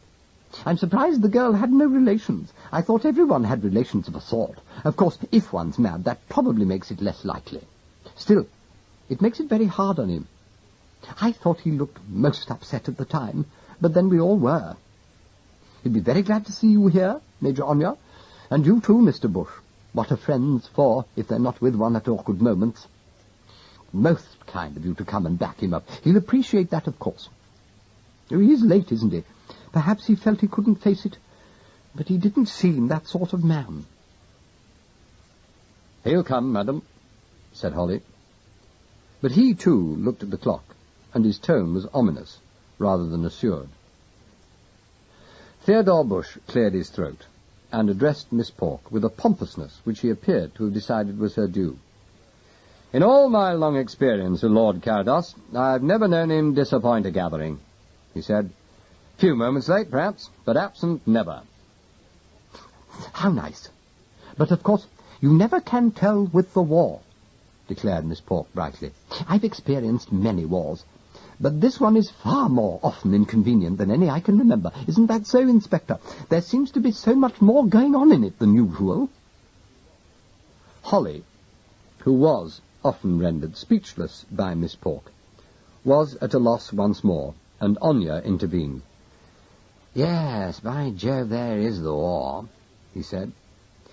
"He'd have phoned if he could make it, but anything might delay him. Look here, Inspector, if it's just evidence of identification, I can give that as well as anybody."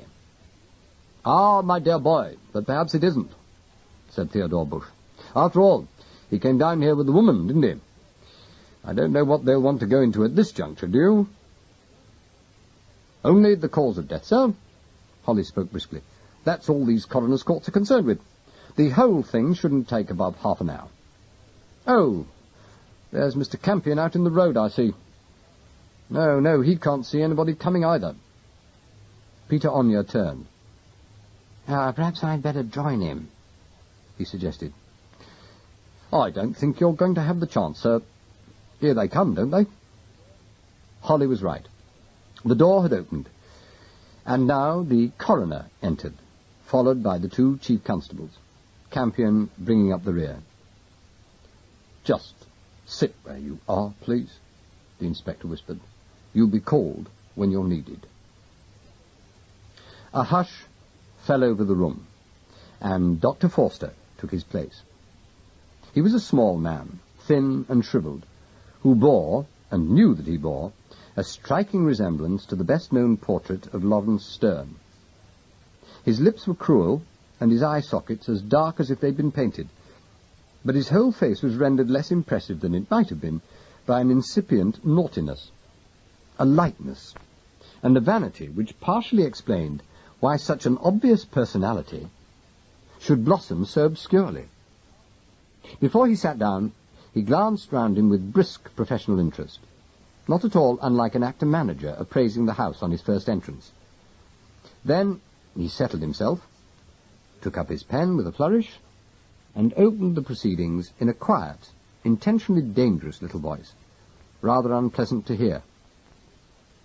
Mr. Campion, who had spent the last half-hour with him, was not the most attentive member of his audience.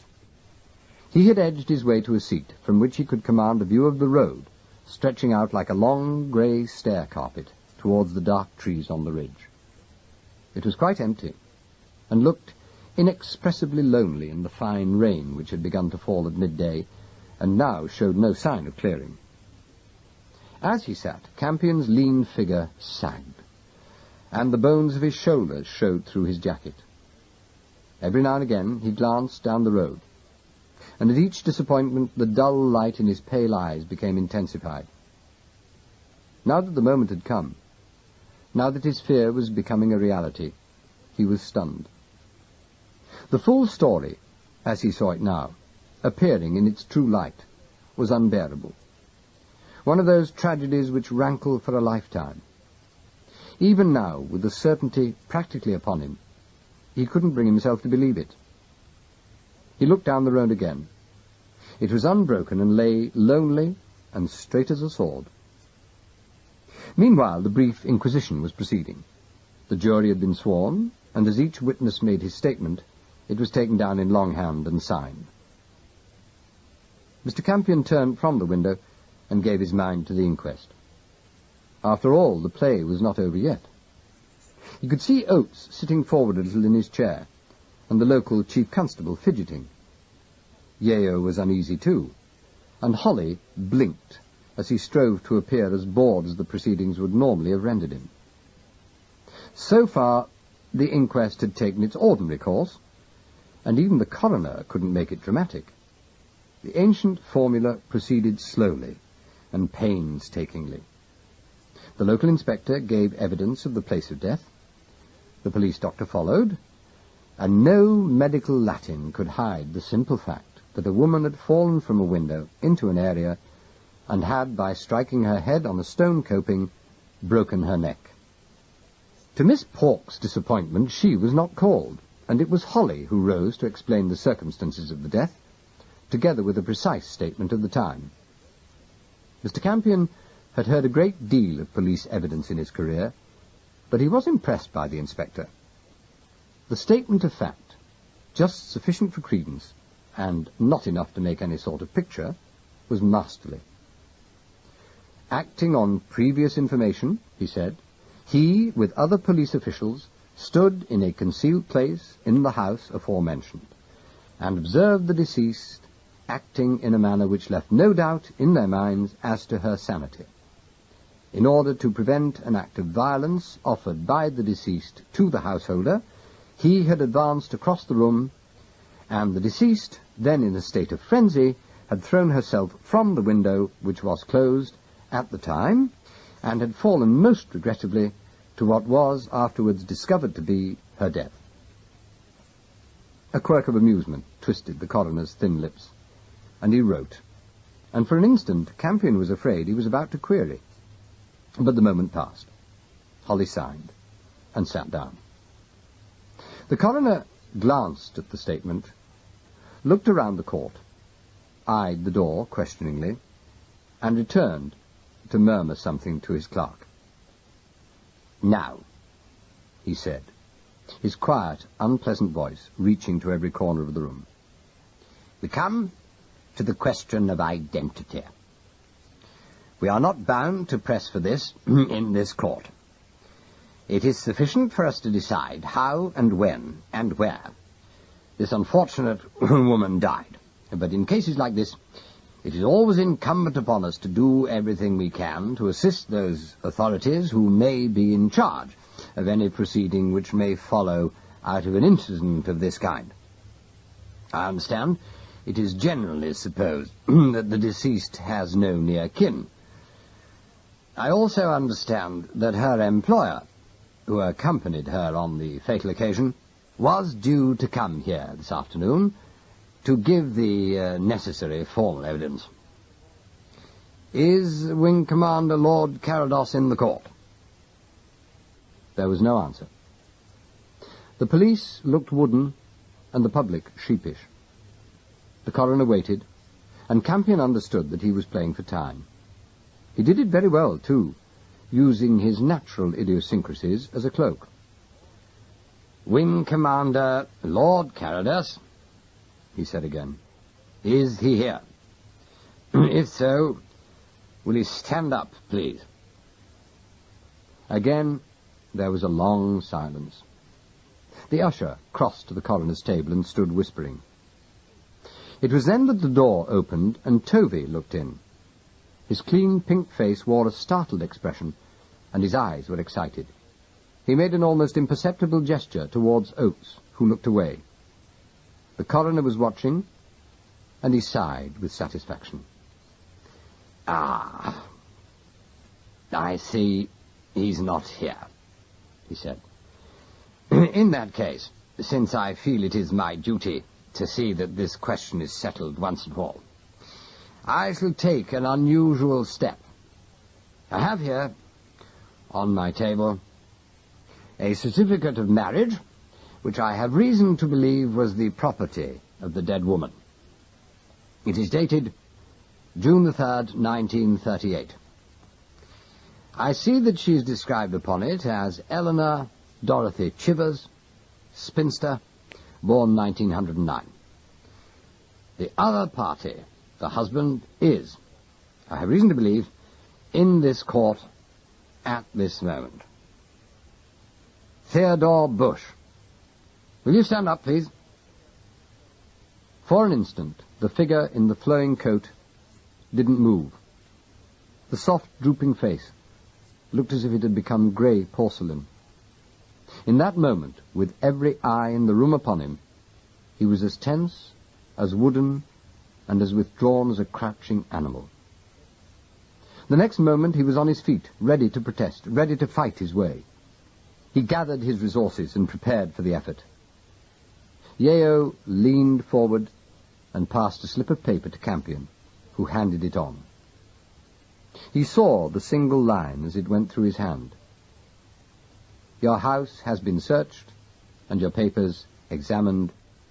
P. Yeo, Superintendent." Bush took the message, read it, and crumpled the paper into a ball. Then he shrugged his shoulders and walked slowly up to the coroner's table. The police closed in behind him. Mr. Campion left the court and went out into the rain. He was bareheaded, and as he walked forward down the road, a mist settled on his spectacles, so that he wandered in a cloudy world alone with himself. He knew that in a few moments he must go back to them, and would join with Oates and Yeo and the other good fellows in the general jubilation. He knew he would do his best to enlighten Anya, who had played his part so well, and had brought Bush down with him so innocently. He knew that he would speak a word with little Tovey, who had been so patient with the abominable country exchanges, and had got the all-important message from Sergeant Pelly through in time. He knew just how it would be. He could hear the guarded explanations, and, thanks to the coroner, could imagine the ride home with Oates, and could see already Yeo leaning over the back seat as he thought of yet another detail, and fitted it into the completed plan. He could already hear the discussions, He could hear Yeo explaining laboriously just why Dolly Chivers had attempted to kill Bush, when there was no hope of her recovering the incriminating bottles of Les Enfants Doux before he was confronted with them. Could hear him explain why Bush was so certain that the wine which Don had discovered was a fake, and was yet so anxious to prove to everybody that indeed it was one, that he arranged the little party to obtain public proof of the fact. Campion could hear Yeo cursing himself for not realizing that the man they sought was Bush all the time. Bush, the self-confessed worshipper of the good and pretty things of life. Bush most ingenious. Bush using Johnny's employees and Johnny's name. Campion could hear and see it all so clearly that it made him sick. As he wandered on, he allowed himself to think of Johnny, and the angry questions came unbidden from his undermind. What did you expect? He asked himself. What did you expect from that kind of man, with that kind of background, and that kind of pride? How would you have supposed he might react to an outrageous suspicion of this kind? How long did you expect him to sit down under the constant prying, the interference with his private life? What do you imagine was his reaction to the discovery that his secretary, whom he trusted, was in league against him? What would be the effect on a man of this kind of so much disloyalty everywhere? Would you expect him to make a row about it? Or would it occur to you that he might throw in his hand? Who sent him to his death somewhere out there on that perfect night? Was it Oates? Was it Yeo? Was it the sneaking fear in the faces of his own friends? Or was it you, Campion? Is it possible that you yourself provided the final straw? Mr. Campion did not attempt to answer. He went striding on, his head bent, the rain creeping closer to him, hiding him, shrouding him. He was very ashamed. The little car nearly ran him down. It pulled up with a scream as he leapt aside, and a big, square head came out through the driving window. Walking home? Campion's heart leapt. The rain on his spectacles blinded him, but he knew the voice. "Hello, Johnny," he said, unaware that his voice was not altogether normal. "I thought you weren't coming." "So did I," said Lord Carrodus. "Get in. Is the party over?" They sat in the car for a long time, and the rain settled on the roof and made maps of Europe over the windscreen. Mr. Campion made no bones about the story. His account was lucid and comprehensive. "Theo," said Carrodus. "I did wonder. I knew he'd married her, you see." "You knew?" "Yes, I knew at the time, or just after. She told me she'd done it, and regretted it, and wasn't going to live with him. And could she carry on? I said righto and shut up about it. Then after the dreadful business down here, I did wonder, naturally. He married her to hold her, I suppose. Must have been part of the scheme. How devastatingly thorough those chaps are, aren't they?" "He was very clever," said Campion. "Having his own stuff from the Museum of Wine pinched was very astute. That was because his committee wouldn't let him send the stuff where he wanted to. There was a tremendous row about it for weeks. He's a curious chap. What will they do to him?" "Oh, God knows. There'll be a trial in camera, I suppose, unless the war ends first." "Yes," said Johnny. "Yes."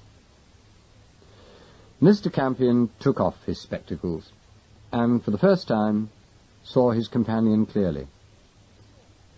"My hat," he said. "Are you all right?"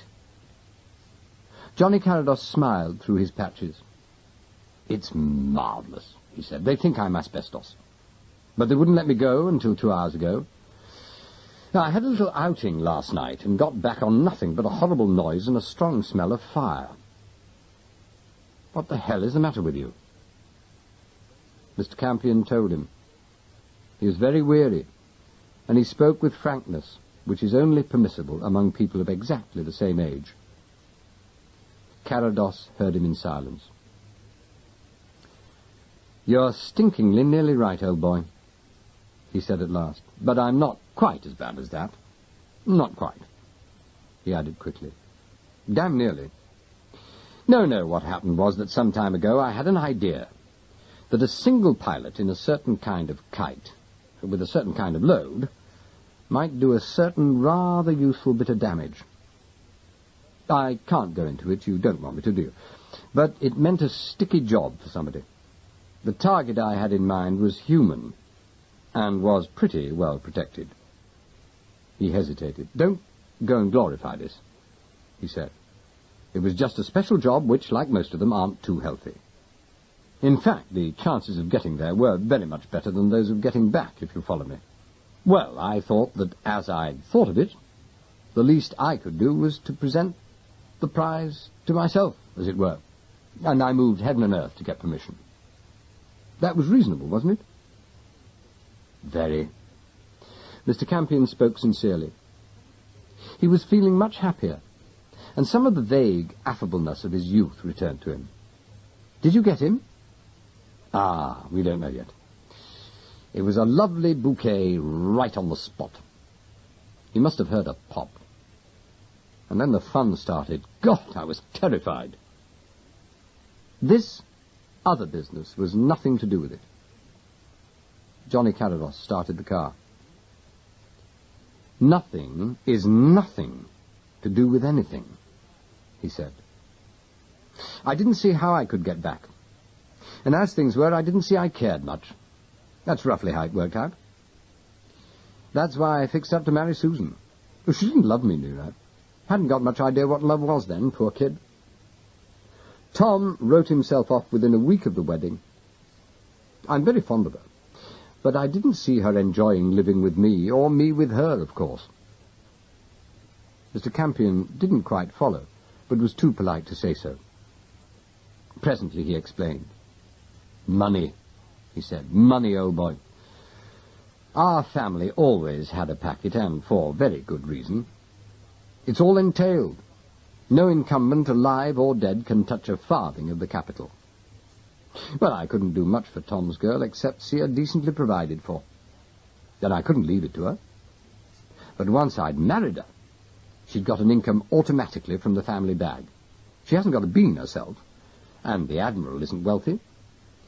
I promised Tom I'd look after her, and this seemed the easiest way. No questions asked, no talk, nothing. I'd timed it very neatly, I thought." He laughed awkwardly. "I didn't think it was feasible for anyone to get back from that job last night. I'd have been in a hell of a mess now, wouldn't I?" Suddenly he stopped the car, still some distance from the Red Queen's mock Tudor towers. "I say, Campion," he demanded, "do we have to go to this ropey old pub? I've got a date with an actress." Mr. Campion sat up as the car began to turn. "That's a good idea," he said. "Come to think of it, I've got to catch a train." It was morning, sunny and cold and promising, when Mr. Campion left the tiny station, which could offer him no conveyance, and walked down the lane with the high hedges on either side. For the first time for many years he was feeling hopelessly nervous for purely social reasons.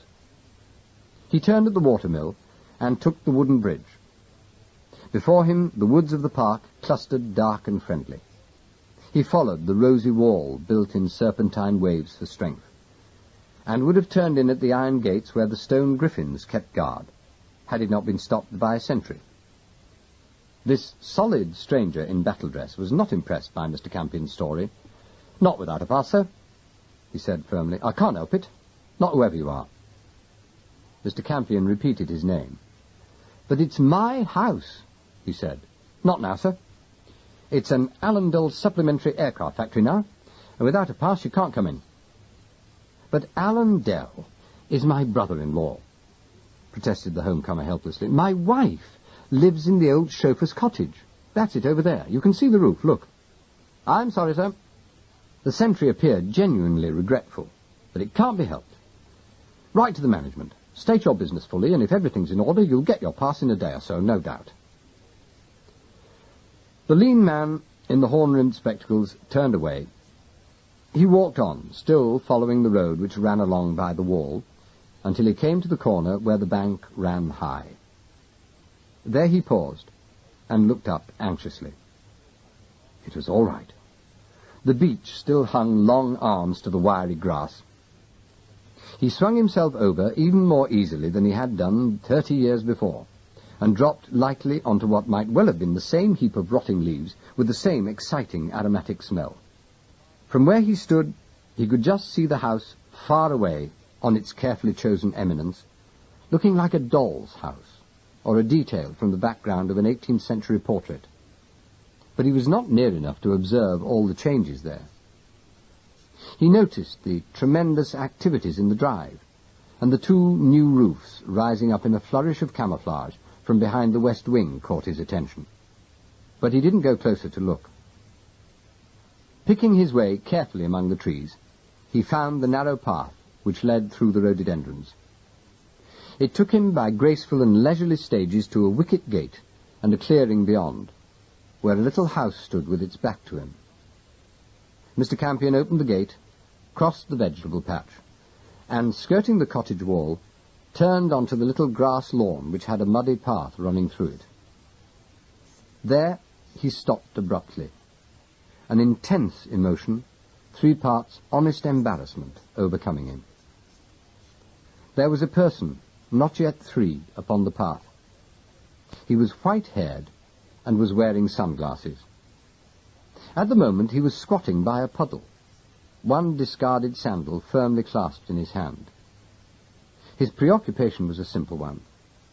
He was trying to fit the shoe into an imprint recently made by it in the mud. As Mr. Campion came up to him, he raised his head from his task and stared upward, and for a time they stood looking at one another in amazement. A girl with red hair and a wide mouth came out of the cottage and joined them. She was brown and slender, and her green dress was formal and a little old-fashioned. "Hello," said Amanda. "Meet my war work,"